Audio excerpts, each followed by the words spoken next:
Vast Heaven Palace. Ever since the Jadefire Realm affair had concluded, the disciples of Vast Heaven Palace had returned to their headquarters. Vast Heaven Palace was now even more bustling than it had been in the past. "Ji Ning," Emperor Solsky called out as he hurried towards Ning's residence. Emperor Solsky's true body was now within the Tao Alliance's Palace of Immortals as one of their members, and he was on quite good terms with Emperor Goldisle and Emperor Blackcloud. "Big Brother Solsky, what has you in such a rush?" The golden-robed Ning was fishing relaxedly by himself. "Something big just happened." Emperor Solsky's eyes were huge and round as he whispered. "The Tao Alliance just received word and told me to inform you about this right away. Autarch Titanos has already left his estate and is heading towards the Flame Dragon Realmverse. He could be arriving any moment now." "What?" Ning's entire body trembled for a moment before he came back to his senses. He tossed down the fishing rod, jumped to his feet, then said frantically, "When is Autarch Titanos arriving and where?" "We can't be sure. His estate is extremely far away from us, but as an Autarch he moves incredibly fast. No one knows how long it would take him to get here," Emperor Solsky continued. "He might appear in the next instant, but if he takes a few detours on the way it might take him a few chaos cycles." Ning felt his entire body tense up. Even though his Tao heart was tremendously resilient, he still felt extremely nervous. "He's finally coming." Ning let out a long breath, his eyes filled with excitement. "I've waited so long and fought so hard. Finally, this day has come." Not even the Tao merge would have inspired such excitement in Ning. He truly was eager to be able to bring Yue Wei back to life and reunite with her. With his wife by his side, he would be more than satisfied with living a life of 100,000 chaos cycles.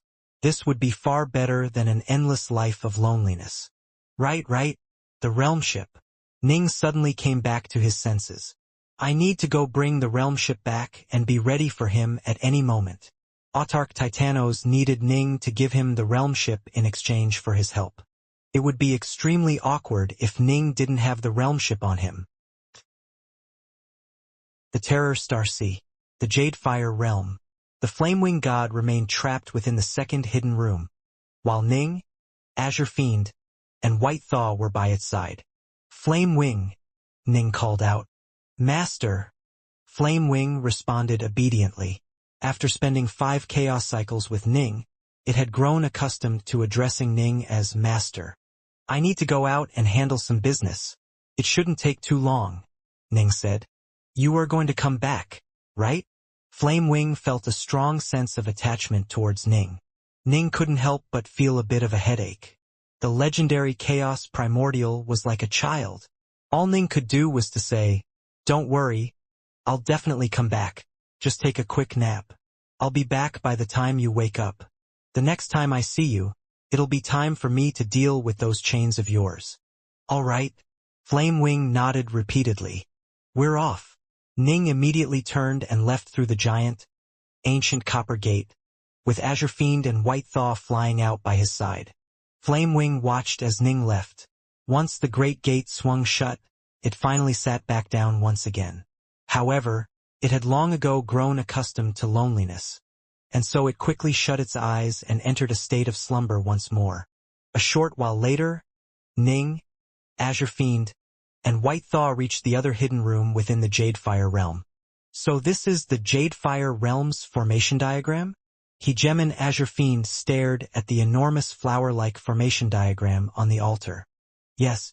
What are you capable of understanding and mastering it?" Ning laughed. "I don't understand it at all. This formation seems very odd. It's completely different from the other formations I've analyzed." Gem and Azure Fiend shook his head. Ning smiled. The Sith had indeed embarked upon a unique path with regards to the art of formations, a path that was very different from the ones which cultivators walked.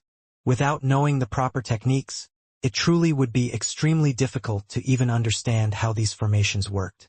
Whoosh!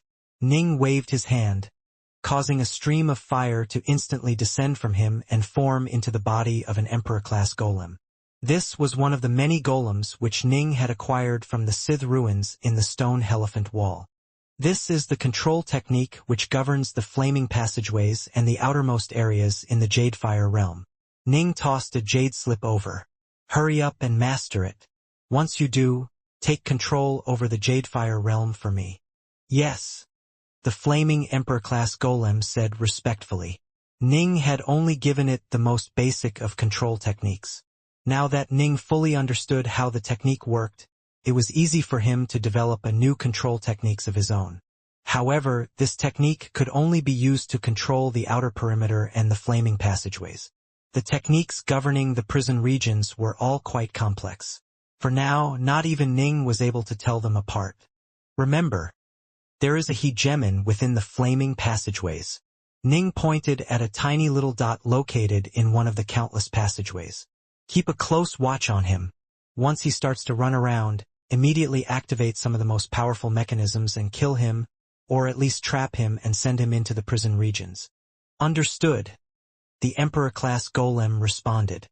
But of course, he's so terrified of dying that I expect he won't move around. After making the necessary arrangements, Ning relaxed slightly.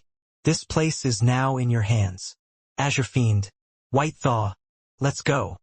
Ning didn't feel the need to hold things back from Azure Fiend, as the lifeblood oaths binding a retainer were quite strong.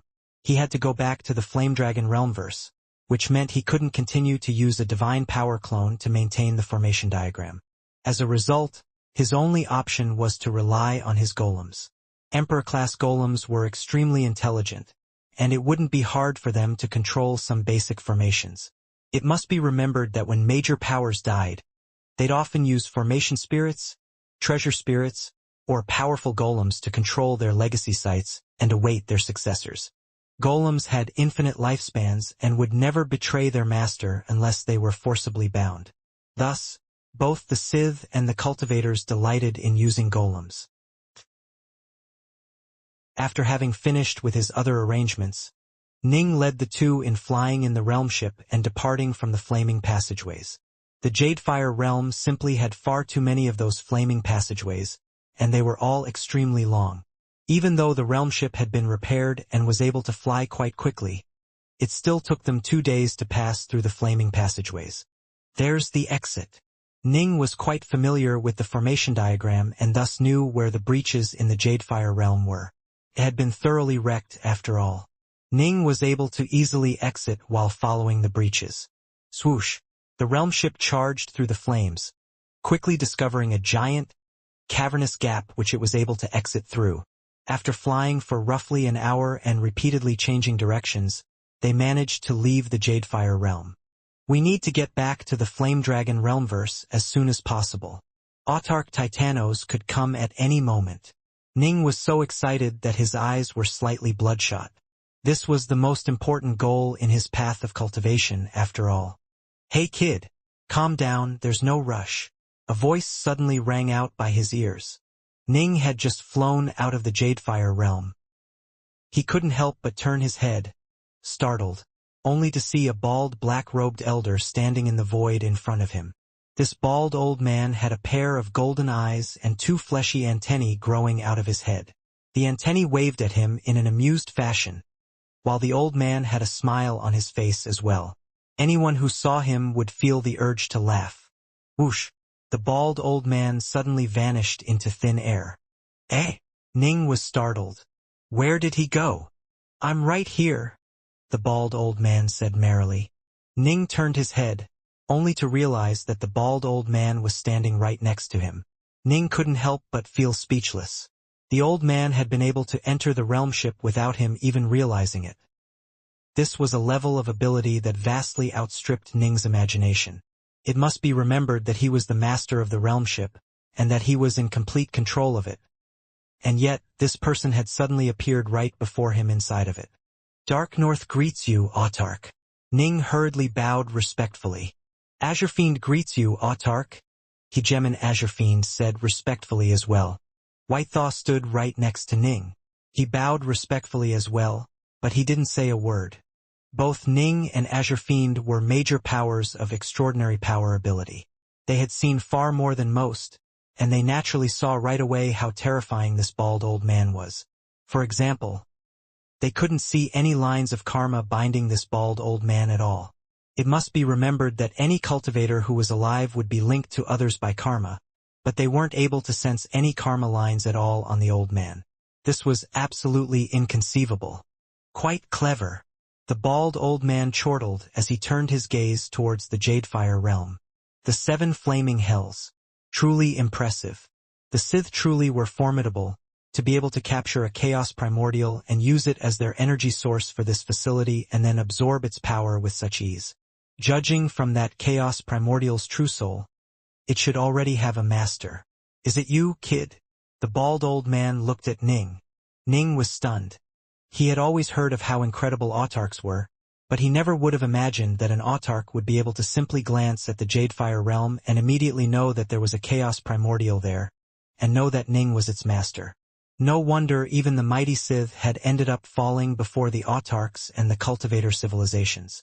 The autarchs were simply incredible. They had all reached utterly inconceivable levels of power. To autarchs, even chaos primordials were nothing. They were capable of slaying the creatures with ease. Yes, I am its master, Ning said. Chaos primordials are born from within the prime essences of the vast chaosverse. They are blessed by the prime essences and born with tremendous karmic luck. The vast majority of cultivators will never have a chance to even encounter one of these creatures. The bald old man looked at Ning, a smile on his face as he offered his congratulations. Although you also have tremendous karmic luck, you still can't compare to that chaos primordial. I imagine it wasn't easy for you to run into it. Ning was briefly startled, but he quickly understood. It was indeed true that running into chaos primordials was incredibly rare, due to how much the prime essences of the chaosverse doted upon them. Indeed, Ning himself had entered the Jadefire realm many chaos cycles ago, but he had to undergo countless hardships before managing to solve the formation diagram and thus have the chance to meet the chaos primordial. However, from another perspective, this was also proof that in the long run, being blessed with karmic luck and beloved by the prime essences didn't count for that much. The chaos primordial had still been trapped by the Sith for countless years, right? I had to solve the Jadefire realm's formation diagram before I was able to meet the chaos primordial, Ning said. Treat it well. It will be of great help to you. Come, let us go to your homeland, the bald old man said. Whoosh! As soon as these words came out, space-time twisted around them and everything became illusory and dreamlike. By the time space-time went back to normal, Ning immediately saw a chaos world off in the distance. We've already left the Terror Starsea? Ning was immediately able to sense the location of his avatar and primal twin and thus knew where he was. He couldn't help but feel a sense of awe, but he was able to keep his expression calm. I'll take you to my homeland right away, senior, Ning said. Wait, not just yet. I teleported your realm ship here because there's a young fellow that needs rescuing. The bald old man immediately called out.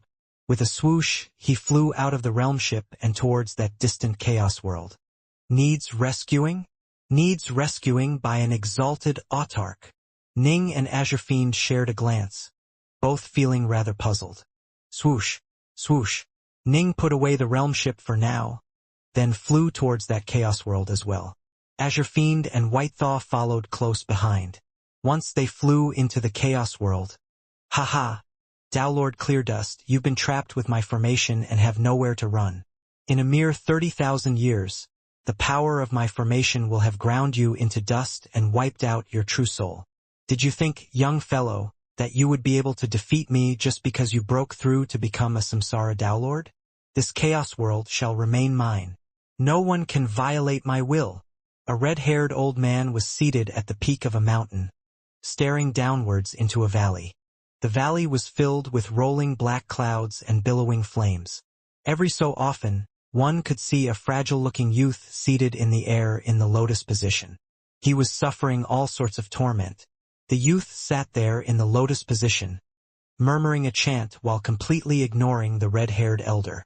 I established this chaos world as my estate, and thus all the living creatures within it are subject to my will. All shall be as I will it. I never would have imagined that this chaos world would actually give birth to a freakishly talented genius like yourself. You actually managed to reach the Samsara Downlord level because of a few so-called legacies I left behind out of boredom.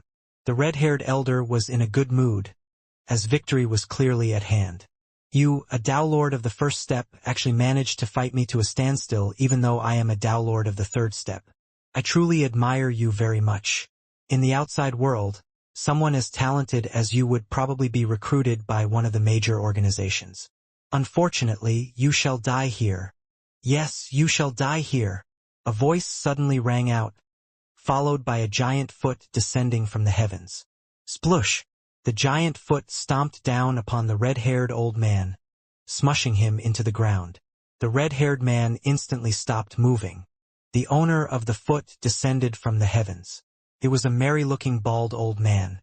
Moments later, Ning, Azure Fiend, and Whitethaw all descended as well. No wonder this chaos world was protected by so many barriers. I imagine most Downlords of the second step and even Downlords of the third step would be unable to pass through them, Ning sent mentally. So this was the estate of that deceased Downlord over there. Autarch Titanos intervened for the sake of that kid? Azure Fiend glanced downwards at the valley. The bald old man had already walked down into the valley, easily tearing apart and destroying the formations. He was chatting with that fragile-looking youth, whose gaze was calm and distant. It was as though the youth had long ago seen and suffered countless torments and had endured everything one could endure. Ha ha ha, that Downlord over there. Just judging from his gaze, I can sense that he has experienced much pain, Azure Fiend said. This chaos world is an absolute hell. Ning swept the area with his gaze, seeing everything there was to see within this chaos world. That demonic Downlord had clearly delighted in tormenting and abusing all the living creatures of this chaos world, treating them as his playthings. A short while later, time to go. The bald old man returned to Ning's side. All right. Ning and Azure Fiend cast a final glance to Downlord Cleardust, who remained within the gorge. Downlord Cleardust looked back at these foreign cultivators, a slightly confused look in his eyes. He had no idea who was before him. One was a terrifyingly powerful golem, one was a supremely talented Downlord, the third was a hegemon, and the old man was an autarch, supreme amongst the cultivator civilizations. Autarch.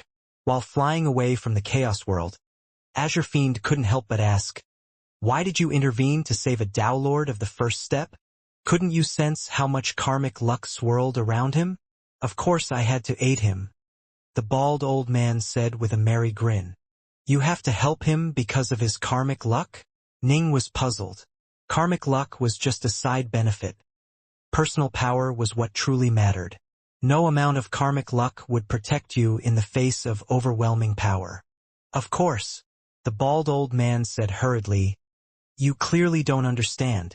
Each time I help someone like him out, my own karmic luck increases as well. When I act in accordance with the will of the prime essences of the Chaosverse, my own karmic luck will continuously increase. Do you know what will happen once your karmic luck reaches an incredibly high level? What will happen? Ning was curious. All sorts of rare and incredible treasures will appear out of nowhere, almost as though they are throwing themselves at me. I could choose a random boulder to sit on, and then I'd find out that it was part of an incredibly rare or vein.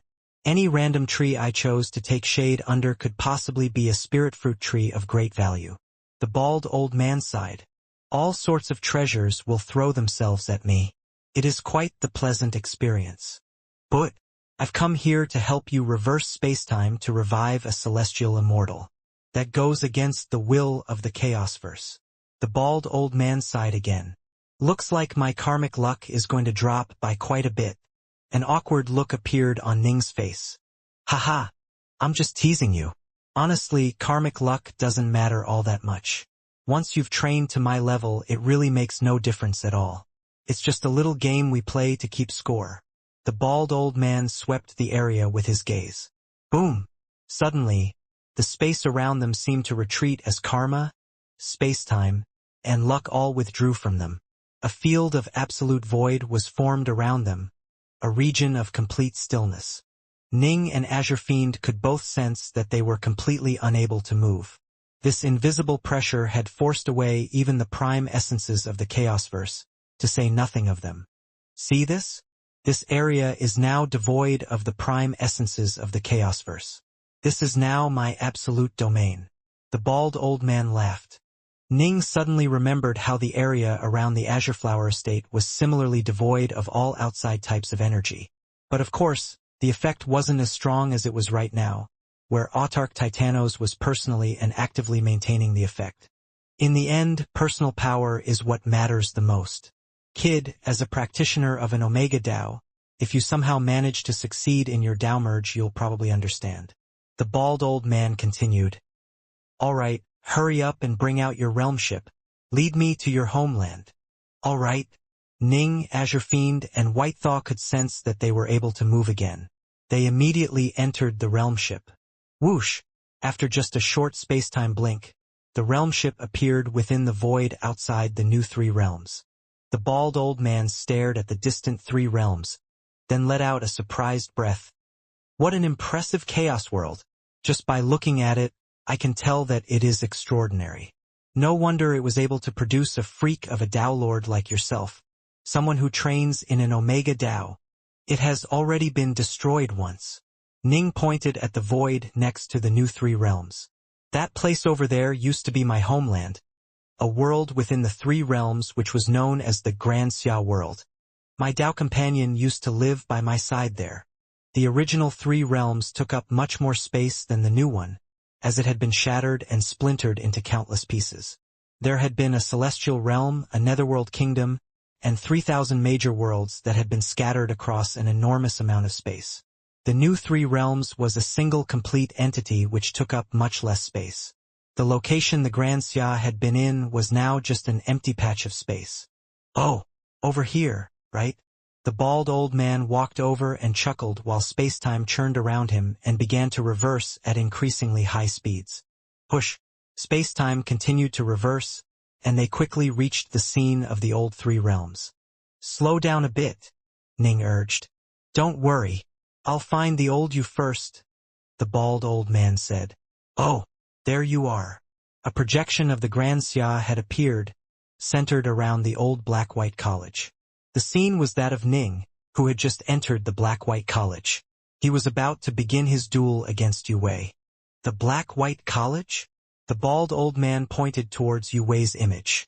That should be your wife, yes? Yes. Ning felt as though his blood was boiling from nervousness.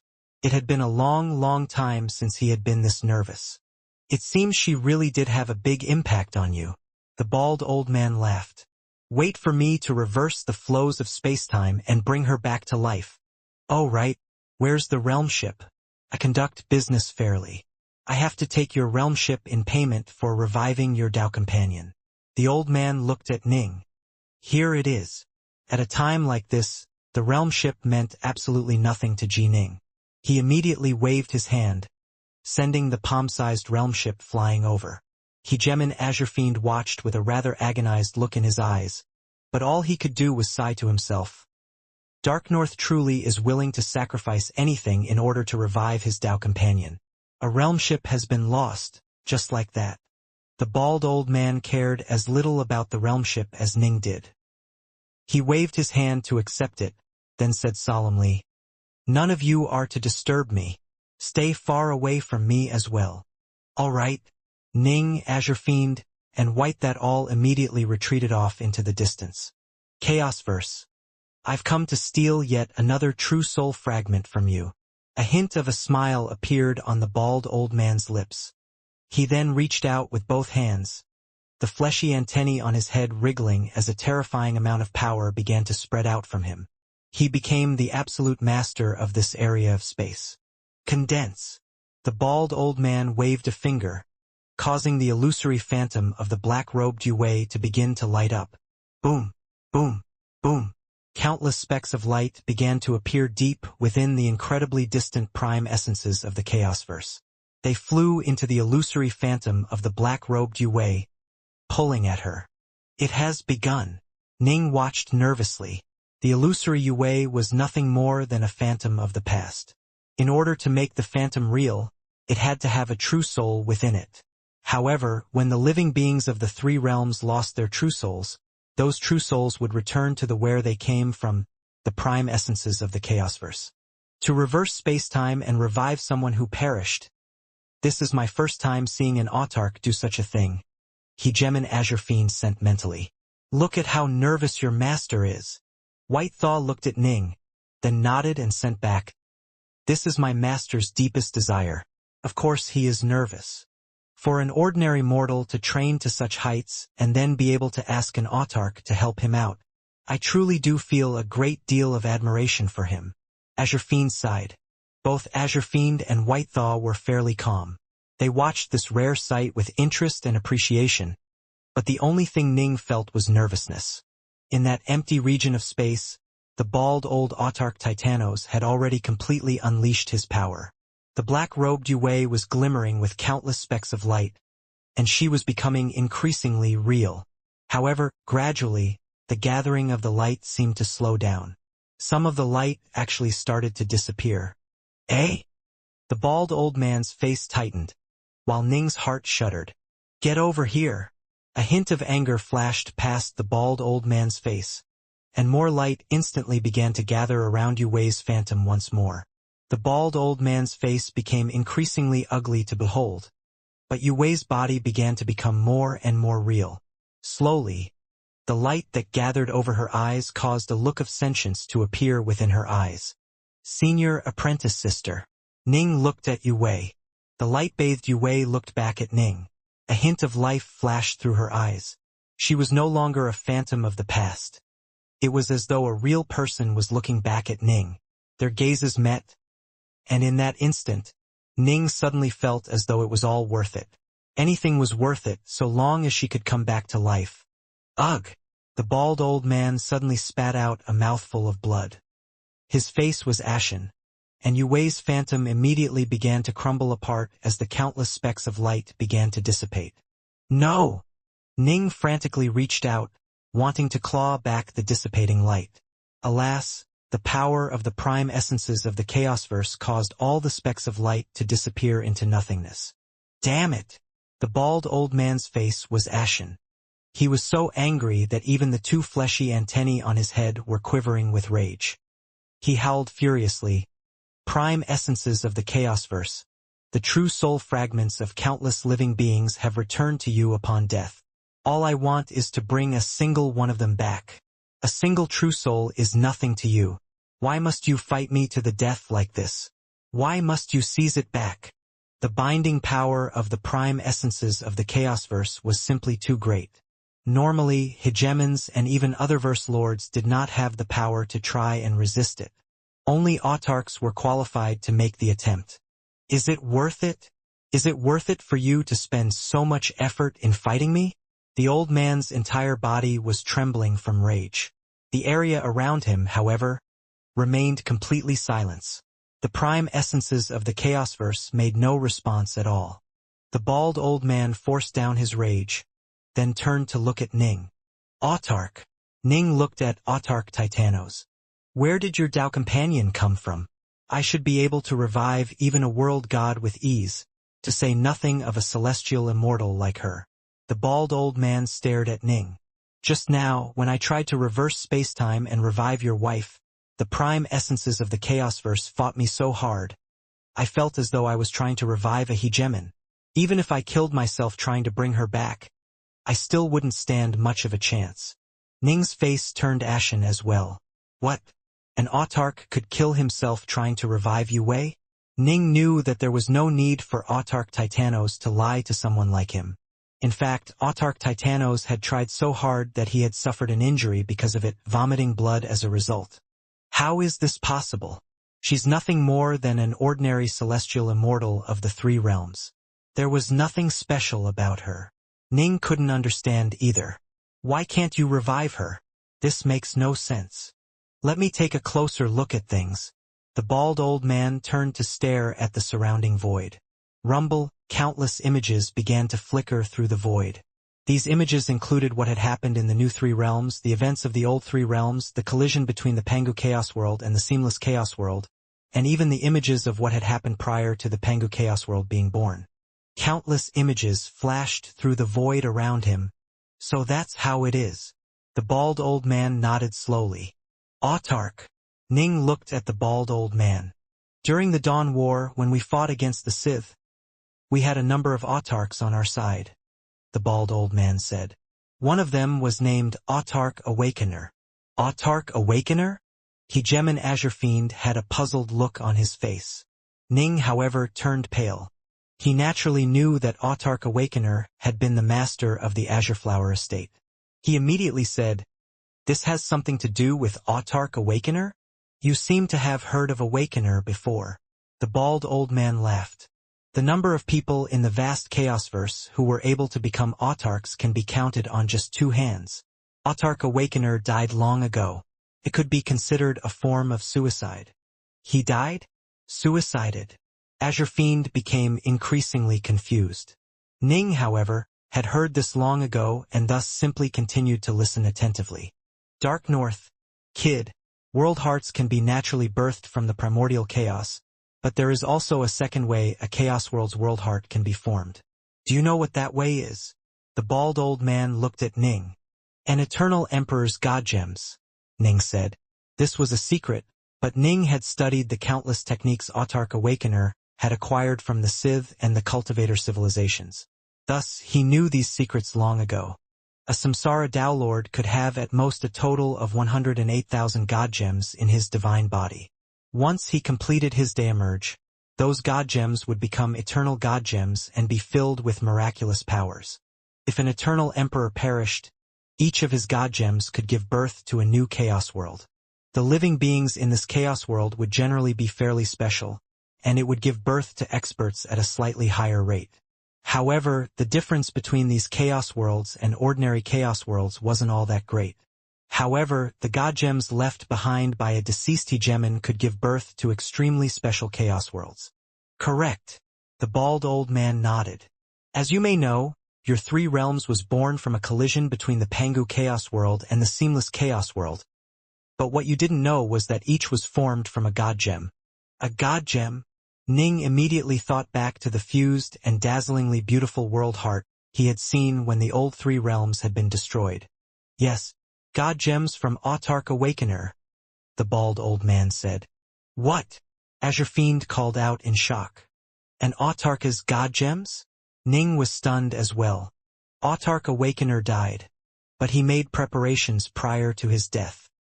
He made arrangements for all 108,000 of his god gems, the bald old man said. 2 of them were sent into the void and ended up becoming a chaos world. The living beings in these 2 chaos worlds were all blessed with incredible talent. These 2 chaos worlds vastly outstripped all other chaos worlds, and each of them gave birth to as many geniuses as an entire territory might, the bald old man said. Ning was starting to understand.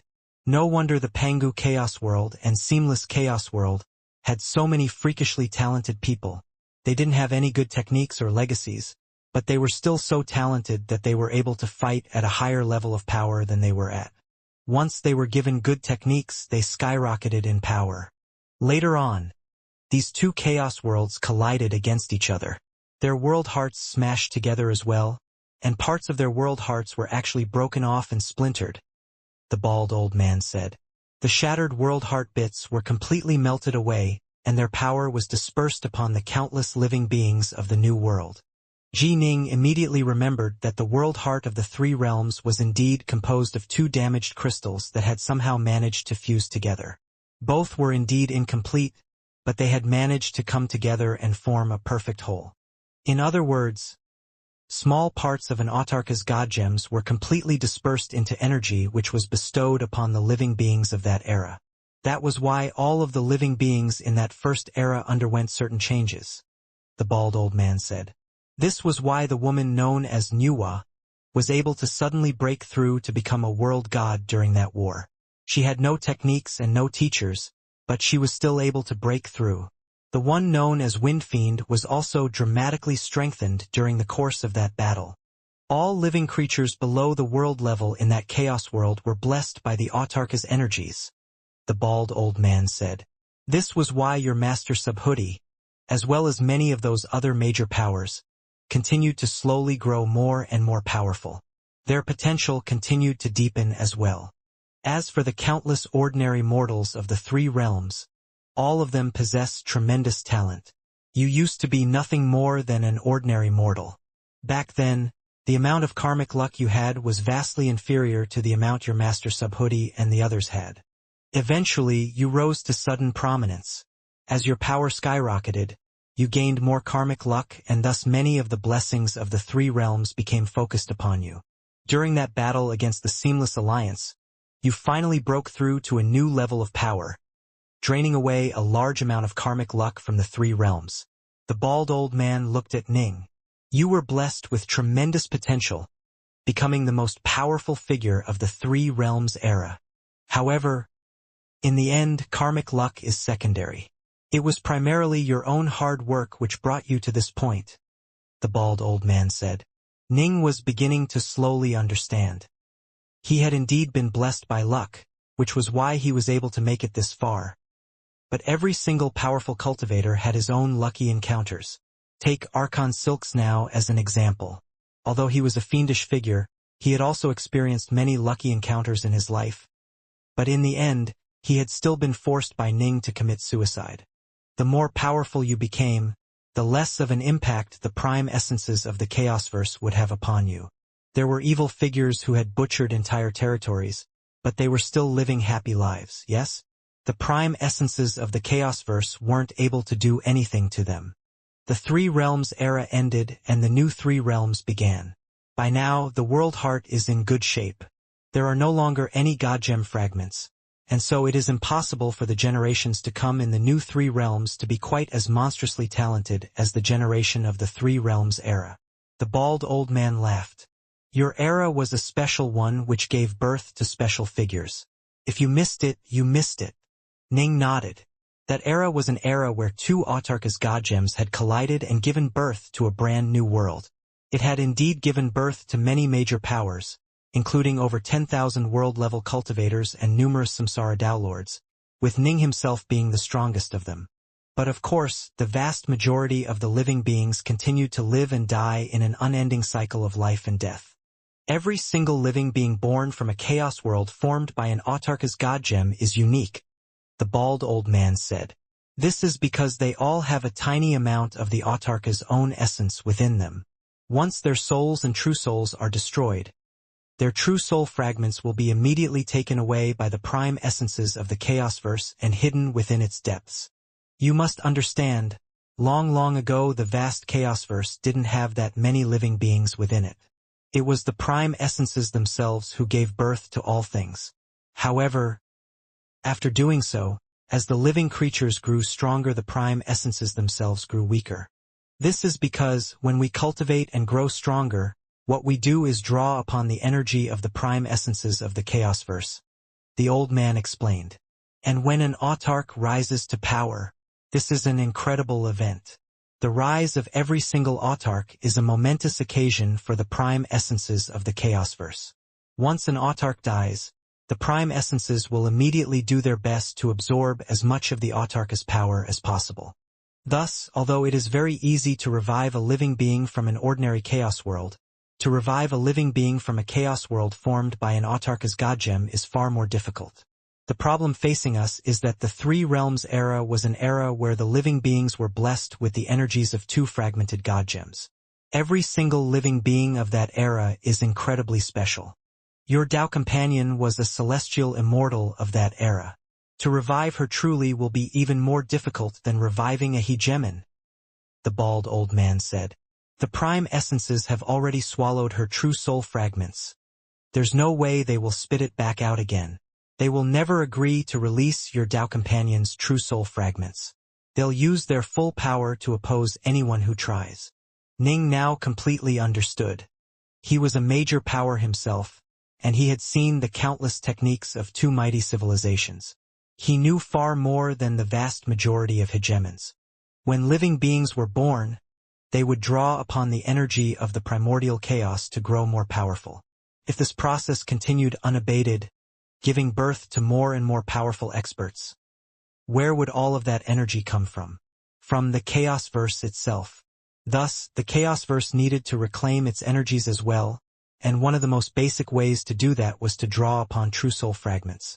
The so-called destruction of the True Soul was nothing more than completely shattering a True Soul into fragments which would then be swallowed up by the Chaosverse. It was akin to the cycle of reincarnation. New experts would rise to power, while dead ones would see their True Souls swallowed up by the Chaosverse. It formed a complete cycle. Everworlds had their own basic essences, which was why when living beings died in an Everworld their True Soul fragments would remain within the Everworld. Reviving them would be quite easy. Individuals who lived in Otherverses would see their True Souls remain within the Otherverse when they died. For example, the Sword Hegemon, who was the big brother of the Paragon of Pills. When he died, his True Soul was taken away by the prime essences of that alternate universe. To revive him would be comparatively easier, but he was still a Hegemon. The prime essences of that Otherverse would fight tooth and claw to keep his True Soul fragments. Only an autarch would be able to bring him back, but an autarch would not casually revive a Hegemon. The price for such a thing would be far more than a mere realmship. Chaos worlds were the most problematic. Alas, Yue was a celestial immortal who had been born and died within a chaos world birthed by one of Autarch Awakener's godgems. There's nothing I can do. The bald old man looked at Ning, then waved his hand and tossed the realmship back to Ning. I wasn't able to carry out your request. Here's your realmship. If not even an autarch can accomplish this, who can? Ning was rather frantic. Humph. If an autarch can't do it, no one can. Duh. The bald old man let out a laugh, but then he suddenly noticed the look on Ning's face. He instantly understood that reviving this woman had been this talented Daelord's strongest desire, and he couldn't help but let out a sigh. It is just too difficult. If even I would risk my life in the attempt but still probably fail, who else could possibly succeed? Ning was rather dazed. Eh? The bald old man looked at Ning, then suddenly laughed. There is one possibility. Ning's eyes lit up as he immediately stared at Autarch Titanos. All of us autarchs were originally hegemons who broke through to the next step and became autarchs. The bald old man looked at Ning. You, however, train in an Omega Dao. If you can succeed in the Dao merge, you'll become a completely unprecedented eternal emperor who will vastly outstrip other hegemons in power.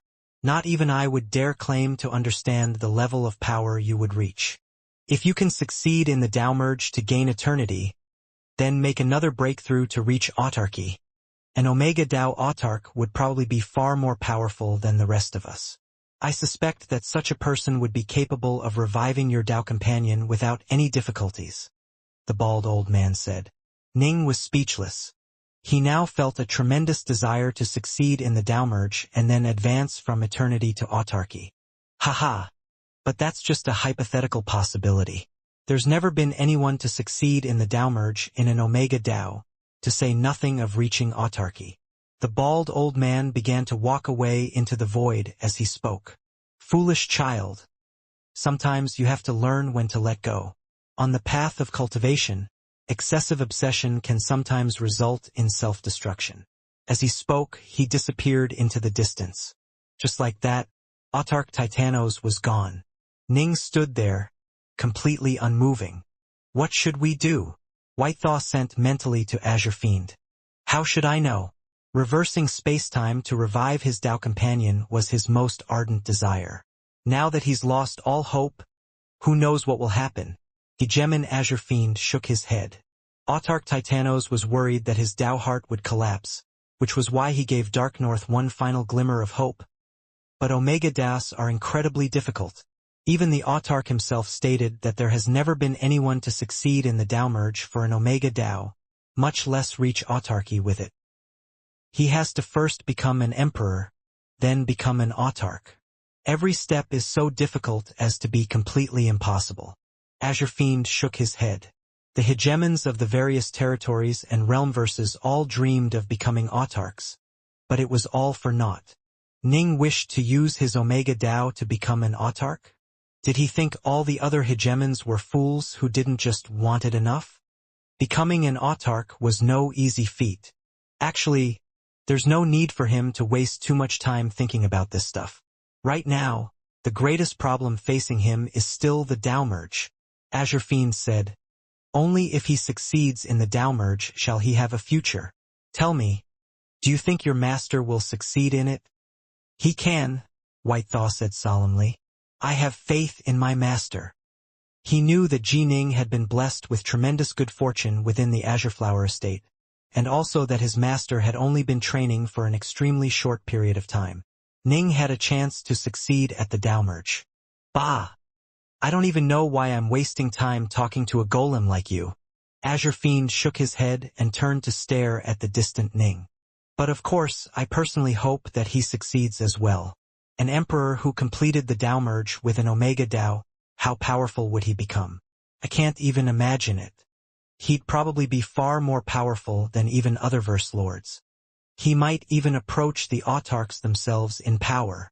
The distant Ning suddenly sent a hoarse mental message to them.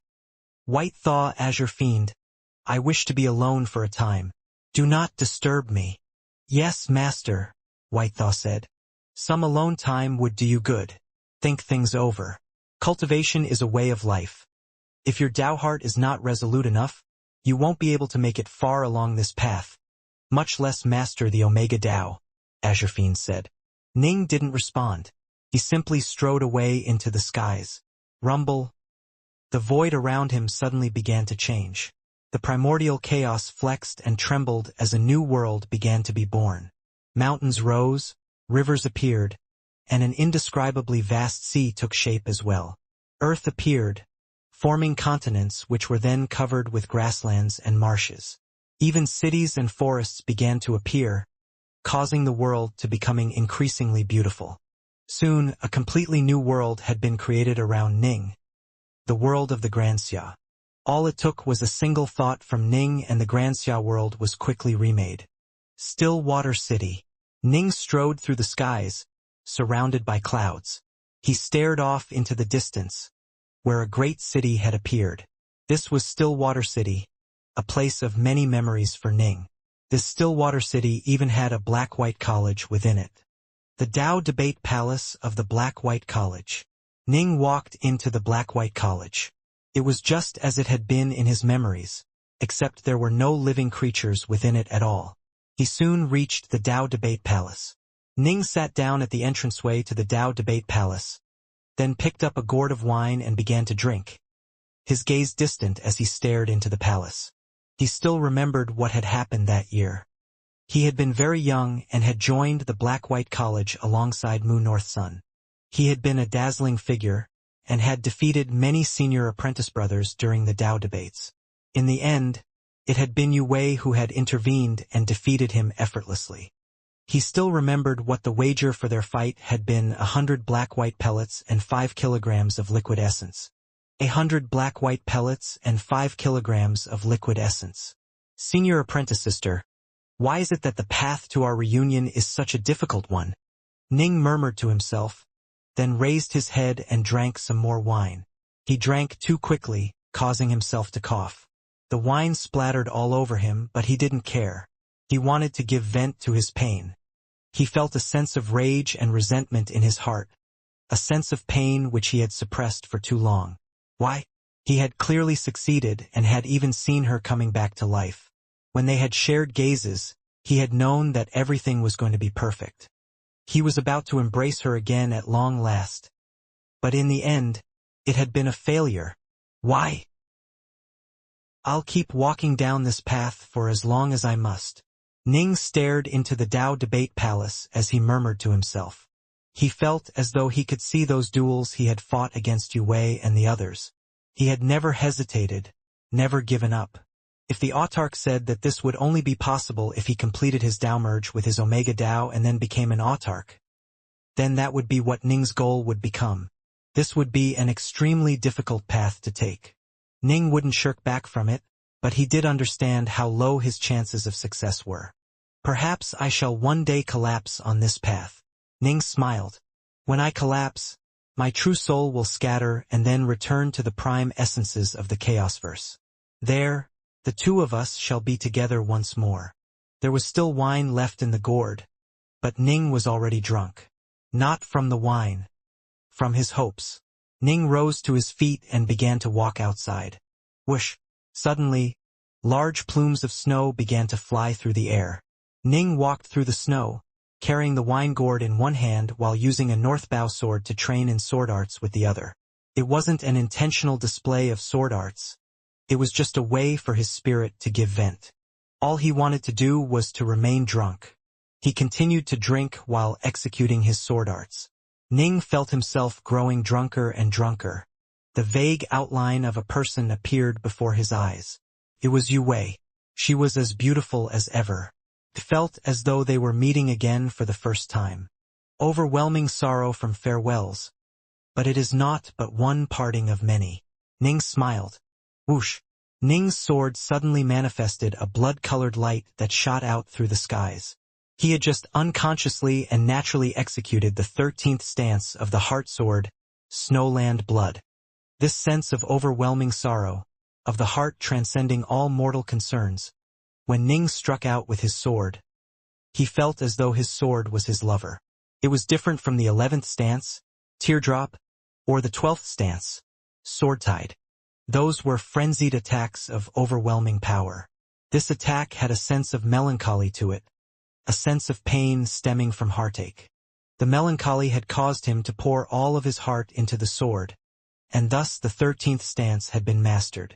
Emperor Heartsword, I wonder what sort of mental state you were in when you first created this 13th stance of the heart sword, Snowland Blood.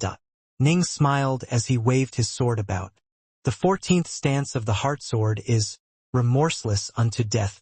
Ning raised his head to take another gulp of wine, then let out a loud cry as he struck out with a new, changed streak of sword light. When his sword struck out, it became ephemeral and transcendent. It was hard to even see his sword. It was as though the sword itself had vanished. However, a few vague traces could be seen. Those hard-to-see traces were indistinct but completely unblockable. It would continue to advance, and if anyone tried to stand in its path, then that person would be slaughtered. The traces of this sword were enough to inspire utter terror in any who saw it. This was the 14th stance of the heart sword, remorseless unto death. In the Flame Dragon Realmverse, there had only ever been a total of 2 cultivators who had mastered the 14th stance of the heartsword art, including Emperor Heartsword himself. Now Ning had become the third. The 13th stance of the heartsword, Snowland Blood. The 14th stance of the heartsword, remorseless unto death. These two were on the same general level. So long as one could learn the 13th stance, it wouldn't take too long for the 14th stance to be mastered as well.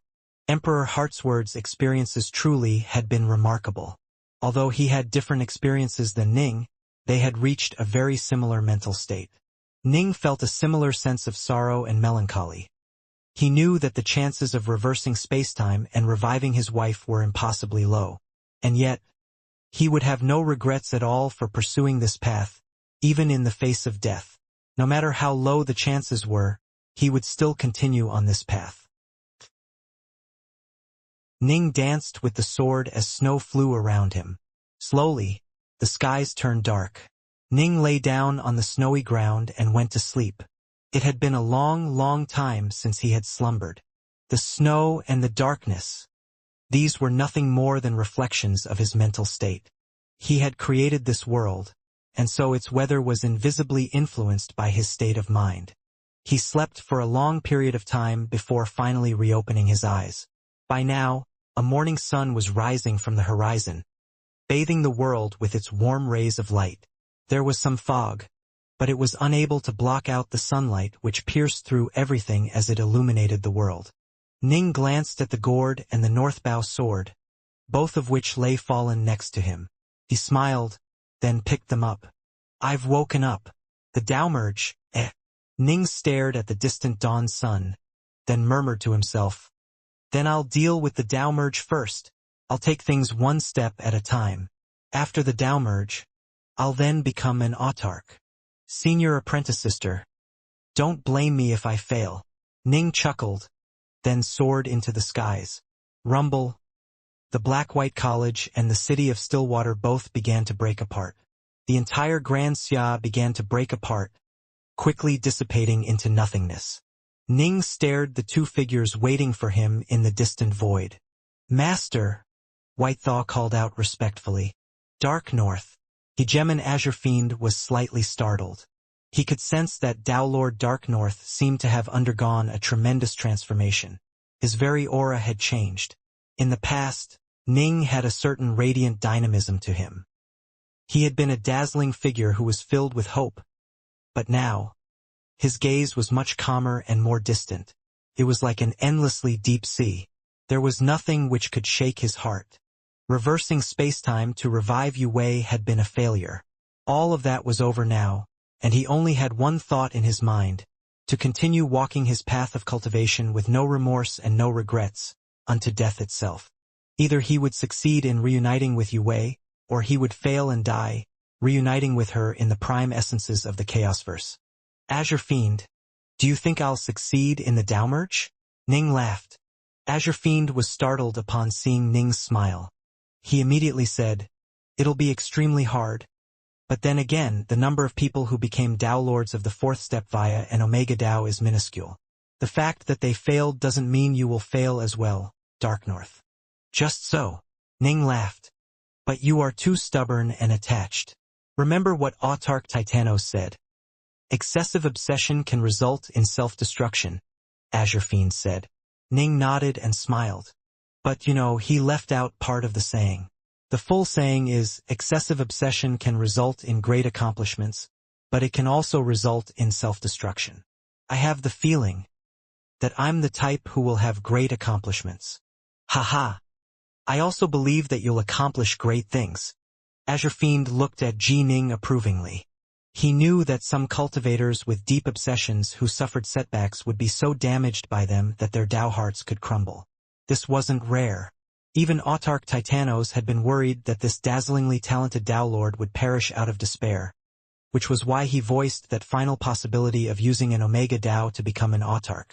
However, everyone knew how remote those chances were.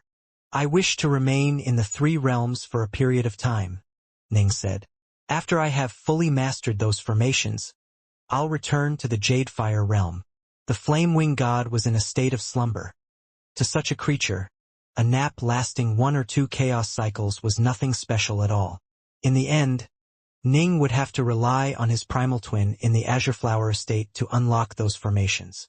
"As you desire," Azure Fiend smiled. "I'm going to spend some time wandering your homeland as well. It has been quite some time since I've experienced the mortal life." Ning nodded. "Remember, you are not permitted to kill." "Then what if someone tries to bully me?" Azure Fiend stared. "Capture them first. You can kill them if I give the nod," Ning said. He refused to allow a hegemon to run wild within his homeland. "Fine. As you insist." Azure Fiend felt quite helpless. As a retainer, he had to obey orders.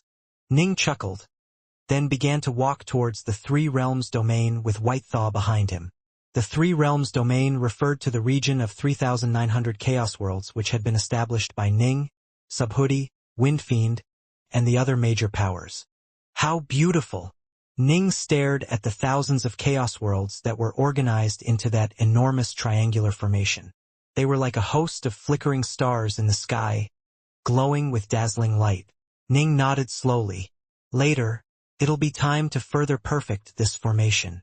Stabilizing the Three Realms domain was a long-term endeavor. A territory that was extremely far away from the Flame Dragon realmverse. Whoosh, whoosh, whoosh. An endless black fog had spread out to cover a deep chasm, and at the bottom of the chasm was the residence of a famed Otherverse lord, known as Lord Skyjade. Swoosh, swoosh. An enormous tear in space appeared above the abyss, with 3 towering figures exiting the tear. They were all onyx humanoids with icy expressions on their faces. Unlike ordinary humanoids, their bodies were covered with strange silver-white diagrams. Just standing in the air above the abyss, they emanated an endless aura of cold that swept out and caused even the endless black mist below them to freeze over. "We finally arrived." The 3 onyx humanoids all smiled slightly. "Lord Skyjade, come out and meet with us." One of the onyx humanoids called out loudly. His voice boomed out, echoing into the abyss deep within them. Swoosh! A man dressed in dark golden robes walked out from the abyss, emanating an aura of endless might which suppressed the freezing cold. Lord Skyjade had handsome features and an extraordinary aura. He was the master of this realmverse and a nearby otherverse, making him far superior to ordinary otherverse lords. Humph! Why have you sought me out? Lord Skyjade's voice held a tinge of distaste, but he managed to suppress much of his anger as he spoke. What's wrong, Lord Skyjade? Do you detest the Ice Peak army? One of the onyx humanoids mocked. If you don't wish to speak with us and wish to put on airs in front of us, we can have our general, Lord Wolf, come and speak to you instead. Another onyx humanoid said. Lord Skyjade frowned. He did feel a great deal of trepidation when dealing with the legendary Ice Peak army. Cut the crap. What do you want exactly? While the three of us were out adventuring, we suddenly heard word of a distant place known as the Flame Dragon Realmverse. Supposedly, an incredibly talented Dowlord has managed to procure a realm ship. Alas! As you might know, our Ice Peak army is extremely powerful and has multiple realm ships, but our General Lord Wolf doesn't have one despite his incredible power. Now a Dowlord does. Isn't this quite irritating? Thus, we are planning to head to the Flame Dragon Realmverse and force that Dowlord to hand the realm ship over. A skinny onyx humanoid said. I heard that the Ice Peak army has a total of 5 realm ships, while your General Lord Wolf is incredibly strong. Why doesn't he have a realm ship to call his own? Lord Skyjade feigned surprise. Humph! The 3 onyx humanoids snorted, not wanting to explain. Clearly, even the mighty Ice Peak army had its own internal squabbles. Lord Skyjade, we've come here to ask you to help send us to the Flame Dragon Realmverse, a muscular onyx humanoid said. The Flame Dragon Realmverse is too far away. It would take us far longer than tens of millions of chaos cycles to reach it if we were to fly towards it. Dowlords have short lives. We don't have the time to waste. The Flame Dragon Realmverse? I don't have a realm ship. Lord Skyjade shook his head. Are you actually expecting me to use up the energy of my otherverse to send you there? We'll compensate you appropriately, Lord Skyjade, the Cyclopean onyx humanoid said. Although they were extraordinary figures of great power, they still had to show a basic level of courtesy to an otherverse lord. You wish for me to take you all the way to the distant Flame Dragon Realmverse? That's far too exhausting. Lord Skyjade shook his head. How about this? I'll ask one of my friends who has a realm ship to help you out and take you to the Flame Dragon Realmverse. But of course you'll have to compensate him as well. Naturally. Understood, the 3 onyx humanoids said. Lord Skyjade remained quite displeased. He was an exalted otherverse lord. Normal hegemons had to treat him with great respect. These 3 were nothing more than minor soldiers in the Ice Peak army, yet they dared to behave so insolently towards him. Alas, when he thought of the supreme leader of the Ice Peak army, that towering figure seated upon that mighty throne, Lord Skyjade couldn't help but shudder. He couldn't help but let out a sigh for Dowlord Darknorth, who he had never met. A minor Dowlord was able to convince a hegemon to become his retainer. News has spread throughout the Chaosverse. Even the Ice Peak army has heard of him. Remember, that place is under the sway of the 16 Realmverses Alliance.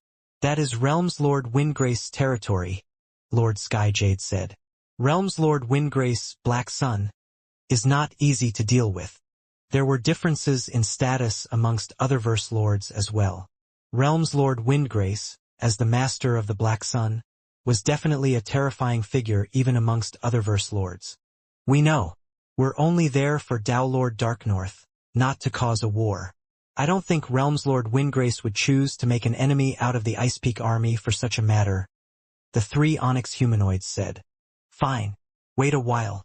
Roughly 100,000 years from now, my friend shall arrive and take you towards the Flame Dragon Realmverse. Lord Skyjade turned and flew back into the deep abyss. The 3 watched him leave. Humph. Lord Skyjade is quite a prideful figure. The 3 of us are Black Emperors.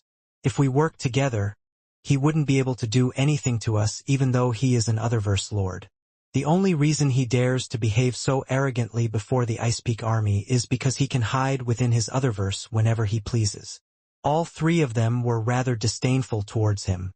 Oh right, Realms Lord Windgrace of the 16 Realmverses Alliance is not a man to be trifled with. This won't be a problem, will it? The muscular onyx humanoid frowned as he spoke. Don't worry, Old Man Windgrace is a clever fellow.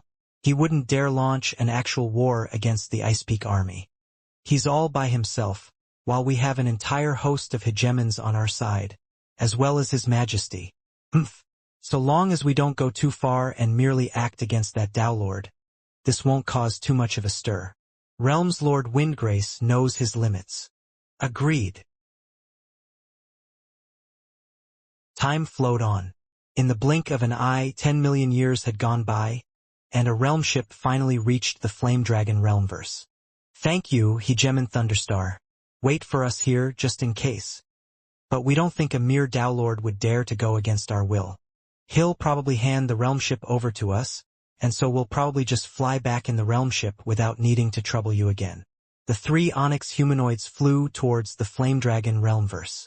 Hegemon Thunderstar had become a hegemon via the Tao of Lightning. He was terrifyingly fast and an extremely famous figure. Emperors will bide their time, but Dowlords are different. They have such short lives that they are usually quite temperamental, Hegemon Thunderstar said with a laugh. Given that he has Hegemon Azure Fiend as a retainer, if he really does fight back and chooses to hide within Hegemon Azure Fiend's estate world, you won't necessarily be able to win the realm ship from him. We trust he wouldn't dare to make enemies out of us. The three onyx humanoids were quite confident in their chances. As for Hegemon Thunderstar, he secretly smirked. The vast majority of the supreme powers of the Chaosverse all disliked the Ice Peak army. It was, however, an extremely formidable force, and so even Otherverse lords were forced to give way before them. The Flame Dragon Realmverse. Vast Heaven territory. Within the Vast Heaven Everworld. Whoosh! An enormous tear in space appeared, with three towering onyx humanoids emerging from within it. Each of them radiated auras of tremendous power that showed them to be at the hegemon level. That is Vast Heaven Palace, one of the onyx humanoids said. Thankfully, Hegemon Winterflame has long ago spread word regarding Dowlord Darknorth. Otherwise, we wouldn't have been able to acquire such detailed information regarding him with such ease. The skinny onyx humanoid said with a laugh. I hear that Hegemon Winterflame remains trapped within the Jadefire realm. That's why he hates Dowlord Darknorth so much. However, the Jadefire realm truly is a terrifying place. Not even the three of us would dare to barge into it. Only the general himself would dare to do such a thing. However, I trust Dowlord Darknorth will be wise enough not to fight us head-on. The three onyx humanoids flew through the skies towards Vast Heaven Palace. Within Vast Heaven Palace, Dowlord Pilsaint was working on his alchemy, while Su Yuji, Jining, and Solsky were both watching. I can smell the fragrance of the pill, Su Yuji said eagerly. Crack, sizzle, pop. The flames continued to sizzle away at the alchemy pot as Pilsaint focused all of his efforts on controlling the fire. Not bad. The nearby Ning nodded. Pilsaint is getting to be increasingly impressive in the Tao of alchemy. He can now be considered a legendary grandmaster in alchemy in the Endless Territories. I have to admit, I'm far from being a match for him. Master, that's because you didn't put any effort into alchemy, Su Yuji immediately rebutted. In her mind, Ning was the most talented in every aspect. In truth, Ning was at such a high level of enlightenment with regards to the Tao that he had reached incredible heights in both the Tao of formations and the Tao of fire. In truth, he was better at controlling the alchemical flame than Pilsaint, but he lacked experience with regards to understanding how the medicinal properties of the various materials were mixed together. This required countless trials and experience. Boom! Suddenly, a terrifying wave of power swept across the area. Bang! Startled by this, Pilsaint lost control over the fire, causing the alchemy pot to explode and the pill within to be destroyed. What's going on? Su Yuji and Emperor Solsky both stared towards the outside, stunned. Such power, a hegemon's aura? Since when did hegemons become this commonplace? Ning frowned. Hegemons were extremely rare. They were supreme within their realm verses. For hegemon Winterflame to attack was one thing. It had only been a few dozen chaos cycles, but yet another hegemon had come. Judging from the way the hegemon had flared his aura, he clearly had come with bad intentions. Let's go take a look. Ning remained quite calm. With a swoosh, he flew into the skies with Emperor Soulsky flying right behind him. The two flew into the air of Vast Heaven Palace and stared outside. Ning's face immediately turned solemn. There were 3 towering figures standing in the air, and their bodies were not of cultivators but the onyx humanoids he had encountered in the past. There were 3 of them. However, they were different from the Sith onyx humanoids which Ning had encountered in the past. These 3 onyx humanoids were all covered with silver diagrams and emanated an aura of endless cold. Black Emperors of the Sith? Ning was shocked. 3 of them. Black Emperors were terrifyingly strong. Their bodies were much tougher than the bodies of most hegemons, which was why they had an advantage in combat. In the cave which Ning and Nine Dust had visited all those years ago, they had found a Black Emperor who had perished in battle while taking 2 hegemons with it. "You are Dark North?" the skinny onyx humanoid said. "Yes, I am," Ning said. "Dare I ask why the 3 of you have come to Vast Heaven Palace?"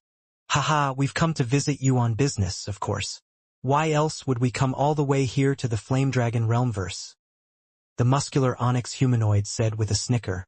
"Dark North, I hear you have a realm ship," the skinny onyx humanoid said. Ning's heart trembled. As he had suspected, this was about his realm ship. Realm ships were simply of tremendous interest to hegemons, but he never would have expected them to attract 3 Black Emperors. Still, he hadn't feared even an entire host of hegemons from the 16 Realmverses Alliance. Why would he fear these 3 onyx humanoids? "So what if I do? So what if I don't?" Ning asked. "You dare act with such arrogance to our face? Quite bold." A cold light flashed through the skinny onyx humanoid's eyes. "Humph. If you do have it, hand it over and we'll spare your life. If you don't have it, then you are useless to us and shall die right now. Hand over the realm ship," the cyclopean onyx humanoid commanded coldly. "If you don't hand it over, everyone connected to you will perish." Ryup. A tear in space appeared off in the distance. The 3 onyx humanoids all turned to look, only to see an ancient realm ship fly out of the tear. The realm ship. They immediately revealed looks of delight. "Haha. The kid's pretty straightforward. Not bad, not bad. You are a smart boy. Hand over the realm ship and you can all survive." "Give us the realm ship." The 3 onyx humanoids nodded approvingly at this. They had acquired quite a bit of intelligence regarding Ning and knew that he wasn't easy to deal with. If Dowlord Darknorth had chosen to remain hidden within the Jadefire realm, there would have been nothing they could do. Their only option would have been to ask their general, Lord Wolf, to intervene. But if they did that, they wouldn't have rendered any real merits to the organization. Given that this Dowlord had Hegemon Azure Fiend by his side, if he wanted to flee and hide, there really wouldn't have been much they could do to him. If Ning was willing to hand it over, though, they would be so magnanimous as to spare his life. Whoosh! A white-robed youth, an honest-looking white-furred golem, and a shriveled-up old man emerged from the realm ship. Ning's avatar and Emperor Salisky's avatar both retreated for now. "And who are the 3 of you?" Ning asked. "Why have you immediately demanded my realm ship?" "The 3 of us are soldiers from the Ice Peak Army," the skinnier black humanoid said calmly. "While wandering through the various realm verses, we heard word of you and so came here as quickly as possible. We wish to take your realm ship and offer it to our general, Lord Wolf. Kid, as a Dowlord you will only live a short period of time. You probably haven't even finished exploring the Flame Dragon Realmverse. This realm ship will be of little use to you. Hand it over to us, and you'll have avoided calamity." "The Ice Peak Army?" Ning frowned. "It really is the Ice Peak Army." Hegemon Azure Fiend's face tightened slightly. "Azure Fiend, you've heard of the Ice Peak Army before?" Ning sent mentally. "Darknorth, as you might know, When we defeated the Sith during the Dawn War, the Sith left behind many treasures which ended up falling into our hands. Hegemon Azure Fiend sent mentally. Ning just continued to listen. Some of the most powerful Sith weapons of war, such as the Black Sun, ended up in the hands of people like Realms Lord Windgrace. That is why Realms Lord Windgrace is so famous and has such a higher status than other Otherverse lords. Not even the Ice Peak army would go cause problems for him. The leader of the Ice Peak army is generally referred to respectfully as the Lonely King. He was born an ancient cultivator and has an eccentric personality. He always has a cold look on his face, and he delights in slaughter. It is said that he only ever smiles when he kills. The Lonely King once acquired a Sith treasury which was filled with Sith war machines and weapons. He is personally in control of the most powerful war machines, but he also acquired 4 Golden Emperors and 69 Black Emperors. He used one of them to undergo the ritual sacrificium to become a Golden Emperor, while allowing 3 hegemons who joined him to do the same. Over the course of countless years, he allowed some of his eternal emperors to be transformed into Black Emperors. As a result, he now has a terrifyingly powerful army under his control, with him at the lead. This army is named the Ice Peak Army. Although the name sounds rather ordinary, it is legendary for its savagery. It will battle to the death anyone who offends the Lonely King. They've caused many great wars and have even destroyed an Otherverse, causing 3 Otherverse lords to die by their hands. But of course, they suffered certain losses during those wars as well. Supposedly, they now only have 61 Black Emperors left. Ning was stunned upon hearing this. Even 3 Otherverse lords had died by their hands? Aren't Otherverse lords able to hide within their alternate universes? Ning couldn't help but ask, doesn't that mean they had to destroy the entire alternate universe? There are 2 supremely powerful war machines publicly acknowledged to be under the Lonely King's control. One of them can be instantly activated, which was why 2 of the Otherverse lords were slain before they even had a chance to run. Azure Fiend sent mentally. The third managed to hide within his Otherverse, but the enraged Lonely King continued his pursuit into the Otherverse. No one knows what exactly happened inside it, but the end result was that the Otherverse was completely destroyed and the Otherverse Lord died. It was that battle which truly allowed the Lonely King to rise to fame and for the Ice Peak Army to become known as one of the most terrifyingly powerful organizations in the Chaosverse. An Otherverse Lord had escaped into his Otherverse, yet had still been killed and his entire Otherverse had been destroyed. Azure Fiend sent a mental sigh. That is why everyone suspects that in addition to the 2 war machines the Lonely King has made public, he should also have a 3rd Sith war machine of incredible power. Thus, Dark North, I really do urge you to reconsider how you wish to treat the Ice Peak Army. They aren't easy to deal with. I'm a solitary wanderer who doesn't have that many treasures, and so the Ice Peak Army won't expend too much resources on hunting me down. But you, Dark North, have a realm ship. The Ice Peak Army isn't going to just give up. Azure Fiend was quite a proud man, but he felt that Ji Ning had to consider what was best for his sect and his homeland. Azure Fiend, aside from the Lonely King, do the other 3 Golden Emperors of the Ice Peak Army have especially powerful war machines? Ning asked. They do not. Azure Fiend's response was quite succinct. The Ice Peak Army has caused quite a few wars, but I've never heard of the 3 Golden Emperors employing any war machines of repute. Ning let out a sigh secretly. Given how exalted the Lonely King was, he wouldn't go so far as to act against a Tao Lord for the sake of a mere realm ship. Oh right, the Flame Wing God versus the Lonely King. Which should be stronger? Ning asked mentally. He had his own thoughts, but Azure Fiend had been alive for much longer and had seen many things. Hard to say who is stronger.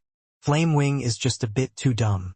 It was born with tremendous vitality and has a virtually indestructible body, but Otherverse lords should be able to stay alive against him, Azure Fiend said.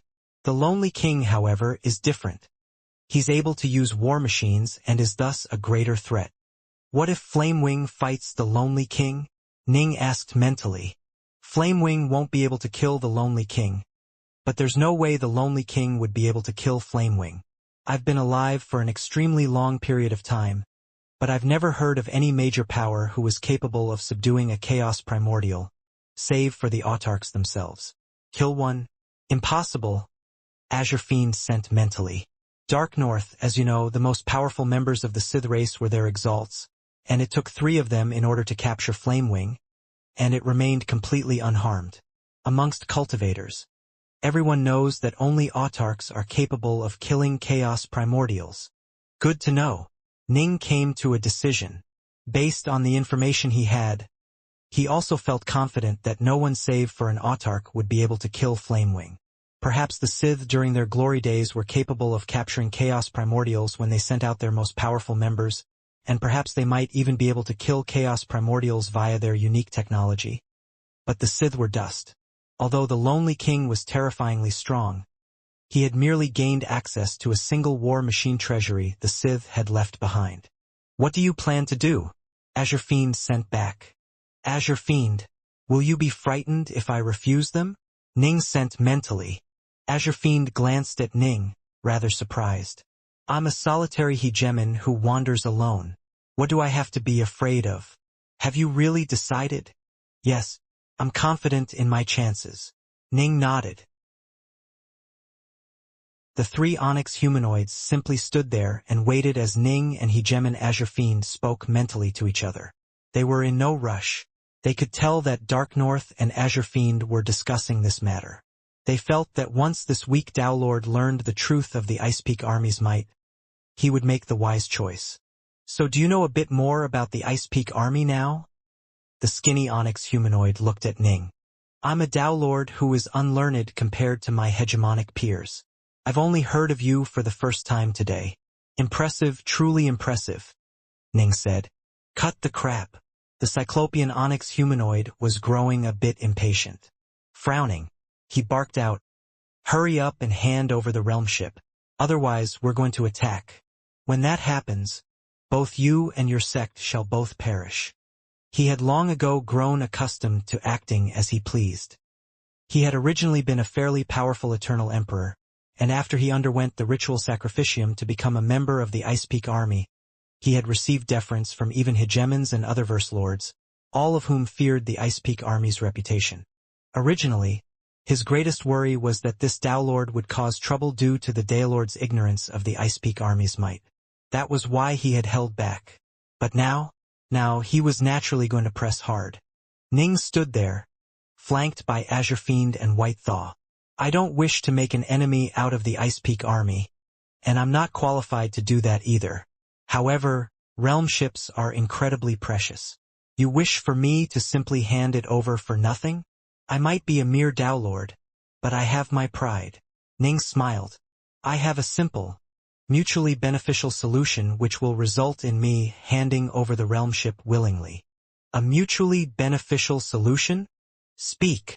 The 3 Onyx humanoids were rather irritated. The Ice Peak Army was so incredibly famous that even hegemons were terrified of them. Only a few solitary hegemons who wandered alone would dare act so arrogantly before them. Simple. The Ice Peak Army can buy the realm ship from me, Ning said. Buy. The 3 Onyx humanoids exchanged a glance. Very well. This estate world of mine has quite a few treasures inside. I'll give it to you in exchange for the realm ship. The skinny Onyx humanoid casually handed over a golden palm-sized disc which was actually an estate treasure. The 2 Onyx humanoids were quite calm as well. They felt certain that this Tao Lord simply wanted a way to save face. It didn't really matter if they tossed out a few treasures. Ning shook his head. The value has to be on par with the realm ship. On par. Finally, the looks on the faces of the 3 Onyx humanoids changed. For the first time, they began to realize that this Tao Lord wasn't looking for a way to save face. He was going to be a tough nut to crack. Realm ships were incredibly valuable. Not even treasures like Crimson Wave Temple were even close in value to a realm ship. Even if the 3 Onyx humanoids pooled all of their treasures together, they still wouldn't be able to afford one. Most likely, their General Lord Wolf would have to trade all of his treasures to just barely afford a realm ship. Trade for something of equivalent value? This would be a fairly good deal if it was between 2 figures who were on par with each other, such as the Lonely King and Realms Lord Windgrace. This was because generally speaking people were completely unwilling to sell realm ships. To merely ask for treasures of equivalent value was already a good bargain. However, Realms Lord Windgrace was in command of the Black Sun. He was on the same level as the Lonely King. How was it that a mere Tao Lord dared to demand treasures of equivalent value? Are you looking to die? The skinny onyx humanoid's eyes flashed with cold light. I've already taken a step back and given face. If you accept, we'll carry out the trade. If you refuse, I can't just hand over my realmship for nothing. Ning's own aura began to sharpen as well. You! The three onyx humanoids stared at the Tao Lord before them, stunned. He actually was going to face them head-on? He's courting death. Kill him. The Cyclopean onyx humanoid was the first to attack. He instantly transformed into a streak of light who shot towards Ning. He struck out with his right hand, sending it piercing towards Ning like a long spear, with his fingernails being the tip. Black Emperors all had incredibly powerful bodies. Every single part of them was like a weapon.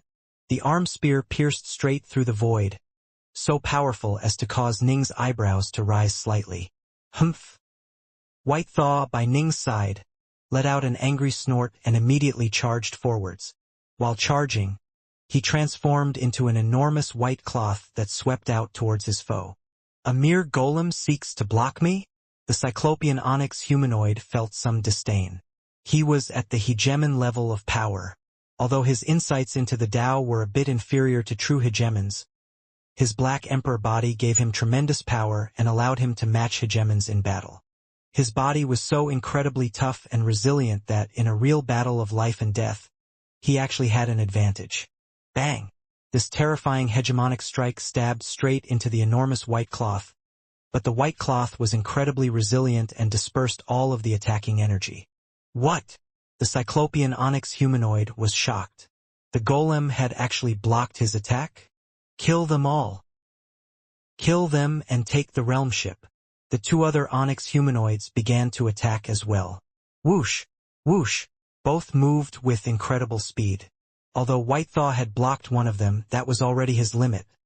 There was no way he could block the other two. Ha ha ha! Azure Fiend laughed loudly as he transformed into his bestial form. His entire body became covered with azure scales, and his head became triangular in shape.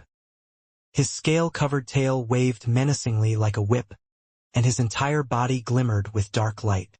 He let out a furious howl as he charged through the air, moving to engage. The Tao Lord actually isn't hiding in Hegemon Azurephian's estate world.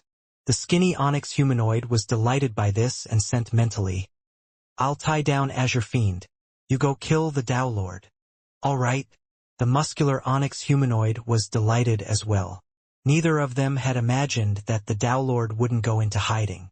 The skinny onyx humanoid was skilled with the saber, but for the sake of tying down Azure Fiend, he didn't use any weapons at all. He used his bare hands, and since every part of his body was akin to a weapon, he was able to tie down Azure Fiend as best he could. Whoosh! He sent his right palm out, his arm stretching to become more than 10,000 kilometers long. Whap! Azure Fiend, in his true form, struck out with his tail against the incoming black palm. Crack! The vast black arm suddenly changed directions, lashing out in a strange whip-like manner as the arm seemed to transform into an arc that built up power and then struck out once more. The skinny onyx humanoid's entire body seemed to have transformed into a bow-like shape. This Black Emperor really is tough to deal with. Hegemon Azure Fiend had a complete advantage in power, and was significantly superior to his opponent in terms of insights into the Tao, but his attacks were doing absolutely nothing when being landed upon the Black Emperor's body. This allowed the Black Emperor to continuously tie him down. Dark North has chosen to fight the other Black Emperor by himself. He should be able to keep himself safe, right? Azure Fiend cast a sideways glance at the distant Ning as he battled. A look of shock suddenly appeared on his face. Puny Tao Lord, you truly are arrogant. However, your arrogance has given us a chance to deal with you. Otherwise, we'd probably have to massacre everyone here to coerce you into complying, starting with all the disciples of Vast Heaven Palace. And yet, that might not be enough. The muscular Black Emperor was clearly in a good mood. Now, we simply have to kill you and we'll have won the realm ship. You might be celebrating just a bit too early. Ning stood there in the air, staring calmly at the onyx humanoid before him. If you are in such a hurry to die, then die you shall. The muscular onyx humanoid suddenly struck out with a giant black palm that blotted out the skies as it swept out towards Ning. Whoosh! Ning suddenly moved, disappearing from the onyx humanoid's field of vision. He disappeared? The muscular onyx humanoid's palm strike missed. He immediately struck out in every direction with his palms. As he saw it, even if Ning did vanish, he would only be able to hide with his evasion arts. There was no way he would have been able to escape too far.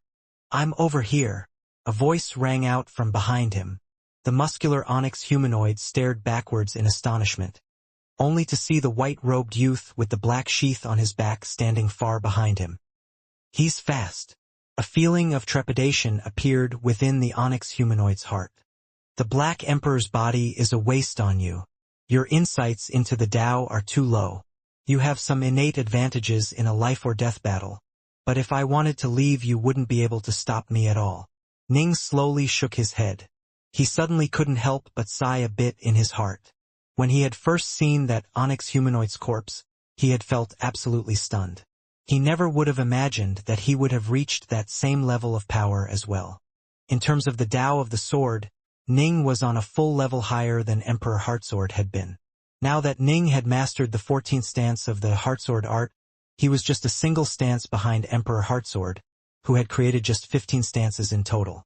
On the whole, Ning was now far more powerful than Emperor Heartsword. He truly had reached the hegemon level of combat power. Puny Tao Lord, you are far too arrogant. Die for me. The muscular onyx humanoid was rather embarrassed and angered as he charged through the air at Ning. Each step he took caused the void around him to shudder as he once more struck out furiously with his giant palms. Swoosh! Ning moved again. This time, he transformed into a streak of swordlight that dodged hundreds of thousands of kilometers to one side. You can't even touch me. Ning shook his head slowly. This was far too easy. When he had first relied on his Omega Sword Tao to become a Tao Lord of the 4th step, he hadn't been this fast. However, it had been more than 10 chaos cycles since then. He had reached the Archon level in the Tao of Thunder, giving him an even more terrifying level of speed. He had also reached the Archon level in the Tao of Space, giving him a tremendous amount of skill in manipulating space. Thus, Ning had now reached a brand new level of speed. Only a hegemon who was completely focused on speed would be able to catch up to Ning. You can't even capture a Tao Lord? The distant skinny onyx humanoid sent a frantic message. Puny Tao Lord. This time, the muscular onyx humanoid truly was angry and embarrassed. He raised his head, letting out a furious roar. Boom! A thick black fog spread out from him to cover an area of nearly 10 million kilometers around him. Everything in this area was mired as if in quicksand, causing Ning's speed to dramatically lessen. Ah! I knew Black Emperors of the Sith couldn't possibly be this weak. Ning's body flickered as he transformed into his 3-headed, 6-armed mode. All 6 of the North Bow swords flew out from the sheath on his back and into his hands. Come on! Ning cracked a smile. Slash! Slash! Slash! The onyx humanoid struck out with extraordinary strength, delivering one furious palm after another in an effort to slay Ning as quickly as possible. Alas, he had merely reached the Archon level in terms of insights into the Tao. His weaknesses were quite apparent. Ning was still able to easily maneuver around the onyx humanoid despite the black fog. Ning didn't even use his own secret arts. Although his speed was lessened, his sword remained incredibly fast. Slash! Slash! Slash! Ning's swordlight pierced through the skies, each streak of swordlight being ephemeral and nigh invisible. The hints of swordlight were hard to detect, but they carried a terrifying amount of power and seemed capable of chopping through anything which stood in their path. This was a terrifying level of power that came from the combination of the 14th stance of the Heartsword art and a 4th stage Daelord's Omega Sword Tao. Each strike was ghostly and unpredictable. The onyx humanoid felt as though the blows were drilling straight through its body. Slash! Slash! Slash! In the blink of an eye, The two exchanged more than 100 blows against each other. The Onyx humanoid wasn't able to land a single attack against Ning. In short, he was being utterly dominated. However, Ning couldn't help but frown as well. His body really is incredibly tough. Even when I use my full power, I remain unable to injure him. What the hell? He's no Tao Lord, he's clearly a hegemon. The muscular Onyx humanoid suddenly pulled away as he shouted furiously, I can't do anything to him. Go all out and burn your essence. End it quickly. The skinny Onyx humanoid, pressured by hegemon Azure Fiend, sent a frantic mental message. You try. I haven't been able to even touch him a single time. His sword arts are completely flawless. Even if I really did go all out, he could just flee over to Azure Fiend. The Black Emperor wasn't willing to go all out. Unlike normal cultivators, they healed and recovered quite slowly.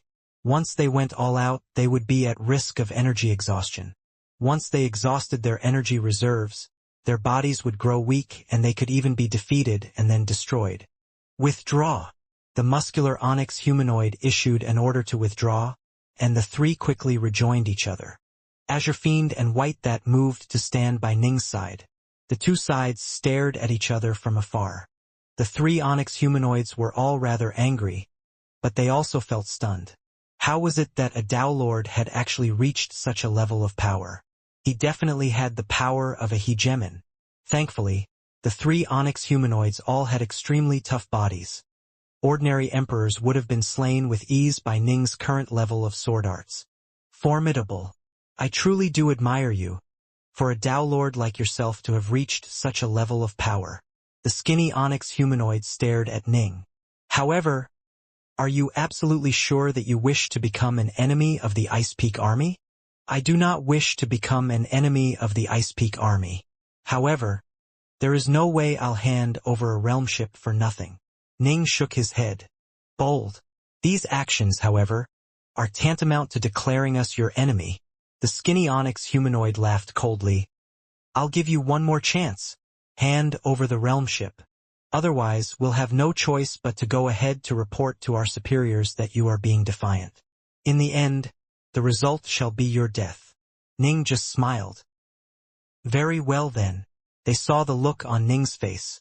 The skinny Onyx humanoid barked. Let's go. Next time we come, we'll kill them all. Let's go. The three Onyx humanoids immediately entered the spatial rift, vanishing without a trace and leaving just Ning, Azure Fiend, and White Thaw behind. Azure Fiend glanced at the white-robed youth by his side. He could sense that Ning had grown tremendously more powerful since their battle in the Jadefire realm. By now, Ning truly had reached the hegemon level of power. Dark North, you have now become an enemy of the Ice Peak Army, Azure Fiend said softly. The Ice Peak Army is not an easy foe to deal with. Given their disposition, they will definitely launch a war against you. They aren't easy to deal with, but neither am I. A flicker of killing intent appeared in Ning's eyes. You? Azure Fiend was stunned. Soon, I'll have solved the formations and freed Flamewing, Ning said. You are confident in being able to resolve the formation soon? Azure Fiend was overjoyed. More or less. Even if I end up taking longer than I expected, I should be able to buy myself the time needed via the Jadefire realm. If necessary, I can also run around in the realm ship and buy myself some more time, Ning said. However, I don't think we'll need to go to all that trouble. By the time they come back, the Flamewing God will be waiting for them. Ha ha ha. If the Flamewing God comes out.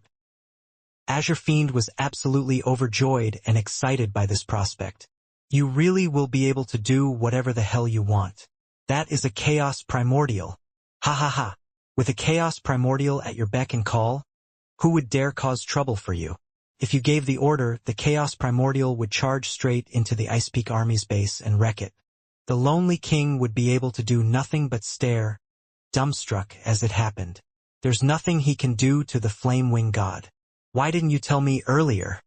I was so afraid that I thought we'd have to go wandering through the cosmos. Azure Fiend stared at Ning.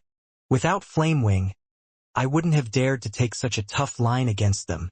Ning smiled as well. Let's cut the chit-chat.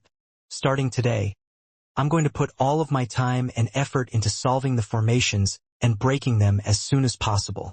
An area at the borders of the Flame Dragon realmverse. Countless bolts of thunder were crackling throughout this region. Suddenly, 3 onyx humanoids appeared and moved towards that area at high speeds. Hegemon Thunderstar. The skinny onyx humanoid called out. Whoosh! The countless bolts of thunder merged together into a humanoid shape, finally resolving into a violet-robed man. This was Hegemon Thunderstar, who had brought them here via the realm ship. So, do you have the realm ship? Hegemon Thunderstar smiled at them. The 3 onyx humanoids had no traces of amusement on their faces. Previously, they had spoken so confidently. But who would have thought that they'd come slinking back in disgrace? They had to once again ask Hegemon Thunderstar to bring them back. In truth, Hegemon Thunderstar had asked them that question on purpose. He could clearly tell that they didn't have the realm ship. He was quite pleased, however, to have the chance to mock a few Black Emperors of the Ice Peak army. We do not. The skinny onyx humanoid said coldly. Hegemon Thunderstar, your guesses were spot on. That puny Dowlord truly is fearless. He actually dared to defy our will. The Cyclopean onyx humanoid growled. Dowlord Dark North is far too arrogant. He actually dares to make an enemy out of the Ice Peak army. I'll definitely report this to the general. Humph. We ran all the way for nothing. In the end, we'll need to ask the general to personally intervene. He's definitely going to die, and that vast heaven whatever will be annihilated as well. We have to make sure that he regrets this. The muscular onyx humanoid was filled with a killing rage as well. Hegemon Thunderstar couldn't help but mutter beneath his breath. You failed in your attempts to take it by force, but you still act with such bravado.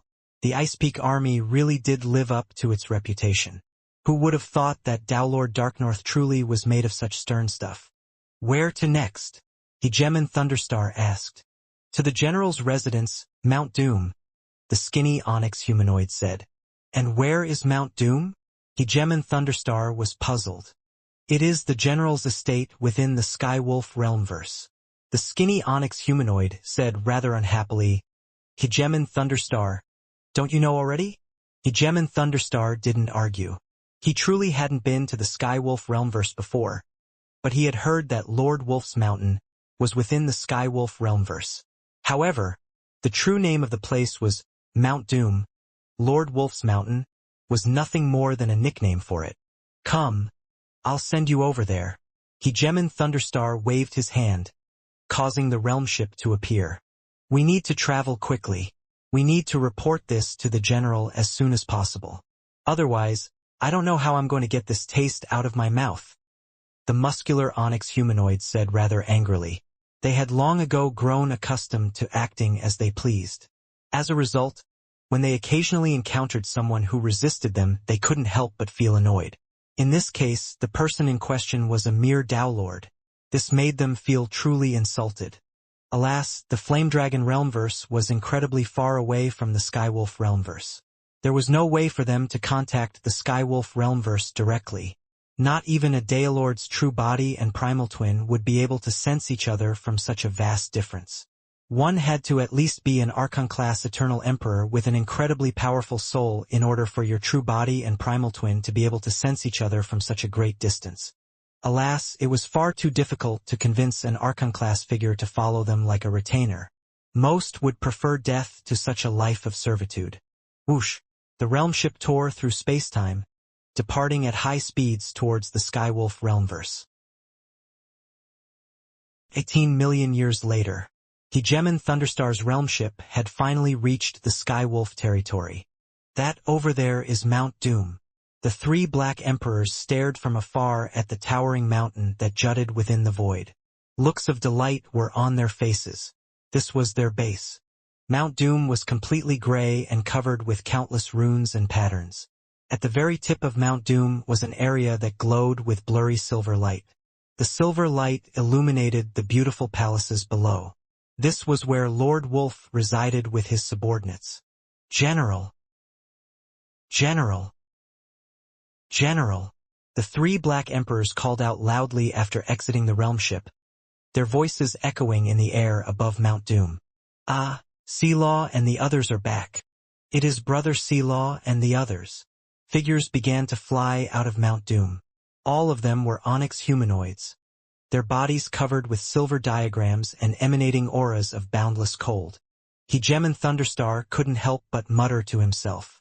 They had all been ordinary cultivators, but they had all chosen to undergo the ritual sacrificium. They had abandoned their bodies, becoming freakish creatures. Still, he understood that these Black Emperors had originally been fairly mediocre Eternal Emperors.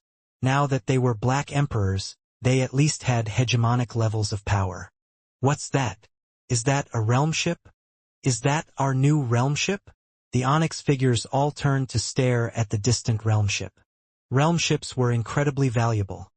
Not even their general, Lord Wolf, had access to one. Hegemon Thunderstar had dared to come here because the 3 Onyx humanoids had long ago sworn lifeblood oaths guaranteeing his security.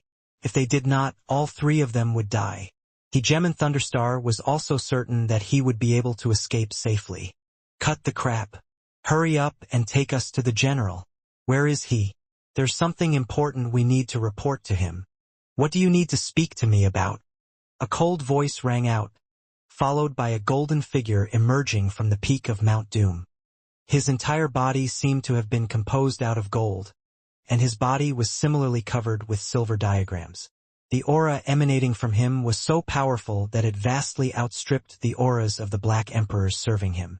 He was one of the legendary Golden Emperors, someone who had undergone the most powerful ritual sacrificium the Sith had to offer. As for the so-called exalts, that level could only be reached through a mixture of cultivation and luck. They were supreme amongst the Sith and were the most powerful members of the entire race. Hegemons could become transformed into Golden Emperors with ease and manufactured in large numbers. There was naturally no way they could be compared to the exalts. Despite that, Golden Emperors still had a level of power that was comparable to that of Otherverse lords, and their bodies were even tougher. To destroy their bodies was nearly impossible. General, the 3 Black Emperors who had just arrived immediately bowed respectfully. Speak. You actually rushed over here in a realm ship. What is this all about? Lord Wolf's gaze was icy cold. He glanced at the distant realm ship, then at his 3 subordinates. General, we were on patrol as ordered, the skinny Onyx humanoid said respectfully. And we suddenly heard that in the Flame Dragon realmverse, there was a Tao Lord named Darknorth who somehow managed to take control over a Sith site known as the Jadefire Realm. He even managed to convince a Hegemon to serve him as his retainer. A Tao Lord with a Hegemon as a retainer? Lord Wolf was quite shocked, as were the Black Emperors by his side. Although this news had spread quite far, it hadn't quite made it to the Skywolf territory. These 2 territories were simply too far away. More importantly, Tao Lord Dark North actually has a realm ship, the skinny Black Emperor said hurriedly. The hegemons of the surrounding territories all wanted to take it from him, but in the end, he actually managed to use the Jadefire realm to take one of them under his control. Once we heard the news, we immediately traveled to the Flame Dragon realmverse. We wanted to force him to hand it over so that we could offer it to you, General. Lord Wolf narrowed his eyes as he continued to listen. But he actually refused. The skinny Black Emperor gritted his teeth and growled. He actually dared to refuse. We attacked him, but he was so incredibly powerful that he was at the hegemonic level of might. A Tao Lord comparable to hegemons? No matter how calm Lord Wolf normally was, he couldn't help but feel stunned. He nodded slowly. It seems he must have mastered one of the legendary Omega Daos, and has had some other lucky experiences as well. Even if he is a Tao Lord who is comparable to a hegemon, he is still nothing compared to our Ice Peak army. Are you sure that he dares to make an enemy out of us? Yes. The skinny Black Emperor nodded, as did the other 2. The Cyclopean Black Emperor explained. He holds us in no regard at all. He actually dared to say that he was willing to give us the realm ship, but only for treasures of equivalent value. Does he have some sort of special status? Lord Wolf frowned. For example, is he an Autarka's disciple? The Flame Dragon realmverse should be under Realms Lord Windgrace's command. Could it be that he has some sort of connection to Realms Lord Windgrace? We haven't heard of him having any special status. He shouldn't be connected to Realms Lord Windgrace at all. Previously, he attracted an entire host of hegemons and emperors who attempted to kill him and take his realmship, but Realms Lord Windgrace didn't intervene. Clearly, there isn't much of a relationship there. In the end, he only survived because he took control over the Jadefire realm, the skinny black emperor said. If he doesn't have some sort of special background, no Tao Lord, no matter how monstrously talented, is anything more than an ant in the face of our Ice Peak army. Lord Wolf swept the three with his icy golden gaze, then turned to stare at the distant realmship. If my guess is correct, it should be Hegemon Thunderstar in command of that realmship. Thunderstar greets you, Lord Wolf. Hegemon Thunderstar flew out of the realmship and bowed. I wish to lead my black emperors to the Flame Dragon Realmverse. I'd like to trouble you to send us over there, Lord Wolf said. Of course, we'll make it worth your while. Helping you make a trip is a minor matter, Hegemon Thunderstar said. The hegemons and emperors of the 16 Realmverses Alliance had been in a race against time to reach the Flame Dragon Realmverse first, which was why they had all been forced to pay exorbitant prices. Going by normal prices, traveling the great distance from the Skywolf territory to the Flame Dragon Realmverse was still going to be quite expensive, but it was nothing to someone like Lord Wolf, who had massacred and looted countless people. All Black Emperors, assemble and move out alongside me, Lord Wolf ordered. We are going to the Flame Dragon Realmverse to take that realmship. Acknowledged. Let's take that realmship. A total of 9 Onyx humanoids flew out from Mount Doom by his side. Aside from their supreme leader, the Lonely King, the Ice Peak army only had a total of 3 generals. These 3 generals each commanded a total of 12 Black Emperors. Normally, they would each have 6 Black Emperors accompanying them. The other 6 would be assigned into 2 squads responsible for patrolling the Chaosverse. Once they heard anything important, they were to immediately come and report it to their general. The 3 generals and the Lonely King operated in the same way. They would have part of their soldiers with them, with the rest patrolling the Chaosverse on a long-term basis. This ensured that the Ice Peak army had a strong information network and was able to get involved in any of the momentous events within the Chaosverse on short notice. This time, Lord Wolf had the 3 returned patrolling Black Emperors and his 6 personal Black Emperors with him, making for a total of 9 Black Emperors. 1 Golden Emperor and 9 Black Emperors. A force like this is enough to massacre the Flame Dragon Realmverse 10 times over. Hegemon Thunderstar mumbled to himself. All I'm doing is earning a bit of treasure by sending them over. Even if I declined, there would be other hegemons willing to help out.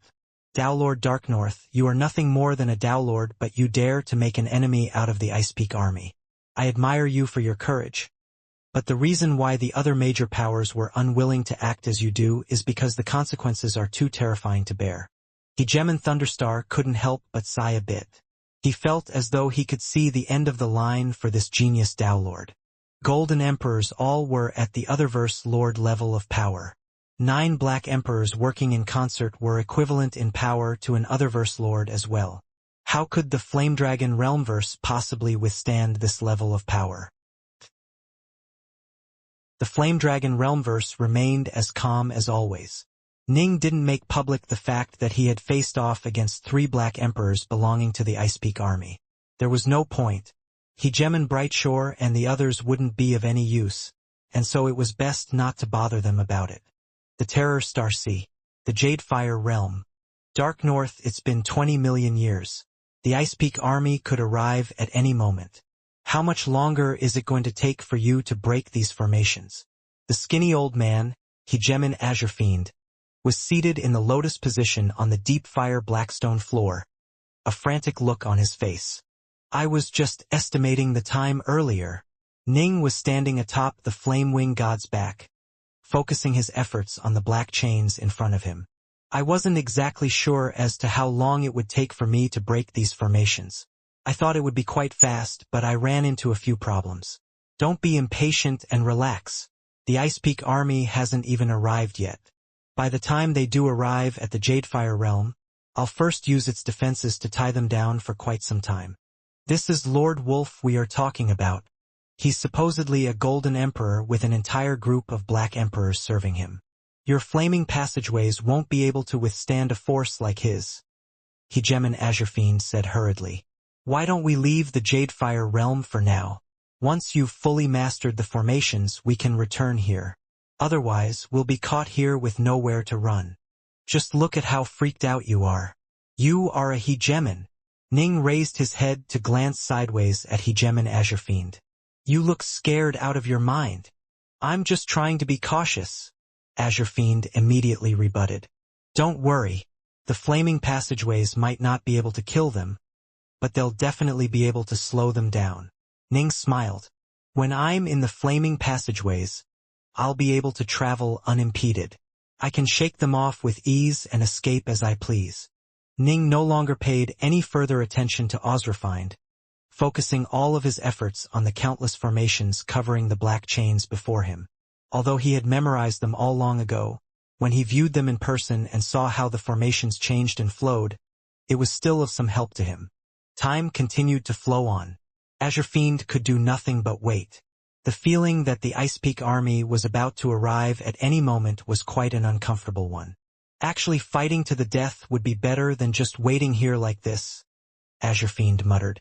Not even my master is as worried as you, the nearby White Thaw said. You! Azure Fiend glared at him. He's completely focused on his formations, while I have nothing to do. Of course I'm going to be miserable. To put it plainly, you are a coward. You are scared. White Thaw glanced sideways at Azure Fiend. Puny golem, how dare you mock me? Azure Fiend glared at him. White Thaw just shut his mouth, paying Azure Fiend no heed. Azure Fiend was so angry that his teeth hurt. White Thaw only obeyed Ning's orders and didn't seem to care about Azure Fiend at all. There really was nothing Azure Fiend could do to the golem. He might be able to completely dominate White Thaw in a fight, but he wasn't able to actually injure White Thaw. Ning's true body and primal twin were both consumed with their meditations. Countless formations were flashing through their minds, circulating non-stop and merging together. Some of the formations would then vanish, replaced by other formations. The art of formations relied heavily upon visualizations and divinations. This was why the Tao of formations was a legendarily complex one. Anyone capable of becoming a hegemon via the Tao of formations would definitely have a far higher level of status than ordinary hegemons. Whoosh! The countless formations were tweaked again and again. Suddenly, the black-robed Ning in the Azure Flower Estate and the white-robed Ning within the hidden room in the Jadefire realm both opened their eyes. Their eyes were gleaming with shocking levels of light. I understand, Ning murmured softly, his voice filled with suppressed excitement. These Sith elders truly were incredible. They actually managed to use formations in such a manner. Even though I had all those Sith techniques to serve as references, it still took me an incredibly long period of time to understand and solve these formations. The more Ning researched the Sith, the more impressed he felt, even though he was currently just focusing on formations. No wonder the Sith had been so daring as to try and enslave all the cultivator civilizations. How is it? The distant Azure Fiend had been taking a nap while seated. He opened his eyes to look at Ning, a hint of excitement in his gaze. Have you solved it? Master. White Thaw looked at Ning as well. I think I have. Ning nodded. What do you mean, you think you have? Azure Fiend stared at him. My mental visualizations should be correct, but I need to actually try them out. Ning took a deep breath, manifesting 3 heads and 6 arms as his aura grew markedly more powerful. All 6 of his arms expanded in size as they simultaneously reached out to the 6 black chains. Each of the fingers on Ning's 6 hands turned crystalline in color as he drew hand seals with them. His fingers began to naturally come together into a series of formations. The formations around his 6 palms began to naturally merge together, almost like a marvelous mechanism that was coming together in layers. Then, Ning's 6 hands separated to touch the black chains on 6 different spots. Some moved slowly, some moved quickly, but there was a certain natural beauty to the cadence. Clack! One of the black chains let out a series of clattering as it began to move. The black chains began to undergo certain changes, transforming to become significantly thicker in size. The thickened black chains began to reach out towards one direction, moving alongside the flame wing god's leg. Clack! The black chain covering the leg suddenly expanded and then naturally separated from the others. Once this happened, the second black chain began to stretch out as well. All 6 black chains seemed to be influencing each other.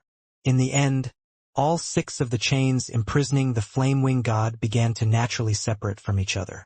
Get over here. Ning reached out with all 6 hands, his crystalline fingers once more tapping the 6 chains on 6 different locations. Whoosh, whoosh, whoosh, whoosh, whoosh, whoosh. All 6 black chains were released from their void anchors and flew over towards Ning. Ning dispelled the 3 heads, 6 arms technique. He reached out with his right hand, causing all 6 chains to become very fine and delicate as they coiled obediently around his arm like a bracelet. This is a fine treasure, a unique weapon which the Sith used in war. Ning smiled. Once these chains coil around someone, they can fully suppress it. Even chaos primordials can be suppressed by them. Most likely, anyone below the autarch level of power who is trapped by them would be unable to break free. However, Ning also knew that no one would be so stupid as to allow the chains to just coil around them. Flame wing! Flame wing! Ning leapt off the flame wing god's back and moved to stand in front of it, then gave one of its paws a little kick. Eh! The slumbering flame wing god opened its gigantic bleary eyes, then stared downwards at the tiny white-robed figure standing in front of it.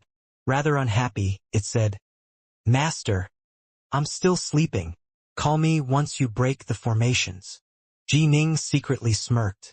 "You are a chaos primordial, but all you do is eat and sleep. You have no gravitas whatsoever. Hurry up and get up. Haven't you noticed that the chains are gone?" Ning shook his head. "The chains are gone?" The flame wing god's eyes turned huge. He hurriedly turned his head to stare at his 2 wings, then stared downwards from his flank to look at his 4 stubby legs. "Ha ha ha! They're gone. They're really gone. Those damnable chains are finally gone." The flame wing god jumped to its feet, its giant body quivering in excitement. "I've been trapped here forever. I couldn't even change my size or appearance, or find anything good to eat. I didn't have a good meal until you came, Master. That was absolutely agonizing. Now, ah ha ha ha ha." Flame wing raised his head and let out a delighted laugh. His laughter echoed within the hidden room, forcing Ning, Azure Fiend, and White Thaw to all press their hands over their ears. The laughter was simply far too large. "Change!" Flame wing boomed loudly. Whoosh! His large and winged frame instantly transformed to become the same size as Ning and Azure Fiend. He was just slightly taller and very chubby. His skin was ruddy, and his eyes were rather vacant-looking, as though he wasn't all that clever. His aura was completely reserved. He didn't look like he posed the slightest threat to anyone at all. "Whoa! It's been ages since I've taken human form. This feels nice. None of those cultivators or Sith would be able to recognize me like this." Flame wing smugly shook his rear a few times. In his normal form, he was like a giant winged giant bear who loved to stretch his wings. In human form, he naturally liked to shake his rear. "Human form?" Intrigued, Ning asked, "Flame wing, can it be that you normally spent the majority of your time in human form?" "That's right." Flame wing nodded. "I only used my true form when I was wandering in the Great Dark. That allowed me to travel faster. When I reached a realmverse, I'd occasionally feel so hungry that I'd eat the entire thing. The vast majority of the time, however, I wouldn't want to do that. That's because there are a lot of things in realmverses which are unappetizing." A thought suddenly entered Ning's mind. Birth and death, destruction and creation. This was a form of natural rhythm the Chaosverse went through. Chaos primordials had the intelligence levels of children that made them perfect tools for the prime essences of the Chaosverse to exert their will. Powerful cultivators had incredibly strong Dao hearts, making it very hard for the Chaosverse to guide them. However, guiding a Chaos primordial was far simpler. When they felt a sudden, powerful desire to eat, they'd eat entire realmverses. Natural destructive celestial bodies like yin-yang samsara wheels were terrifying, but they took time to be born. Even the Chaosverse needed time to create them, as well as many other factors. No wonder the Flame Dragon Realmverse is threatened by the yin-yang samsara wheels. But the autarchs won't intervene. If they intervene, they'll suffer a backlash from the Chaosverse. Ning couldn't help but sigh. Flamewing continued. When I'm not in the mood to eat the Realmverse, I'll secretly take human form. No one will be able to discover my true entity, and I can just relax and wander through the various places within that Realmverse, searching for delicacies to eat. Ihihei. When I accidentally reveal my true identity, I'll immediately slip away. I'm able to sense when powerful cultivators appear nearby. It is a form of precognition, and I'll immediately slip away to ensure they cannot find me. Flamewing said smugly. Ning nodded. No wonder so few had ever encountered a chaos primordial. Unfortunately, the last time I sensed danger coming and immediately fled, but the Sith were still able to catch up to me. After that, they caught me. The Flamewing God ground its teeth. If I ever see another Sith, I'll eat him alive. The Sith were wiped out long ago. Even if a few of them are still around, you wouldn't have a chance to kill them. The autarchs would have intervened long ago, Ning said. All right, now that the formations have been disrupted, you are free to leave. Come, accompany me in a visit to my homeland. All right. Flamewing's ruddy face was covered in excitement. I want to go right now. It's been so long since I've visited a Realmverse. The nearby Azure Fiend and White Thaw both felt rather embarrassed. It really was like talking to a child. Flamewing glanced sideways at Azure Fiend and White Thaw. Suddenly, Flamewing narrowed his eyes and sauntered over to them. He soon reached Azure Fiend, who stared at him, rather puzzled. Eh? Burp. Flamewing suddenly used his rear to shove Hegemon Azure Fiend to one side. Starting today, Flamewing slapped his chest with a pudgy hand. I'm the boss of Master's servants. White Thaw, you are second. As for you, you ugly old man, you are ranked third. What the hell? Azure Fiend was instantly irritated by this. The Flamewing God was like a child but was terrifyingly strong. For it to be above him was one thing. But why the hell was the Sith Protector Golem also ranked above him? Because I said so, and because I don't like you. Flamewing glanced sideways at Azure Fiend. Don't think I'm too stupid to notice. I can tell just from the way you look at me that you look down at me. Humph. I've visited countless Realmverses and seen countless cultivators. I can tell at a glance who likes me and who dislikes me. White Thaw's much better than you. The nearby Ning let out a startled laugh. At the same time, he couldn't help but sigh. Flamewing wasn't very smart, but he had the pure heart of a child. He could immediately tell who was good to him and who wasn't. Did you hear me? I'm the boss, White Thaw second, and you are third. If you don't agree, I'll beat you up until you do. Flamewing tapped his pudgy white finger against Azure Fiend's chest. I hear you. Azure Fiend was speechless. Fine. You are the boss, White Thaw second. I'm third. There was no point squabbling with a chaos primordial. That's more like it. Flamewing walked over to Ning, then said in a very fond manner, Let's go, Master. Ning rubbed his head. He felt as though he had suddenly adopted a child. All right, let's go back to the Flame Dragon Realmverse, Ning said. Dark North. Should we finish off Winterflame first? Azure Fiend suddenly said. No rush. Winterflame is like meat that's already on the chopping block, but we would need Flamewing to actually kill him. Once Flamewing attacks, Winterflame would definitely spread the news to everyone before he dies. Ning shook his head. Best not to introduce too many variables into the mix for now. I'm planning to use Flamewing against the Ice Peak army. The Ice Peak army dares to attack you, Master? Humph. Leave them to me. I'll eat them all. Flamewing held the Ice Peak army in no regard at all. Aside from the autarchs and the Sith exalts, Flamewing truly feared nothing and no one whatsoever. The Flame Dragon Realmverse. An empty region within the Imperial Palace of the Brightshore Kingdom. Hegemon Brightshore's vast form was located here. Hegemon Brightshore slowly opened his eyes, a hint of confusion in them. Why do I suddenly have a strange premonition that something major has just happened within the Flame Dragon realmverse? The last time I felt something like this was when Crimson Wave Temple appeared. The fruits within it were quite useful to hegemons and emperors, and the temple itself is tremendously important. This time, it doesn't feel as though a treasure has emerged. Rather, I can sense a strange sort of pressure. Hegemon Brightshore was puzzled. It was as though something had just happened which caused a wave of invisible pressure that pressed down on his heart, causing him alarm. When one had reached certain heights in cultivation, one would be able to sense when something incredibly important to them had just happened. Hegemons were second only to autarchs when it came to actual insights into the Tao. The so-called Otherverse Lords were nothing more than hegemons who had managed to take control over an Otherverse.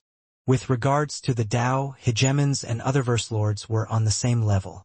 This was true even for figures like Realms Lord Windgrace or the Lonely King, who had managed to take control of terrifyingly powerful Sith war machines.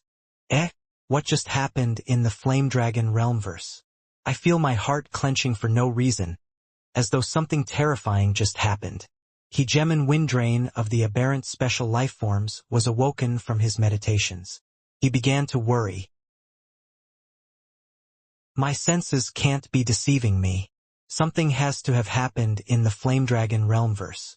I'll go talk to Brightshore and Windrain and see if they know what just happened. Hegemon Netherlily of the ancient cultivators felt rather uneasy. In the past, the truly supreme powers of the Flame Dragon realmverse had always been the three of them. They would always discuss any major events that happened. Ning had successfully resolved the formations, unshackling the Flamewing God and bringing it to the Flame Dragon realmverse with him into Vast Heaven Palace. The only ones in the Flame Dragon realmverse who could sense that this had happened were the three hegemons. The major powers of other realmverses were simply too far away, and this matter was of negligible impact to them. They naturally couldn't sense anything at all. However, there was one major power in the 16 Realmverses alliance outside the Flame Dragon realmverse who was able to sense something. This was the true leader and most powerful member of the alliance. Realms Lord Windgrace, the Hidden Fiend realmverse, the Black Sun. An old man was seated atop an extremely slick boulder within a secluded courtyard. This old man had a large, tousled beard and mussed-up hair. His eyebrows were so messy that they were growing into a unibrow, giving him a very unkempt appearance. However, his face was extremely calm. His eyes were closed, and he just sat there silently in the lotus position. Each time he entered this form of silent meditation, it would last for varying amount of times. Sometimes he could sit there for more than 10,000 chaos cycles. Realms Lord Windgrace enjoyed sitting quietly like this. When meditating, his spirit felt free and unencumbered. All sorts of thoughts and insights flowed through him. It was like both thinking and not thinking at the same time. At his level of insight, treasures which assisted in cultivation were of no further use. He had simply been for training for far too long. He had already made breakthroughs in everything he possibly could. Right now, what he needed was a true epiphany. But true epiphanies could not be achieved via any treasures at all. The Autarchist Stone Dais which Ning used simply allowed him to emulate a quasi-epiphany state that allowed him to train at incredibly faster speeds. But there was nothing it could do to allow him to breach a true bottleneck. Once one had reached a bottleneck, no treasures would be of any use in assisting you in the breakthrough. Only insights and epiphanies would suffice. An invisible tendril of power suddenly snaked its way through his empty spirit like a premonition. Realms Lord Windgrace suddenly opened his eyes, a hint of surprise within them. Moments later, he regained his usual calm, but he frowned and thought, I have the feeling that a terrifying force has just emerged, one which even I am incapable of controlling. And yet, I can sense that it should be connected to me. Is it within the Hidden Fiend realm? Or is it elsewhere in the 16 Realmverses alliance? The 16 Realmverses alliance was his territory. Even a force as arrogant as the Ice Peak army wanted to first verify that Dowlord Darknorth didn't have a connection to Realmslord Windgrace before taking action. Even then, they chose to sneak into the Flame Dragon Realmverse and would only act against Jining and Jining alone. They didn't want to cause too much trouble. This was a testament to what a preeminent power Realmslord Windgrace was. Generally speaking, the likes of Realmslord Windgrace or the Lonely King wouldn't get involved in minor squabbles. Avoiding causing too much trouble was the key. If even I am incapable of controlling it, what could it be? Realmslord Windgrace was puzzled. He immediately began to engage in some numerancy divinations. He had been a hegemon for far too long. He was far more ancient than even hegemon Brightshore. He had been a legendary figure even during the Dawn War, and he had been given guidance by more than one autarch. He had reached an incredibly high level of insight into multiple Daos, and had mastered 3 hegemonic Daos. However, the Dao of numerancy was simply far too difficult to master. He had yet to reach even the Archon level in numerancy. In fact, he was far from it. Most likely, he was merely on par with the level which Dowlord Badlands would reach once the latter became a Dowlord of the 4th step. Still, he was able to divine a few things. It is connected to me, and it is indeed something within the 16 Realmverses alliance. However, no further details can be divined. Realmslord Windgrace frowned. The uneasy feeling in his heart made it impossible him to meditate calmly any further. I have no idea where Emperor Waveshift is. My only choice is to ask Blackwood to help out. Realmslord Windgrace mused. Emperor Waveshift had obviously reached terrifying heights in the Dao of numerancy. He had actually reached the hegemon level in this Dao.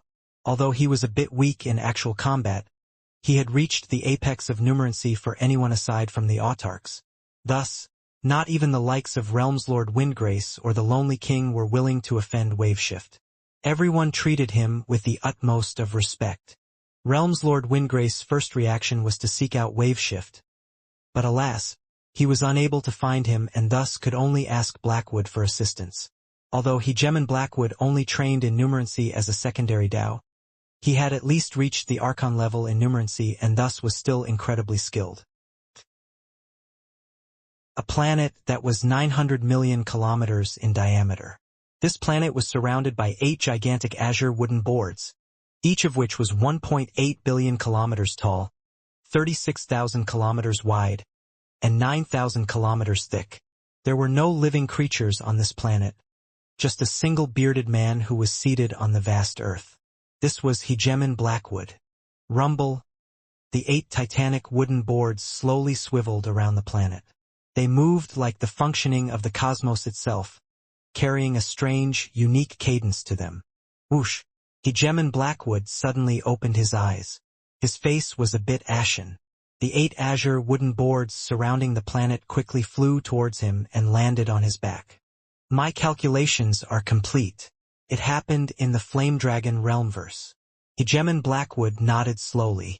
A terrifying new power has emerged, so strong as to be completely impossible. My subconscious is warning me that it is even more dominating than Realmslord Windgrace himself. Who does this new force represent? Can it be that a hegemon has discovered yet another Sith war machine? Hegemon Blackwood couldn't help but come to this conclusion. Terrifying Sith war machines were capable of terrifying amounts of power. Some were stronger, some were weaker. For example, although Ning's chain weapons had incredible suppressive and absorptive powers, they had to first be wrapped around a cultivator successfully. This meant that they were fairly unique, but of limited use in combat.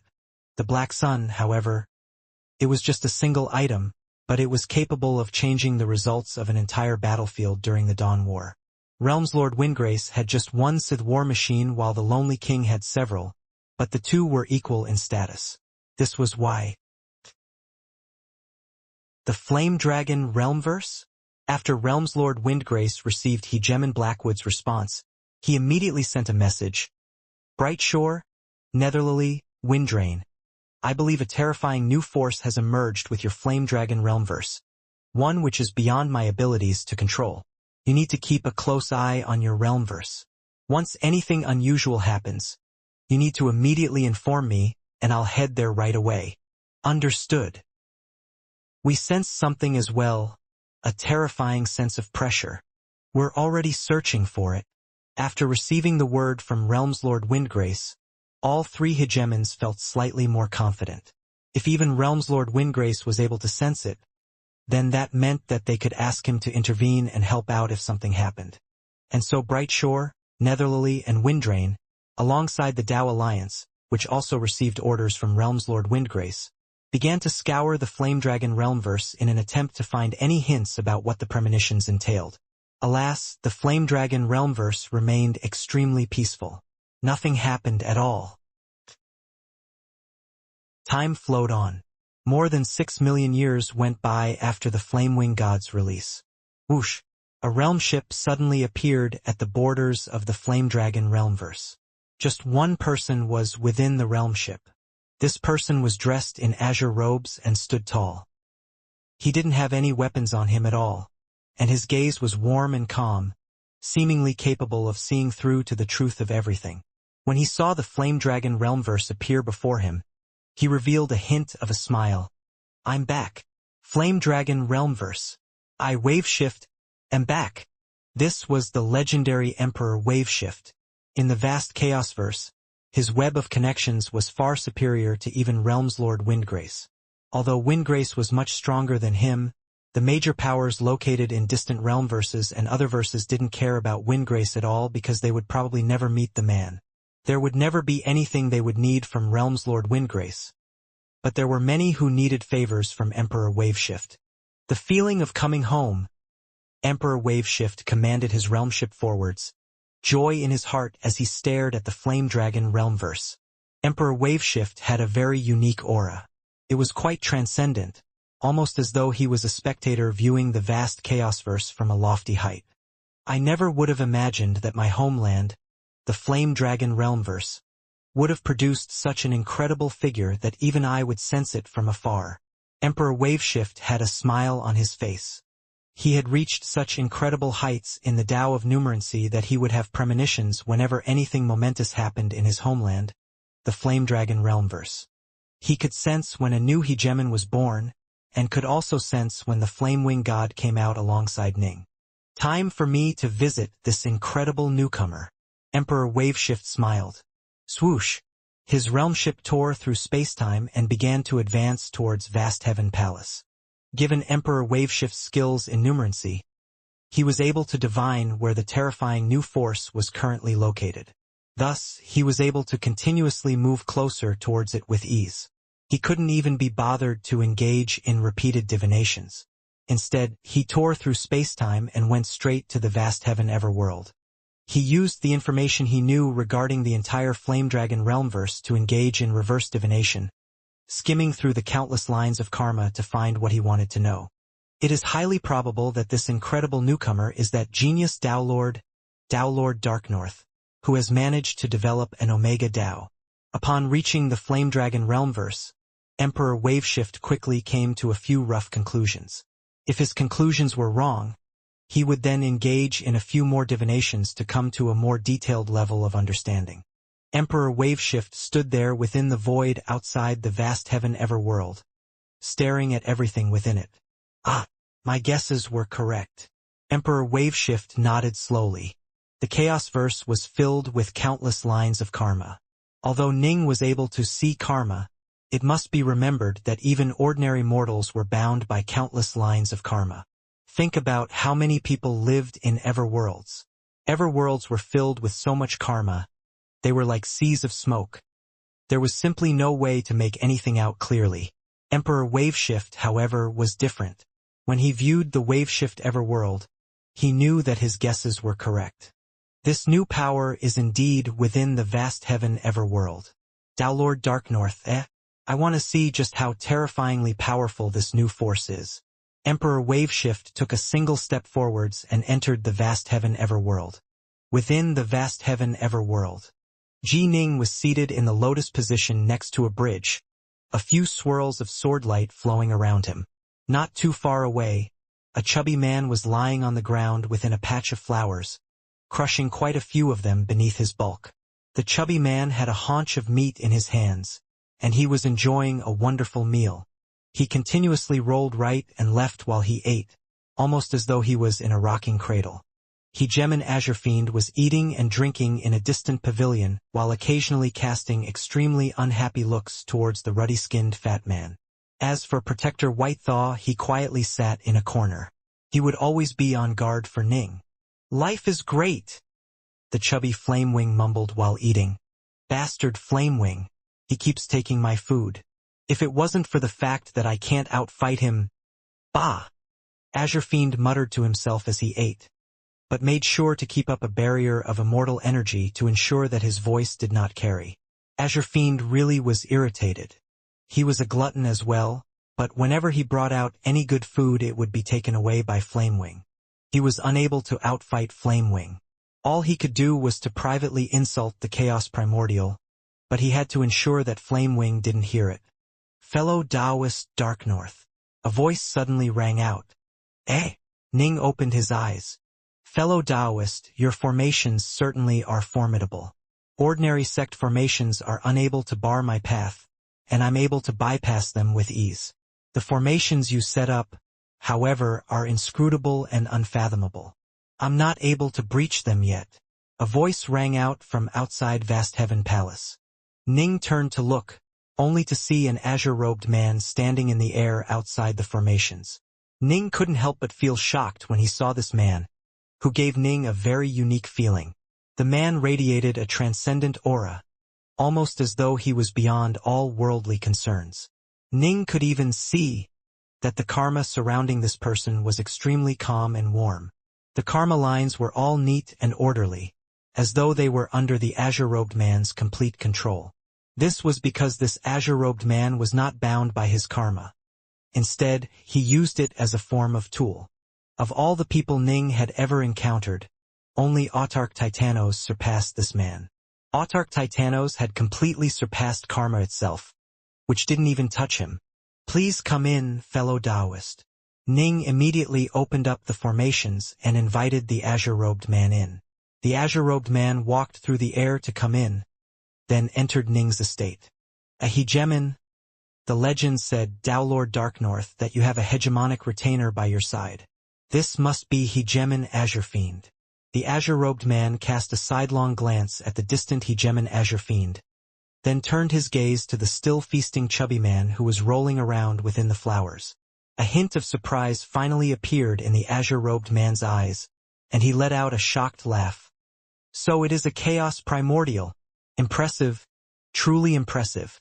Judging from its karma lines, Tao Lord Darknorth, you actually managed to tame a Chaos Primordial? I truly do admire you." Ning was speechless. The karma lines connecting him and Flamewing were indeed quite thick. But how was it that this person was able to immediately recognize Flamewing as a Chaos Primordial? It must be remembered that Flamewing's transformation ability was an innate gift.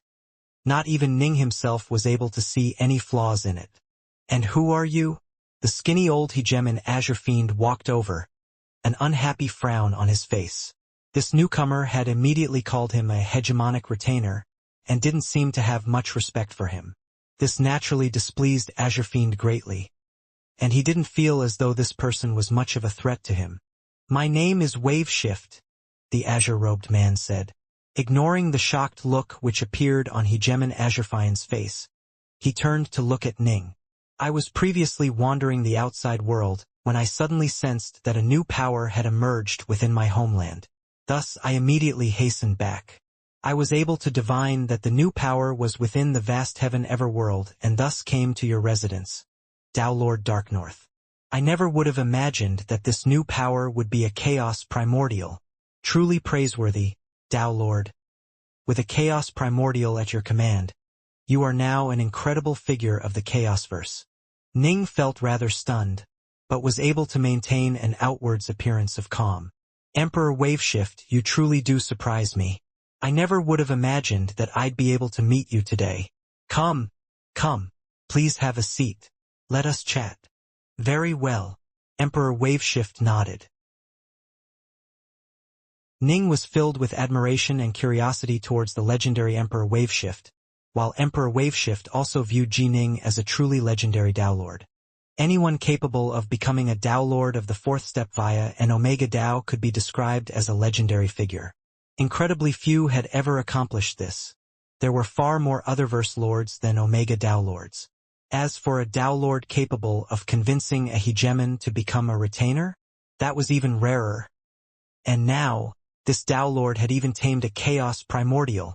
Emperor Waveshift truly did feel admiration towards Ning. The two chatted and laughed together, quickly finding out that they were birds of a feather. Ah, so that's how it is. Emperor Waveshift nodded. The Ice Peak army truly is famous for its arrogance and overbearing behavior. As they see it, you are a Dao Lord with a limited lifespan. Once you fail your Dao merge, people will end up fighting over the realm ship anyhow. It only makes sense for them to want to get a head start on it. Given that you also embarrassed them, there's no way the Ice Peak army is going to let things rest. Still, this time they should merely be sending one of their golden emperors, Lord Wolf, and the black emperors under his command. Given that you have a chaos primordial, they are of no threat to you whatsoever. Ning nodded in agreement. Oh right, when I arrived at Vast Heaven Palace, I saw that the formations protecting it truly are marvelous. Emperor Waveshift said. Although the Dao of formations is a secondary Dao for me, I've still reached the Archon level in it. Given my skills in numerancy, I'm usually quite skilled in dissecting formations, but I found your formations to be quite difficult and complex. Ning laughed. Big brother Waveshift, you truly are formidable. You were able to recognize them as being set down by me with just one glance. A minor parlor trick. Divination is the only thing I am good at, Emperor Waveshift said. By now, the two were already on such good terms that they were referring to each other as brother. My formations primarily stem from two completely different schools of thought which belong to the Sith lineage. Their power stems from the combination of these two schools of thought, Ning said. No wonder. Emperor Waveshift nodded, then said, You've only trained for a brief period of time, but you've reached such heights in the art of formations. You truly are a genius who has mastered an Omega Dao. Although we've only known each other for a short period of time, I feel that we are quite similar. I must remind you, now that you have a Chaos Primordial, there is no one capable of posing a threat to you. You need to focus on your cultivating. To you, the greatest problem shall be the Dao merge. If you fail the Dao merge, well, but if you succeed, you'll gain eternal life and will be able to meet often. Cultivators each had their own unique personalities. Hegemon Brightshore, Hegemon Windrain, Hegemon Netherlily. They all had their own unique temperaments. Ning was on fairly good terms with them, but he wasn't exactly close friends with them. The experiences he had shared with Nine Dust had resulted in them slowly becoming friends for life. As for Emperor Waveshift, they shared extremely similar personalities, resulting in both taking a liking to the other right away. As a result, they became friends as well. It wasn't easy for major powers to become friends with each other. Now that they were friends, Emperor Waveshift couldn't help but worry about Darknorth's chances at the Dao merge. The Dao merge. All I can do is try my utmost with no looking back. As for whether I succeed or not, so long as I do my best, I'll have no regrets, Ning said. Time flowed on. To emperors, 2 chaos cycles was a very short period of time. Thus, Emperor Waveshift decided to temporarily take up residence in Vast Heaven Palace. Later on, when Emperor Soulsky learned that the legendary Emperor Waveshift was actually within his own palace, he was scared silly. He only kept it secret after being requested to do so by Ning and Waveshift. Emperor Waveshift would only meet those he wanted to meet. There were many he did not wish to meet. They would just bring too much trouble. 10 million years after Emperor Waveshift's arrival. Dark North. Emperor Waveshift and Ning were seated next to each other, playing a game of chess. As a master of formations, Ning was quite skilled in chess, while Emperor Waveshift was naturally even better. It was rare for them to encounter such excellent opponents, and so they often played chess against each other. Ning glanced over at Emperor Waveshift.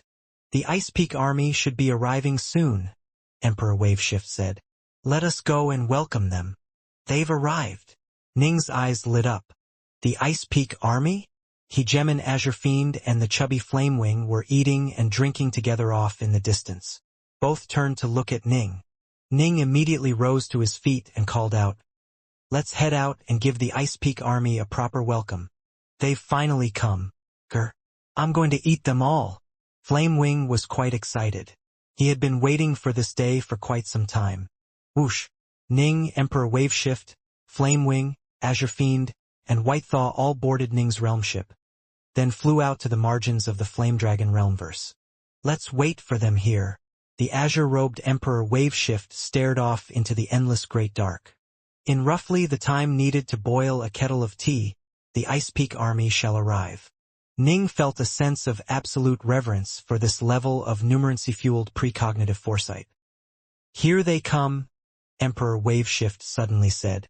Ning also saw how a series of ripples began to appear at the margins of the great dark. Moments later, an enormous space-time tier appeared within the darkness, followed by a realm ship flying out of it. Humph! An angered snort rang out from within the realm ship as an aura of tremendous might swept outwards, causing Ning, Azure Fiend, and White Thaw to turn slightly pale. Emperor Waveshift and the Flamewing God remained as composed as ever. Emperor Waveshift wasn't all that powerful, but he had experienced many, many things. He had met some truly terrifying figures and had been to many mysterious places, far more than even the Lonely King or Realms Lord Windgrace. He truly was the embodiment of the term highly experienced. Naturally, he was able to maintain his equanimity when encountering a single Golden Emperor. As for Flamewing, most likely, only Sith Exalts or the Autarchs were capable of inspiring dread in him. "How bold! You actually dare to appear before me." A series of figures began to fly out of the realm ship, with a humanoid figure that glittered like gold at their head. Behind him was a total of 9 black humanoids, each of whom had auras of transcendent power. A single Golden Emperor was equivalent to an Otherverse Lord in power. 9 black emperors fighting in concert were also a match for an Otherverse Lord. The amount of pressure they brought to their foes was truly incredible. Waveshift, the Golden Emperor, Lord Wolf, turned to look at Emperor Waveshift. A hint of astonishment flashed past his eyes. He snorted coldly, "No wonder Dowlord Darknorth just so happened to be waiting for us right here. So he has you standing behind him, Emperor Waveshift. I've heard of you long ago, but today is the first time we've met. Are you here to stop me?" Emperor Waveshift laughed. "If I asked you to leave, would you actually leave?" "Of course not." Lord Wolf had a more baleful and more dominating aura than anyone Ning had ever encountered, and he held Emperor Waveshift in no regard at all. "Those who like you, Emperor Waveshift, will flatter you, but to those who don't like you, you aren't worth half a damn." Lord Wolf was an incredibly proud figure. There was nothing he wanted from Emperor Waveshift, and this was actually the very first time the two had met despite both having lived for countless years. He naturally felt no respect for Waveshift, an emperor who didn't even have the combat power of a hegemon. "Yes, I'm quite weak. My talents lie in numeracy and numeracy alone. My friends flatter me, but to those who have no need of my talents, I truly am worth very little." Emperor Waveshift remained quite calm and composed. Lord Wolf's face was a mask of icy arrogance, but many thoughts flitted through his mind. Emperor Waveshift is actually here. Can this be a scheme of some kind? But as a Golden Emperor, I'm even better at staying alive than actual Otherverse Lords. Given my power and the power of the 9 black emperors who serve me, the only person in this area who would pose a threat to me should be Realms Lord Windgrace. Even if Emperor Waveshift is plotting against me, he won't be able to do anything to me at all. I'll overwhelm them with raw power. In front of absolute power, all schemes are nothing more than jokes. Lord Wolf was extremely confident in his abilities. Dowlord Darknorth. Lord Wolf stared at the distant white-robed youth who bore that black sheath on his back. Ning was looking at him as well, and their gazes met in the air. "General Wolf," Ning responded. "You are an impressive Dowlord. Truly, you are incredible," Lord Wolf said. "I've been alive for a very long time, but you are the only Dowlord I have any respect for." "You praise me too much, General," Ning said. "Don't be modest. A Tao Lord who can reach hegemonic levels of power and even command a hegemon retainer truly is incredible. Lord Wolf glanced sideways at Azure Fiend, who was by Ning's side. However, your retainer is a bit too cowardly. I would have committed suicide long ago. Cold light flickered through Azure Fiend's eyes. My contempt is reserved for those who commit suicide, Ning said. Lord Wolf frowned as he looked at the white-robed youth, then said coldly, You really don't know what's good for you. No wonder you dared to make an enemy out of our Ice Peak army. Tao Lord Dark North, as a Tao Lord you shall merely live for 108,000 chaos cycles. This is an incredibly short period of time. Once your lifespan comes to an end, you shall perish and your realmship will fall into the hands of others. In fact, there might even be a great battle over it. Emperors like myself who possess limitless lifespans can use it to wander the many realmverses and see more things. But for you to hold a realmship is an absolute waste. I urge you to hand it over. That way you'll at least remain alive, Lord Wolf said. He had been planning to attack immediately, but when he saw Emperor Waveshift, he still felt extremely confident in his chances, but he chose to be just a bit more cautious than he otherwise would have been. Hand it over? Ning shook his head. Why should I just hand my treasures over to you? Are you sure you are going to refuse me?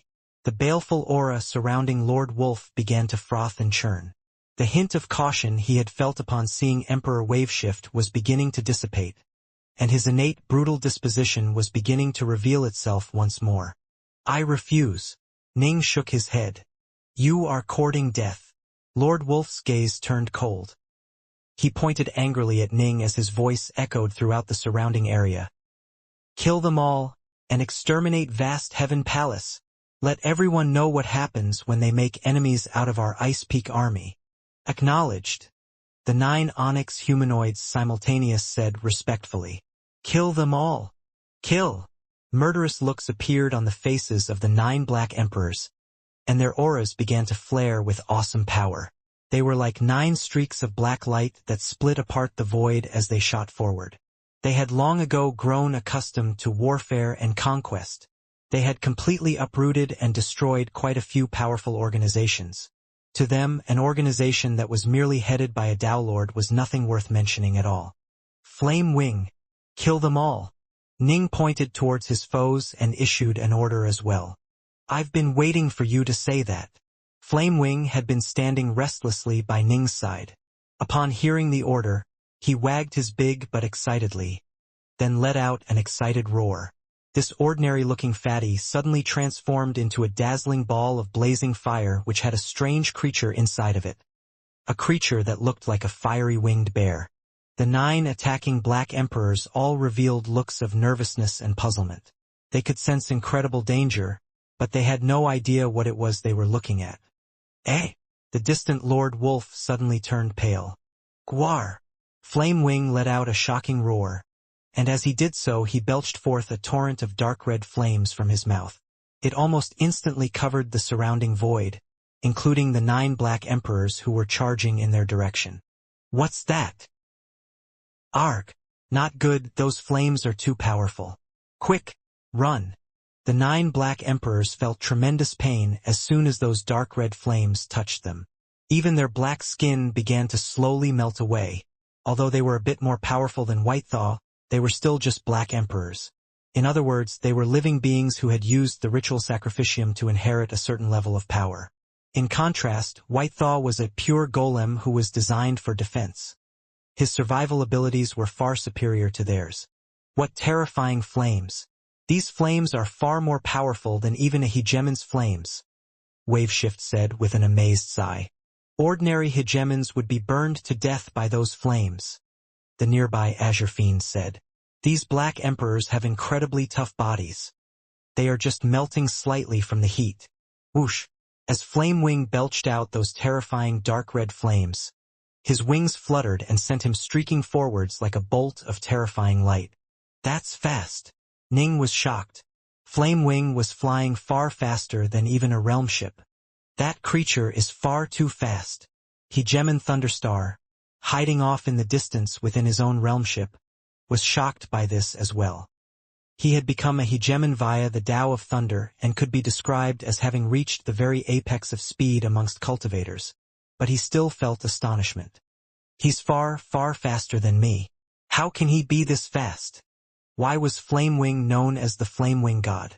It was precisely because of how incredibly fast he flew. This was why many classified him as a bird, as his prowess lay in his flight speed. Attacking techniques were of secondary importance. Riot. Flamewing transformed into a streak of light and almost instantly shot towards a Black Emperor. He reached out with one of his chubby paws and swiped at the Black Emperor with it, causing the Black Emperor's arm to twist unnaturally. A large wound appeared on the Black Emperor's chest as well, so deep as to expose the countless stone passageways located within his chest. One of the planets inside his body completely exploded. This was a lethal blow for the Black Emperor, who instantly lost his life as a result.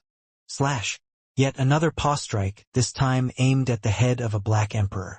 Although Black Emperors had incredibly sturdy heads, it was still possible for one to shatter those heads with enough power. As a result, this second Black Emperor died as well. Retreat, quick! Lord Wolf could do nothing but watch as this all happened, his eyes threatening to leave their sockets. As soon as he had seen those dark red flames, he knew something was wrong, and so he immediately charged forwards to rescue his subordinate. But compared to Flamewing, his flying speed was far, far slower. They were on completely different levels. These Black Emperors moved far more slowly than the Flamewing God, and the terrifying dark red flames had only caused them to slow down even further. As for Lord Wolf coming to reinforce them, they immediately gave up that notion. Given his speed, by the time he flew over, the Flamewing God would have pretty much killed them all. Thus, they had to take care of themselves. Join forces. Work together to buy some time. We only need to hold on for an instant. The Onyx humanoids were all absolutely terrified. It was as though they had met their natural predator. Fortunately, the 9 of them had charged over together and thus were quite close to each other. By the time the Flamewing God had killed 2 of them, the other 7 had already quickly gathered together. Hide inside this estate treasure first. One of the Black Emperors tossed out an estate-type treasure. Crack! The dark red flames were powerful enough to kill even hegemons. This top-grade eternal estate treasure instantly began to crack apart, followed by the treasure being completely destroyed. Whoosh! Bathed in flames, the Flamewing God's wings fluttered a single time, sending it straight towards the 7 Black Emperors. Block! The 7 Black Emperors simultaneously swept out with their palms as the silver diagrams covering their bodies began to light up. An awesomely cold aura swept out from them as ice began to form over their gigantic black palms, sweeping towards the attacking Flamewing God. Grr! Die! Flamewing was a dominating force of nature. It naturally chose to meet their attacks head-on. It flew straight towards its opponents, its giant bear-like paws smashing downwards with such power that even Ning and Azure Fiend felt their hearts tremble as they watched from afar. Its attack collided head-on against the giant black palms of the 7 Black Emperors. Boom! This was a collision of incredible power, and it instantly caused space around them to completely collapse and crumble. When the 7 Black Emperors joined forces, they were able to unleash an amount of power that was equal to that of an Otherverse Lord's. Although they were clearly at a disadvantage when battling the Flamewing God, they were at least able to briefly pause it in its tracks. As for the 7 Black Emperors themselves, they were knocked flying backwards, their bodies trembling and crackling as a large amount of tears and injuries appeared on them. They had suffered incredibly heavy injuries. Even they would need quite a long period of time to completely recover. Whoosh! The Flamewing God was enraged at having been briefly stopped in its tracks. It once more fluttered its wings. Swoosh! It instantly swept through the void and charged at the Black Emperors, who were still in the process of being blasted in each direction. They didn't have the chance to recover yet. Not good. Flee separately. Save yourselves. The Black Emperors had all suffered heavy injuries, and they had been blasted backwards with such force that they had lost control over themselves. It was impossible for them to once more join forces to block the Flamewing God. and so they simply followed the momentum of the previous blast and began to flee for their lives. Riot. The flame-wing god was able to move at incredible speeds. Its claws swept past the body of one of the fleeing Black Emperors, instantly tearing the Black Emperor's chest open. Quite a number of critical systems lay within the chest, and so this strike was a lethal one. Gwar! Flame-wing opened its giant maw and bit down, crushing a Black Emperor to bits with its teeth, then crunching through the remains and swallowing them. This was one of the most terrifying beasts in existence in the Chaosverse. A chaos primordial, they would often eat entire realm verses when hungry. In comparison, these onyx humanoids were devoured with ease by Flamewing. In fact, Flamewing rather enjoyed the chewiness. Stop that immediately! Lord Wolf had finally arrived. Lord Wolf had moved to bar Flamewing's path, but Flamewing was still able to land a clawing blow to a Black Emperor's back, causing his spine to completely cave in and a series of crackling sounds to emanate from his body.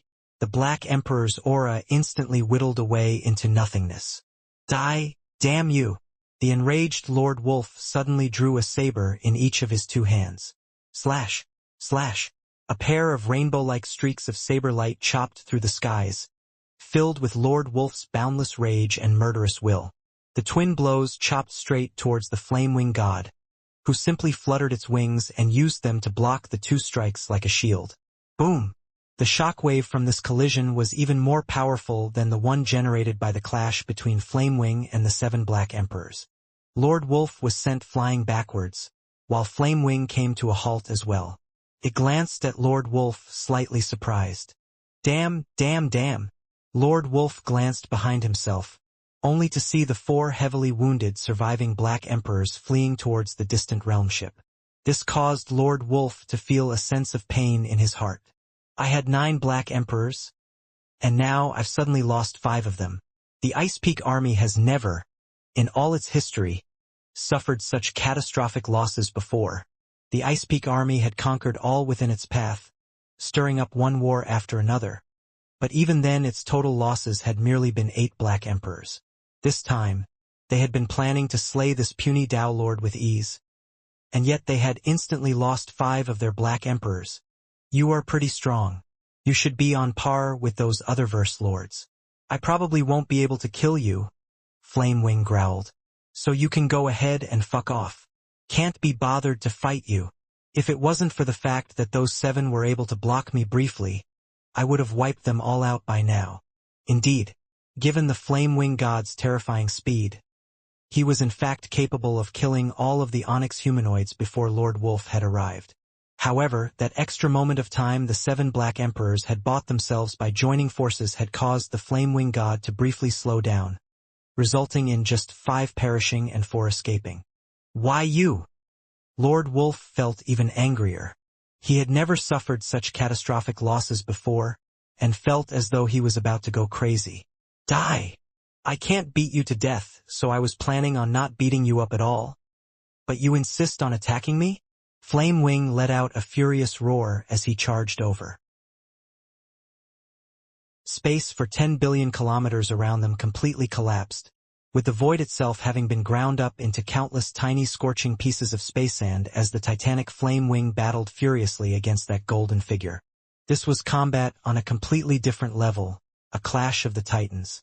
Flamewing had the advantage and was completely dominating the golden figure, smashing it backwards over and over again. However, golden emperors simply had incredibly durable bodies. Not a single scratch could be seen on Lord Wolf's golden form, and so Lord Wolf continued to attack again and again with his indescribably exquisite hegemonic saber arts. The terrifying clashes caused Ning and Azure Fiend to both tremble. So this is what a battle between Otherverse lords looks like? Ning nodded slowly. Flamewing was indeed quite a bit stronger than an Otherverse lord, but it was still incapable of actually killing them. In the end, its insights into the Tao were simply too weak. It completely relied on its innate gifts to do battle, and thus Otherverse lords were able to stay alive in the face of its onslaught. However, there was no way they could actually overpower Flamewing in a frontal clash. Even someone whose body was as durable as Lord Wolf, a Golden Emperor, was sent flying backwards with every single clash. However, rage caused Lord Wolf to continue to press the futile attack. It truly was a scene of apocalyptic might. Even hegemons would perish before attacks like these. And this is just one of the Ice Peak Army's generals. Azure Fiend let out an amazed sigh. He is a golden emperor. Even the lonely king himself is just a golden emperor. The nearby Emperor Waveshift said. The lonely king's advantage lies in his war machines.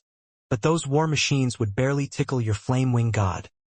There's no way they can damage the flame wing god's nigh indestructible body.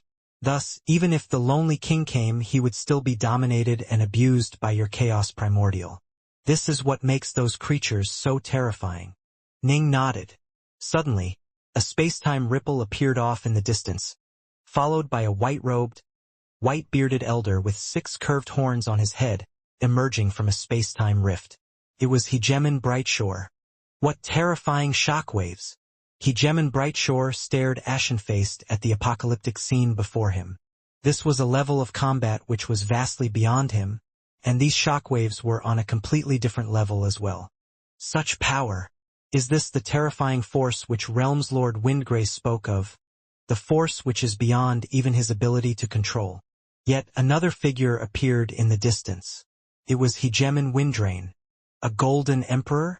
One of the legendary Golden Emperors, who are supposedly on par with other Verse Lords, is being completely dominated in battle? Where the hell did this beast come from? Hegemon Netherlily appeared as well. The terrifying shockwaves from this battle had been sensed by all 3 of the mighty hegemons of the Flame Dragon Realmverse, and so they had all hastened over here. On one side was Hegemon Thunderstar and his realm ship, along with the 4 surviving Black Emperors. On the other side was Ning's party and the 3 newly arrived hegemons. All of them stared, stunned, as the battle progressed between Flamewing and the crazed Lord Wolf. Damn. Arg. Lord Wolf let out an infuriated bellow which rang out in every direction. His voice filled with rage, resentment, and humiliation. He had never been as angry as he was right now. He had launched countless attacks, but he wouldn't be able to continue fighting like this. This was because the energy stores in his body would begin to be exhausted if he kept this up, at which point he would be in mortal danger. Lord Darknorth, I won't forget this. I won't forget this. Lord Wolf turned to glare at the distant white-robed youth. His eyes filled with terrifying hatred and malice. Let's go. Lord Wolf immediately began to flee. Oh, now you want to flee? By now, the Flamewing God had been thoroughly enraged by Lord Wolf as well. Its wings fluttered, sending it soaring through the void at terrifying speeds as it instantly caught up to the fleeing Lord Wolf. Flamewing once more sent its clawed paws against Lord Wolf. So you think you can just attack and run as you please? Boom! A titanic explosion rang out. Lord Wolf remained undamaged, and the warblades in his hands seemed to spin like circles of light. He himself arced outwards, borrowing from the momentum of the shockwave to continue fleeing. His body was so tough that it was completely undamaged. Lord Wolf continued to flee, while Flamewing pressed the attack. Chase him down, Flamewing! Ning ordered mentally. Leave it to me. This guy thinks he can just flee whenever he wants? It won't be that easy. Flamewing chased furiously, giving vent to his rage. Let's follow them. Ning waved his hand, producing his realm ship. Ning, Azure Fiend, Emperor Waveshift, and Whitethaw all flew into it. Darknorth, let us watch as well. Hegemon Brightshore flew over, followed by Hegemon Netherlily and Hegemon Windrain. They were extremely interested in watching a battle between Otherverse Lord-level combatants, especially since they themselves were in no danger. The brief part of the battle they had seen earlier had already caused them to learn a few things. Without question, the mysterious and terrifying beast which had completely dominated the Golden Emperor had to be on Ning's side. All right, let's go together. Ning didn't refuse them, and so Ning, Emperor Waveshift, Azure Fiend, Brightshore, Windrain, Netherlily, and Whitethaw all rode the realm ship as it chased after the 2 combatants. Although in raw speed alone Ning was unable to make the realm ship move as fast as the Flamewing God, Lord Wolf was much slower than both of them. As the Flame-Wing God continued to hunt after and beat down upon Lord Wolf, Ning and the others were able to keep up with ease. Wave shift. Long time no see, wave shift. Hegemon Brightshore and the other two hegemons all greeted Emperor Waveshift. Like them, Emperor Waveshift was a native of the Flame Dragon realmverse. He had naturally met all three of them long ago. They chatted amongst themselves as they watched the distant, high-level battle occurring before them. Dark North. Is this creature one of those legendary chaos primordials? Hegemon Brightshore soon asked the question he wanted to ask the most. The nearby Hegemon Windrain and Hegemon Netherlily were both curious as well. Ning nodded. It is indeed a chaos primordial. Its name is the Flame-Wing God. No wonder. I knew it. Only the legendary chaos primordials could possibly possess such a level of power. Hegemon Brightshore and the others were enlightened. Although they had their guesses, they had never actually seen a chaos primordial before. Those were legendary creatures which were never seen. Incredibly, simply incredible. Flame-Wing God, a chaos primordial, is battling against the Ice Peak army. It must have been tamed, right? Hegemon Windrain asked. Hegemon Netherlily turned to look at Emperor Waveshift. A smile on her face. She said, Waveshift, did you tame this chaos primordial? All of them felt amazement and awe. The legendary chaos primordials were incredibly rare, and taming one of the creatures was something out of the myths. Still, for Emperor Waveshift to accomplish this was shocking but believable to them. Emperor Waveshift was often invited and feted by the most supreme of major powers, who asked them to accompany them to some incredibly mysterious places. It was believable for him to have been lucky enough to tame a chaos primordial on one of those trips. I don't have that sort of ability. Emperor Waveshift shook his head. It was Dark North who tamed it. Dark North. Hegemon Brightshore and the others all turned to stare at Ning in disbelief. For a moment, none of them knew what to say. Dowlord Dark North was an absolute monster. They had never heard of such a terrifying Dowlord. It would be understandable if a power emperor like the Lonely King or Hegemon Windrain had tamed a chaos primordial, but a Dowlord. This was truly miraculous. Nothing more than lucky. Ning calmly watched as the battle proceeded. His gaze focused on the enemy realm ship that was following from behind like a streak of lightning. That realm ship really is fast. It flies far more quickly than even my own realm ship. I can sense from its sudden bursts of speed that it's even faster than Flamewing.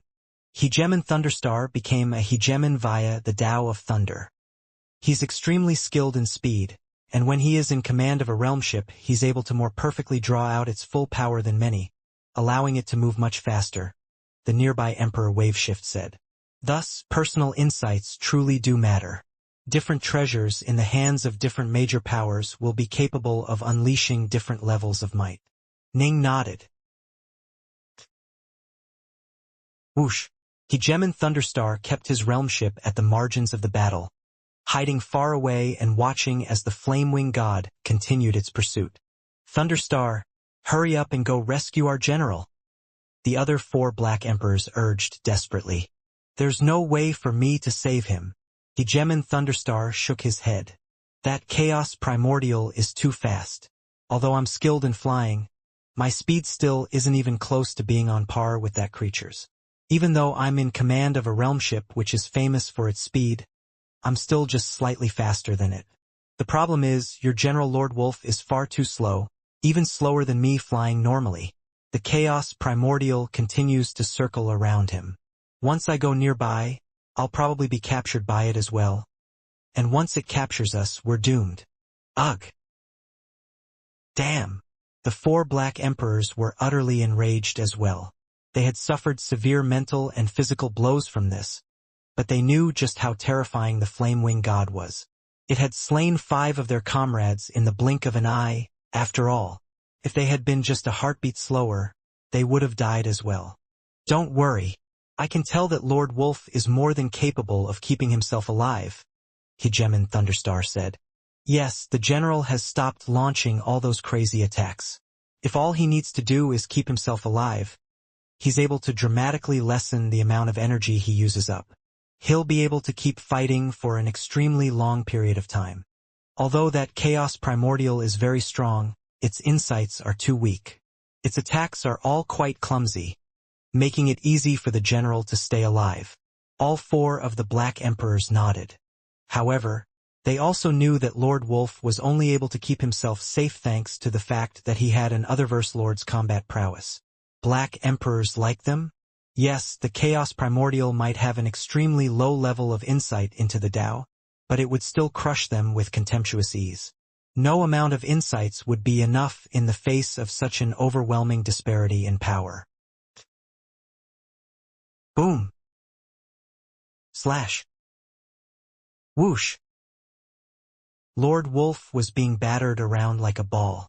Each time, he was able to exquisitely time his defenses to make use of the momentum generated by the Flamewing God's attacks to flee, allowing him to use up just a small amount of his energy even though he was sent flying repeatedly. Lord Wolf remained quite calm, and he continued to pay close attention to the realm ship following behind them. Tao Lord Dark North, I won't forget about this. Just wait and see. Time flowed on, with the pursuit lasting for tens of thousands of years. Ning continued to pursue the two in his realm ship, but the frown on his face was beginning to deepen. He was continuing the pursuit because he didn't wish to give up the chance to kill a Golden Emperor. His Chaos Primordial was born with tremendous karmic blessings and had a virtually indestructible body as well as unearthly amounts of strength with it replenished incredibly fast. This was why the Sith had chosen to use it as a power source for the Jadefire realm. Golden Emperors, however, replenished their energy stores much more slowly. Ning had been eagerly awaiting the sight of Lord Wolf exhausting his energy stores, at which point he would probably perish. Alas, his foe was no fool. Lord Wolf had ceased his frenzied attacks and was instead borrowing from the momentum of Flamewing's own strikes. As a result, he was keeping energy expenditures low enough that he was able to replenish whatever he used up, allowing him to resist for an extremely long period of time. It's been tens of thousands of years, but Lord Wolf remains able to defend with ease. Ning frowned. It seems clear that his energy expenditure rates are below his replenishment rates. Come back, Flamewing. Ning finally issued the order. Gwar. Flamewing let out a final, proud roar within the Great Dark. For it, pursuing an opponent for tens of thousands of years was nothing. It could spend an entire chaos cycle just taking a nap. The fleeing Lord Wolf was briefly startled. Moments later, he realized that the Flamewing God had finally ceased its pursuit. Only then did Lord Wolf turn to fly towards Hegemon Thunderstar's realm ship. Swoosh! He quickly flew into the realm ship, which then sped up dramatically and transformed into a dazzling streak of electric light and disappeared into the Great Dark. Ning quietly stared into the darkness. The nearby Emperor Waveshift said, "In terms of energy stores, Chaos Primordials vastly outstrip Otherverse Lords. Alas, its insights into the Tao are too low level. It is like a child capable of just the most basic forms of combat. Thus, all of its overwhelming power is of no use. It's only able to suppress, not kill Otherverse Lords in combat. The legends say that there has never been an Otherverse Lord or a Golden Emperor who has perished to a Chaos Primordial." Ning nodded. It does not make efficient use of its power. The Sith were able to take all of its terrifying energy to set up the Jadefire realm, then transform it into a decimatous wave, which could kill Otherverse Lords with ease. If Flamewing had reached Ning's level of insights into the Tao, it would be able to kill Golden Emperors with ease. Alas, its insights into the Tao were negligibly low, and it possessed just the most basic of animalistic instincts. All it knew was the most basic forms of attack. "A pity that we had to let that Golden Emperor escape," Azure Fiend mumbled. "We can't chase after it any longer. If we did, then we'd be in trouble once the Lonely King commanded the rest of the Ice Peak army to come and reinforce them," Emperor Waveshift said. "By then, we'd have no choice but to hide behind the Flamewing God's protection." Ning nodded. The entire Ice Peak army had a total of 4 Golden Emperors, with the most powerful being the Lonely King due to his possession of multiple Sith war machines. He had destroyed even other verses with those machines. The Flamewing God was all by itself, after all. it would be very hard for it to fight that many people at once. If it had to protect others as well, the only way for it to do so would be for them to hide within its estate world as it fought. Of course, Ning could have ordered for the Flamewing God to charge straight into the Lonely King's base. In other words, if this battle truly got out of hand, it wouldn't be good for anyone involved. Whoosh! Flamewing transformed back into a ruddy-faced fatty and re-entered the realm ship. That was a good fight. It's been ages since I've had the chance to fight like that. Phew! Flamewing was quite delighted with itself. That Lord Wolf or whatever, he sure can take a beating. I can't even count the number of times I whacked him, but I just couldn't put him down. Hegemin Brightshore, Hegemin Netherlily, Hegemin Windrain, and Azure Fiend all stared at the fatty with a look of some dread. This harmless-looking man was capable of butchering hegemons with ease when he fought. Even Otherverse lords would be completely dominated, albeit still capable of staying alive. And who are these three? Flamewing glanced at Hegemin Brightshore and the other two, then licked its lips. Master, should I eat them? Don't. Hegemin Brightshore and the others were badly frightened by that offhand comment. They are my friends, Flamewing. Stop causing trouble, Ning immediately said. Oh. Flamewing nodded, then casually slouched over a nearby chair. It then waved its hand, causing some food to appear which it began to munch down on.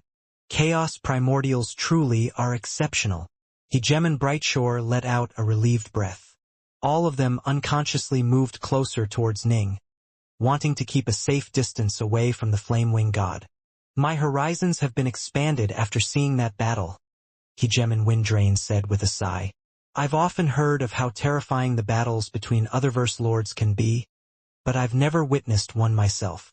Experts on that level rarely fight, after all. This was the very first time, and it truly was an incredible sight. They really do completely surpass us in power. Ning nodded. He had also been stunned by this recent fight. The Flamewing God's flames alone would have been enough to roast him to death, while the Golden Emperors lived up to their reputation. Flamewing had unleashed everything it had but remained unable to harm Lord Wolf. Ning was slowly beginning to understand that Flamewing had slightly more attack power than Otherverse lords, but wasn't capable of actually killing them. In terms of defensive strength, however, Flamewing was completely indestructible, and its strength was nearly limitless as well. The Lonely King's Sith war machines allowed him to actually slay Otherverse lords. And yet, he still wouldn't be able to harm Flamewing in the slightest, and his defensive strength was merely on par with other Golden Emperors. Most importantly of all, he was unable to fight an extended battle. Much like how Realmslord Windgrace would expend an enormous amount of energy with each activation of the Black Sun. The Lonely King's Sith war machines also consumed a terrifying amount of energy. Thus, even though some major powers clearly had greater attack power than a Chaos Primordial, they still remained completely unable to harm those creatures. Flamewing could slaughter all of the Lonely King's subordinates with impunity, and the Lonely King would be able to do nothing but watch. This battle truly had been quite stunning for everyone involved. Ning, Azure Fiend, Brightshore, Windrain, Netherlily. They were all hegemonic figures, and today they realized how terrifying the higher-level Otherverse lords were. The others were also envious of the fact that Ning had actually managed to tame a Chaos Primordial. Damn it! Multiple figures were scattered throughout the realm ship. All of them were silent, and the golden humanoid was the first to speak and disrupt the deathly silence. Lord Wolf stood there, his eyes cold and filled with murder. The air around him seemed to have frozen solid. He had never suffered a humiliating defeat like today's. General, the other four looked at Lord Wolf. We definitely cannot just let things end here. Lord Wolf gritted his teeth. We have to invite His Majesty to help out. Push. An endless aura of cold emanated out to cover the surrounding void. A giant iceberg was hanging in the middle of the void, and the iceberg was filled with frozen mountain peaks. A figure was levitating in the air above the peak of one of those mountains. This figure was seated on a giant levitating silver throne and dressed in beautiful silver robes. His hands, his neck, his face, and the other exposed parts of his body were all golden, The silver-robed golden humanoid sat there atop his throne, his arms resting against the throne's armrest. A blood-red gemstone was affixed to the middle of his forehead like a third eye, and it brimmed with might. This man was staring into the distant void silently. Everyone in the Ice Peak army knew that the Lonely King would often sit there by himself and stare off into the void. The Lonely King always had a cold look on his face, a look that inspired terror in those who saw him. With but a thought, he could rescind the Golden Emperor and Black Emperor bodies of his subordinates, then give them over to others. Thus, all of the soldiers of the Ice Peak army were filled with dread towards him. They were terrified of incurring his displeasure. The only time he ever revealed the hint of a smile was when he was engaged in battle and slaughter. "Majesty!" A gray-robed figure flew over, then bowed respectfully. The Lonely King turned his golden gaze across the gray figure. "You are Lord Wolf's retainer?" "I am," the gray-robed figure said respectfully. "My true body has accompanied the general for many years now. Just now, I received orders from Lord Wolf to report some news of grave import to you, Your Majesty."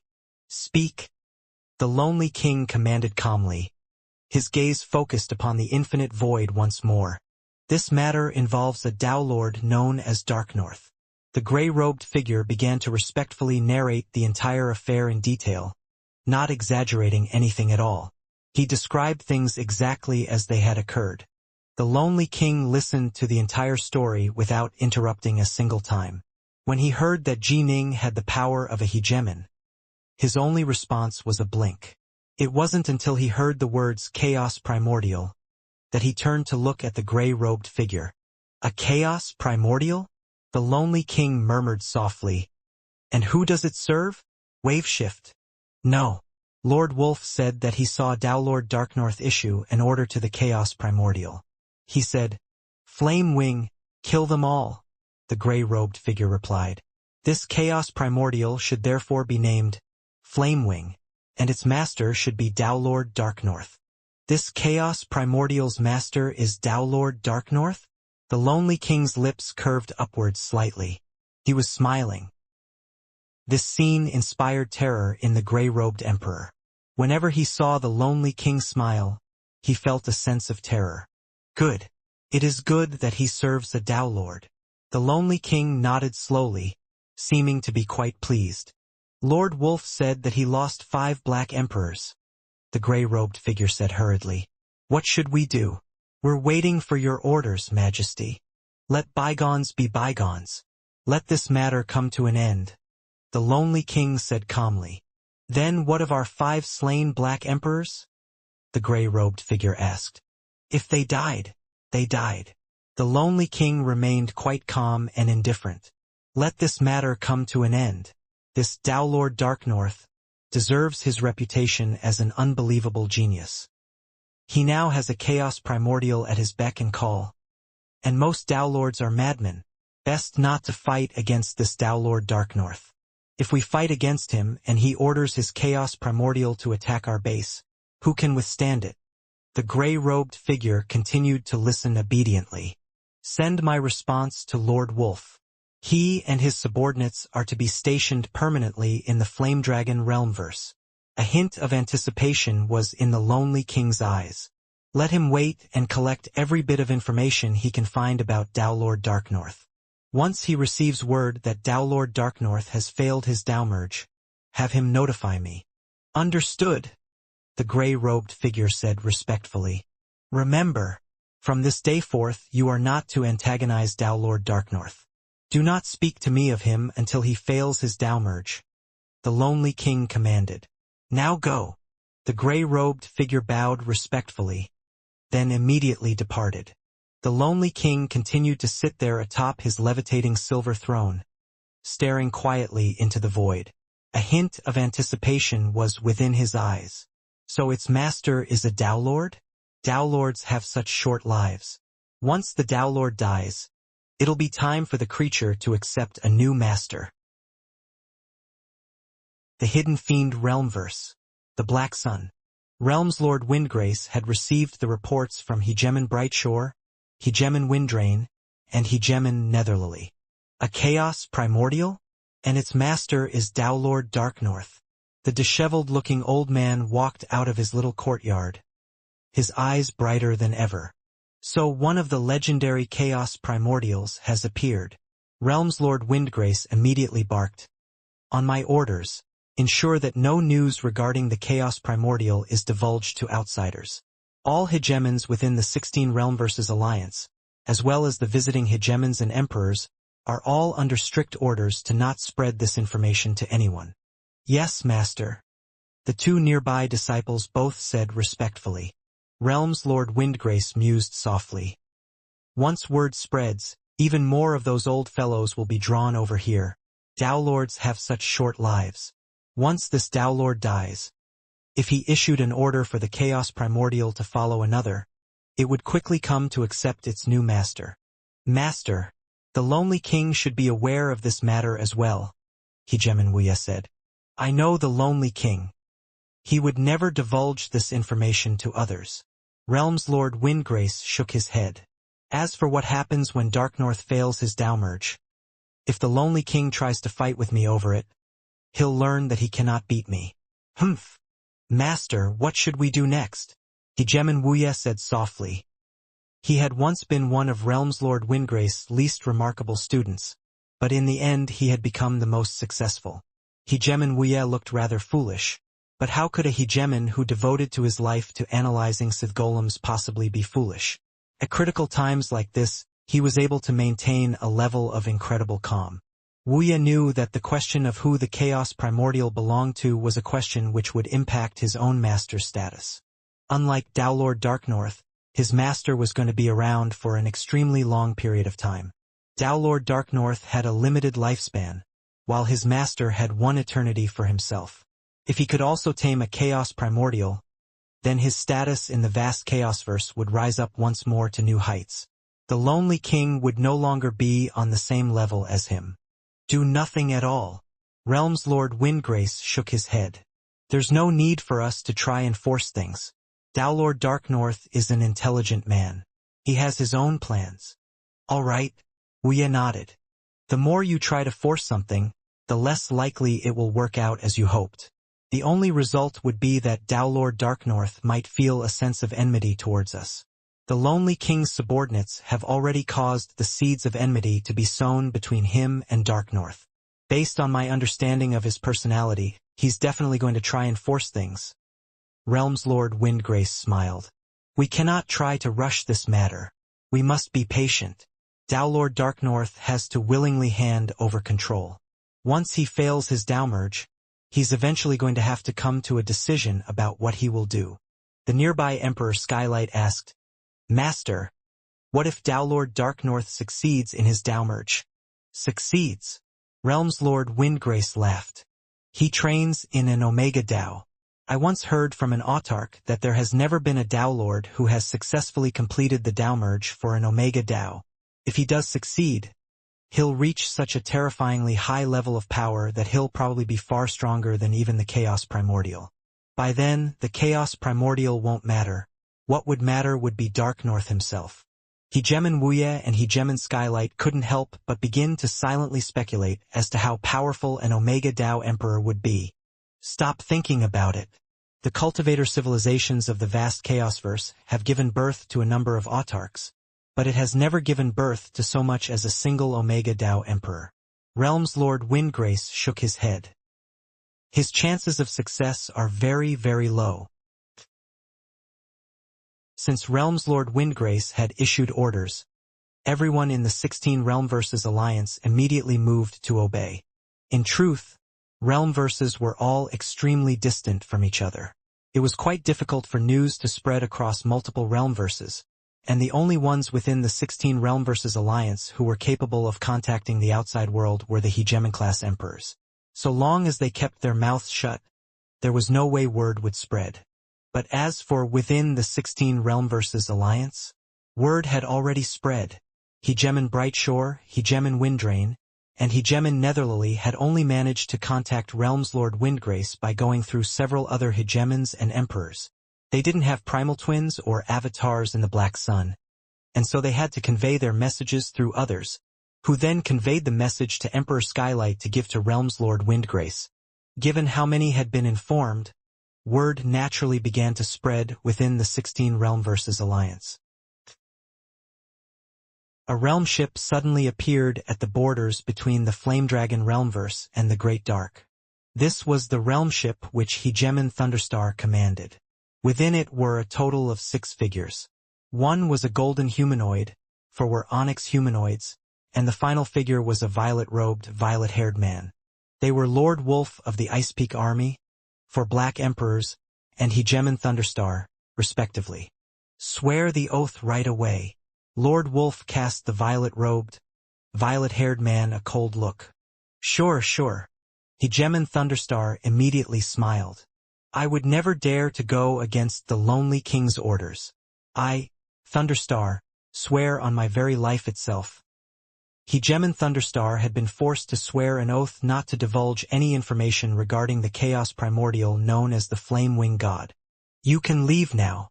Lord Wolf tossed out a storage-type magic treasure, then left alongside his 4 Black Emperors. Whoosh! The realm ship quickly departed, leaving Lord Wolf and his 4 Black Emperors at the borders of the Great Dark. General! Are we really supposed to just swallow this crap? The 4 Black Emperors remained unwilling to accept this. They had just suffered a huge loss. Were they to take this lying down? The Ice Peak Army would generally launch frenzied reprisals against any who dared to challenge them. This was why the Lonely King had gone so far as to kill 3 Otherverse lords. You already know what His Majesty has commanded, Lord Wolf said coldly. What His Majesty commands, we shall carry out. Right now, His Majesty doesn't care about this Dowlord Darknorth. The only thing he cares about is that chaos primordial. If he can take control of it in the future, then our Ice Peak Army shall become far more powerful than it is right now. When the 4 Black Emperors thought back to how terrifying the Flame Wing God had been, they couldn't help but shudder. In the coming days, we shall remain hidden within the Flame Dragon Realmverse and keep a close watch on Dowlord Darknorth. We shall wait for him to fail his Dowmerge. The news that a chaos primordial had appeared was like a bomb exploding within the 16 Realmverses alliance. It shocked all of the Hegemons and Emperors. As for the Lonely King and Realm's Lord Windgrace, they just waited quietly. Both of them were waiting for Ning to fail his Dowmerge. Let's go. A vile, blood-robed elder who radiated a reeking aura of blood stood there in the air. He let out a sigh. Behind him was an entire host of evil emperors. Are we really going to just leave like this? The emperors were rather unwilling to go. We lost. The blood-robed emperor shook his head. Dowlord Darknorth has survived many attempts against his life, and he now has both a Hegemon retainer and a chaos primordial. There's no way we can possibly be a match for him. If we stay in the Flame Dragon Realmverse, given his influence and power, we'll probably be wiped out soon.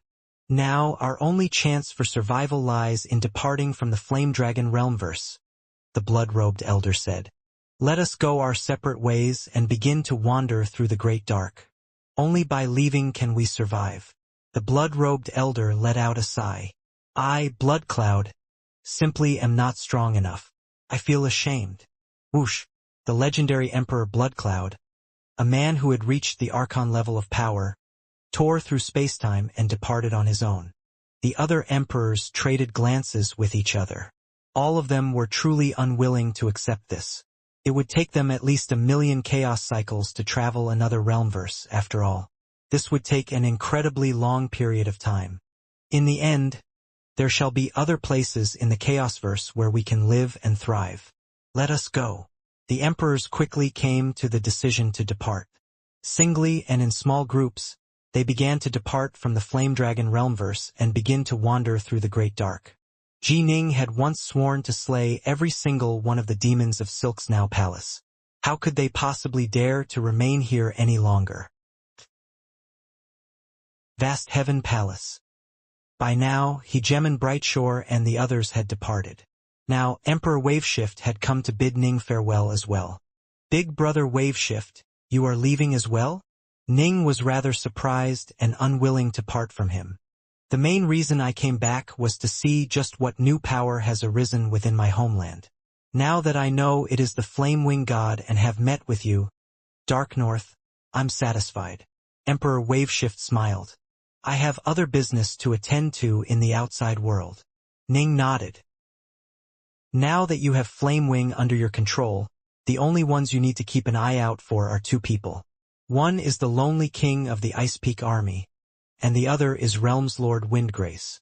Emperor Waveshift smiled. The Lonely King's temperament is a bit too bloodthirsty, and in comparison he isn't quite as experienced as the Realms Lord. He was simply someone who was lucky enough to find a Sith armory and thus rose to power. Realms Lord Windgrace is different. He rendered great merits during the Dawn War and has been guided by multiple autarchs. He has seen far more things, and as a result he has chosen to be low-key.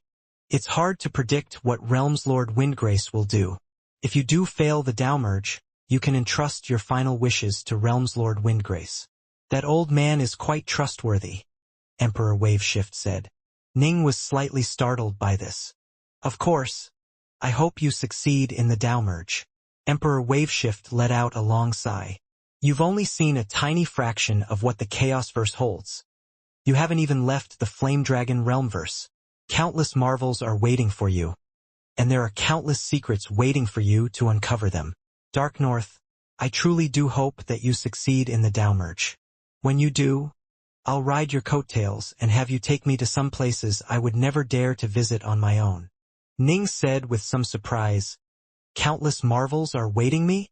You've barely visited any places. Emperor Waveshift shook his head. I've visited an alternate universe before, Ning said, and also many places here in the Flame Dragon Realmverse. As I said, you've barely visited any places. Other verses are created by autarchs for amusement, and they hold nothing special within them, Emperor Waveshift said. The Chaosverse. Now that is truly something. Even the Sith were nothing more than part of the Chaosverse. Only those who truly understand how marvelous the Chaosverse is will know how tiny they themselves are. This is why Realms Lord Windgrace, who has served and followed autarchs in the past, is such a low-key figure, while the short-sighted and ignorant Lonely King is so arrogant and brash. His only claim to fame stems from those Sith war machines. In terms of real power, those Otherverse lords who managed to merge their heart force, divine power, and immortal energy together are the truly terrifying figures of the Chaosverse. They truly do stand at the very peak of power, save for the autarchs. Ning nodded as well. If an Otherverse lord managed to merge all of his types of energy together, he would truly become a force to reckon with. Ning had received legacies from over 300 hegemons, with God Emperor Helong being one of them. God Emperor Helong had been an Otherverse lord who had created the God Emperor's Apocalypse technique, a technique akin to the Heartsword art. As a result, he had been far more powerful than most Otherverse lords, and was strong enough to fight Chaos Primordials head-on with his own power.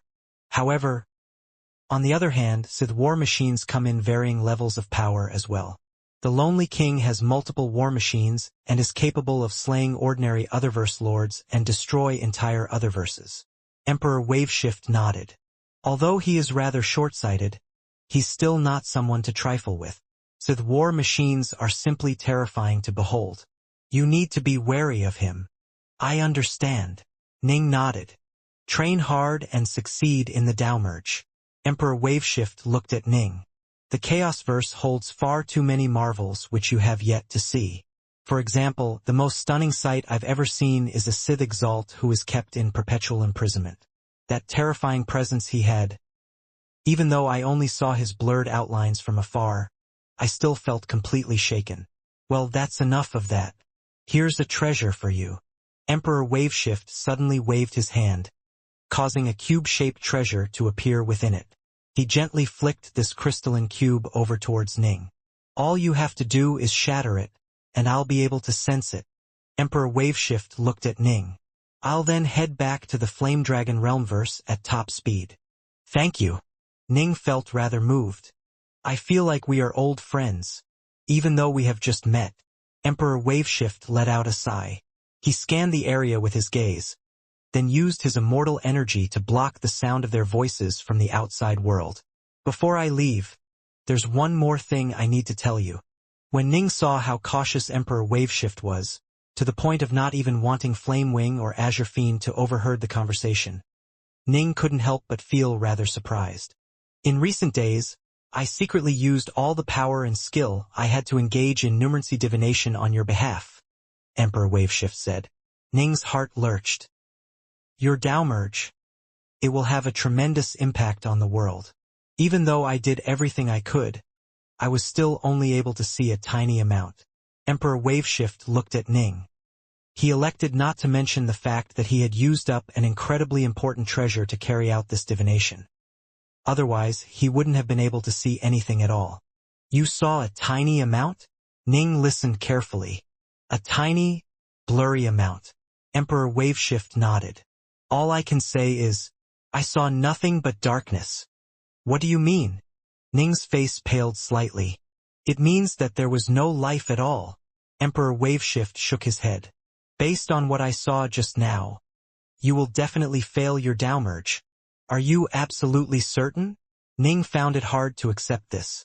Don't be hasty or disheartened. Remember, the Tao of numeracy involves divination and probability, not ironclad prophecy. Nothing is fixed. The future is always filled with infinite possibilities, Emperor Waveshift said. Thus, you need to seize every single possibility, every single bit of karmic luck. You have to fight for every scrap of every chance, for every treasure and every legacy you can find. Do everything you can to improve your chances, because if you do not, you will fail. If you do your utmost, perhaps you may stand a chance. Emperor Waveshift looked at Ning. That's all I have to say. I'm going to leave now. After speaking, Emperor Waveshift turned and departed into the skies. Waves of emotion were rocking through Ning's heart. He had felt certain that he had reached a sufficiently high level of insight into the Tao. He never would have imagined that Emperor Waveshift's divinations would suggest that he had no chance whatsoever at succeeding. He's right. If I want to succeed in the Tao merge for an Omega Tao, I truly do have to do everything I can. I can't let myself relax in the slightest. Ning nodded slowly. Master, has Waveshift departed? Flame Wing sauntered over lazily. He left. Ning nodded. Life shall become rather peaceful and uneventful for a time. No one will come to disturb us.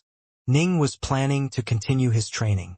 He had multiple other Taos he needed to train to the Archon level, so as to fulfill the requirements Autarch Awakener had laid down.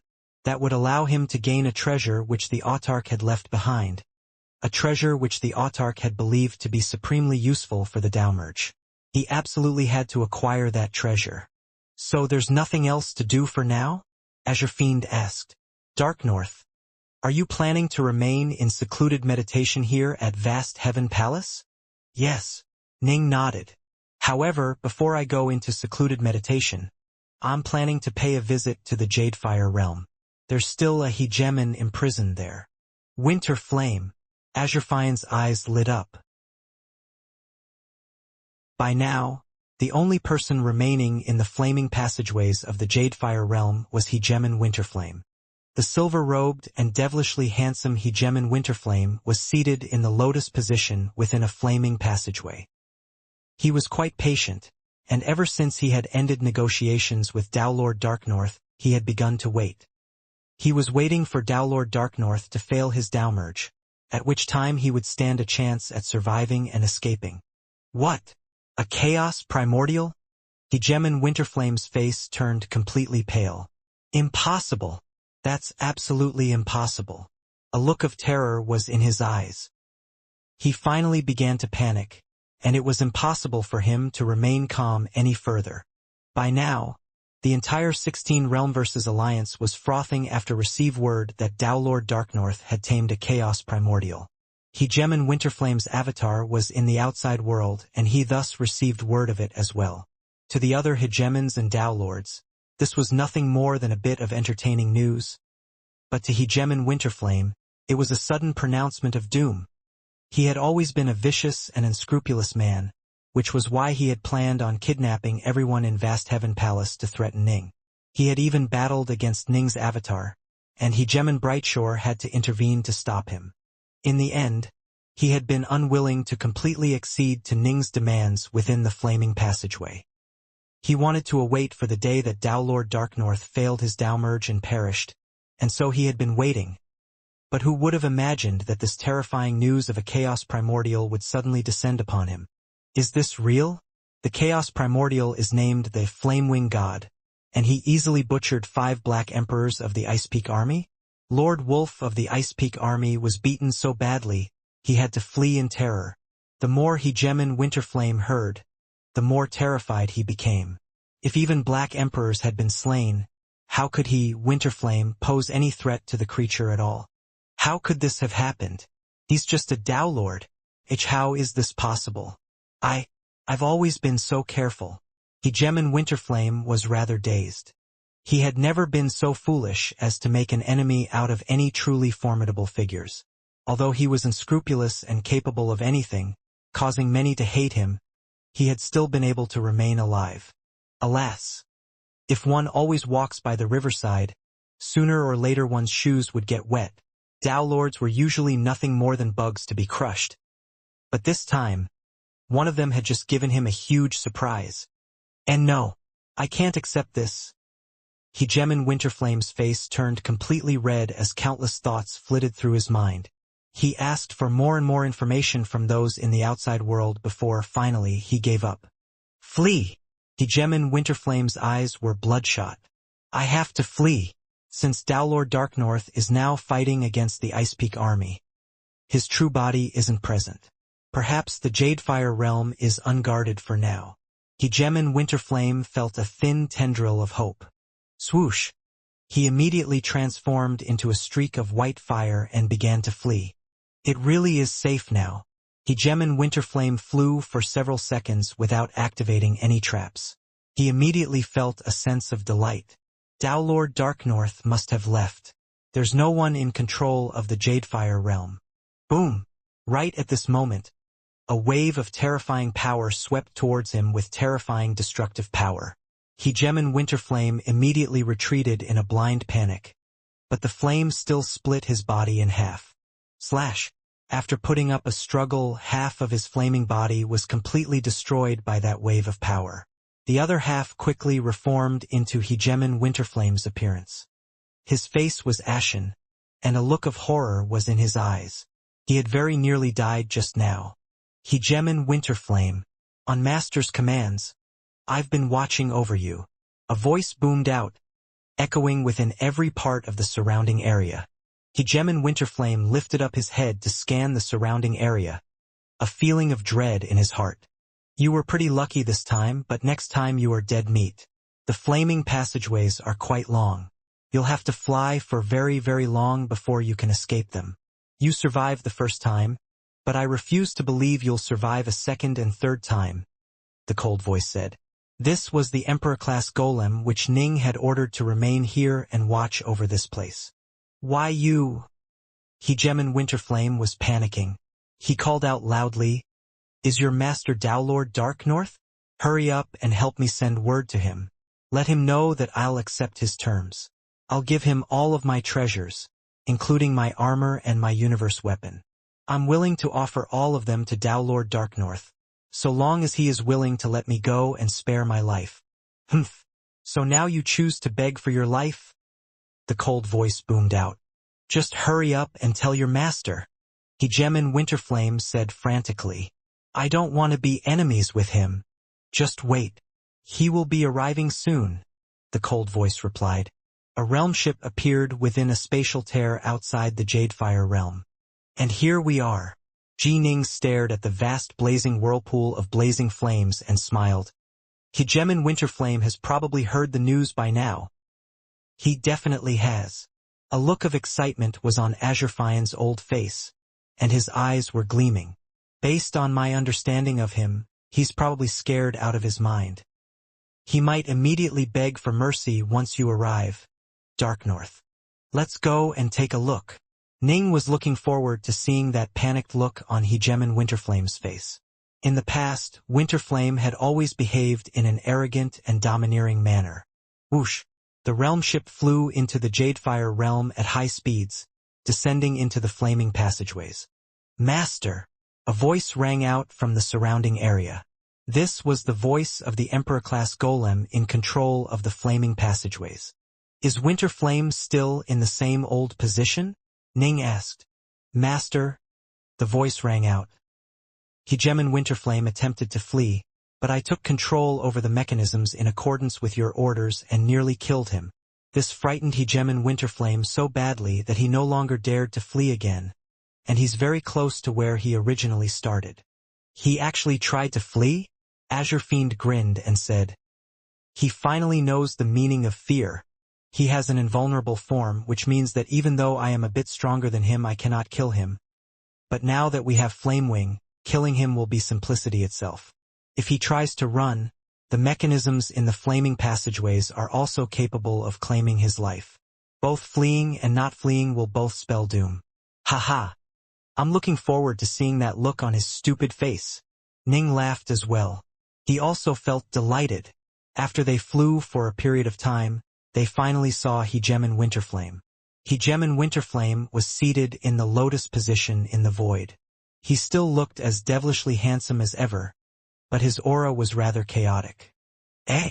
Hegemon Winterflame turned his head as the distant realm ship approached him. He hurriedly rose to his feet. 4 figures flew out of the realm ship, with the leader being the white-robed youth with a black sheath on his back. Next to him was the chubby Flamewing and Hegemon Azure Fiend, with Protector Whitethaw standing behind them all. I greet you, Dowlord Darknorth, Hegemon Winterflame said. His attitude was very humble, and he cast Flamewing a glance as he spoke. Flamewing was chomping through some food he was holding as he glanced sideways at Winterflame as well. Winterflame couldn't help but feel as though he himself was being devoured bit by bit, and his mental state grew even more chaotic. Ha! Look at how respectful our dear Hegemon Winterflame is being. Azure Fiend roared with laughter as he clutched his sides. He's being as humble as a servant. Last time we saw him, he was quite arrogant and proud. No? Winterflame, do you remember the final words you said to us when we last met? Hegemon Winterflame's face was ashen as Azure Fiend continued to speak. I think you've forgotten, but I haven't. I recall it all quite clearly. Watch, Winterflame. Azure Fiend waved his hand, causing an illusory image to appear next to them. This was the scene of their previous meeting, and in the illusory images Winterflame was snarling with hatred as he roared. Let's see if you die first or if I die first. Winterflame gritted his teeth. Enough, Azure Fiend, Ning said. Fine. Azure Fiend fell silent as instructed. Winterflame relaxed slightly, although he was completely unscrupulous. As a Hegemon he still cared about face. He felt miserable suffering such mockery from Azure Fiend. Upon hearing Ning order Azure Fiend to halt, he was suddenly filled with hope. Perhaps Dowlord Darknorth wasn't going to hold a grudge and would release him? He's about to die soon. There's no need to go too far. Ning's voice rang out once more, and Winterflame's face instantly turned bone white. Dowlord Darknorth. Hegemon Winterflame let out a throat-rending howl. Even Ning was badly startled by the grief and rage in Hegemon Winterflame's voice. Dowlord Darknorth, I was wrong. It was all my fault. I was being too arrogant and ruthless. Hegemon Winterflame stared at Ning, then said in a begging manner, I know I made a huge mistake. I beg you to give me a chance, Dowlord Darknorth. Everyone should be given a chance. Give me one. In your dreams, Azure Fiend muttered. Hegemon Winterflame gritted his teeth. I'm willing to be your retainer. So long as you spare my life, I'll serve you. Ning just watched quietly, while Azure Fiend chuckled. Didn't you look down at me for becoming his retainer? I'd be honored to be given the chance to serve Dowlord Darknorth as his retainer, Hegemon Winterflame said hurriedly.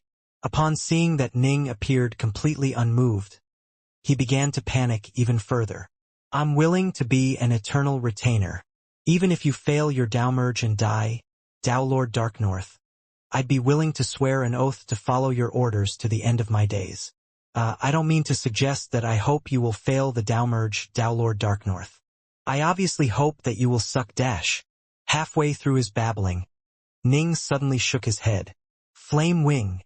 Get rid of him. Ha ha. I was waiting for you to say that. Flame Wing let out a strange howl, transforming into his normal form of a giant blazing winged bear as he charged straight towards Hegemon Winterflame.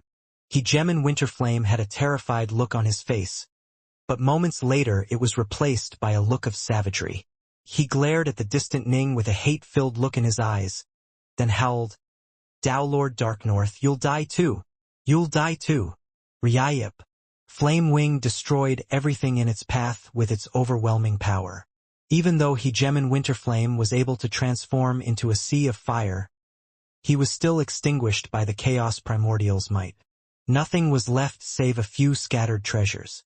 Azure Fiend shook his head when he saw this. Darknorth Winterflame was still a Hegemon. Taking him on as a retainer wasn't a bad idea. I thought you'd choose to accept him in the end. Ning stared at the scattered treasures floating in the air. I did briefly consider taking him on as a retainer, but for some reason he just disgusted me far too much. I already have the three of you. An extra Hegemon retainer really wouldn't make much of a difference. Better to keep my surroundings clear of such filth. Azure Fiend was speechless. He never would have imagined that Ning would have declined a hegemonic retainer for a reason like this. Let's go. Ning had already made certain plans for the three realms. By now, Hegemon Winterflame truly was of little use to him, as Ning simply wouldn't trust a Hegemon like Winterflame to watch over the three realms. Hegemon Winterflame died, and his avatar perished alongside him. This news quickly spread throughout the 16 Realmverses Alliance. The Hegemons and Emperors of the Alliance all knew long ago that Hegemon Winterflame had been trapped within the flaming passageways. They all suspected that the killer was Tao Lord Darknorth, the controller of the Jadefire realm. All of them couldn't help but feel a lingering sense of dread towards him.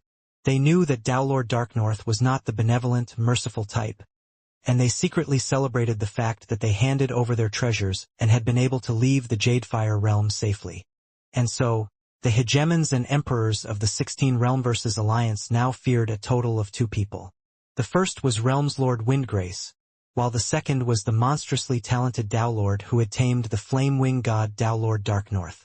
These two people were mighty enough to cause even Hegemons to fear the approach of death. Ning didn't really care about what was happening in the outside world.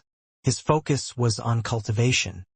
He had to come up with those 10 Archon-class techniques as soon as possible, so that he could earn the precious reward which Autarch Awakener had left behind. Even the Autarch viewed that treasure as valuable and not to be casually handed over to others.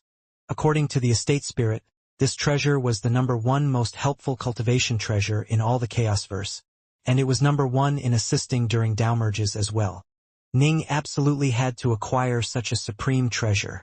The Dao merge for the Omega Dao would be incredibly difficult. Even Emperor Waveshift said that he saw no hope at all for Ning in attempting it. In addition, the path of the Omega Dao was the only path available for Ning if he wished to revive Yue. Only through this path would he have a chance to surpass the Autarchs and take back Yue's true soul fragments from the prime essences of the Chaosverse. Of course, it was highly likely that he would fail and perish, but he still had to do his absolute utmost. Time flowed on. Vast Heaven Palace. Within Darknorth's estate, Ning was seated by himself in quiet meditation atop a mountain. Next to him was a hot stove that had a flagon of wine atop it, while there was some snow on the boulder nearby. Ning's primal twin remained in secluded meditation atop the Autarch's stone dais, while Ning's true body lived a fairly relaxed life. This dichotomy of harsh training and relaxedness actually caused many insights to flicker through Ning's mind. He broke through a number of bottlenecks in this way. I finally reached the Archon level in the final Dao, the Dao of Earth. The white-robed Ning's eyebrows were covered in snow. He suddenly opened his eyes to stare at the nearby flagon of wine. This wine had been kept warm for an extremely long period of time, because Ning only permitted himself a single drink of wine when he finished completing a Dao. Thus, it had been countless years since he had last drank from the wine. Now, all 10 techniques have been developed. An eager look was in Ning's eyes. I wonder what sort of precious treasure Autarch Awakener has left behind for me? Within the Azure Flower Estate, the black-robed Jining was seated in the lotus position atop the stone dais. He had already been in this position for more than 10 chaos cycles without moving at all. Success. The black-robed Ning suddenly opened his eyes and smiled.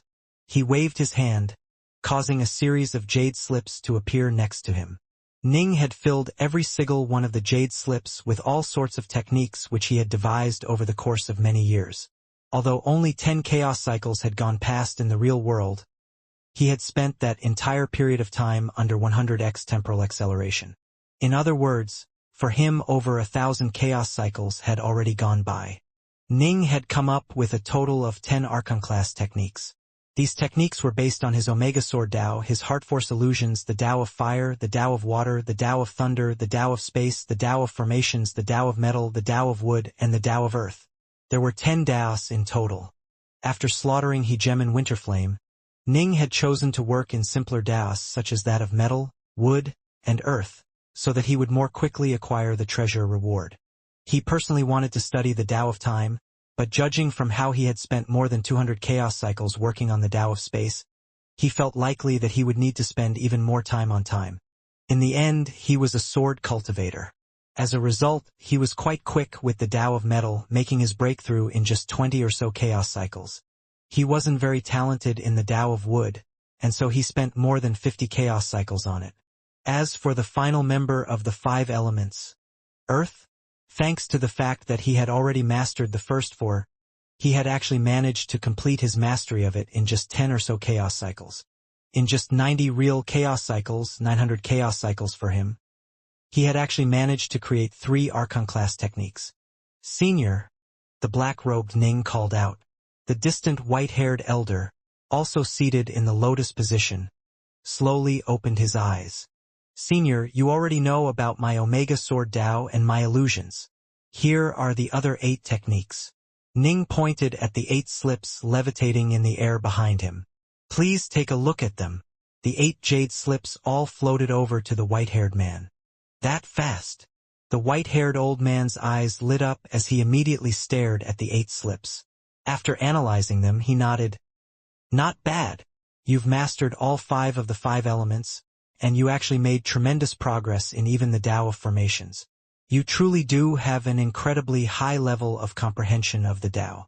In truth, just judging from how quickly you were able to create your Omega Sword Tao and then reach the 4th step as a Tao Lord, I felt certain that your comprehension skills were exceptional. However, I still had to obey my master's orders. Of course. Ning nodded. In truth, one's comprehension skills could change. For example, even the most talented of newborns wouldn't be able to comprehend much. The many experiences you went through in life would mold you like metal in a forge, either breaking you or making you stronger, harder, and more dazzling. Ning's heart had been completely focused on the Tao of the sword, and he had experienced many exceptional things before reaching his current heights. Now that he had reached the 14th stance of the Heart Sword, his heart and his will were both incredibly pure, allowing him to train even more quickly than before. You've created 10 techniques, which means I can give that treasure which Master left behind. The white-haired old man waved his hand. Whoosh! The hall suddenly seemed to ripple as rays of light appeared, causing a tiny fist-sized space to appear at the very center of the room. After this tiny space appeared, one could vaguely make out 2 objects levitating within it. The first object was a completely round and slick pearl. It looked to be roughly the size of an egg, and it emanated incorporeal ripples that could be seen with the naked eye. Ning could sense the waves of power sweeping across him, causing him to feel more relaxed and comfortable than he ever had before. He felt almost like a child in his mother's embrace. That was how incredibly warm and soothing this felt. The second object was also round, but it was covered with countless lines and runes. Come here. The white-haired man waved his hand, causing both objects to float over towards him. Dark North. The white-haired elder looked at Ning. This first treasure was named by my master and the autarchs as the Stonefire Pearl. All of them concur that it had to be a naturally occurring treasure manifested by the Chaosverse, and that it is the #1 most helpful cultivation treasure. Master focused all of his efforts on completing the 9 chaos seals, and so he found these types of treasures to be invaluable. As a result, he paid a fairly significant price to convince the other autarchs to let him have it. Ning was shocked. So Autarch Awakener had personally used this treasure in the past? Let me tell you about its history. The white-haired elder laughed. Our story begins when the Sith were at the prime of their power. They had yet to launch the Great War against the cultivator civilizations, but my master and the others were already secretly on guard against them, keeping a vigilant eye on them at all times. One time, Master and the others suddenly sensed a hint of danger appear, and so they hurriedly joined forces to go to that location. They discovered that the Sith had captured and were escorting a strange stone lifeform who was completely covered in flames. My master and the others did not hesitate at all. They immediately attacked. The Sith either fled or died. As for the Stonefire lifeform, it was actually on par with my master and the other autarchs in might. On par with autarchs? Ning was amazed. The Sith are actually in control of creatures with such power? That creature probably wasn't a Sith. None of us know where the Sith found the thing and how they took control over it, the white-haired elder said. Master and his peers spent tens of thousands of years battling it before it finally ran out of energy and died. As soon as the strange Stonefire creature died, its body crumbled apart and revealed this pearl within it. This pearl has marvelous properties and is of tremendous use to cultivators when training, the white-haired elder said. We found a total of just 2 creatures which had reached this level of power. One was this Stonefire creature, the other was an iceberg creature that was also controlled by the Sith and fought for them during the Dawn War. The autarchs killed both of these creatures. I imagine they should know more about where these creatures came from, but they've never discussed it with me. Ning sighed in amazement. Living creatures who were on par with autarchs in power? Can the Sith have created them? Ning asked. Impossible. They were actual living beings. The white-haired elder. Autarch Awakener didn't provide any additional information about them? Ning asked. No. He did once say that with the Sith having been annihilated, these creatures will no longer be seen ever again, the white-haired elder said. Ning nodded, but he was still completely puzzled. Why was it that these terrifying creatures would no longer appear now that the Sith were gone? Ning couldn't help but sigh to himself. In the end, he simply hadn't visited enough places. He hadn't even seen a fraction of what Emperor Waveshift had seen, to say nothing of the autarchs. He knew far too little about the vast Chaosverse. This Stonefire pearl is now yours. The white-haired elder handed it over to Ning while saying, but of course, you are not allowed to give it to others. If you die in the future, it'll fly back to the estate and await its next destined owner. Fly back. After accepting the pearl, Ning at first felt as though it was rather cool. Soon, however, the warmth of his hand began to heat it up. Ning sent his divine power into the pearl to investigate it. It's not a magic treasure? Ning was surprised. This was just an ordinary item, not a magic treasure. How was he supposed to bind and use it? This is a natural treasure. All you need to do is to send a strand of your god sense into it and you'll be able to activate it, the white-haired elder said. This estate also holds the Stonefire creature's corpse within it. If no one is in control of the pearl, it'll pass through space-time and then come back. How incredible! Ning was shocked. The autarchs destroyed the Stonefire creature and shattered its bodies into tiny bits, but the Stonefire pearl would fly back towards the shattered bits of its body and quickly bring it back to life. The white-haired elder laughed. In the end, Master and the others had to destroy its soul and true soul before it stopped trying to revive itself. By now, the corpse has been ensorcered by Master and remains suppressed in here. And so once you die, Dark North, the Stonefire pearl will come back to this place. Ning nodded. As soon as he had sent a strand of his god sense into the pearl, he was able to sense that it seemed to have become part of himself and had become completely one with him. Come in. Ning willed the Stonefire pearl to enter his body. A faint warmth spread throughout every part of him, and his soul and true soul both felt incredibly at ease. When Ning attempted to meditate on the Tao of Time in this state, He immediately felt as though a wellspring of insights began to flow through his mind.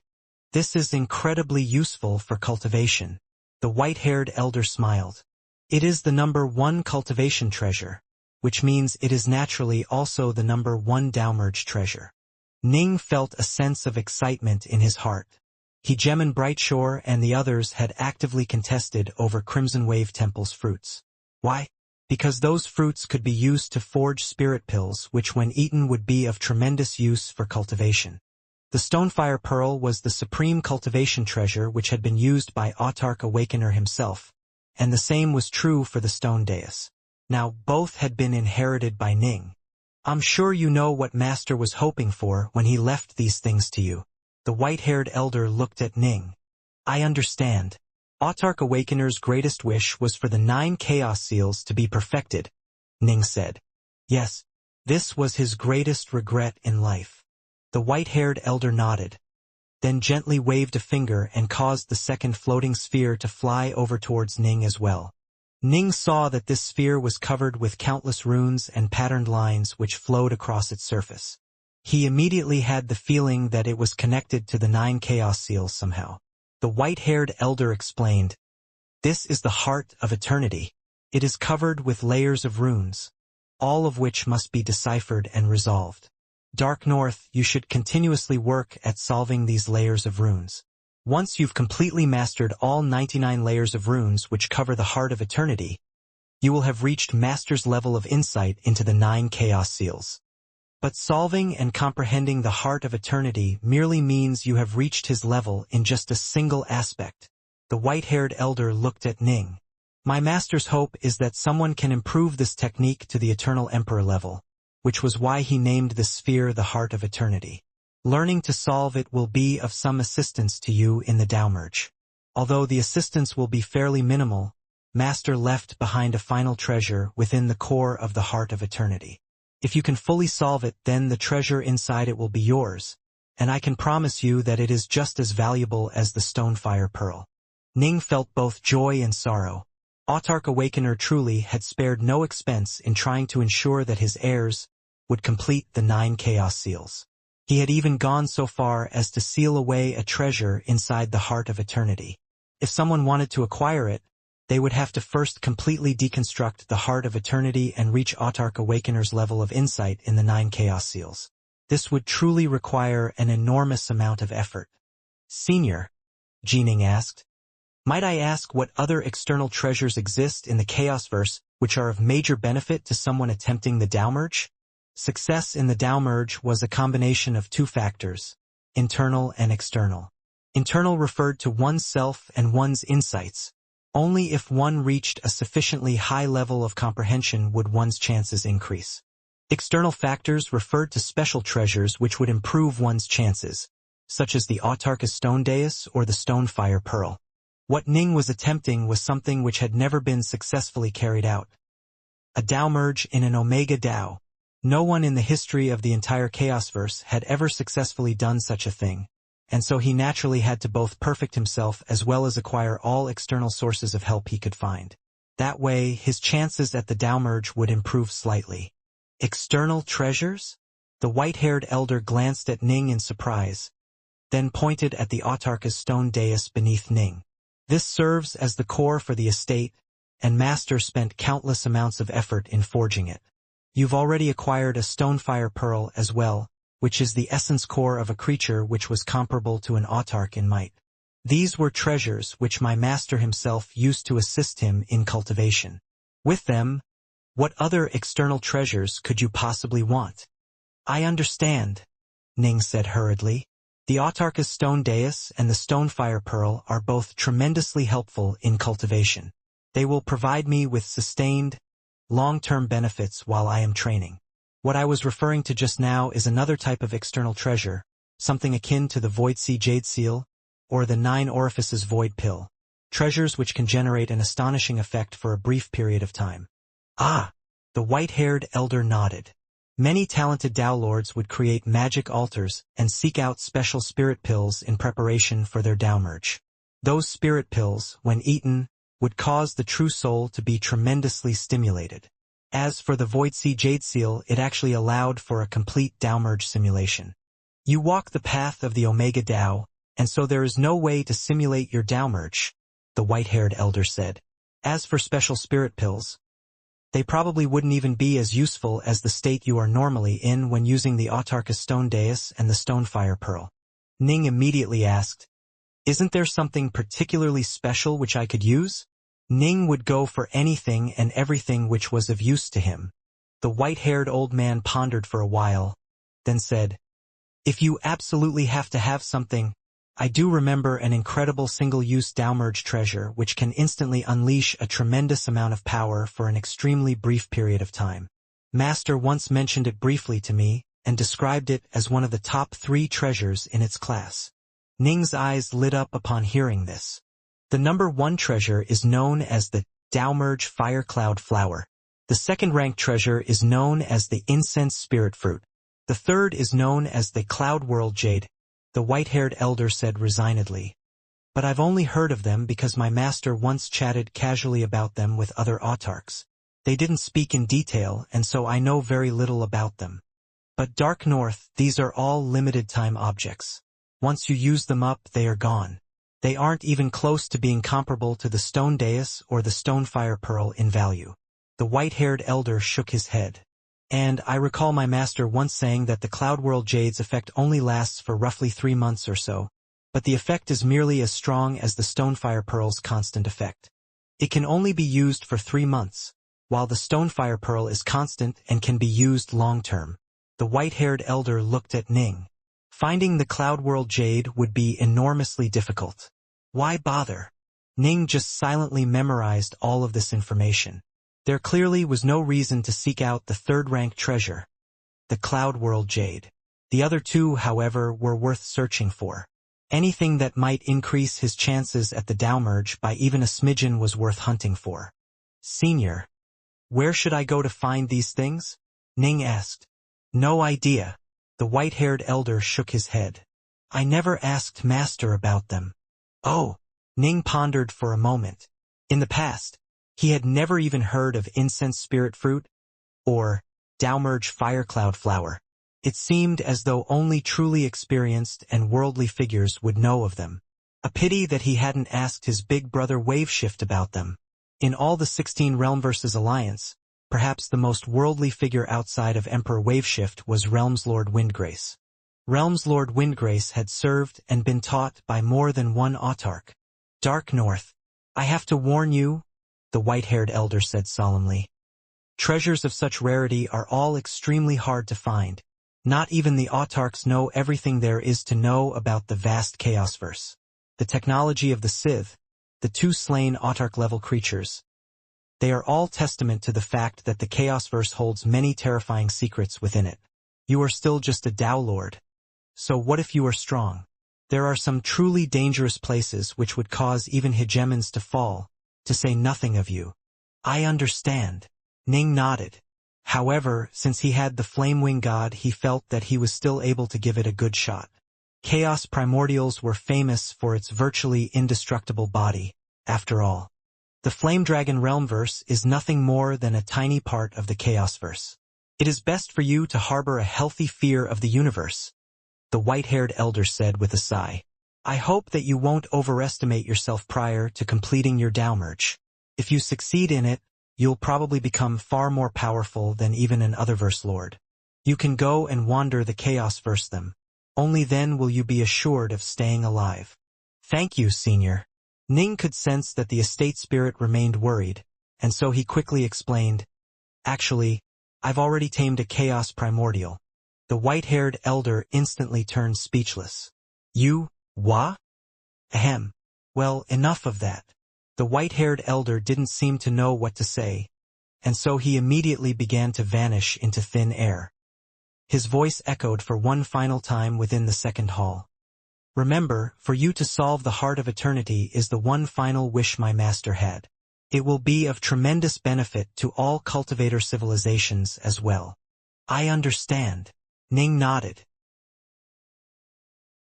The black-robed Ning was seated atop the autarch's stone dais, toying with the runed Heart of Eternity with his hands. Oh, Autarch Awakener! Ning looked at the heart of eternity. So this is your final wish? But my only wish is to complete the downmerge and then become an autarch in the future. Ning's heart was filled with mixed emotions. His wish and Autarch Awakener's wish. They involved heading down two different paths. Ever since they had gained victory in the Dawn War, the autarchs had stood at the very apex of the universe and were without equal. As a result, they were quite lonely, and they often searched for things to do. Autarch Bolin had created the Ionians, while Autarch Awakener had spent his efforts on analyzing the 9 Chaos Seals and creating a type of cultivation technique similar to what the Sith used.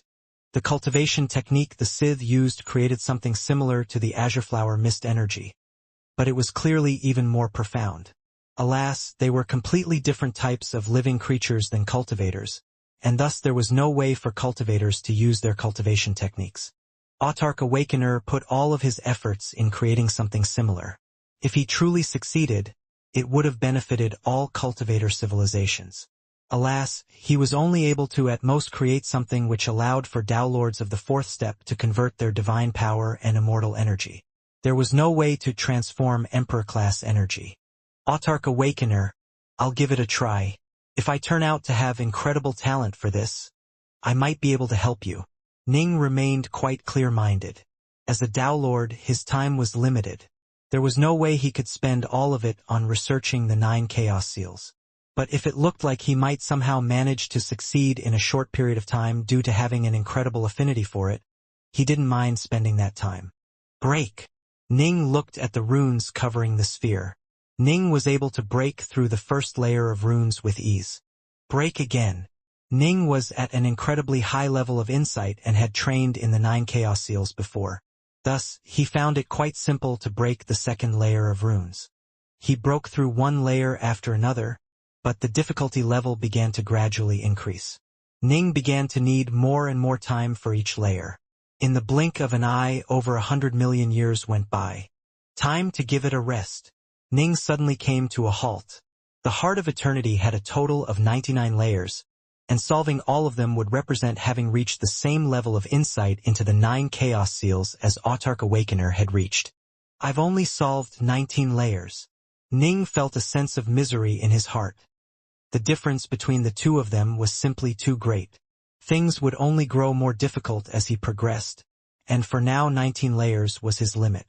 If he spent an extremely long period of time, he would at most be able to just barely solve the 20th and 21st levels. 99? Far too hard. Autarch Awakener, you created your stone dais and procured the stone fire pearl, yet still spent countless years to reach your final level of insight into the 9 Chaos Seals. How can I possibly compare? Ning shook his head. Even if I spent another 100,000 chaos cycles on this, my chances of successfully breaking through all 99 levels are still very low. I need to complete the downmerge. Even if I did manage to somehow create this technique, it would be of no use to me in the downmerge. Ning secretly sighed to himself. I'm sorry, Autarch Awakener. He had no choice but to put aside this mission of solving the Heart of Eternity for now. To occasionally spend some time on solving the Heart of Eternity to balance out the time spent on other things, but if he focused all of his efforts on it, it would make the already difficult downmerge completely impossible. The end result would most likely be what Big Brother Waveshift had divined. Certain doom. 99 levels. 19 levels. Ning could only laugh at the difference between the two. He then waved his hand, putting the Heart of Eternity away. Ning didn't hesitate at all. He was completely focused on his own path. The path of the downmerge. With regards to the downmerge, all external sources of help were still of secondary use. In the end, his own insights were what counted for the most. Ning was unable to make further strides with his Omega Sword Dao. Even though he occasionally gained a few insights, they were scattered rather than systemized. This was why he had decided to emulate Autarch Bolin. Back when Autarch Bolin had been a hegemon, he had gone out of his way to train in many other Daos. As he had raised 9 different Daos to the hegemonic level, he had gained so many scattered insights into the Tao of the Claw that in the end, they had allowed him to suddenly burst through his bottleneck and reach autarky, becoming one of the paramount leaders of the cultivator civilizations.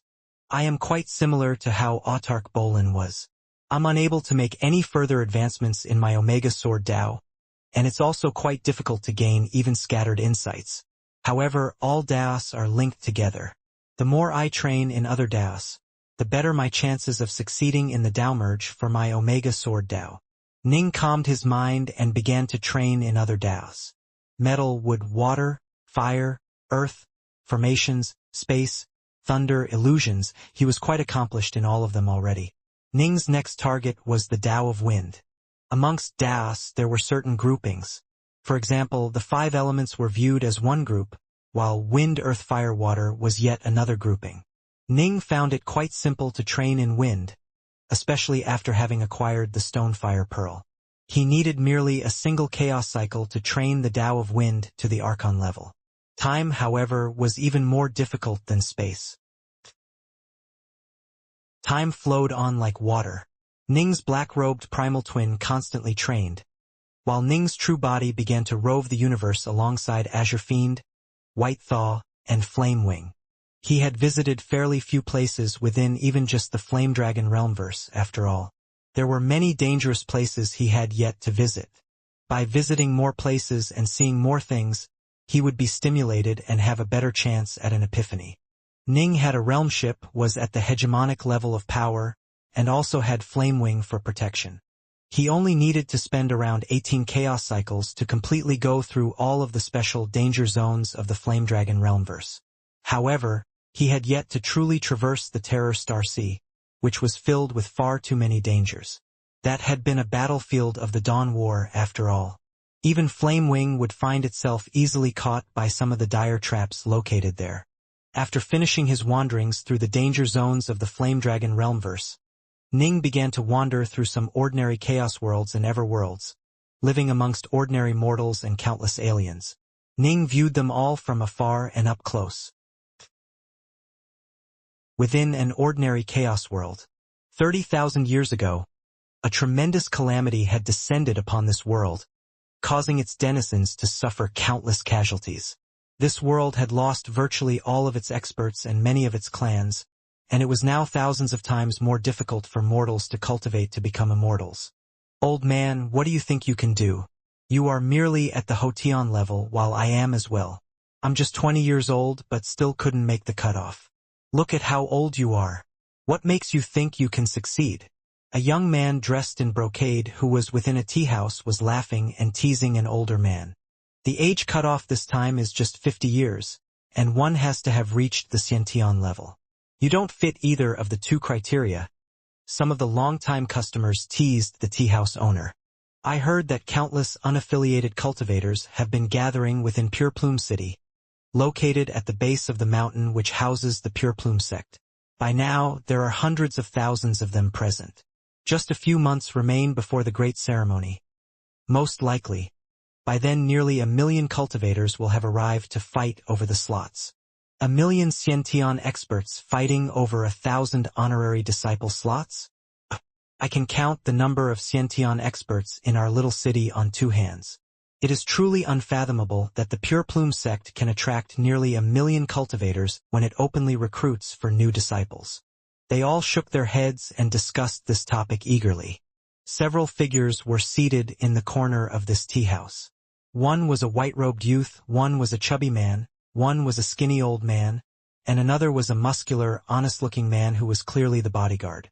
The skinny old man looked like a steward, while the chubby man had to be a retainer. As for the white-robed youth, he had to be a young master of a clan. However, judging from how they dressed, they had to be quite ordinary. It seemed unlikely that they were from a major clan or family.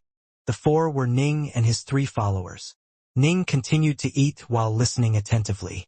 Don't go, big brother.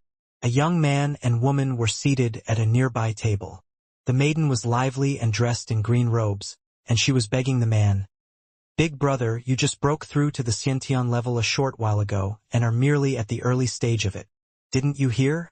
Nearly 1 million Xiantian experts have gathered there, and all of them want to enter the Pure Plume sect. Peak-level Xiantian experts might stand a chance, while late-stage Xiantian experts can at least give it a try, but you are just an early-stage Xiantian cultivator. Going will be suicide. Even if I risk my life, I have to go. The youth gritted his teeth. If I go, at least I have a chance at one day clearing the names of our parents and clan. If I don't go, I'll probably never be strong enough to gain revenge, and our clan shall forever bear the infamy of those lies. Father, mother, all the seniors of the clan. None of them will be able to rest in ease. Big brother? The green-robed maiden begged. Let's just find a quiet little place and live a peaceful life. What's wrong with that? You want me to swallow this feud and live a peaceful life? I can't endure it. The youth shook his head. Give it up, little sister. We're already quite close to Pure Plume City. We've already spent 3 years on the road, and we're finally about to reach our destination. You know you won't change my mind. The green-robed maiden gnawed at her lips. I only have you left, big brother. The youth's eyes reddened in response. The two of them were also in a corner, and they spoke in hushed whispers. The people next to them were unable to hear what they were saying. Live a good life. If I can enter the Pure Plume sect, I'll come find you one day. The youth rose to his feet, then walked over to Ning's table and said, Brother Ning, we've traveled together for half a month. Today we must part ways. Today's drinks are on me. If fate wills it, we will meet again. If fate wills it, we will meet again. Ning smiled as he lifted up his own cup. Brother Chu, I hope you will succeed in joining the Pure Plume sect. I definitely will. The youth's eyes shone with great determination. Come. Let me offer you a final toast prior to our parting. As Ning spoke, he picked up 2 cups of wine and offered one to the youth. The youth was slightly startled, but he still accepted it. Cheers. The youth immediately raised his head and drank the wine. As he did, a faint stream of light within the wine flowed into his body, invisibly and naturally coming to nest within his sea of consciousness. Time to go. The youth put down the cup of wine, then turned and left. Ning revealed a hint of a smile as Brother Chu left. He had spent nearly 20 chaos cycles wandering through various ordinary chaos worlds, and he rarely revealed his power. He chose to act just like an ordinary mortal. Ning had met this youth previously while riding a ship alongside him. The two had shared a spirited conversation while drinking one night on the ship, and thus they had traveled together until today. Little Sister Chu. Ning walked over to the young maiden's table. The young maiden's eyes were rather red and wet.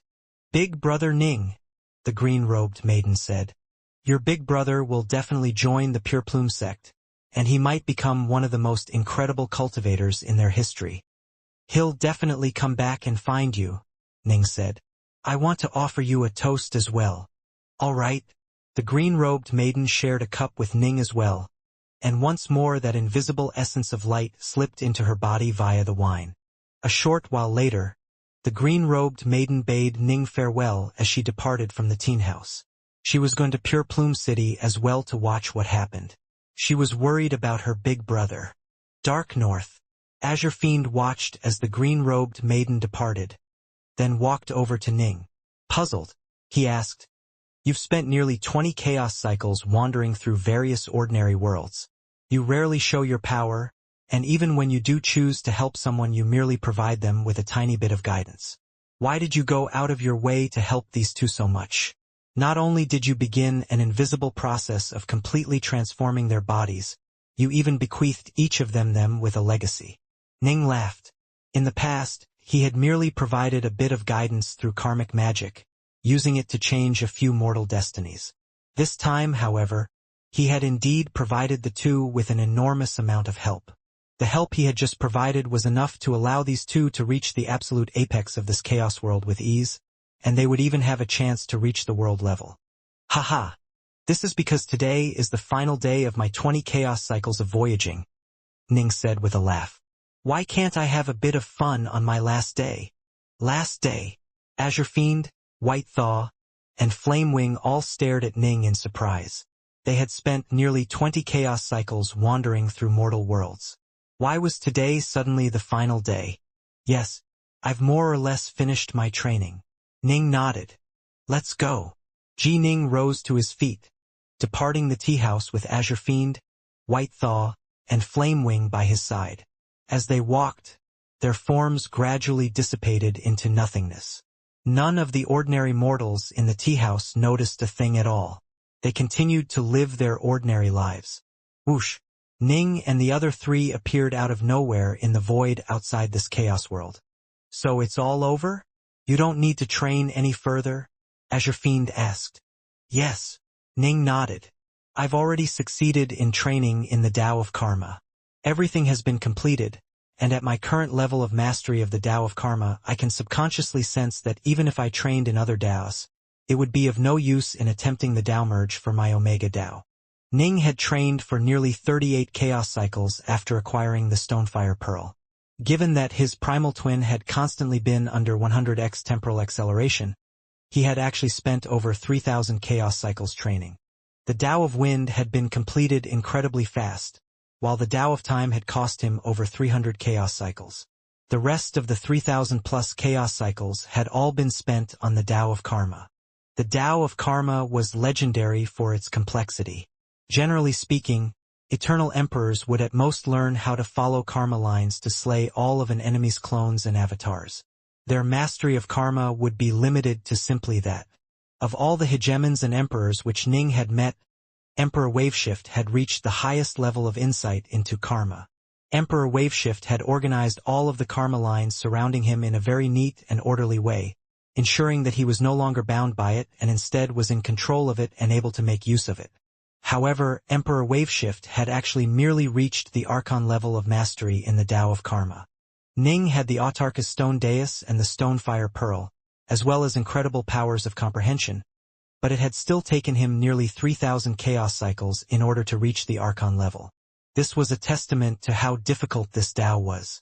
Once one mastered the Tao of Karma, one would surpass even hegemons in understanding how all living things were connected to each other.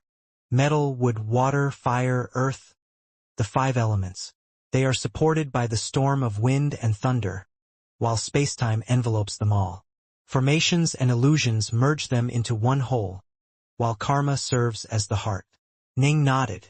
9 represented the apex of numbers, while 10 represented perfection. After mastering the Tao of Karma, Ning understood this concept. Now that he had reached the apex in these 10 paths, he had already reached the level of full perfection. He could train more in other Taos, such as the Tao of the Saber, Tao of Snow, or the Tao of Ice, but it would be of no use. They wouldn't allow Ning to gain any more fragmentary insights into the Omega Sword Tao at all. Karma. Ning stood there in the void outside the Chaos World, gazing at everything around him. He had just mastered the Tao of Karma, and he was attuning to the many new insights into the universe it was bringing him. He was gaining many new ideas into the Omega Sword Tao. Although they weren't systemized, they would be of use to him when the Tao merge came. Ning turned to scan the surrounding area. Space-time could no longer bar his gaze, and he saw countless distant chaos worlds, planets, and even everworlds. He was able to see through over 100 territories around them.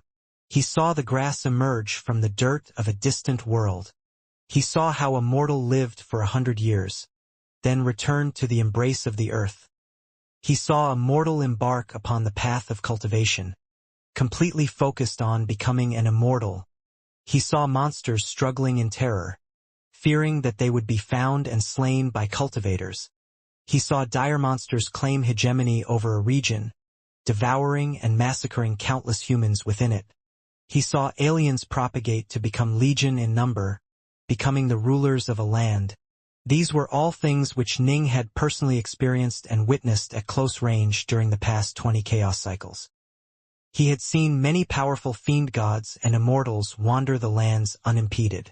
He had seen mighty world-level cultivators who rose to dominate their respective chaos worlds and become the undisputed overlords of them.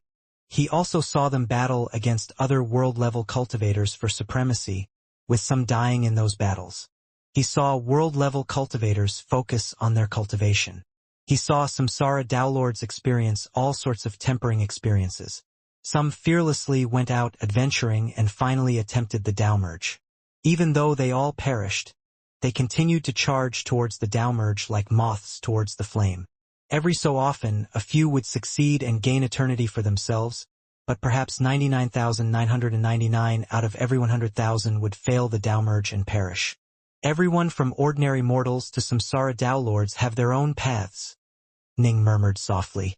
This is the nature of the cultivator civilizations. How wonderful! This was how Ning summarized it all. He liked how the cultivator civilizations worked. Thank goodness they had won the Dawn War. Otherwise, all living beings would have been enslaved by the Sith. All living beings within the cultivator civilizations should feel gratitude towards the autarchs. When Ning thought of this, he could immediately but subconsciously sense that all living beings were connected to the autarchs by karma. They all owed the autarchs. However, the autarchs were so overwhelmingly powerful that karma had no power over them any longer. I hope the cultivator civilizations will be able to survive and thrive unto eternity. I hope we won't be destroyed by the Sith or other similarly terrifying groups. Ning then smiled. Not really for me to worry about, though. I'm not even as strong as Flamewing right now. Ning put this out of his mind and began to make the karma lines around him more orderly. He hadn't been alive for too long, and so although the karma lines around him seemed complicated, he was able to realign them and smooth them out in short order. 2 knots. Ning frowned upon realizing that there were 2 knots in his karma. If he didn't solve these knots, he would definitely fail his Dao merge. The first knot was the lifeblood oath he had once sworn. Prior to attempting his Dao merge, he had to accept 10 honorary disciples on behalf of Emperor Mirrors now. This was something he was bound to do by his lifeblood oath, and Ning knew of it. The second knot was what truly surprised Ning. It was his promise to slay Emperor Malobo. When Ning had first left the 3 realms and was merely an elder god, he had visited the all-god estate. He had been bestowed with the Novescence Thunder technique by the Formation Spirit, which was one of the 9 Novescence arts. As the Formation Spirit had put it, it was sowing the seeds of good karma with Ning. It had said to Ning, I won't force you to do it. I merely hope that you can help. And had also said that, I'm just planting seeds to sprout in the future. I don't expect all of them to blossom. Back then, the Formation Spirit would never have dared to imagine that one of its many seeds would blossom in such a manner. It only hoped that if Ning did become powerful in the future, that he would slay Emperor Malobo. Ning had felt this to be an impossible and impossibly distant task, but he had still been rewarded the Novescence Thunder technique. I've now reached the hegemonic level of power. Killing Emperor Malobo would be extremely simple, Ning mused. Indeed, now that I think back to it, I do owe both the Formation Spirit and Dao Lord All-God. During my Dao merge, even the slightest of karmic debts can cause me to be negatively impacted. An Omega Dao merge cannot accept even the slightest of such impacts. It would definitely cause me to fail. Right?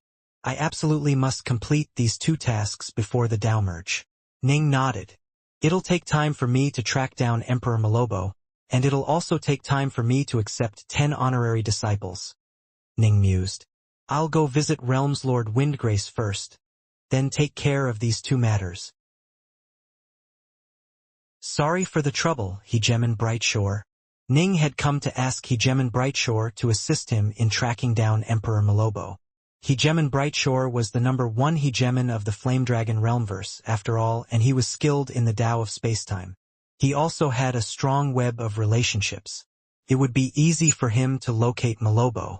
A minor matter, Hegemon Brightshore replied casually. Please keep this secret. Don't let Malobo find out and then flee the Realmverse, Ning said. Don't worry.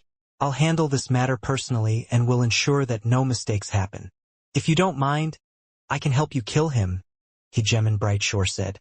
It would be best if I did it personally, Ning said. Very well. Go ahead and visit Realms Lord Windgrace. By the time you are back, I'll have handled everything. Hegemon Brightshore was quite confident. He knew that Emperor Malobo was definitely within the Flame Dragon Realmverse. Where exactly? He didn't know, as it was difficult to find where an emperor was hiding. But if Hegemon Brightshore personally investigated this matter, he would definitely be able to find Malobo within 100,000 years. After having asked Hegemon Brightshore for help, Ning, Flamewing, Azure Fiend, and White Thaw rode the realm ship out of the Flame Dragon realmverse and towards the Hidden Fiend realmverse. These two realmverses were fairly far away from each other. The realm ship needed to engage in extremely long-distance spacetime teleports, and it needed as much time as was needed to boil a kettle of tea in order to build up energy between each teleport.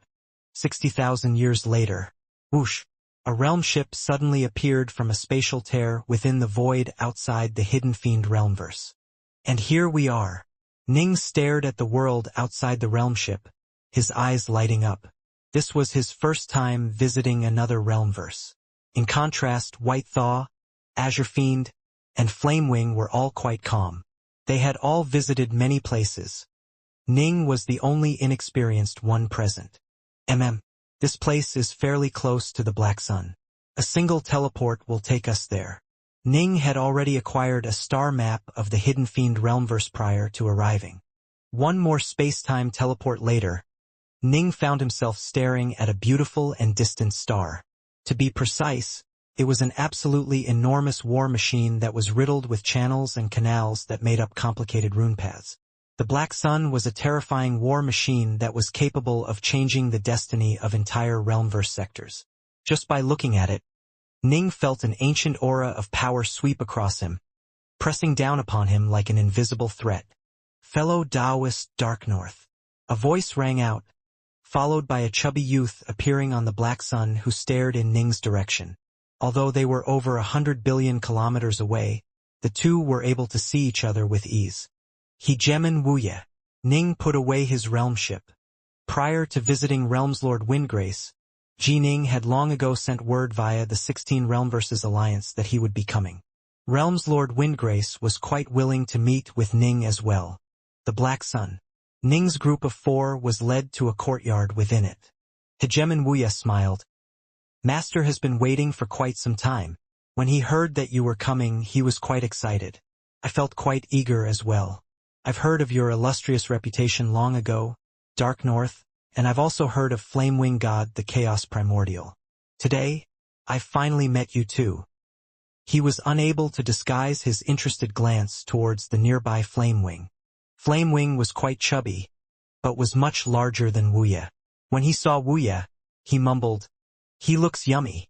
Hegemen Wuxia's face turned pale, and he hurriedly pushed the door open and called, "Master!" There was a withered tree inside the courtyard. Below it was a prayer mat, with a disheveled-looking old man seated atop it. The old man's eyebrows looked quite messy, but his gaze was extremely calm. He had a smile on his face, and he pointed to the prayer mats next to him. "Dark North, my young friend. Sit." "Thank you, Realmslord Windgrace." Ning walked over and sat down on a prayer mat. Azure Fiend and White Thaw did the same, while Flamewing lazily sauntered over to a boulder and lay down on it while shaking his rump. "Chaos Primordials truly are extraordinary," Realmslord Windgrace praised. He then glanced at Ning. "Dark North, my young friend, I'm sure you didn't come to visit me just to show off your Chaos Primordial. There is indeed something I wish for you to help me with, Realmslord," Ning said. "Go ahead and explain." Realmslord Windgrace was quite willing to help Ning out. The more he helped Ning out, the greater his chances of acquiring the Flamewing God after Ning failed the Downmerge would be. "I've heard legends of 2 marvelous items that are of tremendous use during the Downmerge. One is known as the Downmerge Firecloud Flower, while the other is known as the Incense Spirit Fruit," Ning said. "Are you aware of them, Realmslord?" Realmslord Windgrace looked at Ning in astonishment, then sighed. "Impressive, truly impressive. Dowlord Darknorth, how is it that you know of such incredibly rare items?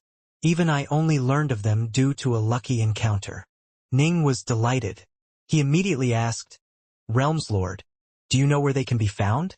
Downmerge Firecloud Flowers and Incense Spirit Fruits should be considered legendary treasures for Dowlords attempting the Downmerge, Realmslord Windgrace said.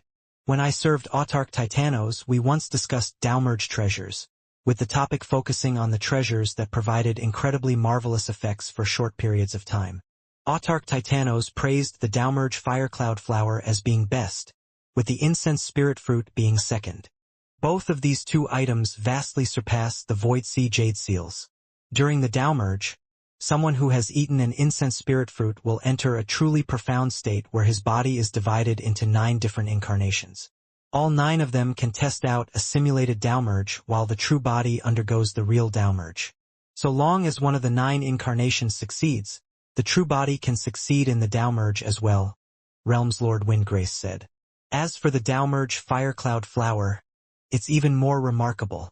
It can allow for the creation of 81 incarnations that will all simulate the downmerge at the same time. But of course, what I'm saying only stands true for ordinary downlords. The more talented a downlord is, the more energy each incarnation consumes from an incense spirit fruit or a downmerge Firecloud Flower. Those who have fused multiple supreme DAOs will only be able to create a single incarnation after eating an incense spirit fruit, while a downmerge Firecloud Flower can at most maintain a total of 9 incarnations. These 2 treasures have a similar function, which means you can only choose to use one of them. You can't mix and match. And they only have these marvelous effects when you use them during your actual downmerge. Realms Lord Windgrace looked at Ning and smiled. What? Dark North.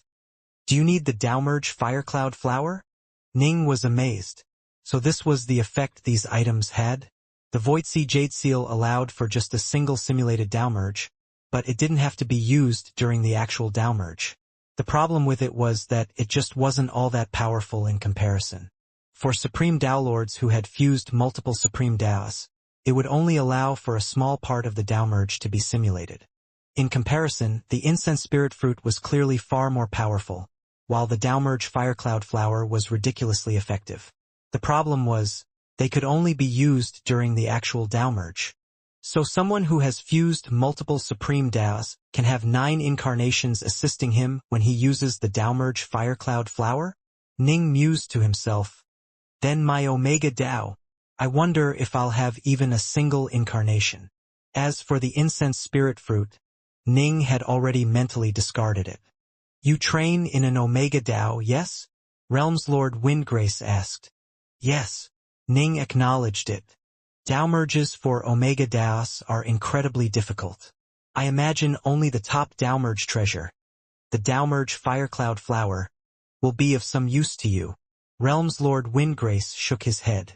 And its use will probably be highly limited. I've heard of Omega Downlords who have used it but still failed. There has just never been anyone successful in an Omega downmerge. Realms Lord Windgrace let out a sigh. Every single realmverse had a few hegemons, which meant that the vast Chaosverse had a large number of them. But it had never seen so much as a single successful Omega downmerge. As long as it helps out, I'll take it. Ning laughed. Anything that can increase my chances by even a sliver is a good thing. Perhaps that'll be the sliver that pushes me over to success during the downmerge. That's a nice way to view it. You need that sort of attitude when you attempt the downmerge. If you are panicking, you'll have lost half the battle before it even starts, Realms Lord Windgrace said. Realms Lord, do you know where downmerge Firecloud Flowers can be found? Ning asked. I do. They can be found in several places, Realms Lord Windgrace said. Downmerge Firecloud Flowers are incredibly valuable to Downlords, but to us they are nothing more than fairly unusual treasures that are generally used to create pills. Ning was overjoyed. His eyes lit up as he asked, if the downmerge Firecloud Flowers are used to create pills, will they perhaps be of even greater assistance during the downmerge? No. If you use them to make pills, you'll actually waste the special effect they have during the downmerge, Realms Lord Windgrace said hurriedly. Downmerge Firecloud Flowers are naturally endowed with those unique properties, but once you use it to create a pill, the properties are lost. In addition, they can only be used within 1,000 years after they first bloom. After 1,000 years go by, their aura will completely vanish and their medicinal value will drop by over 90% as well. Ning nodded. Then where can they be harvested? Realms Lord Windgrace frowned. Are you still going to go for one? The place they are located is incredibly dangerous. I know where they can be found, but even I wouldn't dare to go there without a good reason. Generally speaking, several of my friends would join forces in venturing there. The place is that dangerous? Ning was surprised. The Chaosverse is filled with countless marvels, as well as many incredibly dangerous places. However, The Chaosverse is so fast that it's hard to even locate those places unless you know exactly where they are, Realms Lord Windgrace said. Ordinary realm verses and other verses would never be able to give birth to something like a Dao-merge firecloud flower. Only some of the truly marvelous places of the Chaosverse, places which gather together countless different types of universal essence, can possibly give birth to such remarkable treasures. All of these places, however, are tightly protected by the prime essences of the Chaosverse, Realms Lord Windgrace said. The Sith attempted to invade and conquer many of these places and take their contents by force, but the result was that they suffered tremendously heavy casualties. So what type of dangers do those places hold? Ning asked. A type of being known as a Sourcewalker, Realms Lord Windgrace said. Let me put it to you like this. Normally, the Chaosverse can give birth to two extremely perfect types of beings. The first are known as the Chaos God Beasts, while the second are known as the Ancients. Ning nodded slowly. Hegemon Brightshore was a Chaos God Beast, while Nine Dust was a member of the Ancients. They were born at the world level and had incredibly perfect divine bodies. Chaos God Beasts have comparatively lower levels of comprehension, while Ancients take human form and have much higher comprehension skills, Realms Lord Windgrace said. Ning smiled. The only member of the Brightshore Imperials to succeed in the Dao-merge was Hegemon Brightshore himself. It was incredibly difficult for Chaos God Beasts as a race to succeed in the Dao-merge. Azure Fiend and Welkin were both Chaos God Beasts, but they were the only Hegemons to have ever arisen from their race. They had no colleagues at all. They were unable or unwilling to spend their entire lives taking care of weaker Chaos God Beasts as Hegemon Brightshore did, and so they wandered by themselves through the Chaosverse. This was something they had been accustomed to since youth. In contrast, Ancients were far more intelligent and thus had far more eternal emperors in comparison. Chaos God Beasts and Ancients. They are present in virtually every realmverse. They are quite common, Realms Lord Windgrace said.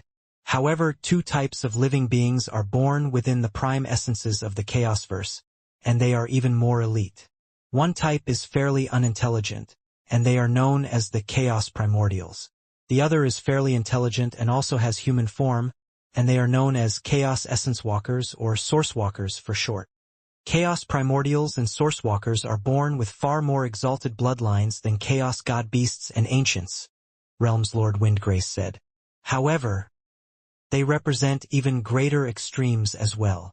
Chaos Primordials are as unintelligent as mortal children, but are born with virtually indestructible bodies. In contrast, Sourcewalkers are very intelligent and have incredible comprehension skills. They are incredibly solitary and proud figures who do not dwell in ordinary places. They delight in dwelling in treasured places where countless streams of essence from the Chaosverse gather together, and they treat those places as their own territories, Realms Lord Windgrace said. Unlike Chaos Primordials, they cannot be tamed. They are simply far too intelligent.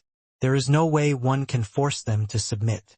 If you wish to go to one of those sacred places where Dao-merge firecloud flowers can be harvested, that means you are going to steal treasures from a Sourcewalker's territory. You will enrage them. Realms Lord Windgrace shook his head. Ning pondered this matter. He wasn't surprised at all. Although this was his first time hearing of Sourcewalkers, he had already heard of strange beings that were on par with the autarchs themselves.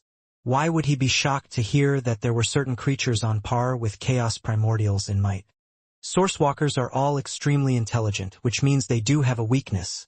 Their bodies aren't nearly as indestructible as that of the Chaos Primordials, and they are born with much lower levels of strength. However, they can slowly cultivate and grow with time. Thus, there are varying levels of power amongst Sourcewalkers. The weaker ones are perhaps merely at the hegemonic level, while the most powerful were supposedly on par with the Sith Exalts, capable of killing us in an instant, Realms Lord Windgrace said. Ning relaxed slightly. If even the most powerful were merely on par with Sith Exalts, that meant they were still much weaker than the autarchs. It must be remembered that it took 3 Sith Exalts working together to capture the Flame-Wing God. A single one wasn't able to do the trick. Plus, he wouldn't be so unlucky as to run into literally the most powerful type of Sourcewalker in existence, right? When the Sith furiously invaded those sacred places to loot the treasures, They enraged the prime essences of the Chaosverse with their greed. The prime essences allowed the Sourcewalkers to borrow from the inherent power of those sacred places, resulting in them becoming much more powerful. This was why the Sith suffered greatly for their actions, Realm's Lord Windgrace said. However, you must be cautious if you do go. Realm's Lord Windgrace suddenly waved his hand, causing a jade slip to appear. He then filled it with his god sense, imprinting it with a great deal of information. This is one of the closer locations. If you ride on your realm ship, you should reach it in just a few 100,000 years. As I recall, this place has Dowmerge firecloud flowers within it. This slip now contains all of the information I know regarding that place.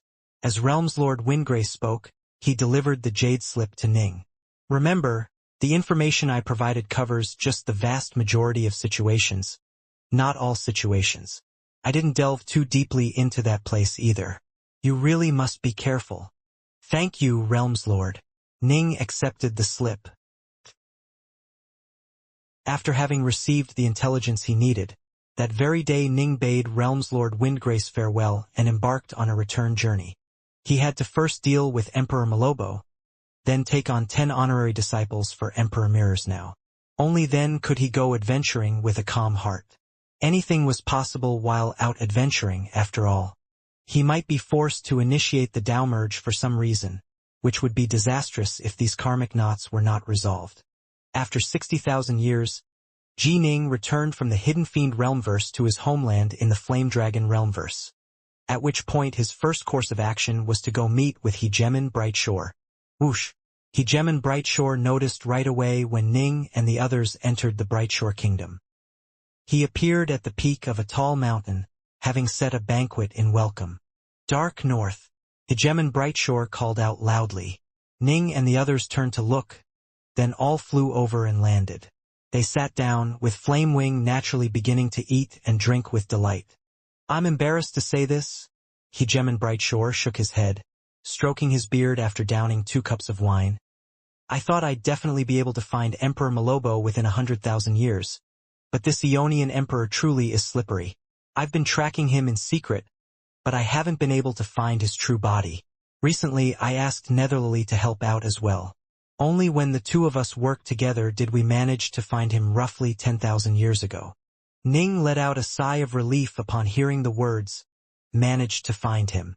I'll have to thank Hegemon Netherlily, Ning said. A minor matter. The 3 of us are usually quite bored, Hegemon Brightshore said with a laugh. Honestly though, Emperor Malobo really did hide his tracks quite carefully. He's afraid that the Dao Alliance will discover him devouring some of their Dao Lords of the 4th step, and so he has been cautious to the extreme. Not even the other Ionians know his whereabouts. If you truly wish to go into hiding, you need to ensure that not even your allies know where you are. That's the safest way to handle it. Ning asked, Oh right, so where is Emperor Malobo currently? The Orchidfall Everworld of the Orchidfall Territory, Hegemon Brightshore said. The Orchidfall Territory? Ning nodded slowly. The Orchidfall Territory was an ordinary territory located within the Dao Alliance. Inside the Orchidfall Everworld was a powerful sect known as the Sacred Orchidfall, with the most powerful member being a Dao Lord of the 4th step who had quite a few disciples. You aren't Dao Lord Orchidfall.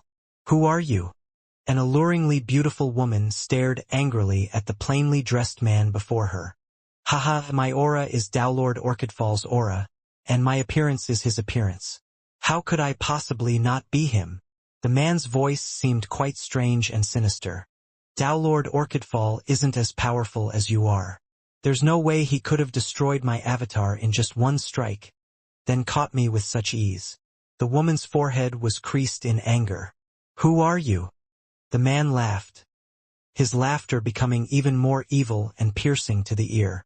It echoed within the vast palace. But there was no one else in the entire palace aside from the 2 of them. Who am I? The man's appearance slowly began to change, as did his aura. Soon, he had transformed into an evil-looking man with long red hair.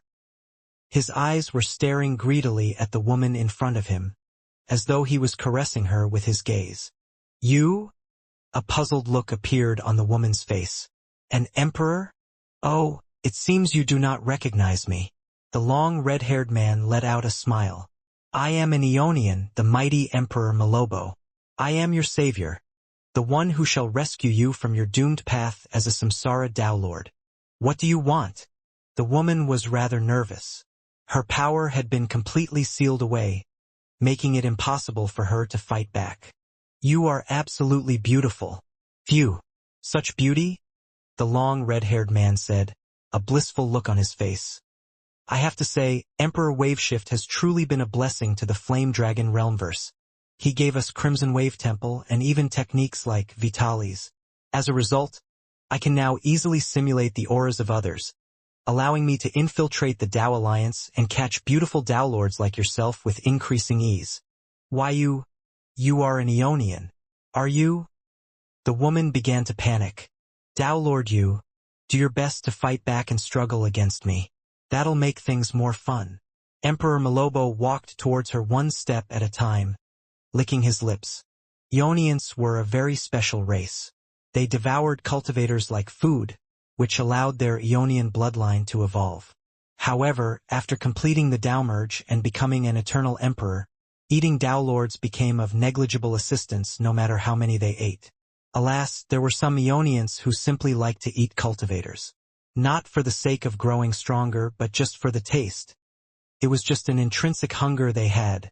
Emperor Malobo was one who delighted in devouring surpassingly beautiful female Tao Lords.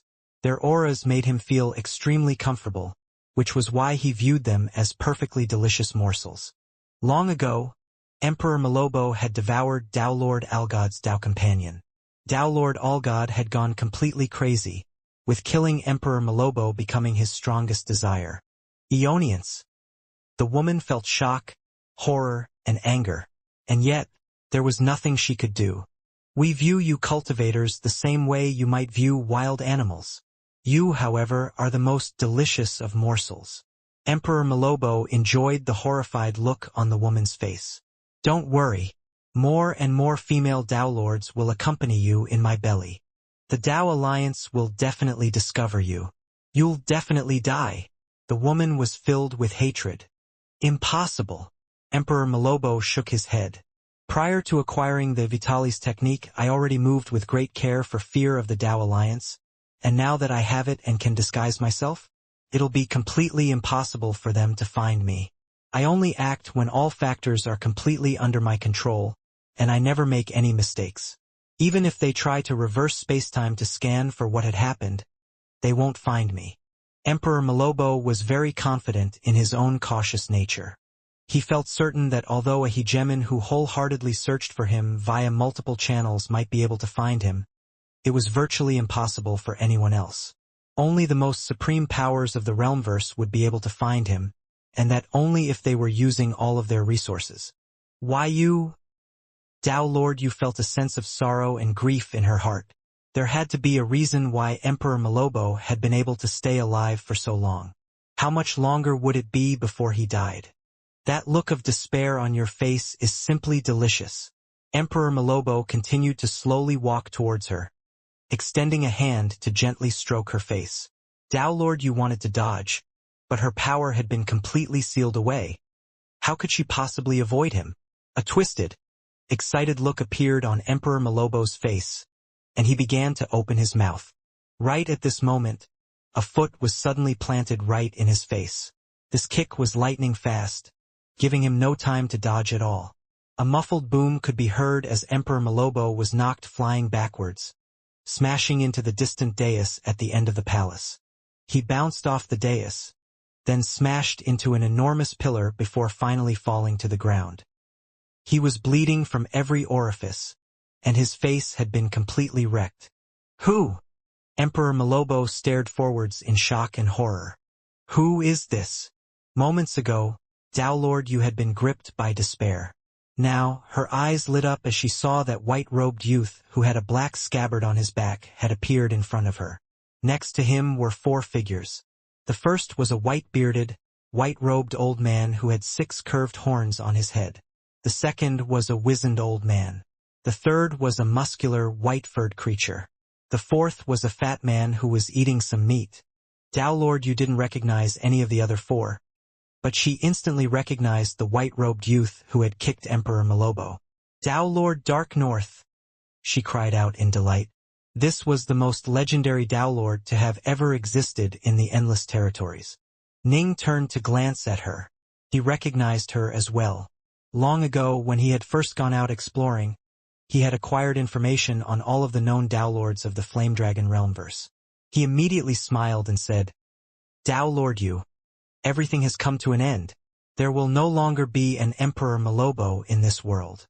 Dao Lord Yu immediately understood what this meant. She said with grateful excitement, Thank you, Dao Lord Dark North. When she looked at him, she felt for some unknown reason that his aura truly was special. In fact, she couldn't help but begin to feel stirred by him. She was a female Dao Lord of the fourth step, but she had never had a Dao companion in her life. This was her first time meeting Ning, and she could feel her heart stirring. No! The heavily bleeding Emperor Malobo hurriedly crawled to his feet, frantically smiling and bowing. Dao Lord Dark North, Hegemon Bright Shore, Hegemon Azure Fiend, Flame Wing God, I've never offended any of you. Dao Lord Dark North, please spare me. I'll never dare to enter the Dao Alliance's territory again. Never again. Just now, when Ning had said that there would no longer be an Emperor Malobo in this world, Malobo had felt truly terrified. In truth, Dao Lord Dark North's very appearance had terrified him. Dao Lord Dark North was now an exalted figure who had a hegemon as his retainer and a chaos primordial as his servant. Even the other hegemons dreaded him. Who would dare to antagonize him? There were now two transcendent figures in the 16 Realmverses alliance. One was Realms Lord Windgrace, the other was this monstrously talented Dao Lord, Dark North. Hegemon Bright Shore? Hegemon Azure Fiend. Dao Lord Yu was stunned.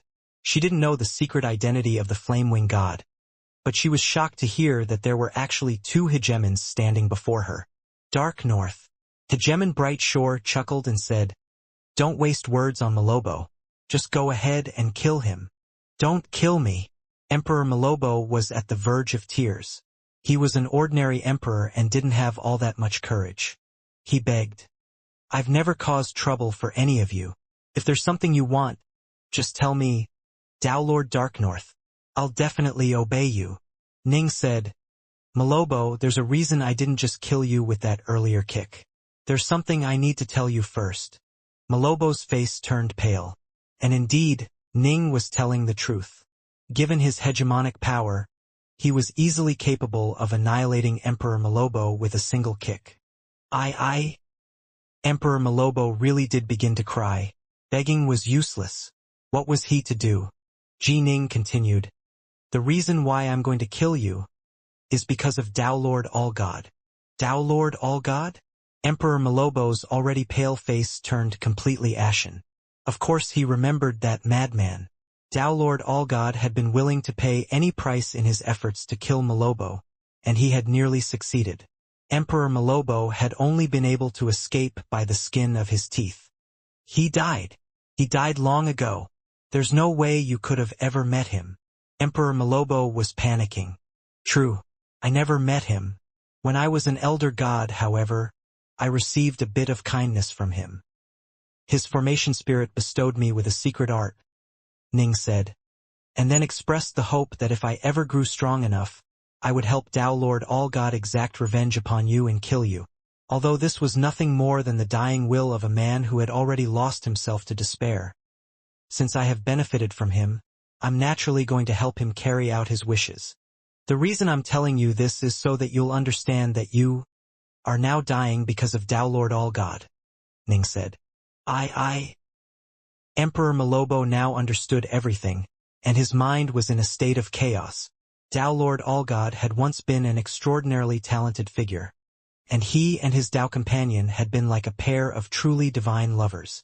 Alas, Emperor Malobo's devouring of his Dao companion had driven him completely mad. Dao Lord Allgod had been filled with resentment and hatred until the day he died, and even when he died his eyes remained open and filled with rage. Neither Emperor Malobo nor Allgod ever would have imagined that the Allgod estate he casually set up before dying would result in an elder god, Ji Ning, owing him a debt, and then coming to repay it. Today, Emperor Malobo would die. Ning waved his hand, causing a streak of swordlight to appear in the air. The swordlight was ephemeral and indistinct, hard to see with the naked eye. It instantly slashed across Emperor Malobo's body, and as it did so it spread out alongside the Ionian's karma lines. Everything which had any of his soul or true soul within it was completely severed. Emperor Malobo's gaze grew dim. His soul was shattered, and he perished on the spot. Now that Ning had reached such incredible heights in the Tao of Karma, he had learned some new and truly terrifying ways of killing people. "Fine sword arts," Hegemon Brightshore said in praise. "A pity." Ning glanced at Emperor Malobo's corpse, then murmured softly, "Tao Lord Allgod was a true genius, but he spent most of his life a madman because of this Ionian. Not even death was an escape for him. If Tao Lord Allgod knew what you did for him, he would feel relieved," Hegemon Brightshore said. "But he has died and his Tao has vanished. There's no way for him to know." Ning sighed, then turned to leave. Tao Lord Yu continued to stare at Ning, her eyes shining. Ning gently waved a finger at her, causing a stream of immortal energy to fly into her body. It easily undid the seals that were inside of her. Given Ning's current level of mastery of the Tao of formations, unlocking seals like these was incredibly simple. "Let's go," Ning said. Hegemon Brightshore and Hegemon Azure Fiend both glanced at Tao Lord Yu, and then they followed Ning in stepping into the void and vanishing. Tao Lord Yu stared as Ning vanished before her very eyes. "Tao Lord Dark North, Tao Lord Dark North," she murmured repeatedly. He had appeared in her hour of need, when she had been gripped by complete despair. Then, with unbelievable power, he had killed Emperor Malobo as easily as squishing an ant. All of this had intoxicated her. Even Hegemon Brightshore and Hegemon Azure Fiend, two mighty hegemons, had clearly accepted Ning as their leader in this affair. His power, his voice, his swordlight, all of these things stirred her heart. However, she also knew that this was nothing more than a bit of infatuation. "It feels like a dream," Tao Lord Yu smiled. A dream was enough for her. She suddenly turned and saw the various treasures which Emperor Malobo had left behind. A long-lived emperor like Malobo had many treasures, but Tao Lord Dark North and the others had left without touching them. Clearly, they had left the treasures for her. "For me!" Tao Lord Yu rose to her feet. "Tao Lord Dark North left them behind for me?" She felt a surge of joy in her heart. In truth, Ning had already swept through the Jadefire Realm's prisons and possessed an incredible amount of treasures. Emperor Malobo wasn't even at the Archon level. How could Ning feel any interest towards his treasures? Ning didn't even want to bother going through them, and the same was doubly true for Azure Fiend and Brightshore. Within the Ionian kingdom, an avatar was lying within an ancient palace. This was Emperor Malobo's avatar. Moments ago he had been begging for help. Now his aura had vanished. Emperor Anshin, Emperor Eilhide, and Emperor Doog all stared at his avatar's corpse. "It was Tao Lord Dark North who did the deed," Emperor Eilhide said softly. "What can we do?" Emperor Doog said helplessly. "Nothing but just stare." Emperor Anshin laughed bitterly.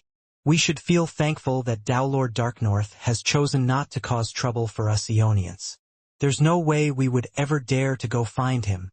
All we can do is hide here in the Ionian kingdom and keep ourselves alive."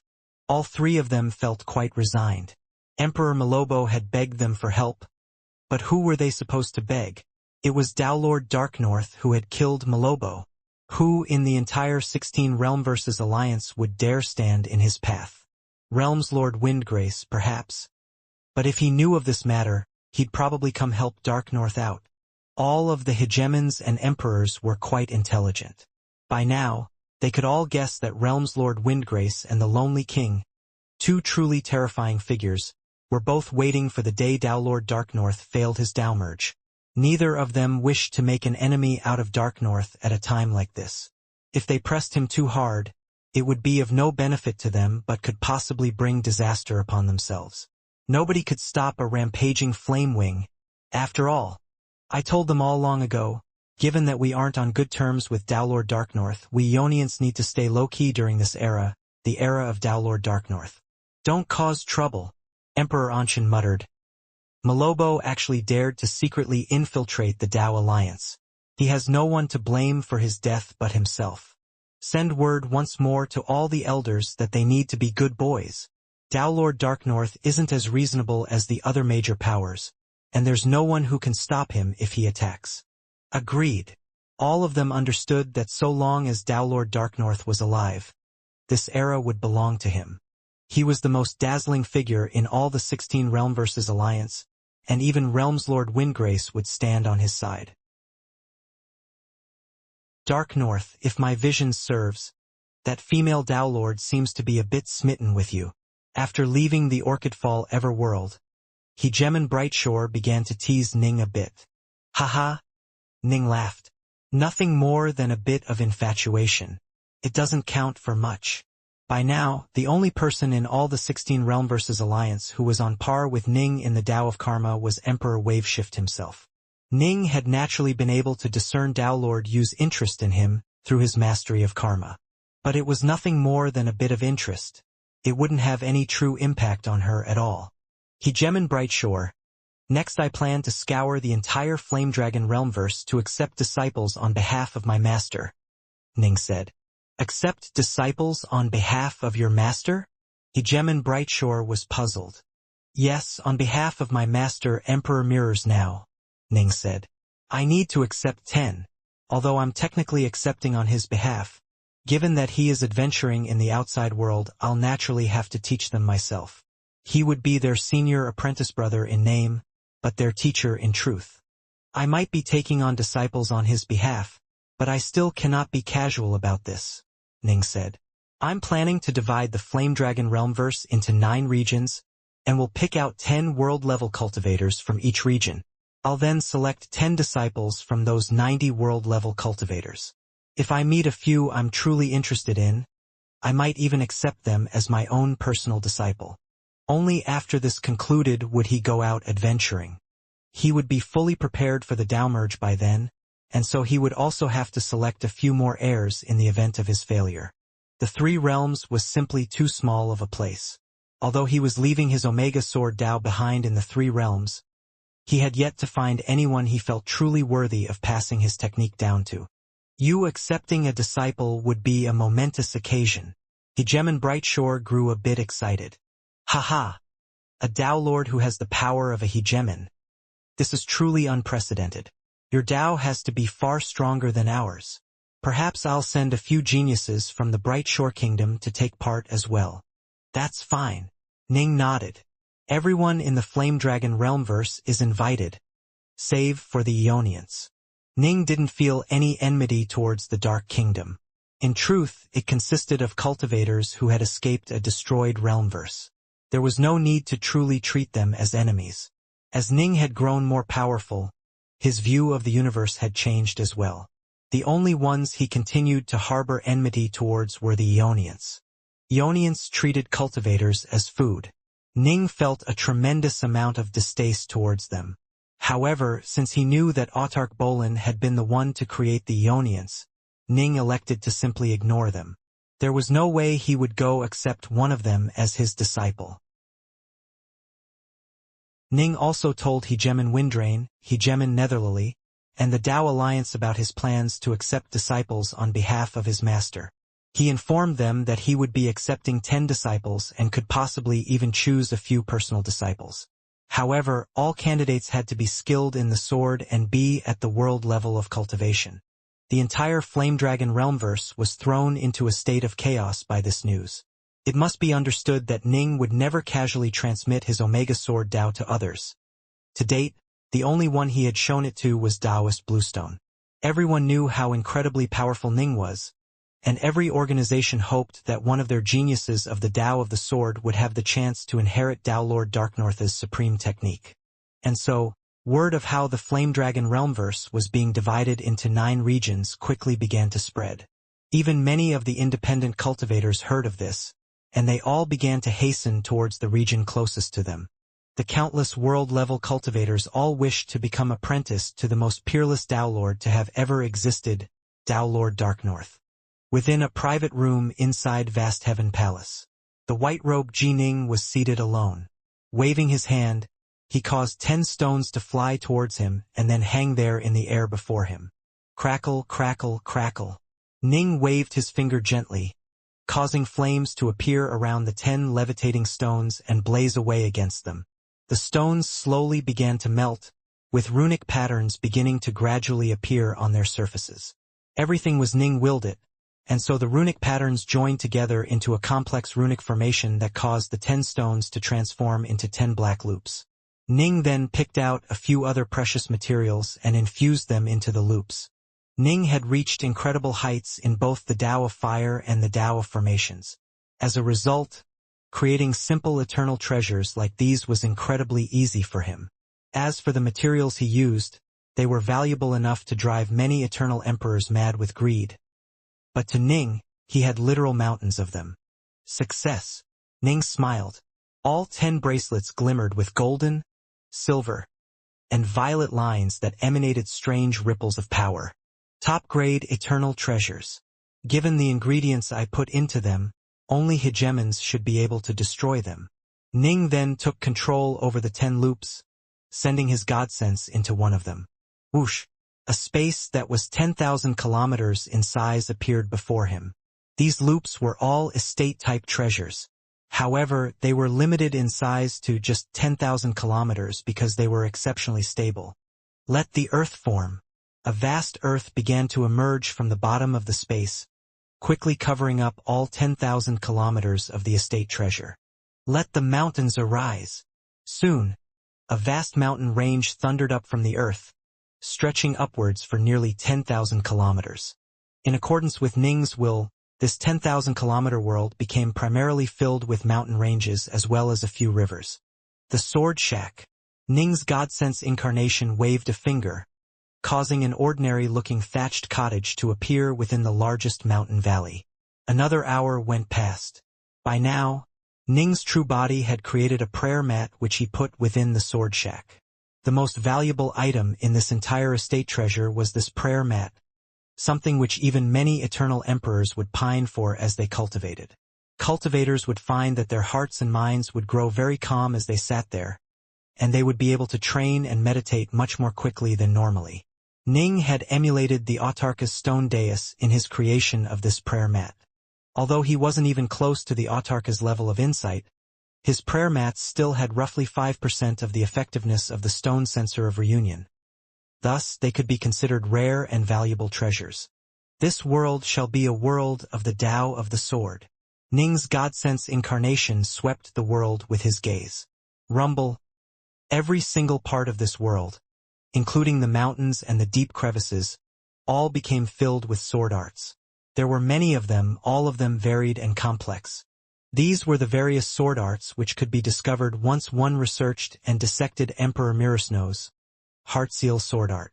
By now, Ning had reached a higher level of insight into the Tao of the sword than Emperor Mirasno ever had. He had first dissected all of the many sword arts which were the underpinnings of the Heartseal sword art, and then used the Heartseal sword art as the basis for formulating 8 even more profound sword arts that were focused in different areas. Ning had now reached a high level of mastery over karma, giving him even greater powers of deduction reasoning. Given that he already had the Omega Sword Tao as his foundation, it was quite simple for him to formulate multiple Archon-class sword arts. If Ning merely wished to attempt the Tao merge via a single Supreme Tao, he would probably find the Tao merge to be much easier. However, his path was already set. Once it was set, there was no way to go back, no room for regret. Besides, all things were relative. Ning's path was that of the Omega Sword Tao. He had seen and experienced many things and had also created multiple Archon-class techniques for the Taos of space, formations, space, time, karma, and more. This was why he was able to create so many Archon-class sword arts with ease. If he had chosen to embark upon a simpler path, he would have been much more limited in his abilities and would never have reached his current heights. The Sword Shack is perfect for meditation, allowing one to train quite quickly. Ning nodded. Within the world of the Sword Shack, those who wish to acquire rare and exceptional sword arts must first pass a few tests. All right, the Sword Shack will be more than enough to guide them on their paths. Ning revealed a smile. Since he had chosen to accept disciples on behalf of his teacher, he naturally had to give these fellow disciples some treasures. It was guaranteed that he wouldn't have much time to personally teach them, which was why he had put all this effort into creating the Sword Shack. This was a treasure that was far more valuable than the God-Sense legacy which Emperor Mirrorsnow had provided him when Mirrorsnow had taken him on as a disciple. Ning had a higher level of insight into the Tao of the sword, after all, which meant that he also had better ways of teaching. He truly did hope that these 10 junior apprentice brothers or junior apprentice sisters would be able to surpass what he was able to offer them. It took Ning half a day to create these 10 Sword Shack worlds. Then another 80+ years creating 5 more Silver Sword Shacks. Thanks to his mastery of the Tao of Karma, Ning had the vague feeling that he would at most take on a maximum of 9 disciples. He had previously already taken on Blue Cliff Xiaoyu, Green Bamboo Yang Tsuding, and Young Master Skywind. 3 disciples in total. If he factored in the legacy he had left behind after becoming a Tao Lord of the 4th step, it was guaranteed that he would have a 4th disciple as well. Ning had the feeling that he would at most take on 5 more disciples. This time, he would see if there was anyone who interested and intrigued him enough so that he would take them on as a personal disciple instead of an honorary disciple on behalf of his master. He wouldn't try to force things. It would all be left up to luck and fate. If he found someone interesting, he would accept them. These 5 Silver Sword Shacks were meant for his personal disciples. Thus, Ning spent much more effort on them. They were quite similar to the other Sword Shacks, but Ning used even more precious ingredients on the prayer mats, and also put much more effort into the creation of the formations. Every single one of the prayer mats was almost 20% as effective as the stone sensor of reunion. More importantly, the Silver Sword Shacks were not centered around Emperor Mirrorsnow's Heart Seal sword art. Rather, they were centered around Ning's own Omega Sword Tao. But of course, he couldn't simply transmit his Tao to them. Rather, he used many different sword techniques to serve as guides, and also left behind imprints of the sword intent of the 5 stances of his Omega Sword Tao. I'll have given them all I can give. Even the 10 ordinary sword shacks have been filled with all the foundations they need. With those foundations, they have enough to develop the Omega Sword Tao on their own if they have the talent. Ning nodded. He himself had slowly gained bits and pieces of insights which he had gradually used to make up for the deficiencies in his foundations, then finally been tempered into developing his Omega Sword Tao. After finishing the creation of his gifts, Ning waited for another 9 million years before the grand event which spanned the entire Flame Dragon realmverse began. Everyone was filled with excitement. It's said that many powerful Tao Lords of the 4th step have come to watch the competitions. Even if we cannot end up being apprenticed to Tao Lord Darknorth, we might be able to become apprenticed to other powerful Tao Lords. There are even some legendary eternal emperors and other ancient figures who have come to watch. They might take the opportunity to accept a disciple as well. That's nothing. All 3 of the almighty hegemons have come alongside Tao Lord Darknorth. To be apprenticed to one of the 3 hegemons or Tao Lord Darknorth would be truly incredible. This event was simply on far too vast of a scale. The 6 major organizations in the Flame Dragon realmverse were normally in a state of balance, and so it was impossible for anyone save Ning to cause the entire realmverse to be thrown into such a state of upheaval. This sort of tournament and selection process was far grander than the ones which the Brightshore Kingdom utilized. But of course, there were many major powers and emperors who were watching intently, wanting to take advantage of Ning's event to perhaps choose a few genius disciples for themselves. The 9 major regions were each governed by Archon-class major powers as well as their subordinate emperors. There was an orderly process that had been implemented. However, the number of independent cultivators who came was simply enormous. Thus, the first year was just the pre-selection competition, where all those who didn't reach a certain minimum level of power were washed out. Ning was naturally the one who set the minimum threshold, which was simply the Supreme World God level. This alone washed out 99% of the cultivators. Next, he teleported the remaining elites into the vast heaven ever world, to a place Ning had personally created, the Stairway to Heaven. The next trial would be the process of ascending the Stairway to Heaven. The Stairway to Heaven were unfathomably high. If you wished to advance farther along the Stairway to Heaven, you would have to go through one contest after another. One side had to be killed or surrender before the other side could advance. The emperors, hegemons, and Ning all watched intently as the battles in the Stairway to Heaven proceeded. "This kid isn't bad. I want him," one of the eternal emperors in the Tao Alliance laughed, then waved a finger gently as he caused a strand of eternal power to reach out and envelope the world-level cultivator who had nearly died just now. Ning and the three hegemons sat upon the highest thrones, watching from afar. They didn't move to interfere. Only emperors were qualified to select disciples from those who were on the Stairway to Heaven. But even then, they could only choose those who had failed. Only Ning and the three hegemons were permitted to choose successful competitors. Interesting. Ning's gaze pierced through the void, coming to a rest atop of two figures who were walking side by side through the titanic Stairway to Heaven. "Dark North, have you taken an interest in those two kids?" Hegemon Brightshore asked. "I want to watch for a bit longer and see how they perform. I do quite like the two of them, though." Ning revealed a smile, causing Hegemon Brightshore, Hegemon Netherlily, and Hegemon Windrain to all laugh. It must be remembered that there were several peerless geniuses on the Stairway to Heaven who had fused multiple supreme Daos together. The two Ning were staring at had each mastered just a single supreme Dao. A young man and woman were standing side by side upon the Stairway to Heaven. The stairways were incredibly vast and covered with vague sword scars. Ji Ning had left them here in order to benefit the world-level cultivators who were selected to take part in the tournament. As for how much benefit they would gain from it, that would be up to their own comprehension abilities. Absolutely incredible. The youth and the maiden were staring upwards at the sword scars above the stairs. Boundless. Even the sword scars which Tao Lord Darknorth left behind in a casual manner are filled with unfathomable profundity. Even if we don't manage to become apprenticed to him or the other major powers, just having viewed them here at the Stairway to Heaven means it was all worth it, the white-robed maiden said. The youth nodded. Both of them knew their own limits.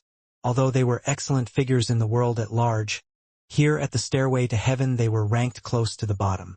However, as they ascended the Stairway to Heaven and viewed more and more of the sword scars, they were beginning to skyrocket in power. As the controller of the Stairway to Heaven, Ning made sure that they weren't given ridiculously powerful opponents. Only the weakest would be washed out, while the strongest would be able to walk farther and farther. Ning wanted to make sure that the strongest wouldn't run into each other and then be washed out early. Time passed on, 1 year after another.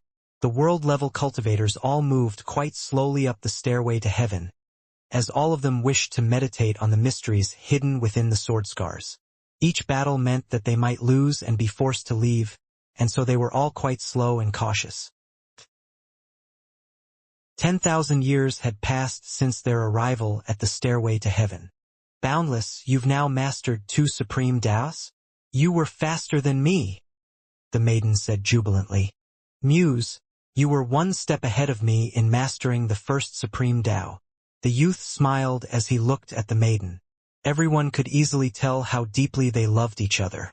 The two had arisen together step by step from the mortal world. The maiden had once been young Master Boundless maidservant, and she had been given the name of Muse. Muse had been born with an incredible soul physique and had been selected and taken away by an immortal to a so-called immortal realm. As for young Master Boundless, he continued to struggle his way through the mortal world, eventually clambering into the path of immortal cultivation as well. After countless battles and tempering experiences, he managed to dazzle everyone as he ascended into the immortal realm, where he finally met his former maidservant, Muse, once more. The two even had a child together. Eventually, the two ascended to the world level almost simultaneously, and to this very day they were the only world-level cultivators their homeland had ever produced. Muse was a chaos immortal, while young Master Boundless was a dual refiner. both a key refiner and a Fiendgod body refiner. As a result, both had primal twins which they had left behind in their homelands. They were a pair of divine lovers, and together they departed from their homeland to wander the Chaosverse, encountering quite a few fortuitous events in the process. The story of how the legendary Lord Darknorth was going to accept disciples on behalf of his master was an earth-shattering piece of news, resulting in them deciding to take part as well. I admit defeat. Muse's sword formation had been overcome by her opponent. She knew that she no longer had any chance, and so she immediately and voluntarily admitted defeat. After the battle, Boundless, I lost. Be careful as you proceed up the stairway. If you are unable to win, just admit defeat. Muse could sense how the stairway to heaven was becoming increasingly difficult, and so she wanted to admonish her Dao companion. I know. Boundless nodded. Half a month later, Boundless and Muse reunited at the base of the stairway. He was just too powerful. Not only was he an ancient cultivator, he had even reached a higher level of comprehension than I did. I was thoroughly convinced by my defeat.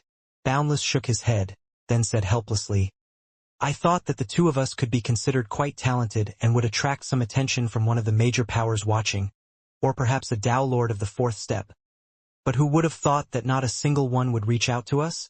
I waited for half a month at the base of the stairway without anyone coming to meet me either. Muse nodded.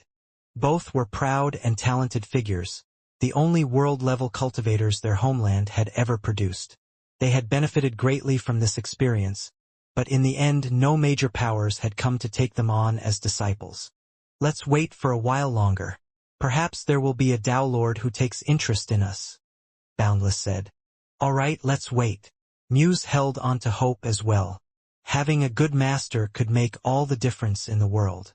Neither Boundless nor Muse had received any guidance from a Tao Lord, and thus they knew almost nothing at all about the endless territories as a whole. Hey there, kids. A voice suddenly rang out. Boundless and Muse both turned to look, rather excited and eager.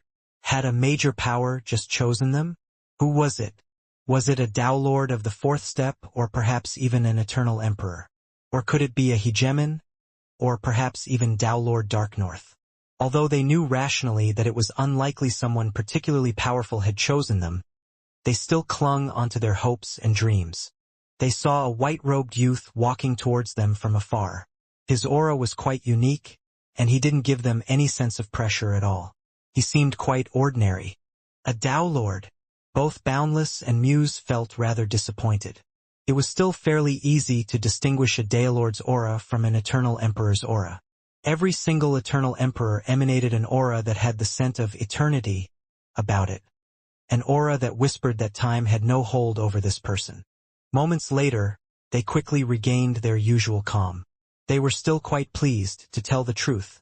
Perhaps the Tao Lords who chose disciples here were the weakest masters available, but at least the two of them had been chosen.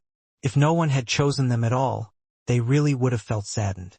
You two have superb comprehension of the sword, Ning congratulated with a smile. Indeed, they were quite impressive.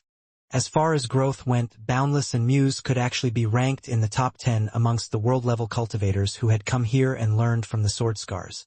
It must be remembered that he knew that the other powers would also be interested in taking on disciples, which was why he had merely required all of the world-level cultivators be skilled in the sword, rather than exclusively focus on the Tao of the sword. Thus, there were, for example, some incredibly talented figures who were skilled in swordplay, but whose true forte lay in the Tao of spacetime, in the Tao of the saber, or even heart force. Of those who focused on the Tao of the sword, Muse and Boundless had grown and improved faster than everyone else.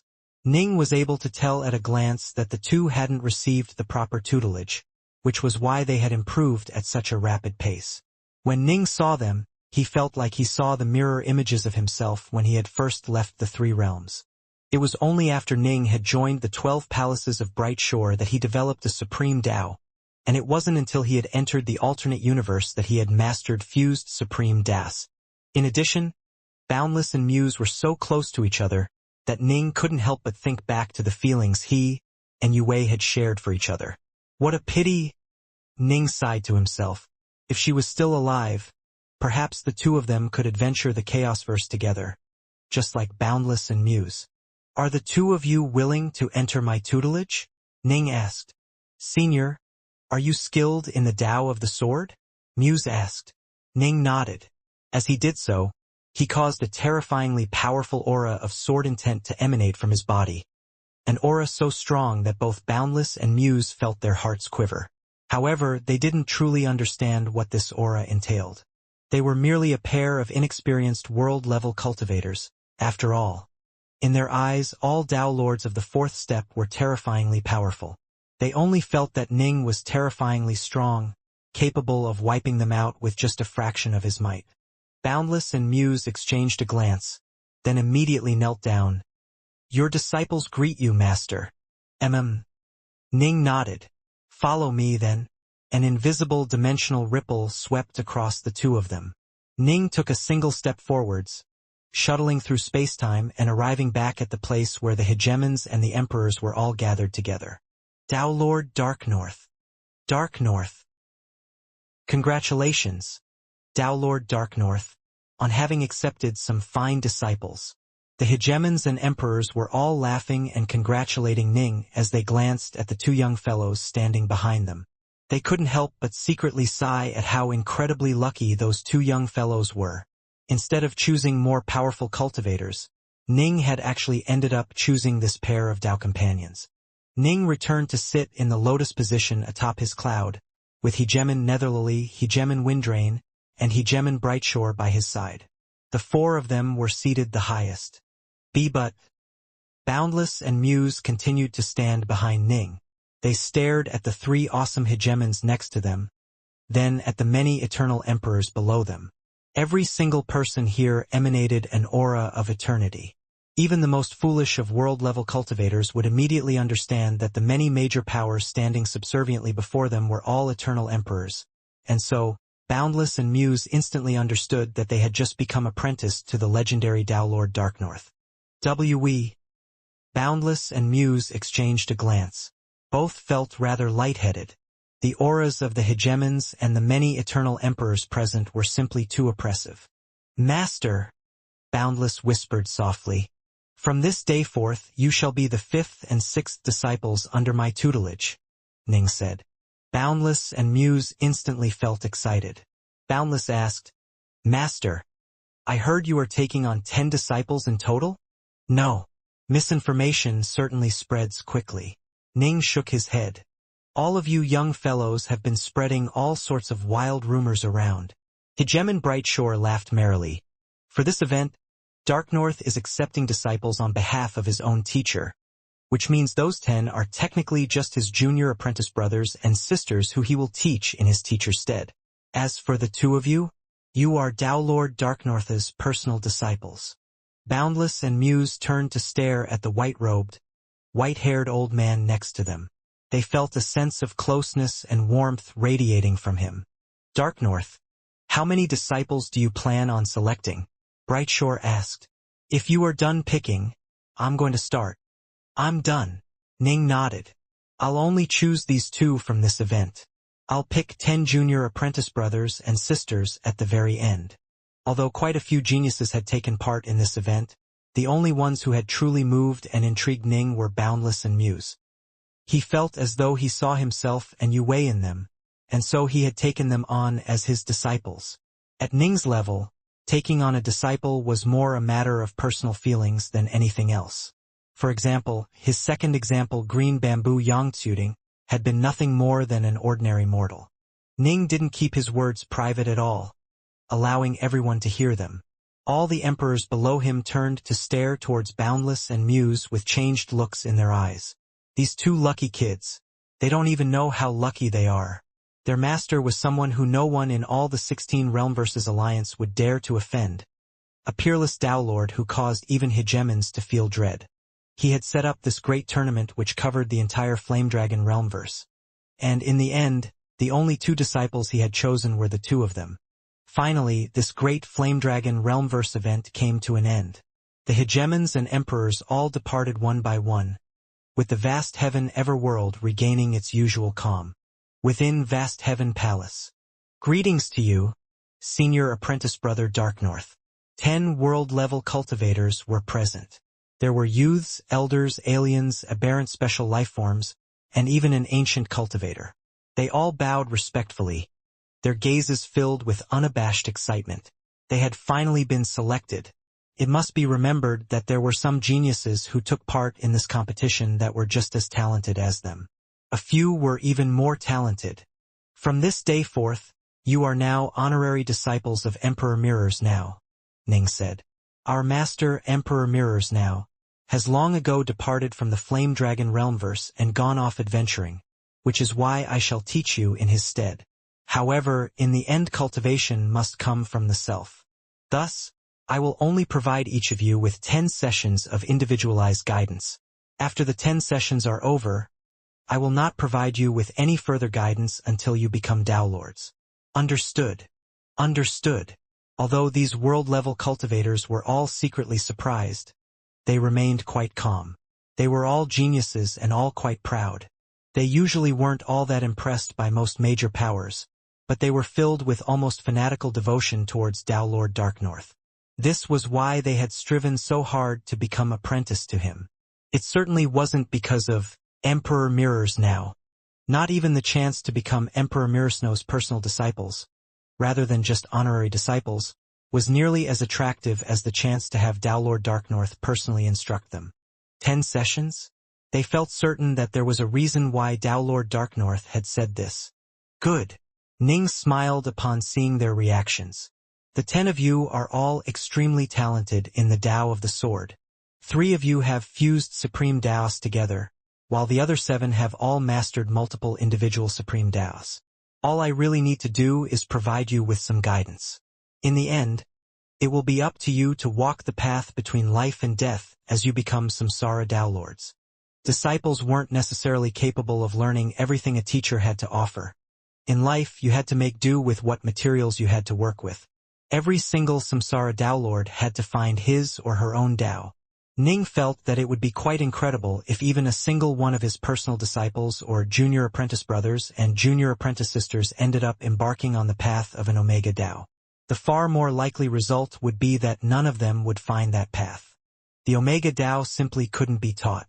You had to go find it on your own. As a wise teacher, Ning knew that all he could do was guide them on their paths.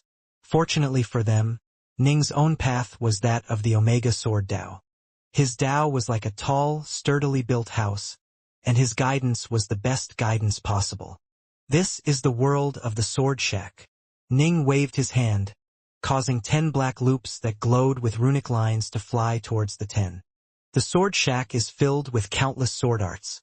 Aside from the Heartseal sword art of our master, Emperor Mirrors now, it also includes all foundations for the Tao of the Sword, Ning said. In other words, it contained the foundations for his own Omega Tao. This was why he dared to make the claim that it contained all foundations for the Tao of the Sword. You can train in seclusion within the Sword Shack, but you must be tempered via adventuring through the outside world. Perhaps you will then be able to understand and find a path which truly belongs to you. Thank you, senior apprentice brother. The 10 disciples were all delighted. You are the only ones permitted inside the Sword Shack. If anyone else tries to bind it, the estate world inside will be automatically destroyed, Ning said. Thus, you must not give it to anyone else. Understood. Many of the 10 mused that only a fool would give something like this to another. Ning waved his hand again, causing a number of Tao seals to fly out towards the 10 as well. These are Tao seals which I personally forged. Some involve the Tao of the Sword, some involve the Tao of Space, some involve the Tao of Time, some involve Heart Force, some involve the Tao of Karma. Each of you shall have 9 seals total, and they come in varying levels of power. Some are meant for escape, some are meant to kill foes, and some are used to scout and explore. Just 3 of them can be used to attack foes head-on, Ning said. When you go out adventuring, you must be careful and also conserve your Tao seals. If you use them all up, I'm not going to just remake them for you. These 10 disciples were all overjoyed, but they also felt stunned. Tao Lord Dark North had personally forged them. Forging Tao seals was fairly easy, and many major powers were capable of it, but the cost was quite high as only valuable materials could be used to store such incredible levels of power. And, more importantly, the creator of the Dao seal had to understand the Daos he was infusing into each seal. In other words, if their senior apprentice brother Darknorth created that many Dao seals for them, he must have reached inconceivable heights in the Dao of the sword, the Dao of space, the Dao of time, the Dao of karma, and multiple other Daos. Here are 100 million cubes of chaos nectar for each of you. Ning waved his hand, causing a few more storage-type treasures to fly out. Here are some top-grade eternal swords which have been made in accordance with your own specific insights into the Dao of the sword. Each of you can have 6. Ning waved his hand again, causing a total of 60 swords to fly out towards the 10. Top-grade eternal treasures? Ning had a literal mountain of these things. In truth, every single hegemon had piles and piles of top-grade eternal treasures. Ning was far wealthier than most hegemons. Not only had he blackmailed multiple hegemons and killed hegemon Winterflame, he had also accumulated a terrifying amount of treasure when he had swept through the Jadefire realm. He had a total of 6 universe treasures. Alas, none of them were swords. I've already given you everything I can and should. Sword arts, divine abilities, secret arts, you'll find them all within the Sword Shack, Ning said. If you want to earn them, go into the Sword Shack and fight for them. Go now. I've already set up estates for you within Vast Heaven Palace. Calm your minds and train hard. You can come find me if you have any questions. But remember, each of you will only have 10 opportunities. Understood. The 10 fellow disciples all departed excitedly. What an absolute fortune. Each of us was given 100 million cubes. Perhaps ordinary Dao Lords of the 4th step might feel pain at giving away 1 billion cubes of chaos nectar. But senior apprentice brother treats with hegemons as equals. He's able to toss out such sums without batting an eye. Ah, the Sword Shack has a prayer mat inside. When my primal twin sat down upon it, its cultivation speed increased dramatically. This thing is far more valuable than the cubes of chaos nectar. While journeying towards their estates, these 10 fellow disciples began to discover how marvelous the prayer mat was. All of them were stunned by it. There were many eternal emperors who would be envious of such a treasure. Most of the treasures which Ning had prepared for his 5th disciple Boundless and his 6th disciple Muse were on par with what the other 10 had been given. The only difference lay in the Sword Shack. Before you become Samsara Dao Lords, the 2 of you shall also have 10 chances to come ask me for instruction, Ning said. Therefore, you should train hard within the Sword Shack. Do your best to resolve your questions on your own. If you find that you can make no progress at all, come find me. Understood. Boundless and Muse were incredibly respectful. You can go now, Ning instructed, and the 2 immediately departed obediently.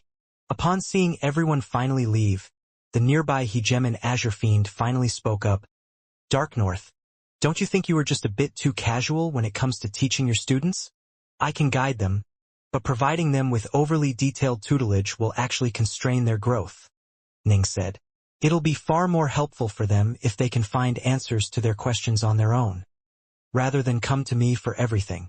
Besides, the Sword Shack I created for them can be viewed as half a teacher as well. You might be overestimating your disciples a bit. Most of them have merely devised multiple supreme Daos and have yet to even fuse them together. Not everyone is as freakishly talented as you know? Azure Fiend shook his head.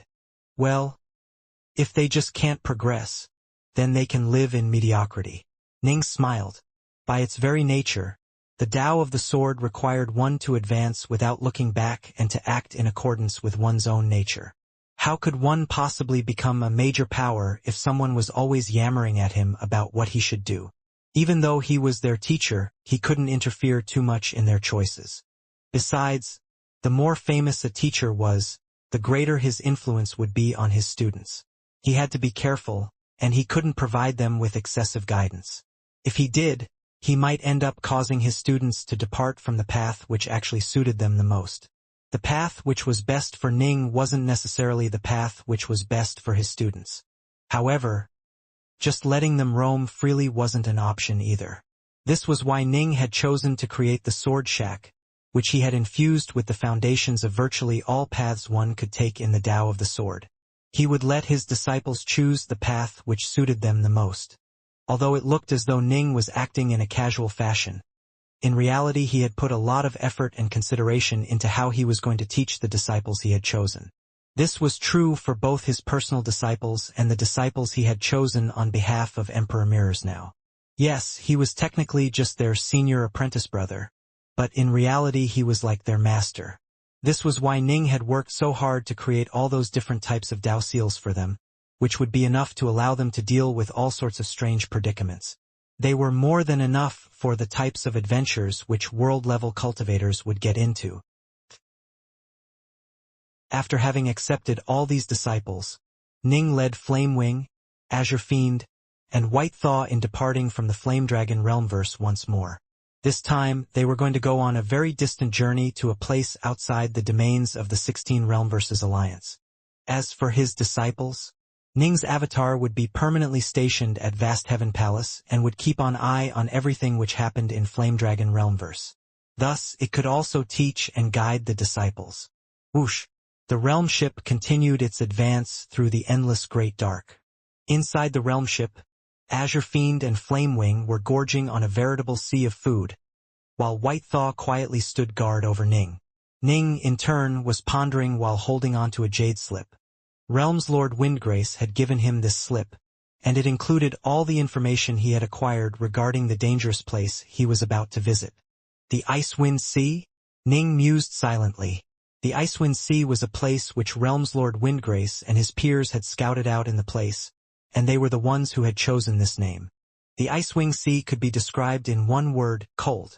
However, it was a place which gave birth to quite a few fire-aligned treasures, with the Daomerge Firecloud Flower being one of them. This was also the treasure which Ning valued the most highly. Realm's Lord Windgrace and his peers have ventured inside the Icewind Sea in the past, and they encountered a Sourcewalker who was at the Otherverse Lord level of power when they were there. Ning nodded. Within the realms of what we can handle. Although he's beyond myself and Azure Fiend, so long as we have Flamewing with us we can deal with him with ease. However, this Sourcewalker has lived within the Icewind Sea and is able to make use of its local environs. It'll be quite difficult to deal with. We have to be careful. If we let it catch us off guard and ambush us, both I and Azure Fiend will both be at risk of dying. Ning mused.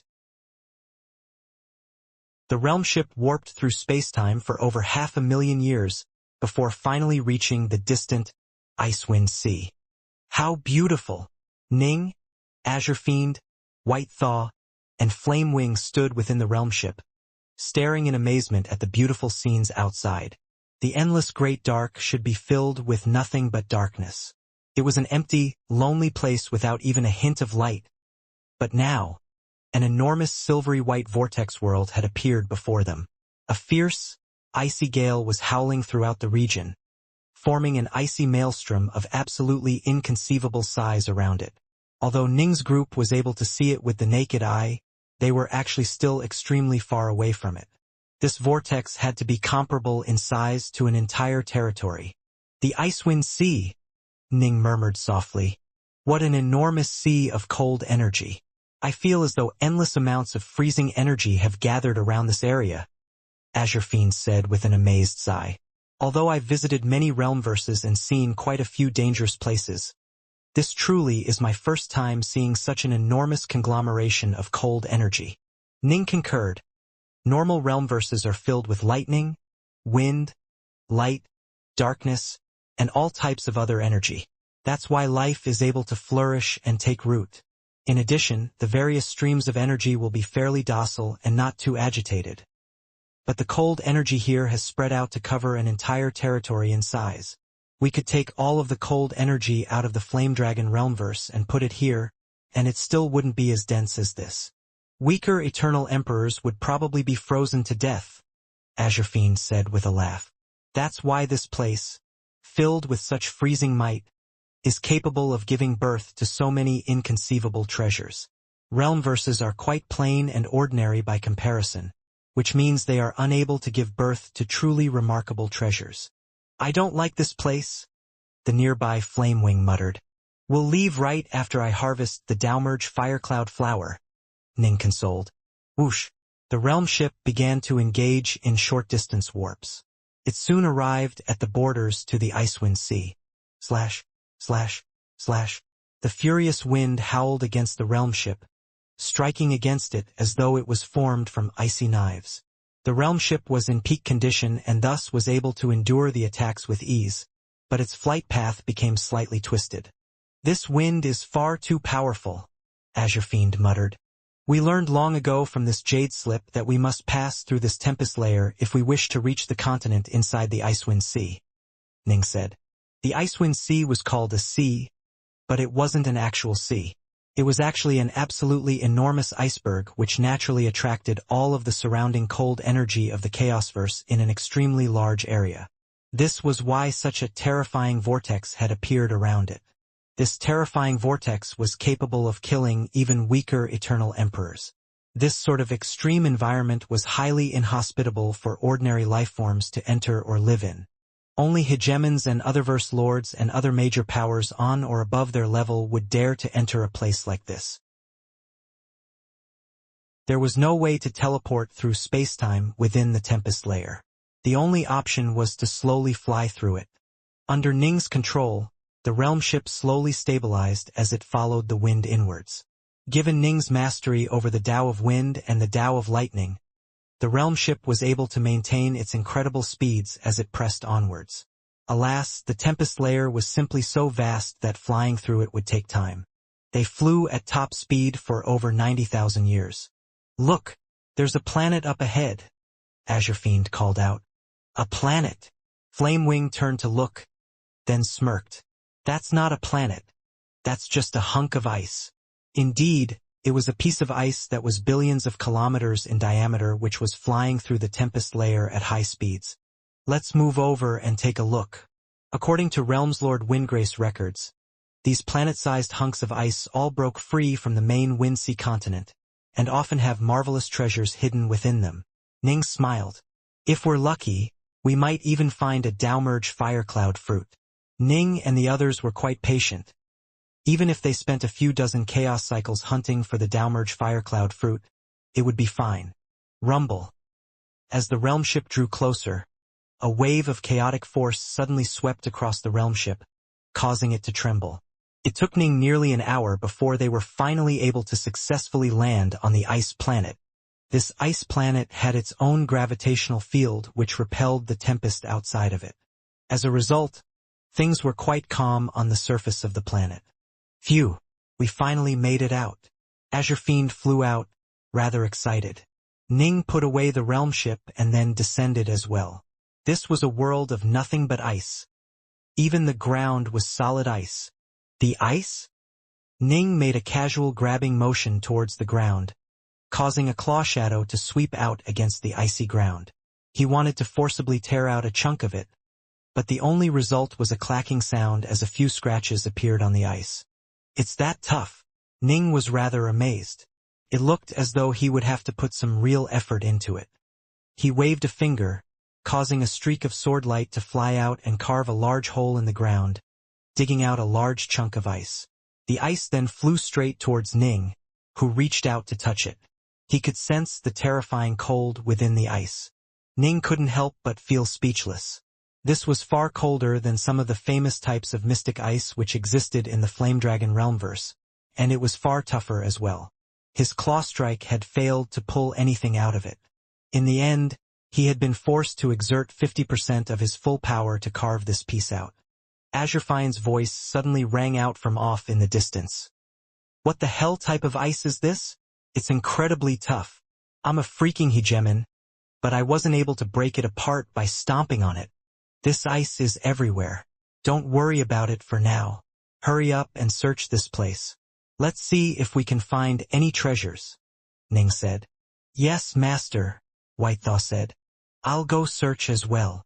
Flamewing returned to his usual form, excitedly spreading his wings and then flying into the air. It had been quite some time since he had flown about in such a manner. As for Ning, he began to search this place using his powers over spacetime. God sense was of no use. Every part of the Icewind Sea was filled with such an overwhelming aura of limitless cold that even God's sense was suppressed, making it impossible for him to search too far with it. Ning scanned the area, his gaze seeing past space and time as he scoured the place. That's a lot of treasure. Ning quickly found certain treasures which lay within some fairly well-hidden places. He saw a completely crystalline-looking tree of ice, a warm jewel, a fiery red clump of grass, and more. Ning was able to name some of them, but most were completely foreign to him. All of them were clearly quite valuable. However, Ning was so incredibly wealthy by now that he didn't really care about these treasures. Most likely, all of the treasures he had discovered would be at most compared to the net worth of an ordinary eternal emperor. Still, this was a testament to what an incredible place the Icewind Sea was and how many treasures it held. However, this was a place so dangerous that even someone like Realmslord Windgrace would only enter after calling a few friends to help out. Master! Master! Flamewing let out an excited cry, his voice forcibly tearing through the suppressive effect of the terrifying aura of cold. Ning was able to hear him clearly from afar. Flamewing, what happened? Ning immediately moved, transforming into a streak of light as he flew straight towards Flamewing. Flamewing was standing within an icy gorge. Master, take a look. Do you see that? Flamewing was rather excited, and he flapped his wing a few times as he pointed towards the front. Ning hurriedly looked, only to see a series of long slender green leaves that were each 3 meters long. They were all growing slanted alongside the distant, icy jade walls of the gorge. There had to be hundreds of those leaves, and there was a fruit at the very center of them. This fruit was completely azure in color, and it emanated a particularly pungent smell. Incense spirit fruit? Ning was rather amazed. This fruit was the second-ranked Dowmerge treasure, but it clearly wasn't ripe yet. Fully ripened incense spirit fruit was flecked with red and would emanate an absolutely alluring aroma, which would cause even hegemons to drool. For many major powers, incense spirit fruit was primarily considered a delicacy to be eaten. How many Dowlords could possibly procure such a treasure, after all? So the Icewind Sea has incense spirit fruit within it? Ning was very surprised. When Realmslord Windgrace had come here, he hadn't found any incense spirit fruit. However, the Icewind Sea was a very large place. There had to be many places here which the Realmslord had yet to visit. Ha! Hegemon Azure Fiend flew over as well. He stared at the incense spirit fruit, then laughed. Dark North, your luck isn't bad. We've just entered the Icewind Sea and haven't even landed on the main continent. And you've already discovered some incense spirit fruit on an iceberg planet floating at the very outskirts. Given your crazy luck, you will probably be able to find the Dowmerge Cloudfire flower after all. Right? Ning nodded.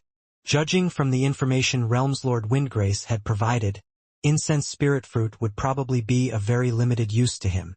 However, it was still far more valuable than a Voidsea Jadeseal and still could be considered a valuable treasure.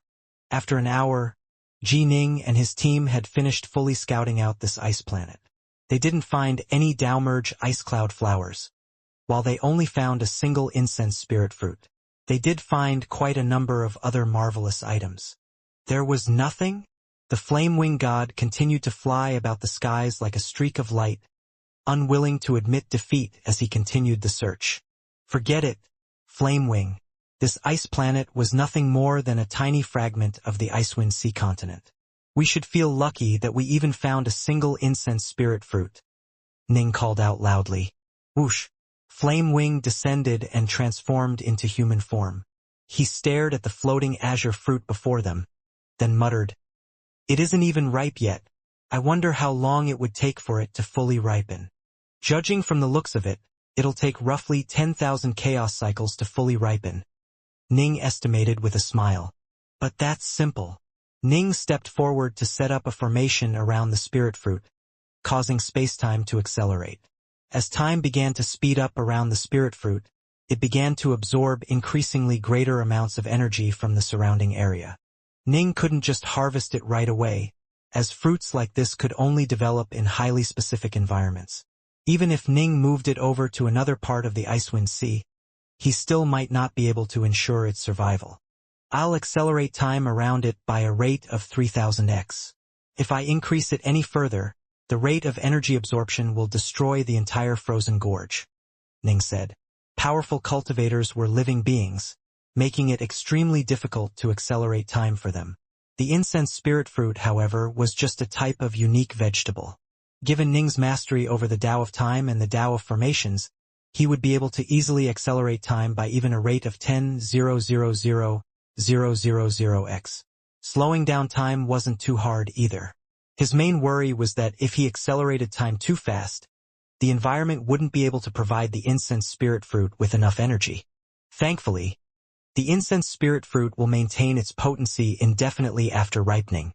Ning shook his head. If it was like the Daomerge firecloud flower, which must be used within 1,000 years after it ripens, it would be a pain to deal with. The Daomerge firecloud flower has a far more powerful effect. Of course, it also comes with more stringent requirements, Azure Fiend said. Ning scanned the area one final time, then said, "Let's go. If we have enough time, we can come back after a few chaos cycles." Ning and the others boarded the realm ship, then departed from this ice planet and entered the Tempest once more. Because Ning had personally set up a formation on the planet, he was able to sense its location even as they flew farther and farther away from the ice planet. Push! A wild wind howled ravenously through the void, causing even Ning and the others to have a limited field of vision. All of them were staring at the outside, but there was nothing but a haze blocking their sight. Still, judging from how powerful the infinitely cold aura radiating from icy sea of energy was in each direction, they were able to sense the general direction of the main continent. Time flowed on, 1 year at a time. The realm ship continued to fly forwards at maximum speed, while Ning and his team remained within the warm interior, eating and drinking. Ning and Azure Fiend often discussed the Tao with each other. Ning's advantage was that he was skilled in many Taos, while Azure Fiend was a hegemon. They occasionally gained insights from their discussions with each other. They spent over 150 million years slowly flying through the Tempest. During this time, they only encountered one additional ice planet. Alas, this one didn't have any treasures which intrigued Ning at all, and the total value of the materials they found on it was perhaps at most comparable to an Archon's net worth. Ning naturally didn't care at all. "Here we are." Ning revealed a smile as he rose to his feet. "We've made it already?" Flamewing, Azure Fiend, and White Thaw all looked outwards the outside, only to see an utterly vast ice world that was a bit hard to make out due to the storm. This was a world that was unfathomably vaster than the 2 planet-sized pieces of ice they had encountered previously. "Starting from today, all of us must be careful. Especially you, Flamewing. Don't cause any trouble," Ning instructed. "The Icewind Sea is quite massive. So long as we remain cautious, we might be able to avoid detection by Sourcewalkers. What have we to fear?" Flamewing was unhappy. "Master, based on what Realmslord Windgrace told us, the Sourcewalkers of the Icewind Sea are at most comparable to other Verselords in power. I can beat the crap out of any of them. Obey my commands." Ning frowned. He was afraid of Flamewing causing trouble. Azure Fiend was a hegemon. He would definitely be extremely cautious in such a terrifying place as the Icewind Sea. The protector White Thaw went without saying. He would obey all orders unquestioningly. Flamewing, however, Ning might have tamed him, but he was still like a child. He might just go crazy and start causing chaos. Flamewing lowered his head and started to mumble to itself. "The Sourcewalkers might be a bit weaker than you, but they've lived in the Icewind Sea for an extremely long period of time and understand it much better than us. They might use the local environment against us. If Azure Fiend and I aren't careful, they might end up ambushing and killing us before you can do anything," Ning explained. "I'll make sure to protect you and keep you safe, Master," Flamewing said hurriedly. "Also keep in mind that Realmslord Windgrace and the others only explored a small part of the Icewind Sea. There might be other unknown dangers here," Ning said seriously. "That's why you have to obey my orders." "Oh!" When Flamewing saw the serious look on Ning's face, he nodded obediently. I'll do exactly what you tell me to do. If you tell me to fly, I definitely won't walk on the ground. If you tell me to walk on the ground, I definitely won't fly. Ning secretly let out a sigh of relief. Without Flamewing, he and Azure Fiend would never dare to enter a place like the Icewind Sea. That's why he had to make sure that Flamewing obeyed all of his orders. If they weren't careful, they could very well die. Come, let's keep going, Ning said. The Icewind Sea. Azure Fiend was quite excited as well. By now, the realm ship had already landed upon the infinitely vast continent of ice. Ning and the other three flew out, then scanned their surroundings. As far as they could see, the vast icy world around them seemed quiet and calm.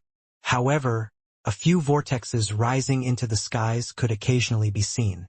Given their ocular prowess, they were able to see to a distance of 1 trillion kilometers. Even there, they saw over 10,000 vortexes spiraling into the skies and merging into the tempest layer above. Scout the area out and find all treasures that are hidden here. Remember, stay close to each other and don't run around, Ning said. The four began to scout the place carefully by themselves. This vast continent of ice had gorges, canyons, mountains, and more. However, everything was completely made out of ice. The ice continent was almost as large as an entire territory in size. As a result, it had its own systemized laws, to the point where it had its own prime essences. Much like how the much smaller Everworlds had their own laws and essences, this vast continent did as well. Although it was merely the size of the Badlands territory or Vast Heaven territory, its total energy levels surpassed that of entire Otherverses. It had its own laws and its own prime essences. Once a cultivator took control over the prime essences of an Otherverse, that cultivator would become known as an Otherverse Lord. However, there was no way for anyone to take control over the prime essences of the Icewind Sea. Not even the Sourcewalkers who had lived in here since time immemorial were capable of it. The Sourcewalkers had merely been blessed by the prime essences of the Chaosverse, who had been enraged by the manner in which the Sith had invaded and looted so many sacred sites. As a result, the Sourcewalkers were able to borrow some of the power from the sacred sites, causing the Sith to suffer great losses as a result. If a Sourcewalker was able to take control over the entire Icewind Sea, then even Flamewing would be of no use. It might be able to stay alive, but the rest of us would probably be wiped out instantaneously. After wandering the Icefire Sea for just a single year, Azure Fiend found enough treasures to rival an ordinary hegemon's net worth. This caused him to feel stunned as to how marvelous the Icewind Sea was. The Sith were too proud and too ravenous, causing even the prime essences of the Chaosverse to feel enraged. That's why the Sourcewalkers were granted power from these sacred places. Ning smiled. Ever since the Sith were destroyed, there have been no further tales of Sourcewalkers being able to control such power.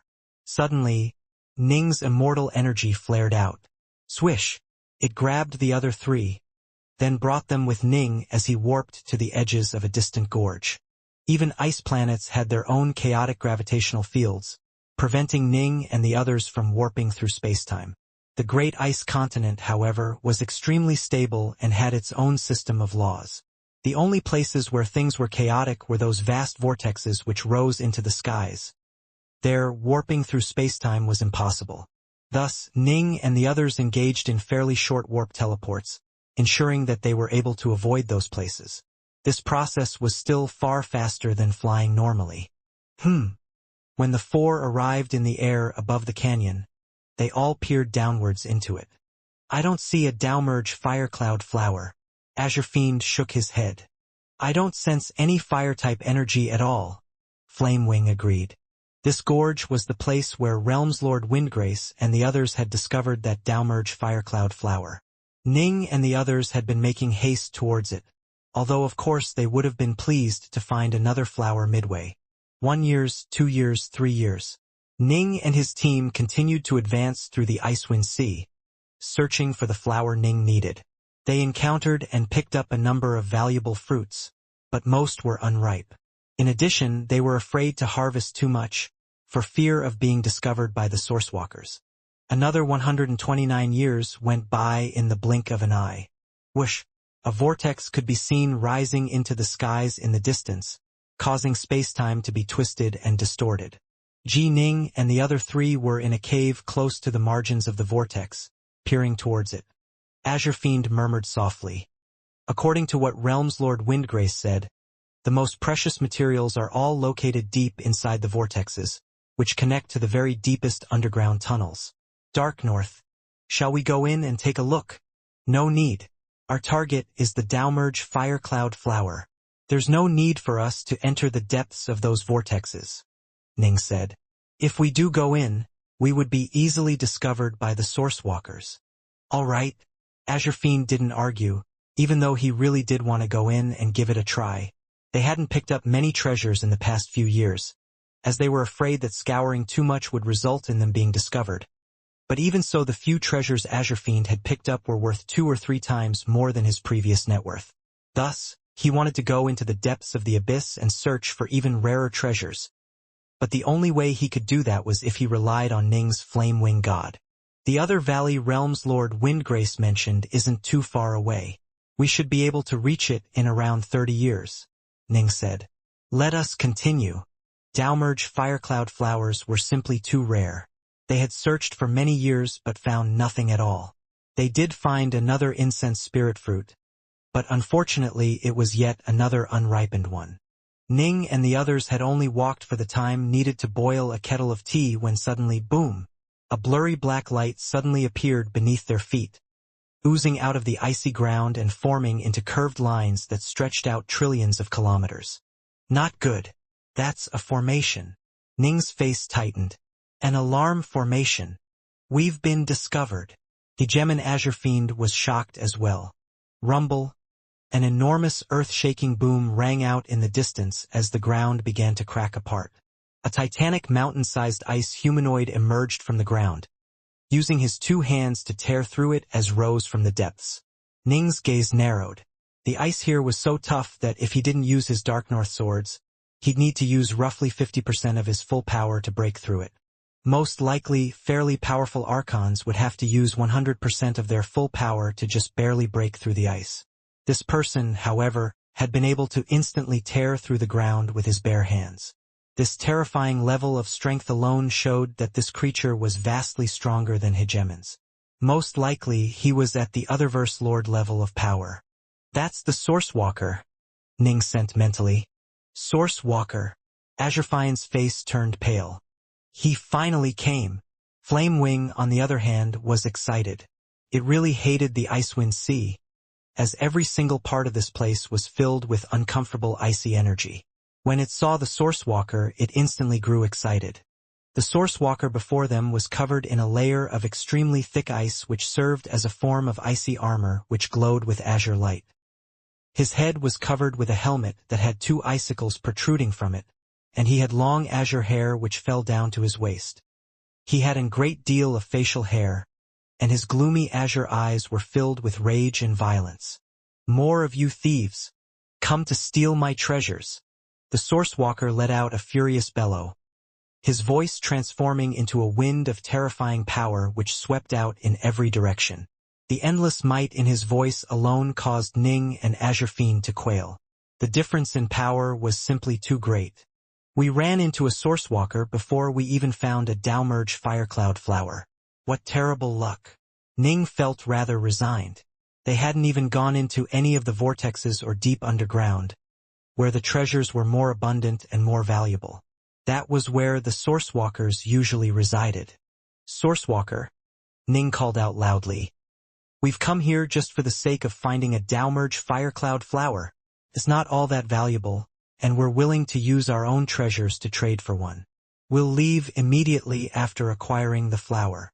Dowmerge Firecloud flowers were incredible treasures for Dowlords, but they were fairly ordinary when compared to the other treasures of the Icewind Sea. There were treasures here which would drive even Hegemons and Otherverse Lords mad with excitement. A Dowmerge Firecloud flower? The ice-armored Source Walker was 540,000 meters tall. It stared downwards at Ning's group and said angrily, "You can forget about taking away so much as a piece of ice from my turf. All you cultivators are nothing more than damnable thieves. This is my territory. We can trade for it with our treasures. Ning said frantically. Treasures? What use do I have for your miserable treasures? The Sourcewalker took a furious step forwards, then shot forwards through the air. Just die instead. Ning felt speechless. This Sourcewalker was just as Realm's Lord Windgrace had described. A berserker. Whoosh. The Sourcewalker wielded a long frozen halberd which gleamed with azure light, sweeping it towards Ning's group with such power that Ning had no choice but to instruct Flamewing to defend. Flamewing, go! Haha! I was at the verge of losing my patience. The chubby Flamewing instantly let out an excited cry as it reverted to its true form, transforming into the titanic Flamewing god. Its giant flaming wings spread out fully as its body became bathed in furious flames that were so powerful. Even the frigid energy of the surrounding area was pushed away. Everything within 10 billion kilometers began to grow blazingly hot. Other verses had their own prime essences, as did the Icewind Sea. And in a sense, the Flamewing god itself had its own prime essences. Its energy levels truly were virtually inexhaustible, and its body was virtually indestructible. Ever since it was born, it had wandered the Chaosverse and had devoured entire realm verses with ease. Truly, its power was inconceivable. Its only weakness was that its level of insight was extremely, extremely low. If it was just a bit more clever, it would be able to massacre even other verse lords with ease. Still, all things came in balance. There was no way even the prime essences of the Chaosverse could give birth to creatures as powerful as Chaos Primordials, which also had the comprehension skills of Sourcewalkers. This was completely impossible. A Chaos Primordial? The attacking Sourcewalker was rather stunned when it saw those vast wings unfurl and the flames spread out in every direction around the Flamewing god. Haha! I've never eaten a Sourcewalker before.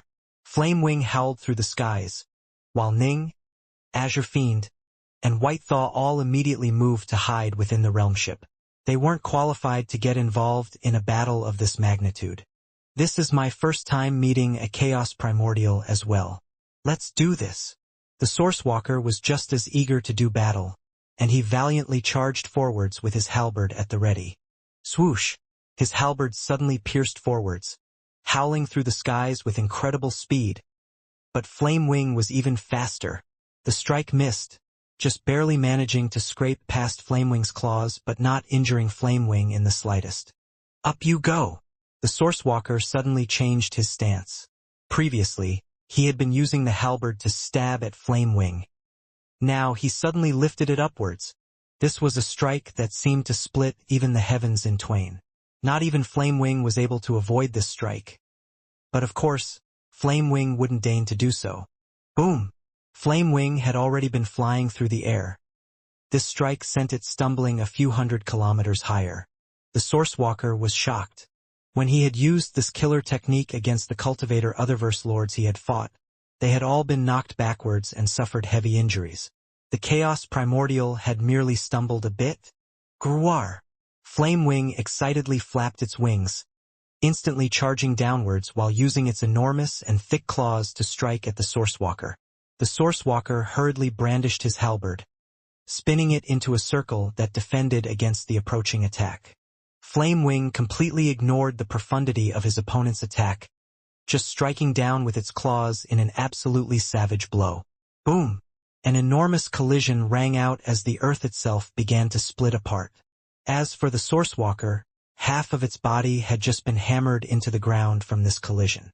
I ablated over 90% of its power, but it still suppressed me completely? The Sourcewalker was rather speechless at this result. Moments later, the look within its eyes grew even more frenzied. Again! Boom! Boom! Boom! The Sourcewalker was incredibly valiant. At first, it chose to meet all of Flamewing's attacks head-on, but later on it began to choose to dodge instead in an effort to win through technique. In terms of comprehension, it was already at the Archon level of insight. Due to its innate gifts, this level of insight was already enough for it to unleash the Otherverse Lord level of power in battle. Supposedly, the legendary Sourcewalkers who could fight even Sith Exalts were actually just at the hegemonic level of insight. Then again, the hegemonic level of insight was an incredibly high level. Realms Lord Windgrace, the Lonely King, and the other major powers were all at this level of insight. The only thing above this level was autarky. Every so often, the Sourcewalker was sent slamming into the nearby mountains, hammered into the ground, or smashed so hard that it created deep craters and gouges in the earth beneath it. Clearly, after Flamewing became a bit more accustomed to the way in which the Sourcewalker fought, Flamewing became able to completely dominate it in battle. The Sourcewalker had even lost his helmet, and his azure hair fluttered about wildly. He continued to roar with fury, but it was clear that he was being crushed in this fight.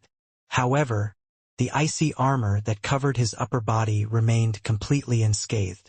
It was quite a marvelous item. Dark North, the Sourcewalker can't hold back Flamewing. Azure Fiend chuckled merrily as he watched from within the realm ship. The Sourcewalker will probably retreat soon. If this fight continues, it'll be nothing but bad news for him. Ning smiled and nodded as well. He was still going to be able to find the Dowmerge Firecloud flower. Boom! Boom! Boom!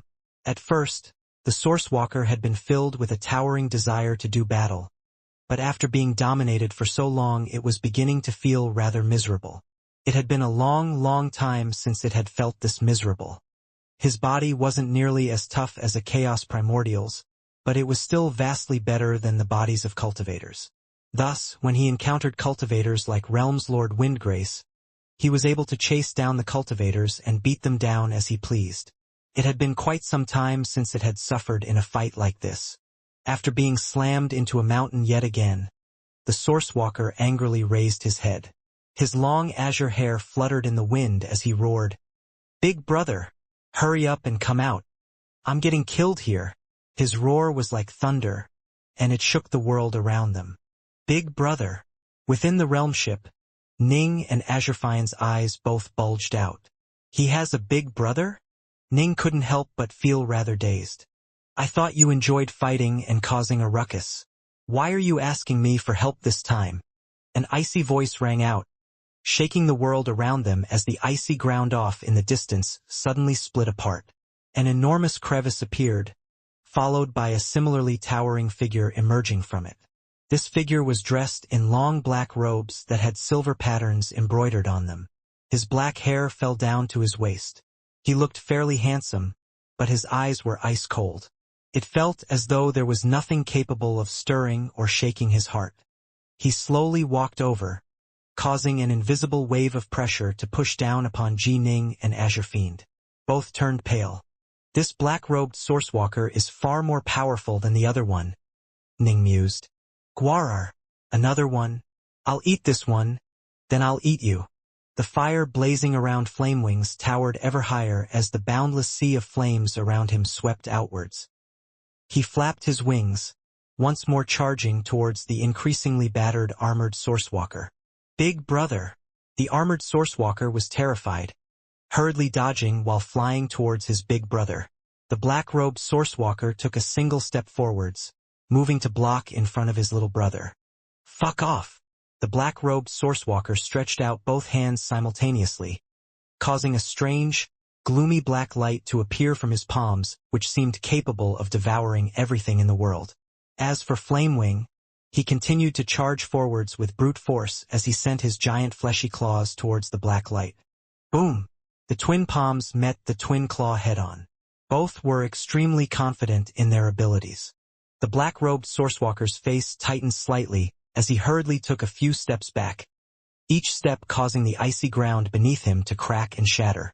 He had to retreat a total of 8 steps before coming to a halt. As for Flamewing, it was also knocked flying backwards. It had to hurriedly flap its wings a few times before stabilizing itself in midair. What? He's actually able to fight Flamewing head-on to a standstill?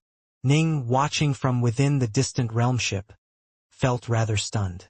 Although Flamewing seemed to have a slight advantage, the difference in power was clearly minimal. This Sourcewalker is as powerful as that? Azure Fiend was shocked as well. Chaos Primordials can effortlessly dominate even Otherverse Lords and Golden Emperors. It took 3 Sith Exalts working together to catch the Flamewing God. For this Sourcewalker to be able to fight Flamewing to a standstill means that it is probably quite close in power to the Sith exalts. Be careful, Flamewing, Ning immediately sent mentally. Don't be overconfident. Wow! Flamewing let out a strange cry in midair, the scales on its body standing up like the hair on a cat. An excited look was in its eyes as it howled. You are pretty strong, Sourcewalker. The only foes I've ever met who are stronger than you were those Sith exalts. However, you still aren't a match for me. I've long heard of how powerful Chaos Primordials are. But now, it seems you aren't all that impressive. The black-robed Sourcewalker remained quite confident in his chances. He leapt forwards, once more charging towards Flamewing. Swish! Swish! Swish! Both transformed into blurs as they fought against each other at high speeds. The black-robed Sourcewalker had clearly chosen to stop using the clumsy method of meeting Flamewing blow for blow, as that was simply too exhausting. Unlike the Chaos Primordial, he didn't have endless reservoirs of energy. However, he clearly was highly superior on a technical level, and so he chose to use his superior techniques to deal with Flamewing, using all sorts of defensive techniques to ablate and draw away Flamewing's power, causing Flamewing to begin to struggle a little bit. You still aren't a match for me. Flamewing let out a loud bellow as it finally went crazy. Swish! Its speed instantly skyrocketed to its absolute maximum. That's fast. The black-robed Sourcewalker's face tightened. Ryup! Flamewing pounced towards its foe at terrifying speeds, its fierce claws tearing through the air. The black-robed Sourcewalker hurriedly moved to defend. Just as it was about to counterattack, Flamewing suddenly flew away, then arced back from afar to once more assault him. Swish! Swish! Swish! The skies became filled with countless streaks of flaming light. Flamewing was so incredibly fast that this was all that could be seen of him. There was no need for it to allow the black-robed Sourcewalker to fight back against it. It relied on its raw speed to launch repeated and unanswered attacks, causing even the black-robed Sourcewalker to feel quite frustrated. Flamewing was simply too fast. Flamewing's speed vastly surpassed the speed of any hegemon. Even Hegemon Thunderstar, who was extremely skilled in speed, was far from being a match for Flamewing. Only when Hegemon Thunderstar was riding in his realm ship was he able to just barely surpass Flamewing in speed. As for Ning, he was slower than Flamewing even in a realm ship. It's too fast. Although I have a realm ship, I still wouldn't be able to outpace it, the black-robed Sourcewalker mused. In the end, it had yet to reach hegemony in terms of its insights. In contrast, Hegemon Thunderstar had become a hegemon via the Tao of Thunder. Master! Master! Flamewing sent mentally to Ning. This Sourcewalker is a pain to deal with. I've yet to harm him at all, despite hitting him with everything I have. It doesn't look like he's using up too much energy. If this continues, he'll probably be able to continue holding on against me. Although Flamewing had the initiative thanks to its speed, the black-robed Sourcewalker had reached such a high level of insight that he was still capable of protecting himself. Ning instantly began to frown. What were they to do? Flamewing was extremely strong, having completely the first armored Sourcewalker and injuring him, causing his energy to deplete rapidly. As a result, the first Sourcewalker chose to flee after a brief bout. But this black-robed Sourcewalker, its only weakness lay in its speed. In all other aspects it was Flamewing's equal. In fact, it actually had an advantage in close combat. You are pretty strong after all, Chaos Primordial. You'll make a good mount for me. The black-robed Sourcewalker suddenly let out a laugh. Arise! Boom! Boom! Boom! Light began to shine all around them as power began to circulate through the area. Countless runic lines appeared in the icy earth around them as an enormous formation began to reveal itself. The entire area became blanketed in blurry light. Clearly, this was a trapping formation. If I had to deal with you anywhere else, it'd probably be quite hard. But this is my turf. Admit defeat, Chaos Primordial. The black-robed Sourcewalker was extremely self-confident. Retreat, Flamewing. Ning sent mentally. Flamewing immediately flapped its wings and charged back towards Ning. Store the realm ship into your estate world. Then obey my orders with regards to breaking this formation apart. Ning sent. All right, master. Flamewing was quite unhappy after having been trapped within the opponent's formation. It didn't really understand formations, given how low its level of insight was. All it could do was try to overwhelm the formation with raw power.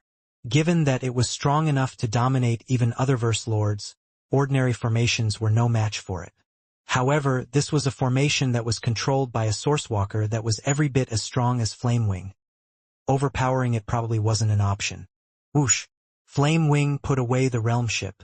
Even though Ning was now within Flamewing's estate treasure, his gaze was still able to see past the dimensional barriers and into the world outside. This was primarily because Flamewing was in control of the estate treasure. It didn't move to oppose Ning, and so Ning was able to see what was happening outside. This trap formation is a bit interesting, but defeating it won't be hard. Flamewing, given how strong you are, this is actually going to be easy. Ning felt quite confident. Obey my commands. The Tao of Formations was an incredibly difficult one, but Ning had reached terrifying heights in it. In all the 16 Realmverses Alliance, there was probably no one superior to him in this regard. When he had first unlocked the secrets behind the Jadefire Realm's formation diagram, he had already reached the Archon level in the Tao of Formations. He had then spent another long period of time studying formations in order to unleash Flamewing, and as a result his insight into the Tao of Formations had deepened even further. Swish! Flamewing transformed into an arced streak of light, flying through the blurry formation at high speed. It repeatedly changed directions, sometimes choosing to ram through certain points with raw force. To break the entire formation through raw power was impossible for Flamewing. But Ning's level of mastery over the Tao of Formations was so high that he was able to find its weak spots with ease. To locate and then break through those weak spots was naturally quite simple. Boom! Boom! Boom! A number of explosions could be heard in succession. The formation which the black-robed Sourcewalker had spent quite a bit of time setting up was instantly disrupted, and the surrounding area returned to its usual appearance. It was once again possible for everyone to clearly see the vast, icy world around them. Why did it break? Big brother, your formation was so powerful that when I was trapped inside it, I had no idea how I was supposed to escape. How was it breached like that? The armored Sourcewalker was rather dazed. You idiot. All you know how to do is fight. You know nothing of formations. The black-robed Sourcewalker stared towards the fleeing Flamewing, his eyes shining. It was actually able to disrupt my formation in the blink of an eye. There's no way that Chaos Primordial could have accomplished it on its own. Those things are legendary for their stupidity. That means that it had to have been one of the two cultivators in that realm ship. So one of them is actually a grandmaster in the art of formations. After breaking through the formation, Flamewing instantly grew excited. It let out an earth-shattering roar, then said, "Hey, Sourcewalker, wasn't your formation supposed to be really awesome? Why don't you activate a few more and let's see how they do?" Formations had to be set up in advance. The black-robed Sourcewalker had detected Ning's group early on, and thus had set up this formation before revealing himself. How could he suddenly manifest another powerful formation out of thin air? Gentlemen, the black-robed Sourcewalker had an excited look in his eyes, and he said with a smile, "Do you think you can escape simply because you breached my formation? Without your formations, do you think you can stop me?" Flamewing held back. "Be good and hand over the Dowmerge Firecloud Flower. Otherwise, I'm going to loot the entire Icewind Sea completely clean. This place is my territory. You should play nice and listen to what I have to say." A strange, rhomboid-covered globe suddenly flew out from the black-robed Sourcewalker's forehead and into the air. Boom! A strange power which belonged to the Tao of Space suddenly swept out and covered the entire area, moving at such incredible speeds that it completely covered 1 trillion kilometers in the blink of an eye. The entire region covered by this power completely changed. It had transformed into a world of the starry skies, with Flamewing and the two Sourcewalkers both located within it. This is a weapon which I acquired from a Sith who once attacked this place. The black-robed Sourcewalker's voice echoed throughout every part of the starry skies. Flame Wing. Ning immediately issued an order from within the estate rolled. War machines might be powerful, but activating them uses up an enormous amount of energy. Don't worry about him. You have a virtually indestructible body and limitless energy. Focus all of your efforts on tearing through this astral world. Rip it to pieces with your power. Yes, Master. Ji Ning's command was perfectly suited to the Flame Wing God's temperament. It immediately unleashed an earth-shaking howl as it flapped its wings, leaving behind a jagged scar in the air as it soared towards the limits of this astral world. The black-robed Sourcewalker simply watched calmly. The forceful response, Boom! The membranes of this astral world rumbled as the charging Flamewing's giant fleshy claws slammed into them, with the explosion filling the entire starry realm. However, this astral world remained quite stable. It didn't even budge in the slightest. Instead, it was Flamewing who was knocked flying backwards by tens of thousands of kilometers. Sith war machines truly are impressive, Ning sent mentally. This black-robed Sourcewalker may be far more powerful than most hegemons, but there's no way it can possess limitless power like you, Flamewing. Ignore all else and just launch repeated attacks. 100 attacks, 1,000 attacks, 10,000 attacks. I want to see how long the Sourcewalker can resist you. Fine. Flamewing's confidence was soaring thanks to its master's words, and it once more sent itself slamming into the edges of the realm. Boom! Boom! Boom! Flamewing used all of its power to slam into the edges of the realm, moving in a fairly rhythmic manner. Seeing this, the black-robed Sourcewalker slowly shook his head. Whoosh! The Sourcewalker willed it, and the strange energy that had covered this area of 1 trillion kilometers instantly dissipated, flying back into the globe in front of the Sourcewalker. The world around them once more reverted to the normal icy world. He gave up. Ning felt a sense of delight. Don't misunderstand. I'm not afraid of you. The black-robed Sourcewalker's voice boomed out, echoing through the skies. The dimension formed by this Sith war machine is incredibly stable and is not easily breached. I, Taoist Tower Dawn, have wandered the Chaosverse for countless years and have many tricks up my sleeve. Even if I cannot kill you, it would be very easy for me to keep you trapped here. If you wish to leave this place, you must go through the Tempest region. Even if no one is bothering you, it will take you 100 million years to fly through it. If I chose to interfere, you might be able to stay alive, but you'll never be able to escape. Ning's heart sank. Indeed, the only way out was to slowly fly out rather than warp through spacetime. The black-robed Sourcewalker was probably telling the truth. However, thanks to Flamewing's power, it wouldn't be that easy for him to trap them either. Whoosh! The realm ship appeared next to the Flamewing, with Ning, Azure Fiend, and White Thaw inside of it. They didn't dare to leave it, for fear of being ambushed. You talk a big game, Azure Fiend called out. Why did you put away that Sith weapon then? Ha! Taoist Tower Dawn actually let out a rare laugh. This caused the armored Sourcewalker to stare at him in astonishment. His big brother almost always had an icy look on his face, and he rarely laughed. You were able to defeat my formation with ease. I refuse to believe this Chaos Primordial learned the art of formations. That means one of you two has to be a formations expert. Taoist Tower Dawn's gaze was cold and calm as he stared at Ning's realm ship. That's why I feel that there's no need for us to fight. All you want is a Daomerge Firecloud flower, right? Those things are of no use to us at all. I want your help in breaching a formation. If my guess is correct, you need the flower for the white-robed Dowlord inside the realm ship, yes? So long as you help me breach that formation, I'll gift the flower to you. Not just that. I'll give you other Daomerge treasures as well, like the spirit incense fruit. I'll give them all to you. But big brother, the spirit incense fruit is delicious. The armored Sourcewalker couldn't help but interrupt. Taoist Tower Dawn cast him a cold gaze, causing him to instantly shut his mouth and fall silent. Breach a formation? Ning and Azure Fiend were both intrigued as they considered this from within the realm ship. If they could avoid a fight, they would prefer to do so. Clearly, this Sourcewalker wasn't easy to deal with. Azure Fiend sent mentally, Dark North, The Daomerge Firecloud Flower and the Spirit Incense Fruit are only useful to Dao Lords. They aren't all that valuable to Sourcewalkers or Eternal Emperors. He probably won't try to cheat you. This works for me. However, you must swear a lifeblood oath on this, Ning said. Very well. However, I do want to let you know something. The entire Icewind Sea only holds a single Daomerge Firecloud Flower, and it is still growing. I estimate that it'll take tens of thousands of chaos cycles before it ripens.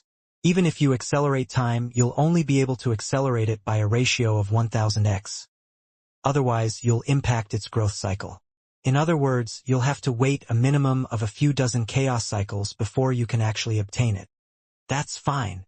Ning had suspected this would be possible, as Daomerge Firecloud flowers had to be used within 1,000 years of ripening. Thus, any ones he encountered were likely to be unripe. These marvelous flowers needed extremely long periods of time to grow. A few dozen chaos cycles. This was a fairly long period of time, but he needed to make other preparations for his Daomerge as well. Once the flower bloomed, he would need to immediately begin the Daomerge. Very well. I need you to unlock the restrictive seals covering this shield. Daoist Tower Dawn waved his hand, causing a bronze shield which was roughly 9 meters long to immediately appear before him. This shield had the enormous face of a beast as its motif, and it emanated a mysterious yet dominating aura. This is something I came across by accident when I was wandering the borders of the Scythelans, but I've been unable to defeat the formations sealing it, Daoist Tower Dawn said. The Scythelans? Ning and Azure Fiend were both surprised. Yes, the homeland of the entire Scyth race, Daoist Tower Dawn said. Don't ask any more questions. The only task before you is for you to unlock these seals. Ning and Daoist Tower Dawn both swore lifeblood oaths. Only then did Ning exit his realm ship. Whoosh! Daoist Tower Dawn rapidly shrank in size from 540,000 meters to a height equivalent to Ning's. He glanced at the armored Sourcewalker, who obediently shrank down as well. Ning, Azure Fiend, White Thaw, and Flamewing all walked over as well. What cowards! The armored Sourcewalker mumbled. They are simply being cautious, Daoist Tower Dawn said, then glanced at Ning and the other two. If you can breach the restrictions covering this shield, it shall be as I swore. If not, you can forget about acquiring those treasures. Ning walked straight over to the shield as he said, Don't worry. If I can't break it, we can just keep fighting if that is what you wish. There'll be plenty of time for that. Gore. Flamewing let out a low growl towards the two Sourcewalkers. Ha! You really do have a Scyth treasure here. Ning nodded. It is actually covered with 7 layers of restrictive seals. This has to be an extremely important treasure. Early on, one of my friends guessed that since it is shaped like a shield, it is probably meant for defense, Daoist Tower Dawn said. There were many types of Scyth war machines. Some were strong, some were weaker. The chains which Ning had acquired had suppressive effects and could absorb energy, while the one Daoist Tower Dawn had just used was able to create a dimension of its own. Realmslord Windgrace, Black Sun, was capable of allowing instantaneous teleportation across great distances and also had incredibly powerful attacks.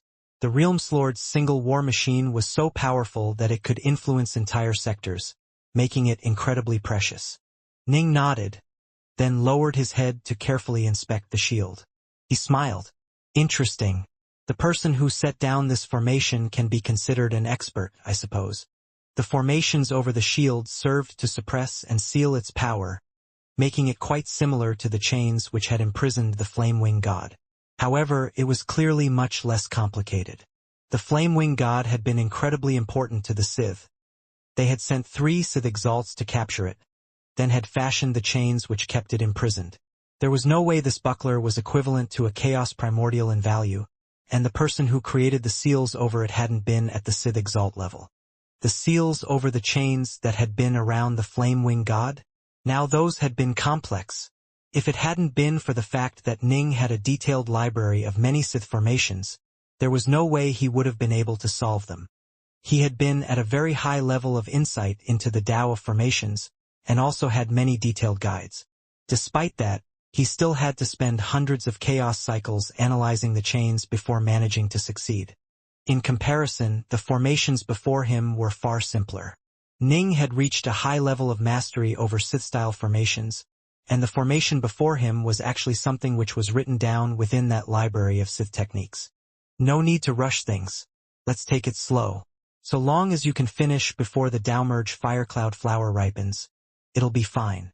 You have dozens of chaos cycles, Taoist Tower Dawn said. Dozens of chaos cycles? I'm gonna take a nap, big brother. Wake me when it's over. The armored Sourcewalker turned, preparing to go take a nap. No need for all that trouble. Ning simply reached out and gently tapped the surface of the buckler. Instantly, a unique type of immortal energy flowed out from Ning's finger and began to silently break through the layers of formations covering the shield. In just the blink of an eye, all 7 layers of formations were instantly breached. The azure shield immediately began to emanate with a terrifying aura that seemed to have the weight of mountains. Ning himself felt as though he could use all his power but still be completely unable to budge the shield at all. Big brother, didn't you say that the formations were really tough? The armored Sourcewalker stared in shock. Taoist Tower Dawn was rather surprised as well. Moments later, an overjoyed smile appeared on his face, and he actually slapped Ning on the shoulders in a very friendly manner. This caused Ning to feel rather surprised himself. Taoist Tower Dawn said with a joyful laugh, "You aren't bad, you little Tao Lord Tyke. I thought it was the skinny old man standing behind you who was the one skilled in formations. When I saw that it was you, I actually lost hope. I never would have imagined you'd break it almost instantly. You really are incredible. Feel free to take the Dao-merge fire cloud flower and the incense spirit fruit." Haha. Oh right. I have a few other incense spirit fruits here in my estate treasure. I was planning to serve them to any friends who came calling, but I'll just give them to you instead. Taoist Tower Dawn waved his hand as he spoke, causing a jade green box to open in front of him. Within the box was 5 fiery red fruits that emanated such succulent auras. Ning couldn't help but begin to drool. Thank you. Ning gladly waved his hand and accepted them all. Although these fruits might be of limited use to him, they would be of tremendous use to the likes of his good friend Ninedust or his master Subhoodie when the time came for their Dao-merge. No need for thanks. This is just like candy to me. The only thing it is good for is the taste. It's only useful to you Dao Lords. Taoist Tower Dawn's attitude towards Ning had clearly improved quite a bit. Come. Let me take you to the Dao-merge fire cloud flower. Ning's eyes lit up. He immediately led Flamewing, Azure Fiend, and White Thaw to follow Taoist Tower Dawn and the armored Sourcewalker in quickly delving deep underground. The depths of the Icewind Sea were filled with frozen tunnels. Taoist Tower Dawn quickly led Ning's group before a spacetime formation. This realm of mine has many tempests within it, causing spacetime to be unstable. Even I am unable to warp through spacetime, Taoist Tower Dawn said. That's why I spent quite a bit of effort in setting up all these formations to stabilize spacetime in certain areas.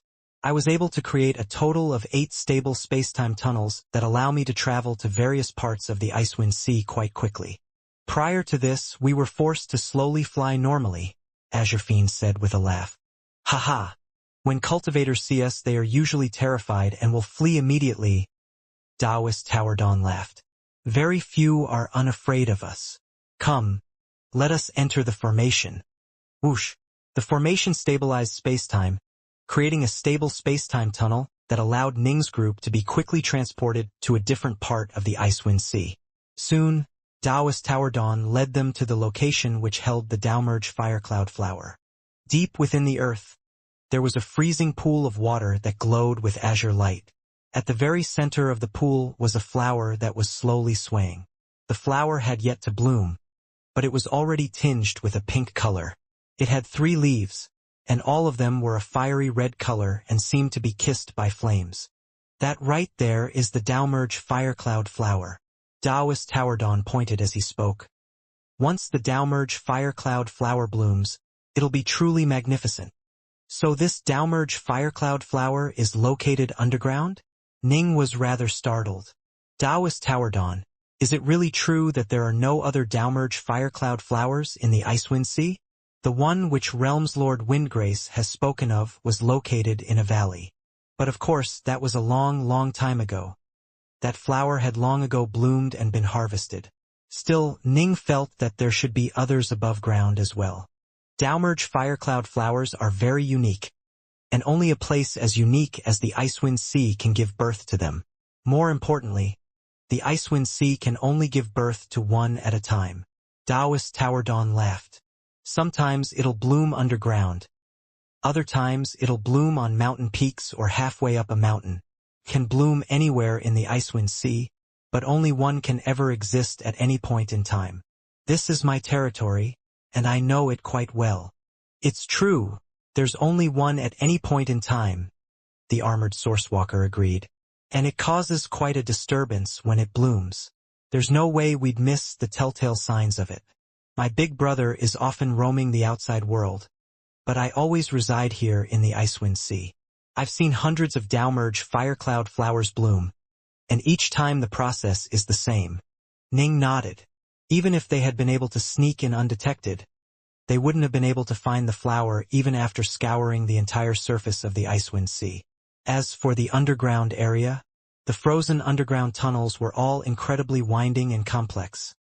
It'd be even harder to find the flower down here, and their chances of being discovered would increase dramatically. It seems that them being discovered early on and being forced into battle against Dowlord Towerdawn was actually a good thing. It ensured they didn't waste too much time, at least. It only has a bud and stem. It'll be tens of thousands of chaos cycles before it blooms. Taoist Towerdawn looked at Ning. Will you set up a formation, or shall I do it for you? Allow me. Ning immediately stepped forward. Your formations are stronger than mine, and you are more detail-oriented as well. Taoist Towerdawn smiled merrily as he watched from nearby. He normally always had an icy look on his face, but today he was in an exceptionally good mood. This Sith weapon which had puzzled and frustrated him for countless eons had finally been unsealed. He had already bound it in secret and now knew how it was used. With this weapon at his disposal, he was now significantly more powerful than he had been in the past, and his status amongst his friends and peers would probably rise a bit. Ning carefully and attentively set up a temporal acceleration formation around the entire freezing pool. Although Taoist Towerdawn had stated that the maximum was 1000x temporal acceleration, Ning only gradually and carefully increased the temporal acceleration rate. 100x, 300x, 500x. Ning was afraid that he might disturb the Dowmerge firecloud flower's growth patterns, but in the end Taoist Towerdawn was right. Ning was able to upgrade the temporal acceleration all the way to 1000x without any instability at all. Phew! Ning let out a sigh of relief. The Dowmerge firecloud flower was at hand. For now, he could think of nothing else he needed for his preparations. As far as external sources of support went, he had the Autarka's stone dais, the Stonefire Pearl, and a Dowmerge firecloud flower. Could be said that his preparations were perfect. Ning temporarily took up residence in the Icewind Sea. Taoist Towerdawn and his brother welcomed him warmly, and eventually Ning learned that the armored Sourcewalker's Taoist title was Fireflame. The Sourcewalker had clearly chose to live in a place like the Icewind Sea, and yet chose Fireflame as his title. Ning really didn't know whether to laugh or to cry. Ning ended up spending more than 50 chaos cycles in the Icewind Sea. This was an extremely long period of time for Ning. His primal twin continued to remain within the Azure Flower estate, maintaining a 100x rate of temporal acceleration atop the Autarka's stone dais as he meditated on one technique after another, wasting not even a single moment of time. He spent a total of over 5,000 accelerated chaos cycles in training. In truth, given Ning's mastery over space-time, formations, karma, and his Omega Sword Dao, it was quite easy for him to study other techniques. Even the most difficult of Daos, the Dao of Numerancy, Ning managed to learn after spending less than half the time he had needed for the Dao of Karma. This was because the Dao of Formations and the Dao of Karma both had many links to the Dao of Numerancy. In truth, there were many Daos which overlapped with each other in important ways. For example, the Dao of Ice and the Dao of Water. Ice was considered part of the Dao of Water, but the Dao of Ice was a purer extension of it which would allow one to walk farther along this path. One Dao after another, Ning reached the Archon level in many of them, allowing him to gain many new insights as to how the vast Chaosverse functioned. However, as he suspected, he was unable to gain even a single new insight into his Omega Sword Dao. There was no technique, no cultivation path, no insights which would be of use to him in his Omega Sword Dao. I am making no progress whatsoever. All I can do is throw everything into the Dao merge, Ning mused. The many years he spent in the Icewind Sea served to temper his heart, making his Dao heart even purer than before. All other thoughts had fled from him. His only thoughts were of the Dao merge. Ning, Taoist Tower Dawn, the Flame Wing God, and the others had all assembled deep underground next to the flaming pool. Almost. It's going to bloom at any moment. Taoist Tower Dawn and Taoist Fire Flame, the two source walkers, watched with looks of expectation in their eyes. Ning stared intently at the flower in the middle of the pool. It was in the process of budding. Compared to before, the amount of marvelous energy gathering inside it had grown markedly more dense, almost as though it was about to explode at any moment. Whoosh! Suddenly, without any preamble, the flower bloomed. Flaming energy swirled out around the surrounding area, forming a beautiful flaming flower. Flaming clouds circled the area, ensconced by leaves.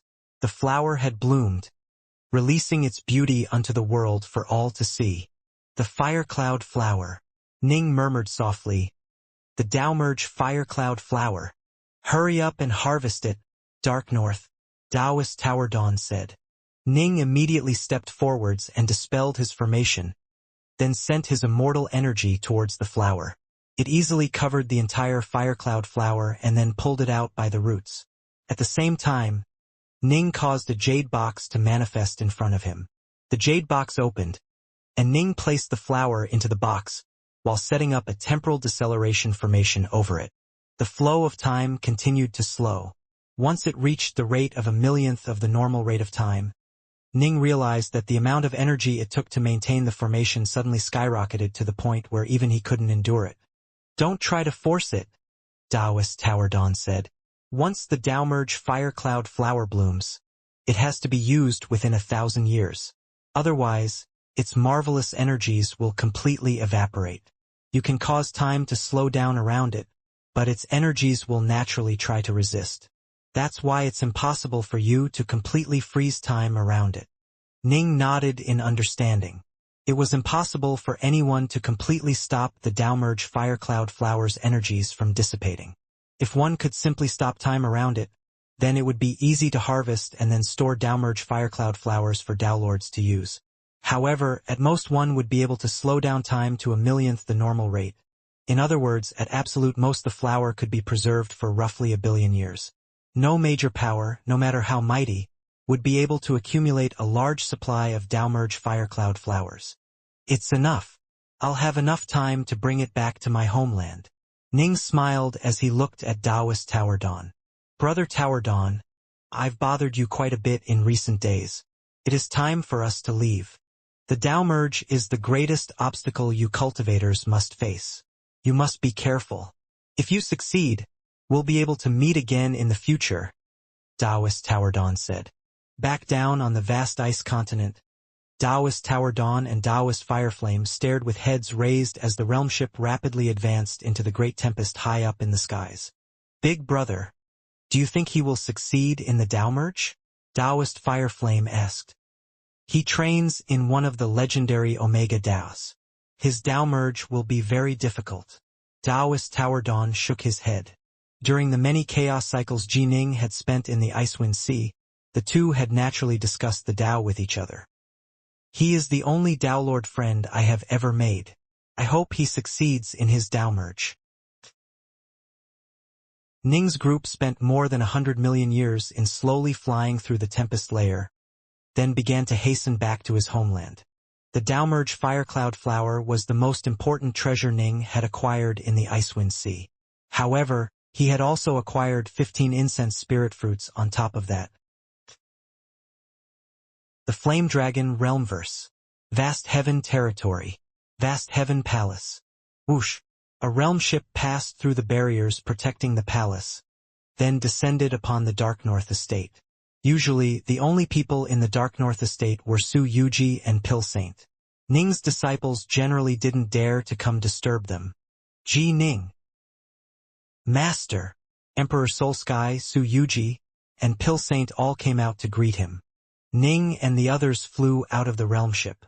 Ning stored the realm ship away, then turned and smiled. Big brother. Yuji. Pill Saint. You succeeded? Emperor Soul Sky asked expectantly. I found the Daomerge Firecloud flower, Ning said. I'm planning to spend the next year preparing for it. I'll also remake the formations and barriers protecting Vast Heaven Palace. After that, I plan to initiate the Daomerge. The Daomerge? Soul Sky, Su Yuji, and Pill Saint were all shocked. Master, you are going to attempt the Daomerge this soon? Su Yuji said frantically. Master, you aren't even close to your lifespan limits yet. There's no need for you to rush. You can wait another 100,000 chaos cycles before attempting the Daomerge.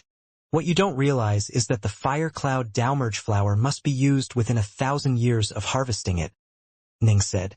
More importantly, even if I delayed for a while longer, it wouldn't be of any benefit to me in the Daomerge. There were literally no improvements he could make.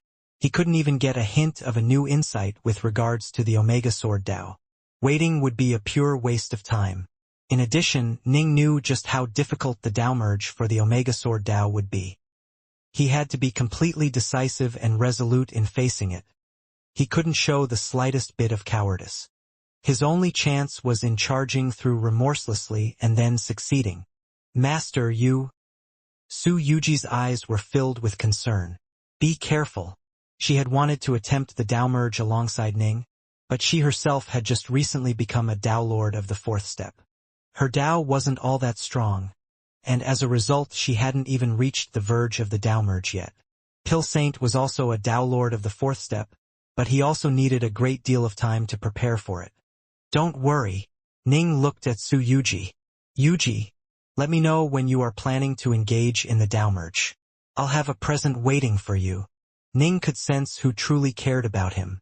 This was even more true now that he had reached such great heights in the Tao of Karma.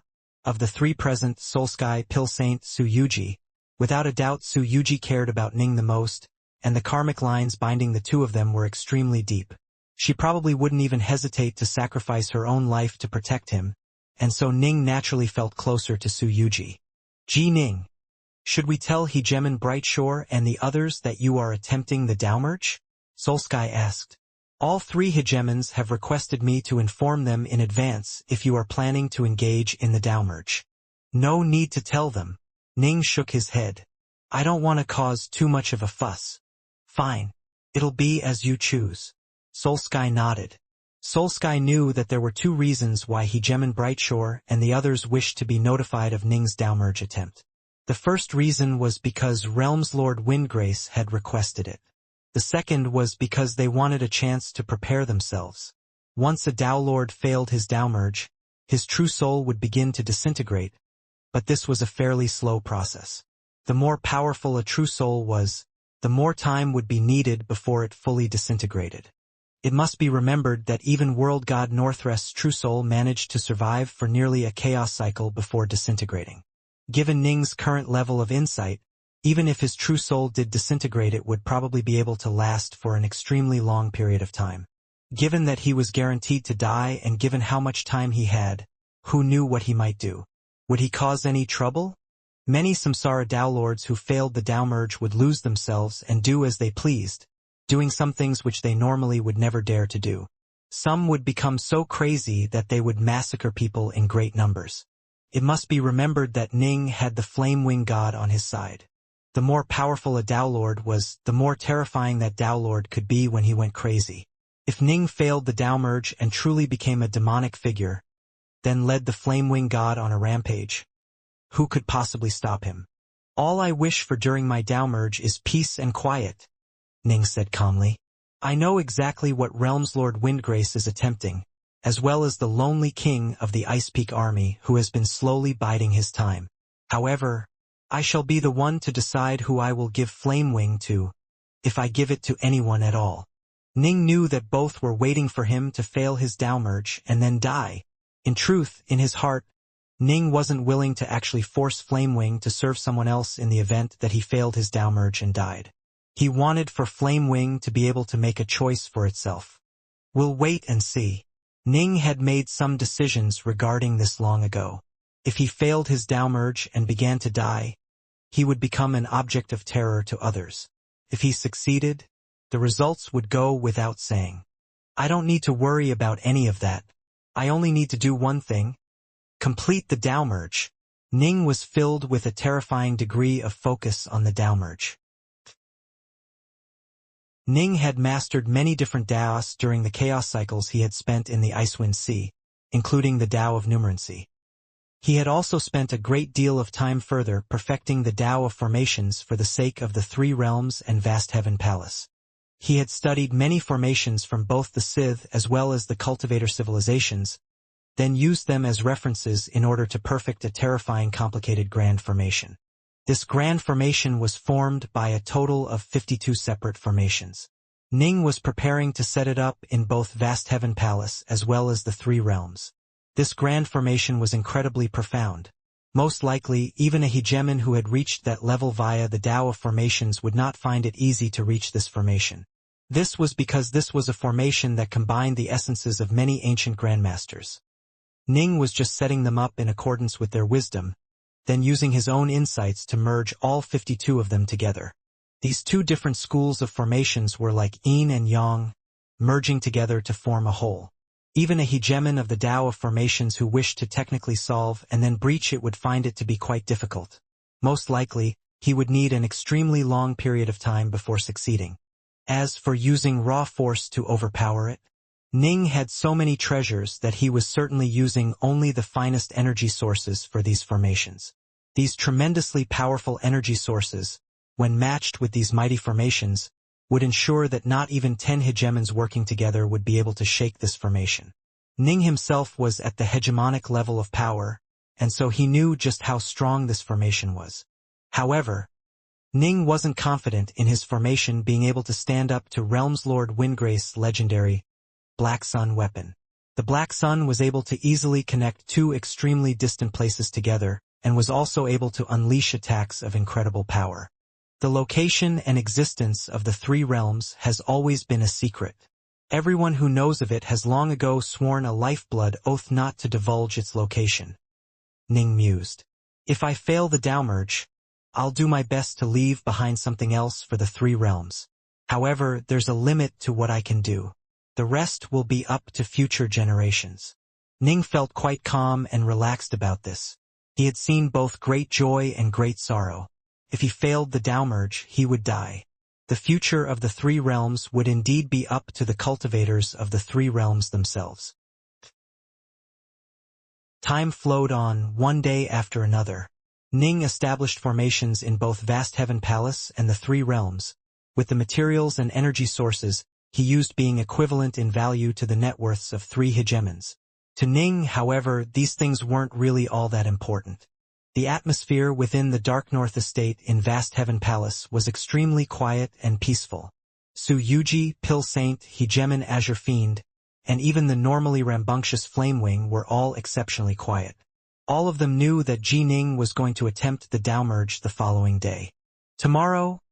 Ning raised his head to stare into the night sky. Flamewing. Master. The chubby Flamewing immediately walked over. Tomorrow, I shall attempt the Tao merge.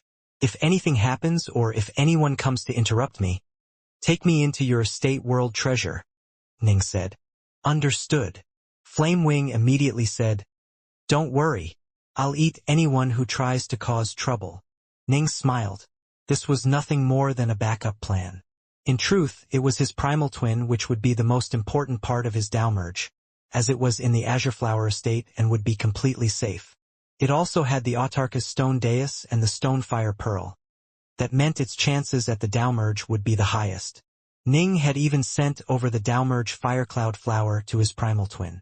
Since his primal twin and his true body were all part of one whole, they would both engage in the Tao merge together.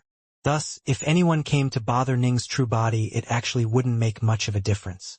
All right, Ning stared into the night sky, his heart feeling exceptionally at peace. After his experiences in the Icewind Sea as well as the year he had spent quietly preparing formations, he had focused his entire Dao heart upon the Dao merge. Suddenly, a certain desire flashed through his heart. Before he began the Dao merge, he wanted to take a look at the three realms. He decided to follow through on this desire. "I'm going on a small trip. No need for you to follow me," Ning said. He then took a single step forwards and vanished without a trace. Ji Ning arrived at the three realms by himself. Given his mastery over the Tao of Karma and the Tao of Numerancy, it was virtually impossible for anyone to see him if he did not wish to be seen. The three realms. The white-robed Ning sat there within the void in the lotus position, staring off into the distant emptiness of the primordial chaos. Long, long ago, the original three realms had been located here. However, the new three realms had been destroyed and reborn numerous times by now as a complete chaos world. It was never again divided into the celestial realm, mortal realm, and netherworld kingdom, or the 3,000 major worlds and trillion minor worlds. Ning sat there in the lotus position, staring silently into the void. His spirit, however, was pulsing rapidly. He felt as though he could see the three realms of old. Countless scenes flashed through his mind. His thoughts turned to how the Netherworld Kingdom had suffered an attack from the Seamless Alliance, resulting in Ning being reborn into the world without having drunk from Granny Meng's soup. He had been born into the Ji clan. He had been born to his father Ji Chuan and his mother Yuchi Snow. He had then become apprenticed to the Black-White College, met his first master Immortal Diansai, befriended Mu North Sun, then met Nine Lotus and Yu Wei. Nine Lotus was a straightforward person who dared to choose the person she loved for herself. But she was also a person who was extremely decisive. The problems with the young Flame clan had resulted in them separating, while Yu Wei had always silently supported him. During the conclave of immortal destiny, Lu Dongbin and the Xia Emperor, along with countless other immortals and fiendgods, all watched as Ning and Yu Wei finally ended up being together. Alas, shortly afterwards Ning had been taken to the Tri-Star Crescent abode of Mount Innerheart, where he had entered the tutelage of Patriarch Subhuti. By the time they next met, the Seamless Alliance and the Nuwa Alliance had already launched a furious war against each other. Yu Wei. Ning continued to reminisce on the past. He truly did feel great sorrow and pity for his departed wife.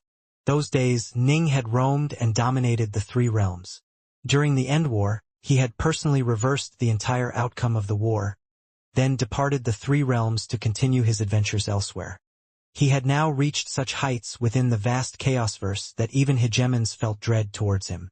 Not only had he taken on a hegemonic retainer, he had even tamed a chaos primordial and had hegemonic power as a Samsara Dao Lord. Given all of this, Ning could truly be described as a dazzling figure. He was far more dazzling than Emperor Heartsword or even Hegemon Brightshore had ever been. But his wife, her destiny had been far more calamitous and pitiful. During her previous life, she had been born into a minor grasslands tribe. Calamity had descended upon that tribe, resulting in her suffering endless torments which had transformed her into a female Azura demon.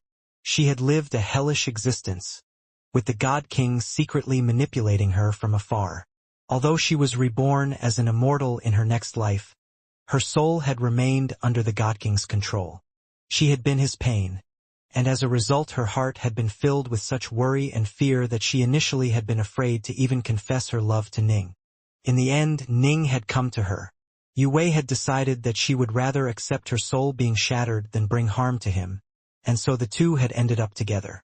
Alas, the God King had continued to threaten and coerce her. Yu Wei knew that she would eventually be exposed, and so she had a child with Ning.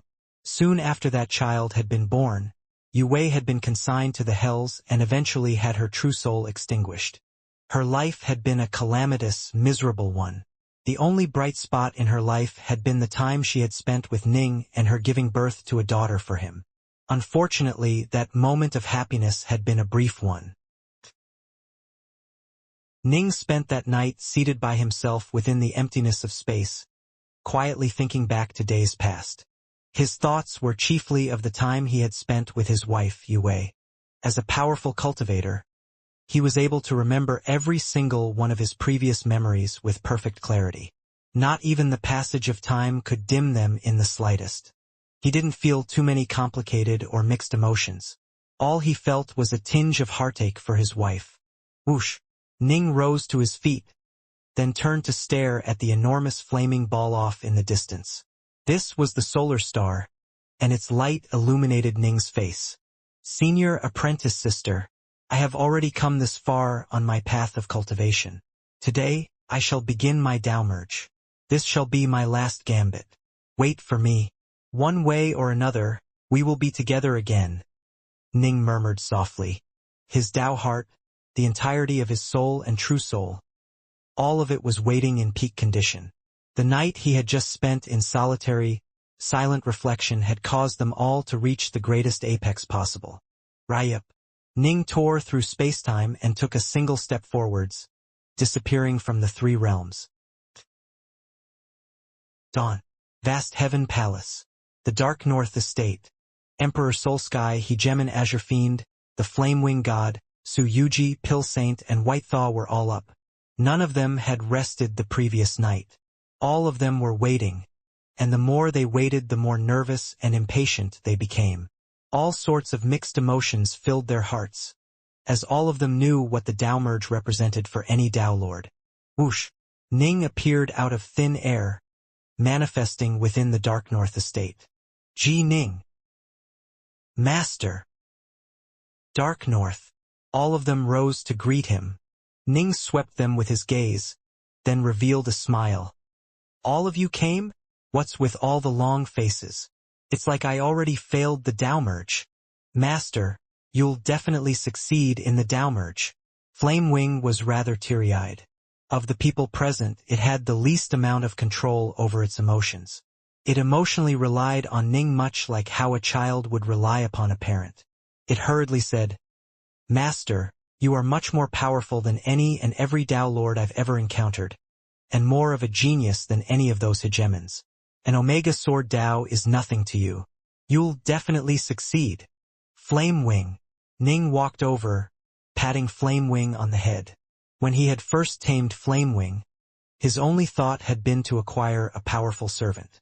However, as time had passed and as the two got to know each other over the course of many chaos cycles, Ning had realized how implicitly the beast trusted him.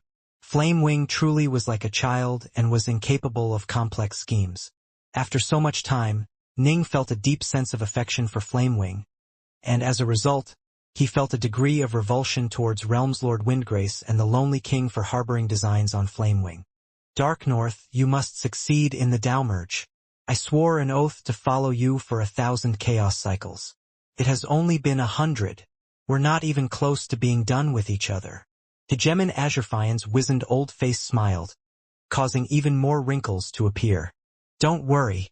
Once the 1,000 chaos cycles are over, you'll probably be begging and crying for the chance to continue following me, Ning said with a laugh. When the time comes, I'll have to think long and hard on whether or not I want you. Ning turned to look at Emperor Soulsky, Su Yuji, Pill Saint, and White Thaw. He smiled once more. All right, no need to waste time on words. I'm going to go into seclusion and initiate the Tao merge, Ning said. You are much more formidable than me. You'll definitely succeed, Emperor Soulsky said immediately. Master, Su Yuji said hurriedly, I want you to be by my side when I attempt my own Tao merge in the future. Ning nodded. He then patted Pill Saint and Protector White Thaw on their shoulders, then turned and entered his estate. Pill Saint didn't know what to say, while White Thaw just watched silently. Although he was just a golem, he was sentient and extremely intelligent. All of them watched as Ning's figure disappeared past the great gates of the estate. Rumble. The gates to the estate swung shut, sealing it completely. Flame Wing transformed back into its true form, that of an enormous, flaming, winged ursine. The Flame Wing God. It lay down in front of the estate, continuously sweeping the area with an icy cold look in its eyes. Clearly, it had chosen to immediately carry out Ning's order to protect the estate. Starting from this moment, it wouldn't permit anyone to disturb Ning's Tao merge. Yuji, relax a little. Being nervous isn't going to help Master at all, P38 said consolingly. It'll all be up to him now. Supposedly, a Dao merge can last for a total of 9 years. Yes, it'll all be up to Master now. Su Yuji sat down in the lotus position, closing her eyes and taking up a silent vigil. Soul Sky, White Thaw, and Azure Fiend all began to wait as well. To them, waiting for 9 years was an extremely short period of time. Within the estate, the white-robed Ning was seated in the lotus position atop a golden altar. This magic altar was something which Ning had poured all of his efforts into after researching the Autarka's stone dais to the best of his ability. It was all thanks to Ning's mastery of the Tao of formations that he was able to emulate the stone dais as much as he had, and he had paid a fortune in treasures as well. Despite his efforts, success in the Tao merge would still primarily be up to his primal twin. His primal twin had the original stone dais, the stone fire pearl, and even the Tao merge fire cloud flower. It was far better resourced than Ning's true body, but of course Ning did his best to outfit his true body as well. That way, his chances at the Tao merge might be slightly improved. He had given his true body some valuable spirit pills, as well as the stone sensor of reunion. Perhaps his true body was only going to be 0.1% as effective as his primal twin, but every little bit helped. But of course, once the Tao merge actually began, the insights and experiences shared by the two sides would be identical. The two were two parts of a whole, and their souls, true souls, and memories were all as one. As far as the Tao merge was concerned, there was no difference between a true body and a primal twin. If he succeeded in the Tao merge, his true body and his primal twin would both gain eternity at the same time. If he failed, his true soul would begin to crumble. The white-robed Ning sat there atop his altar, while the black-robed primal twin Ning sat upon the Autarka's stone dais in the distant Azure Flower estate. As for Ning's two avatars, they went into silent seclusion as well. An avatar contained part of the true soul and God sense as well. If the Tao merge failed, the God sense within the avatars would quickly begin to crumble, causing the avatars to perish. However, since the true body and the primal twin both had complete souls and true souls, they were able to ensure that the process of decay was dramatically lessened. Let it begin, the white-robed Ning and the black-robed Ning both said at the same time. Within the Azure Flower estate, the elderly white-haired spirit of the estate watched silently, feeling both worried but hopeful. I hope this kid can succeed. If he can succeed in the Tao merge with the Omega Sword Tao, he will have achieved something which no one has ever done before. Perhaps Master's final wishes will then be completed. The Autarka's wishes were simply too hard to achieve. After becoming an Autark, Awakener had reached a level of tremendous insight and understanding, and he had many treasures aiding him. He had been alive for unfathomably more times longer than Jining had, and he had reached incredible heights in his mastery of the 9 Chaos Seals. There were a total of 99 layers to the Heart of Eternity. Even after having returned from the Icewind Sea, Ning had only been able to solve the first 22 layers of the heart. He was far, far away from being able to completely solve it. In truth, the spirit of the estate also knew how unlikely it was that Ning would succeed, because even the other dazzling geniuses who had come before Ning had fallen far short of the mark of completing Autark Awakener's wishes. The Tao merge Fire Cloud Flower. The black-robed Ning waved his hand, causing a jade box to appear before the stone dais. The jade box opened on its own, followed by a perfect Tao merge Fire Cloud Flower that was still attached to its roots and leaves to fly out. Let the Tao merge begin. The black-robed Ning closed his eyes. Over in Vast Heaven Palace, the white-robed Ning in Vast Heaven Palace swallowed his own spirit pills, activated the incense from the stone sensor of reunion, and then closed his eyes. He began to visualize the inside of his divine body, formed from a total of 108,000 God gems. Each God gem contained his divine power, his soul, his true soul, and more. They also contained Ning's insights into his Omega Sword Tao. Ning visualized the Tao tree within his Jindan Chaos region. The towering Tao tree's branches and leaves were the material representations of Ning's insights. Countless insights began to resonate through his mind and soul. What he needed to do was to gather together all of these insights, then transform them all, and cause his Tao tree to give birth to a beautiful flower of eternity. His divine body would then transform to become a truly eternal body. If he became an eternal emperor, every single one of his god gems would transform into a world heart, even if his true soul was somehow extinguished. The god gems would forever give birth to new chaos worlds. The flower of eternity, an eternal body. Ning exerted his will. Boom! Every single god gem in his body began to tremble. The god gems, previously coalesced with his fourth-step Tao Lord energies, began to disassemble and then advance to a completely new level of existence. The towering Tao tree within his body was shaking as well, as all of the insights represented by those branches and leaves began to gather together.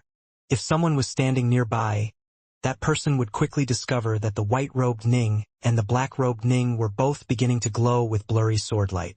Countless streaks of sword light emanated from Ning with such power as to cause even hegemons to shudder. This was the light of the Tao. Or to be precise, this was the light of the Omega Sword Tao, and its power was covering him and protecting him. Every single Tao Lord would emanate the light of the Tao when they began the Tao merge.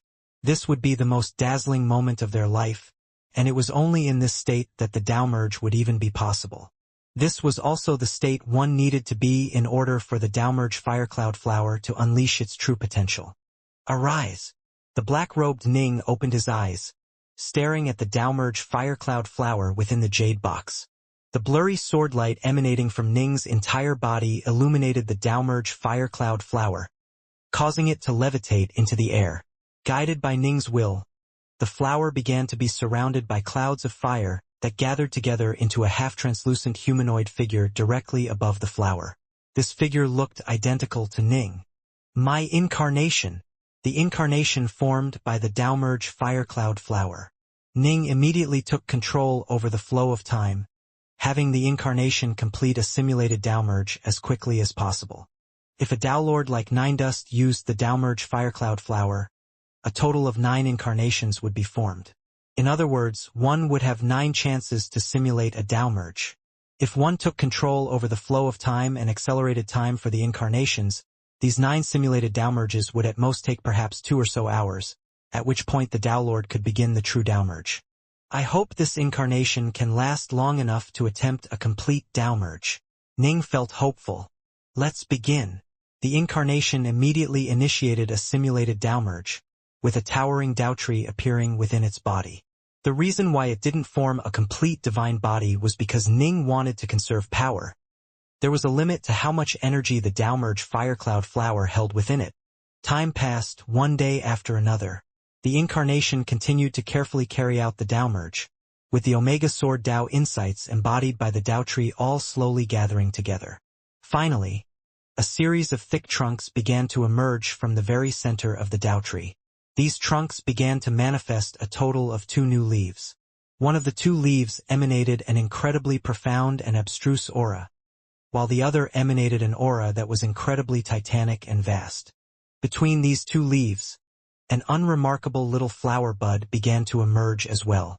The flower bud began to slowly grow larger and larger. So far, so good. My path is the correct one. This is just how it should be. Ning felt a tremendous sense of confidence in himself and how things were progressing. The Autarka's stone dais and the stonefire pearl helped ensure that he was in absolute peak condition for this Tao merge, and he was in a prajna-like state of epiphany. All sorts of scattered insights were rapidly coming together to form a perfect whole, with no flaws that could be discerned whatsoever. 1 year, 2 years, 3 years. By now, the flower was so large that it could no longer grow any further. All of Ning's insights into the Omega Sword Tao, as well as the other scattered insights he had gained, had been infused into the flower bud. Time to let it bloom. Ning knew that the blooming process was the most dangerous part of the Tao merge. Many Tao Lords had attempted to make the flower of eternity bloom, only to see it wither halfway through. Suddenly, his incarnation began to tremble. Ning's face tightened slightly. Only now did he turn his attention to the Tao merge Firecloud flower. He realized that the flaming clouds around it had almost all vanished. As the final cloud was depleted, the materialized incarnation suddenly vanished as well. As a result, the simulated downmerge came to an end as well. It's over? The energies were all used up. Although Ning was briefly startled, he quickly regained his equanimity. Omega DAOs truly are the hardest of DAOs. I wasn't even given a chance to attempt to cause the flower of eternity to bloom via a simulated downmerge. Ning mused. The downmerge firecloud flower had enough power to allow a DAO lord who had fused multiple supreme DAOs to simulate the downmerge 9 times. But he hadn't even been able to do it a single time. This had at most been half of a simulated downmerge. And strictly speaking, it was the simpler first half. Even if Ning hadn't had a downmerge firecloud flower, Ning wouldn't have made any mistakes during the first part. However, it still helped me save 3 years of time. Ning didn't let himself feel dispirited. Saving 3 years of time meant that his chances at succeeding in the downmerge had increased considerably. And so, let the true downmerge begin. Thanks to the wonders of temporal acceleration, the 3 years of time which the simulated downmerge had taken had, in reality, been nothing more than a few minutes for Ning's true body and primal twin. The white-robed Ning and the black-robed Ning simultaneously began to speed up the downmerge process. Whoosh! The transformation process of the god gems began to speed up rapidly, advancing in the blink of an eye. As for the Dao tree in his body, it began to give birth to a new trunk upon which 2 leaves grew. A flower bud quickly appeared and began to grow larger, and it quickly reached its maximum size in just a few seconds. Now it was ready to bloom whenever Ning chose. Let it bloom! Ning knew just how the downmerge worked. The flower of eternity was safe when it was merely a bud.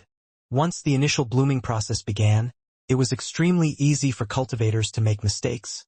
And a single mistake would result in a failure in the blooming process, causing the flower to wither away. That would represent the downmerge having failed. The true soul would immediately begin to crumble. If the initial blooming process was successful, the flower would slowly bloom more and more. This middle part would be comparatively safer, and the flower of eternity would grow more and more beautiful.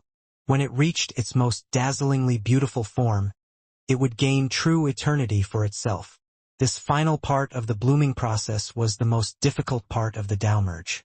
Ning had met DAO Lord Leia in the Starflow River. When DAO Lord Leia had failed the downmerge, he had failed during the initial blooming process. In other words, the flower of eternity hadn't been able to bloom at all. In truth, the blooming represented the process by which DAO Lords crossed beyond that final threshold to become eternal emperors. That moment when the flower of eternity reached maximum beauty was the moment in which both it and the DAO stabilized. This represented success, with the DAO Lord having become an eternal emperor. Whoosh! The petals slowly began to extend up the stem of the flower of eternity, laboriously seeking to reach out and bloom. As for Ning himself, he began the process of leaping into a new level of existence. Boom! The DAO light surrounding both the white-robed Ning in Vast Heaven Palace and the black-robed Azure Flower Estate began to dramatically increase in intensity. The countless streaks of sword light began to skyrocket in power, instantly ascending beyond hegemony. In just the blink of an eye, it actually surpassed even the Otherverse Lord level of power. Rumble! This terrifying aura of power instantly swept through all that sought to contain it. The formations around Vast Heaven Palace were completely incapable of containing this terrifying aura. A supreme aura of power that vastly surpassed that of hegemons and even Otherverse Lords. This was the most terrifying aura generated by the Tao of the Sword which had ever appeared in the Chaosverse. The aura of an eternal Omega Sword Tao. Emperor Soulsky, Su Yuji, Pill Saint, Azure Fiend, White Thaw, and everyone else all felt so terrified by this aura that their hearts trembled. It was as though every single cell in their bodies were screaming in fear. Even the Flame-Wing God felt a sense of fear when this mighty aura swept past it. Within the Azure Flower Estate. Boom! The black-robed Jining was seated in the lotus position. Suddenly, the sword light coming from his body dramatically increased in luminosity and power. The might of his aura spread out in every direction, causing even the elderly white-haired spirit of the estate who was watching nearby to feel a tinge of fear. The spirit couldn't help but lower his head and hunch over. This was an intrinsic fear that came from the very core of his being. In truth, estate spirits could be considered a special type of life form. Such power? The white-haired elder tamped down his fear and struggled to raise his head to look at Ning. The black-robed Ning was emanating countless streams of swordlight that were filled with an aura of utter dominance and exaltedness. The only time the long-lived white-haired elder had ever seen anyone like this had been when he had served his almighty master, Autarch Awakener. The Omega Daos live up to their reputation. If he succeeds in the Dao merge, perhaps the only people who will be a match for him in the entire Chaosverse shall be the Autarchs. The white-haired elder mused silently. Once an Omega Dao became eternal, how powerful would it become? No one knew. This was because no one thus far had ever been able to accomplish such a thing. The vast Chaosverse had given birth to numerous Autarchs, but it had never given birth to an emperor of an Omega Dao. The hegemons and other verse lords, no matter how talented, were at most only at the hegemonic level of insight. Beyond that was the level of autarky. However, one who made an Omega Dao eternal would surpass all hegemons in terms of profundity of insight into the Dao. Only two beings can surpass hegemony. The first are the Autarchs. The second would be an Omega Eternal Emperor. The white-haired elder stared rather eagerly at the black-robed Ning, who continued to glow with that aura of infinitely awesome light. Dark North. There has never been an eternal Omega Dao before. If you succeed, all of Master's efforts would have been worth it. The Azure Flower Estate had been the Autarch's personal, private training grounds. It was filled with barriers and restrictions of such might that it naturally was able to block out all auras, including that of Ning's Dao merge. Vast Heaven Palace, however, was completely incapable of the same. The white-robed Ning within the Dark North estate of the Vast Heaven Palace was also emanating blinding amounts of swordlight, and the power from his aura surged straight out of Vast Heaven Palace and reached out to spread across the entire Vast Heaven Everworld. In fact, the ripples spread out into the vast void outside as well. However, the farther the ripples spread, the fainter and harder to detect the ripples became. They quickly spread out to cover the entire Flame Dragon Realmverse and then spread out into the endless Great Dark as well. What's going on? What is this sense of awe and pressure? The countless living beings within Vast Heaven Palace, from the mortals and animals to the eternal emperors, all felt a sense of terror stemming from the very fiber of their being. None of these living beings were injured, but in this instant the entire Everworld fell completely silent. All of them instinctively knelt down towards the direction from whence this aura came, almost as if they were prostrating themselves and displaying submission towards an emperor. This aura was the aura of an eternal Omega Sword Dao. No one would dare to stand against this terrifying aura. Such power, such might. This aura is far more powerful than mine. Not even the Sith Exalts were this powerful. Flamewing was able to instinctively judge the power of this aura. There had never been an emperor who reached that level via an eternal Omega Dao. Someone who did would be more powerful than other verse lords, source walkers, and even Sith Exalts. Only the unfathomably powerful Autarchs would be on this level of power. So this is the power of the eternal Omega Sword Dao? Emperor Soulsky, Azure Fiend, and the others all felt completely stunned. This level of power was far beyond the hegemonic level of power. Whoosh! A dimensional tear appeared at the very margins of the Vast Heaven Everworld, followed by a snowy-robed, white-bearded old man appearing. This was Hegemon Brightshore. A heartbeat later 2 more tears appeared. A man with long green hair and a green beard emerged from the first, while a dazzlingly beautiful scepter-wielding woman appeared from the second. They were Hegemon Windrain and Hegemon Netherlily. Ryup. Another dimensional tear appeared off in the distance, followed by 5 figures emerging. The first was a golden humanoid figure, while the other 4 were all onyx humanoid figures. This was Lord Wolf of the Ice Peak Army and 4 of his Black Emperors. Such power! Everyone's gazes were focused towards the distant Vast Heaven Palace. Vast Heaven Palace was the source of this incredible, exalted aura. Simply looking at Vast Heaven Palace caused them to all feel a sense of tremendous pressure. If Ning himself appeared, Staring at him would cause them all to feel a sense of terror. This was something you would innately feel when you encountered someone who was at a higher level of existence than you. So this is the power which comes from an Omega Dao which has gained eternity? Hegemon Brightshore murmured softly. This aura is utterly terrifying. I've never sensed anything as terrifying as this. Dao Lord Darknorth's flower of eternity has probably already begun to bloom, Hegemon Windrain said. If he can succeed in making it fully bloom, he'll gain true eternity. Will he be dazzling for an instant, or dazzling for all eternity? The answer will come soon, Hegemon Netherlily said. They had witnessed many Dao Lords undergone the Dao merge, and thus they understood the process. The aura of the eternal Omega Sword Dao which they could all sense wasn't being consciously produced by Ning. Rather, it was something which naturally manifested as the Dao merge began. Only if he succeeded in the Dao merge and truly gained a complete eternal Omega Sword Dao would he gain control over that terrifying level of power. If he failed, everything would disappear like mist, and his brief moment of brilliance would amount to nothing more than a testament to how powerful an eternal Omega Sword Dao truly was. He has begun the Dao merge. Lord Wolf stared from afar, a look of dread in his eyes. How terrifying. If he succeeds in the Dao merge, not even the Lonely King would stand any chance against him. There's no way something as unearthly powerful as this can exist, one of his Black Emperor subordinates said. Agreed.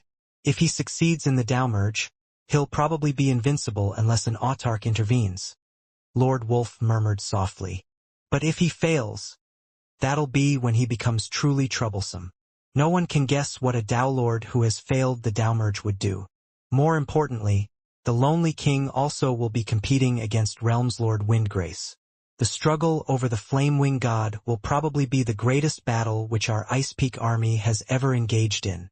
Although the Ice Peak army had taken part in numerous great wars, it had never faced off against an opponent of Realms Lord Windgrace's caliber. In addition, there was a third party to this conflict, Ji Ning and the Flamewing God who served him. Lord Wolf spoke the truth when he described this conflict as the greatest battle the Ice Peak army would have ever engaged in. Dao Lord Dark North won't go crazy, right? The 4 Black Emperors were rather nervous. They had all witnessed the Flamewing God's power. Who knows what a Dao Lord who has failed the Dao merge might do? Lord Wolf stared at the distant Vast Heaven Palace. However, we must give it our best shot. No matter how dangerous it is, there's no way Realms Lord Windgrace or our Lonely King would give up a chance to control the Flamewing God. They'll throw every resource they have into it. The Flamewing God was more valuable than all the combined value of all the treasures Realms Lord Windgrace and the Lonely King possessed. There was a limit to how powerful a Sith war machine could be, after all. And the greater the power, the greater the cost of activating it. Each time Realms Lord Windgrace wished to use the Black Sun to fire off an attack, he had to pay an enormous price. But Flamewing? It had a virtually indestructible body and could fight without rest. The Flamewing God was more valuable than the entire Ice Peak army. However, only the likes of the Lonely King and Realms Lord Windgrace were actually interested in trying to take control over Flamewing. The ordinary soldiers and generals of the Ice Peak army, along with the likes of Hegemon Brightshore, simply felt fear. This was because no one could predict how wide-ranging and destructive such a war would become. A war on this level could easily result in the deaths of Hegemons and Black Emperors. Even the likes of Lord Wolf would perish under the might of a fully powered Black Sun. The only ones who stood a good chance at surviving were the Lonely King, who had numerous Sith war machines at his disposal, and Realms Lord Windgrace, who had his Black Sun. Everyone else could very well perish. Oh right, Dao Lord Dark North would be safe, as he could hide behind the Flamewing God. However, if Dao Lord Dark North had failed the Dao merge, he might go crazy and become an even greater threat than Windgrace or the Lonely King. Ugh! Let's pray that he succeeds in the Dao merge. In truth, some of the Black Emperors were silently hoping for Ning's success. They would be nothing more than cannon fodder in a battle at this level, after all. Still, all of them knew in their hearts how unlikely it was that Ning would succeed. The white-robed Ning in Vast Heaven Palace and the black-robed Ning in the Azure Flower Estate meditated silently as the flower of eternity began to bloom with excruciating slowness. This is correct. No errors thus far. Ning was being incredibly careful. As soon as the flower had started to bloom, his eternal Omega Sword Tao had begun to take form. Everything seemed so perfect and flawless. But if he made so much as a single mistake, the flower of eternity would instantly begin to wither and his true soul would begin to crumble away. He couldn't afford a single mistake. Thus, Ning proceeded very slowly with the Tao merge.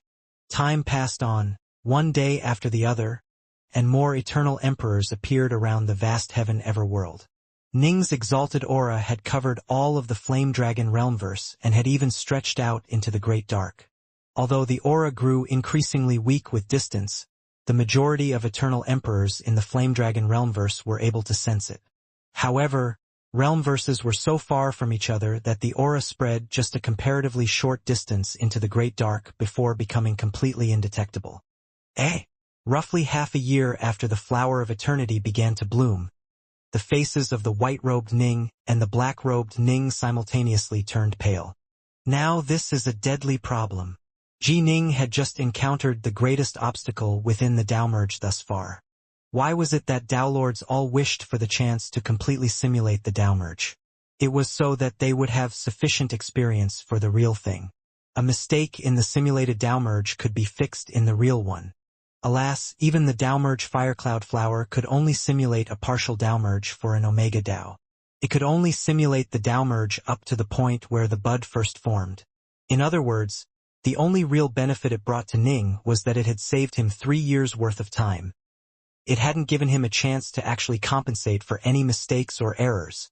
And now, as a result, the completely unprepared Ning now encountered an enormous problem which he had to resolve. If I wish to succeed in the Tao merge for the Omega Sword Tao, I must also master the 15th stance of the Heart Sword art. After spending half a year slowly blooming his flower of eternity, he immediately realized this problem. Ning had originally thought that the Heart Sword art was just a type of special technique that combined heart force, divine power, and immortal energy. He didn't believe that it had anything to do with his Omega Sword Tao. But now that he had actually initiated the Tao merge, he realized that he was wrong. It was connected. In fact, it was connected in a very important way. Ordinary emperors and even hegemons didn't need to worry about techniques like the Heart Sword art during their Tao merges. But Ning was different. His path was that of the Omega Sword Tao. The Heart Sword art focuses on training the heart of the sword. The more sincere one's heart is towards the sword, the more perfectly one can merge heart force, divine power, and immortal energy. I was only able to master the 14th stance of the Heart Force art because I realized that Yue would not come back to life, and thus I came to understand the essence of remorseless unto death. I poured everything into the sword without any remorse. But that isn't enough. Although a sword heart like this is enough to merge divine power, heart force, and immortal energy to a very high degree, it still isn't enough. I need a truly perfect and complete sword heart. Only then can I also have a perfect, eternal Omega Sword Tao. He only came to understand this during the Tao merge itself. The many insights he had gained into the Tao of the sword would form the body of his eternal Omega Sword Tao, while his perfect sword heart would form its soul. Only then would it be fully formed. Only then would it become a true and truly terrifying eternal Omega Sword Tao. This was why the Heart Sword art was so marvelous, and why it allowed for one to merge all types of energy together, resulting in every single attack increasing explosively in might. There's a limit to how long the Tao merge can take. I have to comprehend the 15th stance of the Heart Sword art. If I cannot, I'll definitely fail the Tao merge. When Ning came to understand this, his face instantly turned pale. There wasn't enough time. The 15th stance of the Heart Sword art was incredibly difficult. In truth, the Heart Sword art was just a sword-focused energy-combining technique which Emperor Heartsword had created. There had been other major powers in the vast Chaosverse who had done the same. Ning didn't really need the technique itself. What he needed to do was to truly perfect his sword heart. Whoosh! One technique after another flickered through Ning's mind.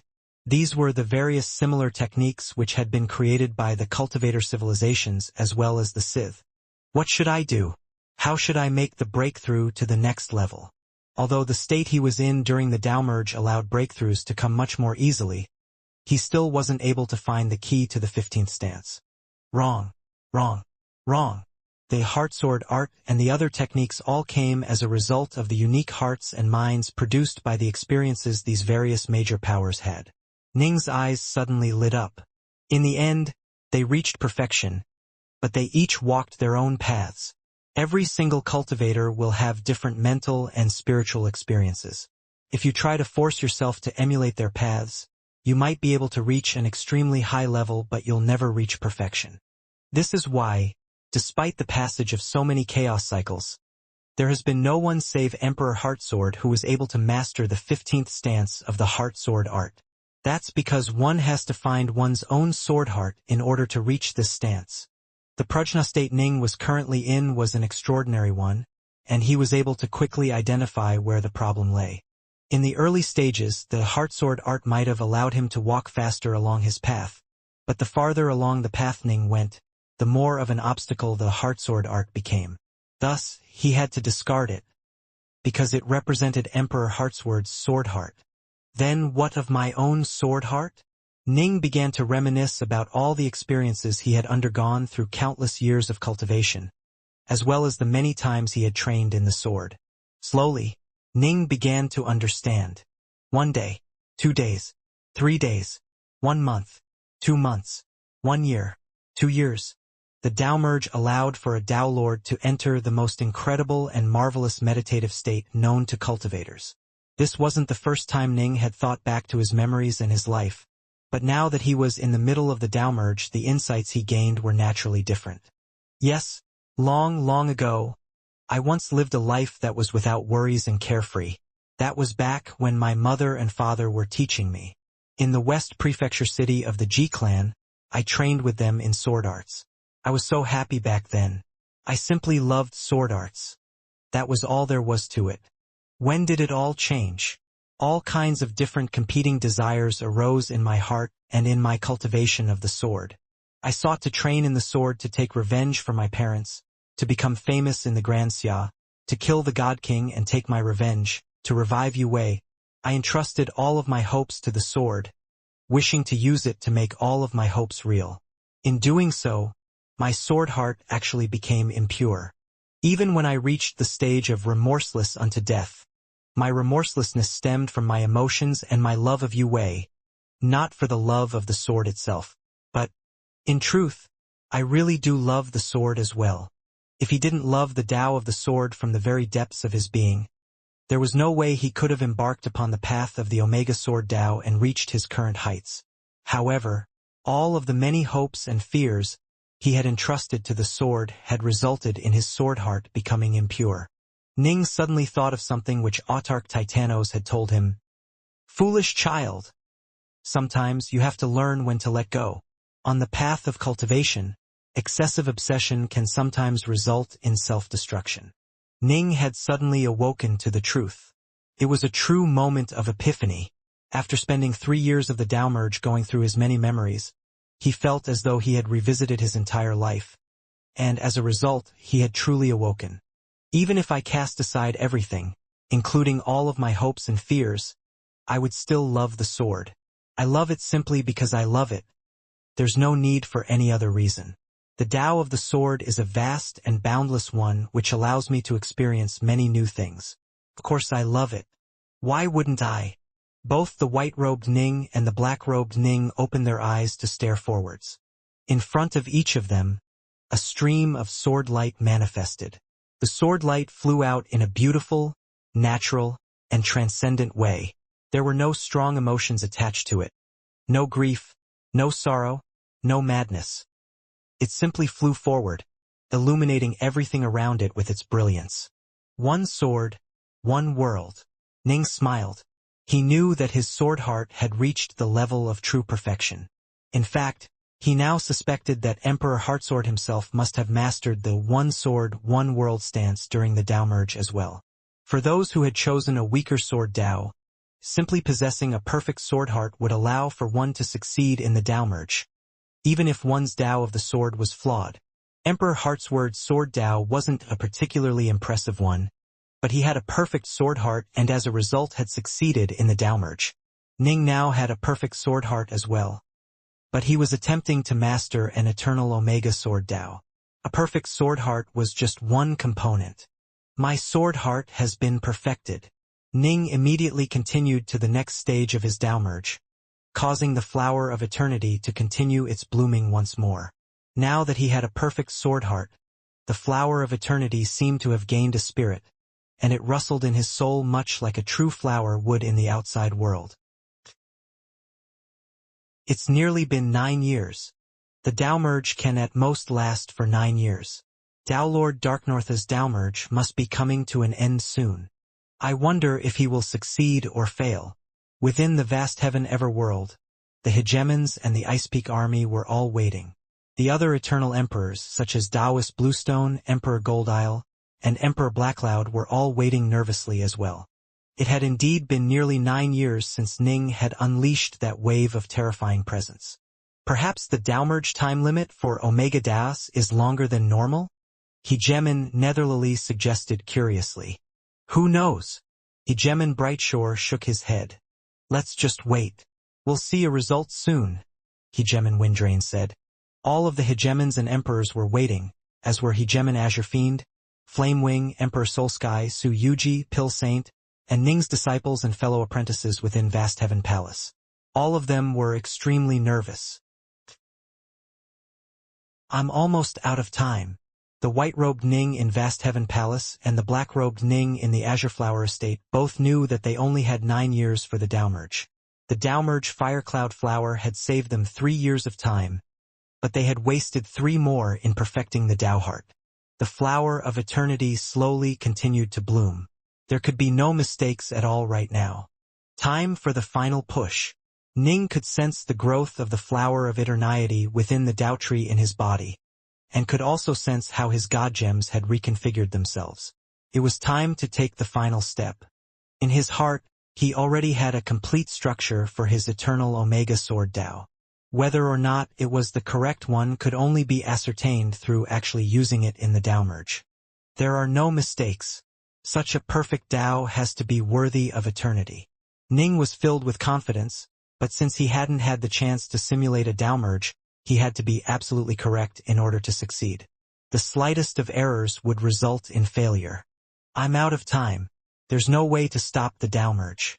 Time for the final step. Ning willed it, and with a rumble his flower of eternity went into full bloom, revealing dazzling amounts of radiance. The god gems in his body instantly went into a brand new configuration as well. Would the result be eternity, or a withering?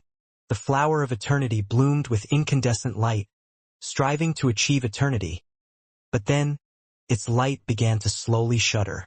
The transformed and reconfigured god gems also sought to stabilize, but they slowly began to tremble as well. The awesome aura of the eternal Omega Sword Dao emanating from Ning's body suddenly began to decay, with Ning's own life aura weakening as well. No, I was too hasty.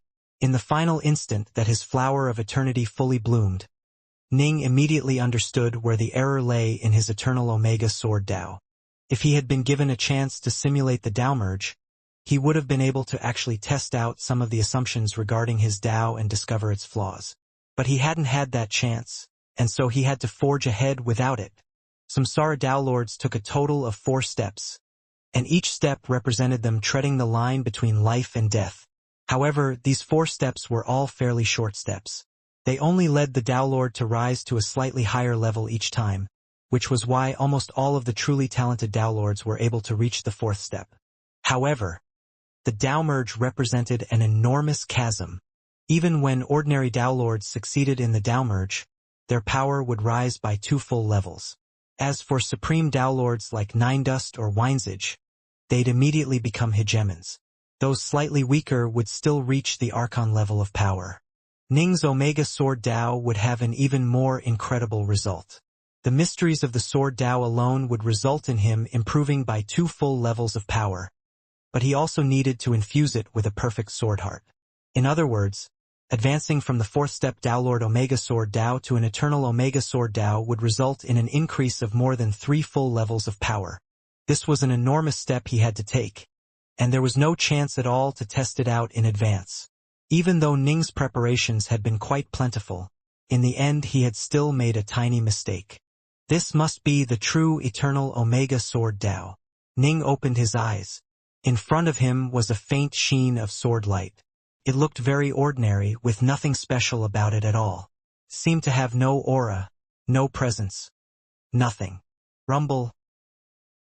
Unfathomably far away from the Flame Dragon realmverse, there existed a place. This place was where the prime essences of the entire Chaosverse were located, including the prime essence of the Tao of the Sword. So this is the prime essence of the Tao of the Sword? Ning's mind could clearly and distinctly sense it from afar, and it was identical in nature to the eternal Omega Sword Tao he had just understood. Suddenly, a surge of invisible power swept out and surrounded Ning's consciousness. This power was vast and overwhelming, but also as gentle as a mother's embrace. Ning instantly understood. This surge of power was the power of the prime essences of the Chaosverse. The power was embracing his mind and comforting him. It was as though the Chaosverse itself felt a sense of regret and sympathy towards this cultivator. So I am the only one who has ever comprehended an eternal Omega Tao? Ning understood what the Chaosverse was whispering to him. There had been others who had embarked upon the path of the Omega Tao, but all of them had failed during the Tao merge. The vast majority of the failures didn't even have a technique like the Heartsword art available to them. Much like Ning, they had only realized how stringent the requirements for their Tao hearts were during the actual Tao merge itself. Most of them had failed due to this. Occasionally, there were a few incredibly talented Tao Lords who did in fact have perfect Tao hearts, but in the end there were quite a few errors in the eternal Omega Tao they devised. Even though they eventually realized what their mistakes were, there was no way for them to discover what the right answer was.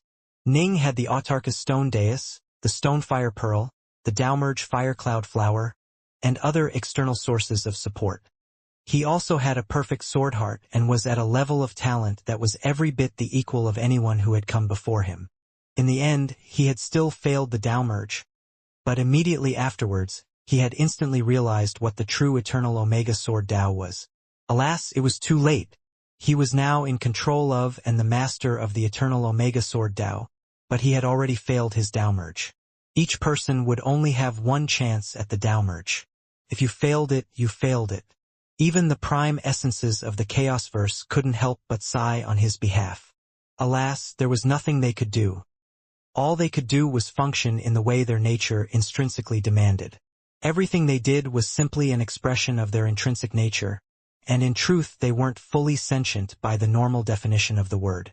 All they could do was feel and express an innate sense of sorrow and sympathy for this poor soul.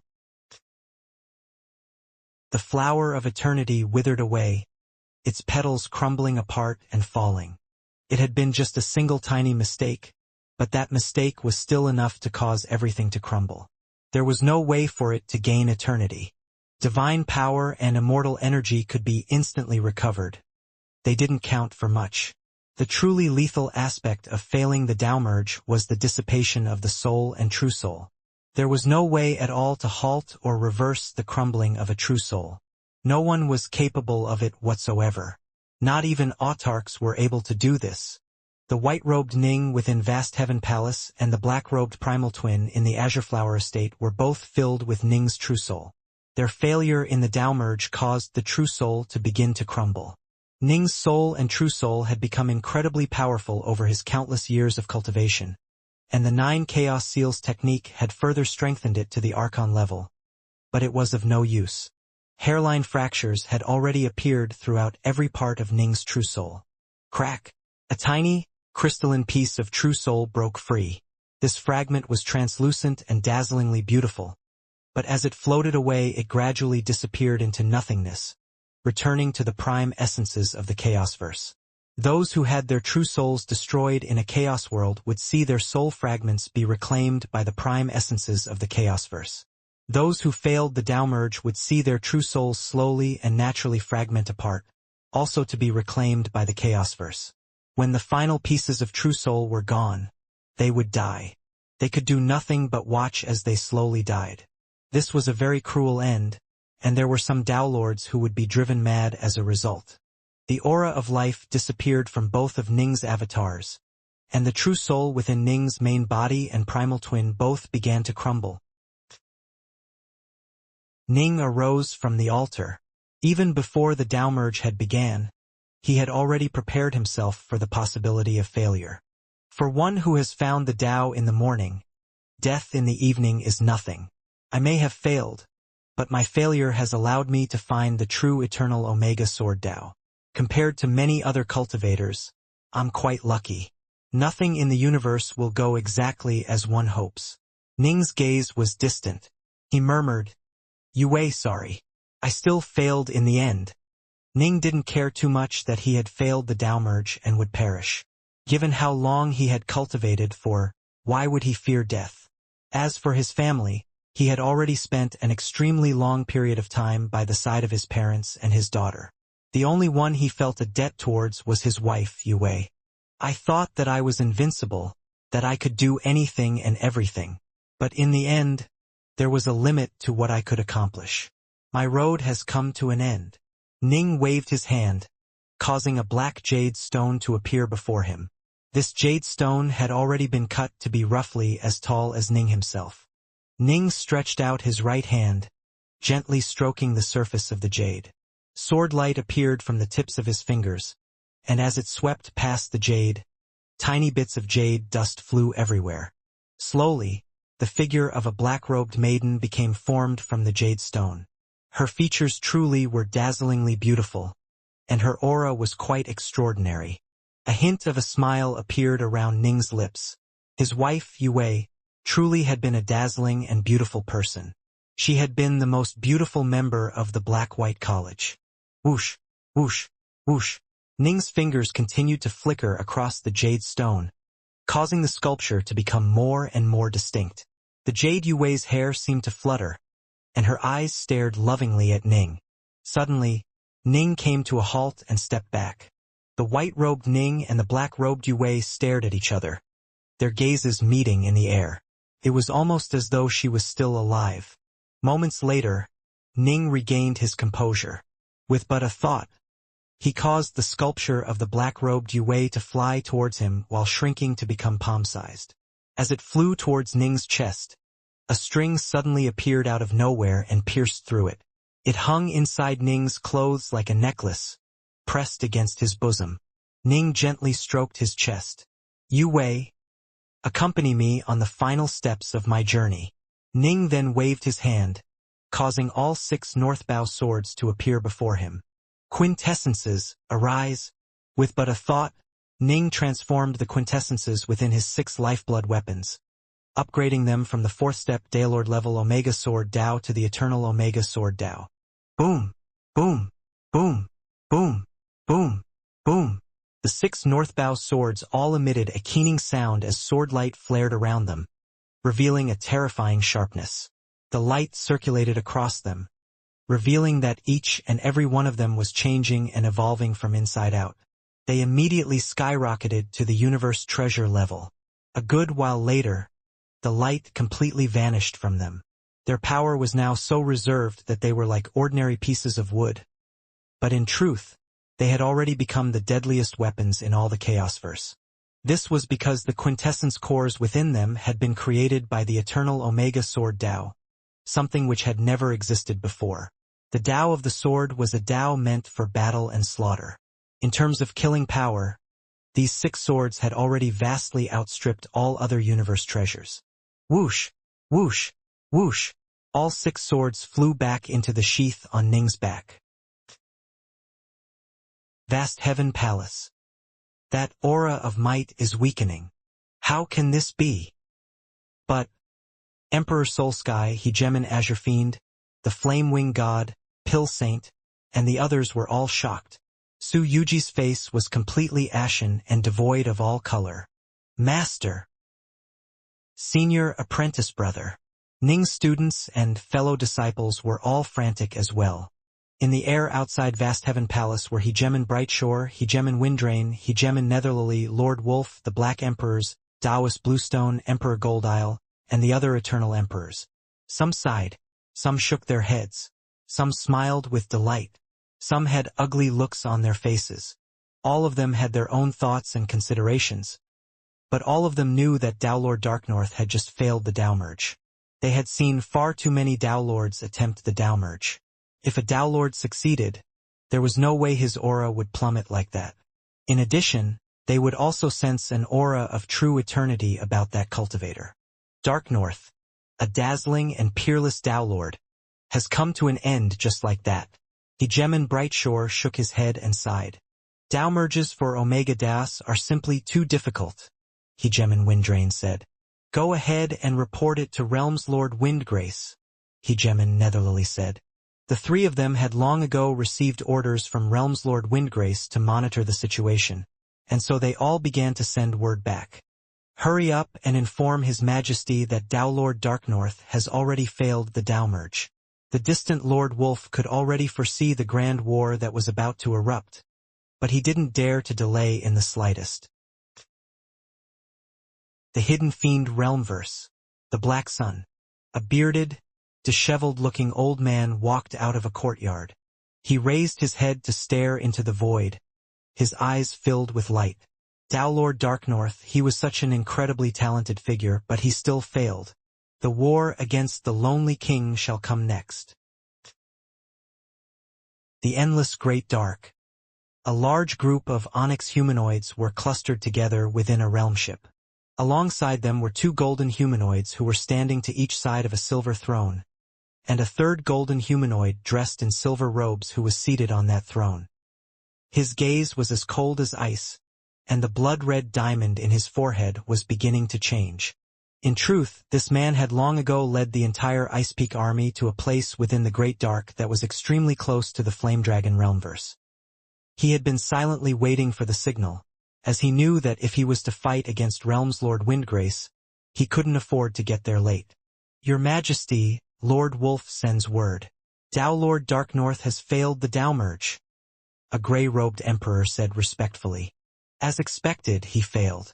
The Lonely King rested his arms on the armrests of his throne, then said softly, Windgrace.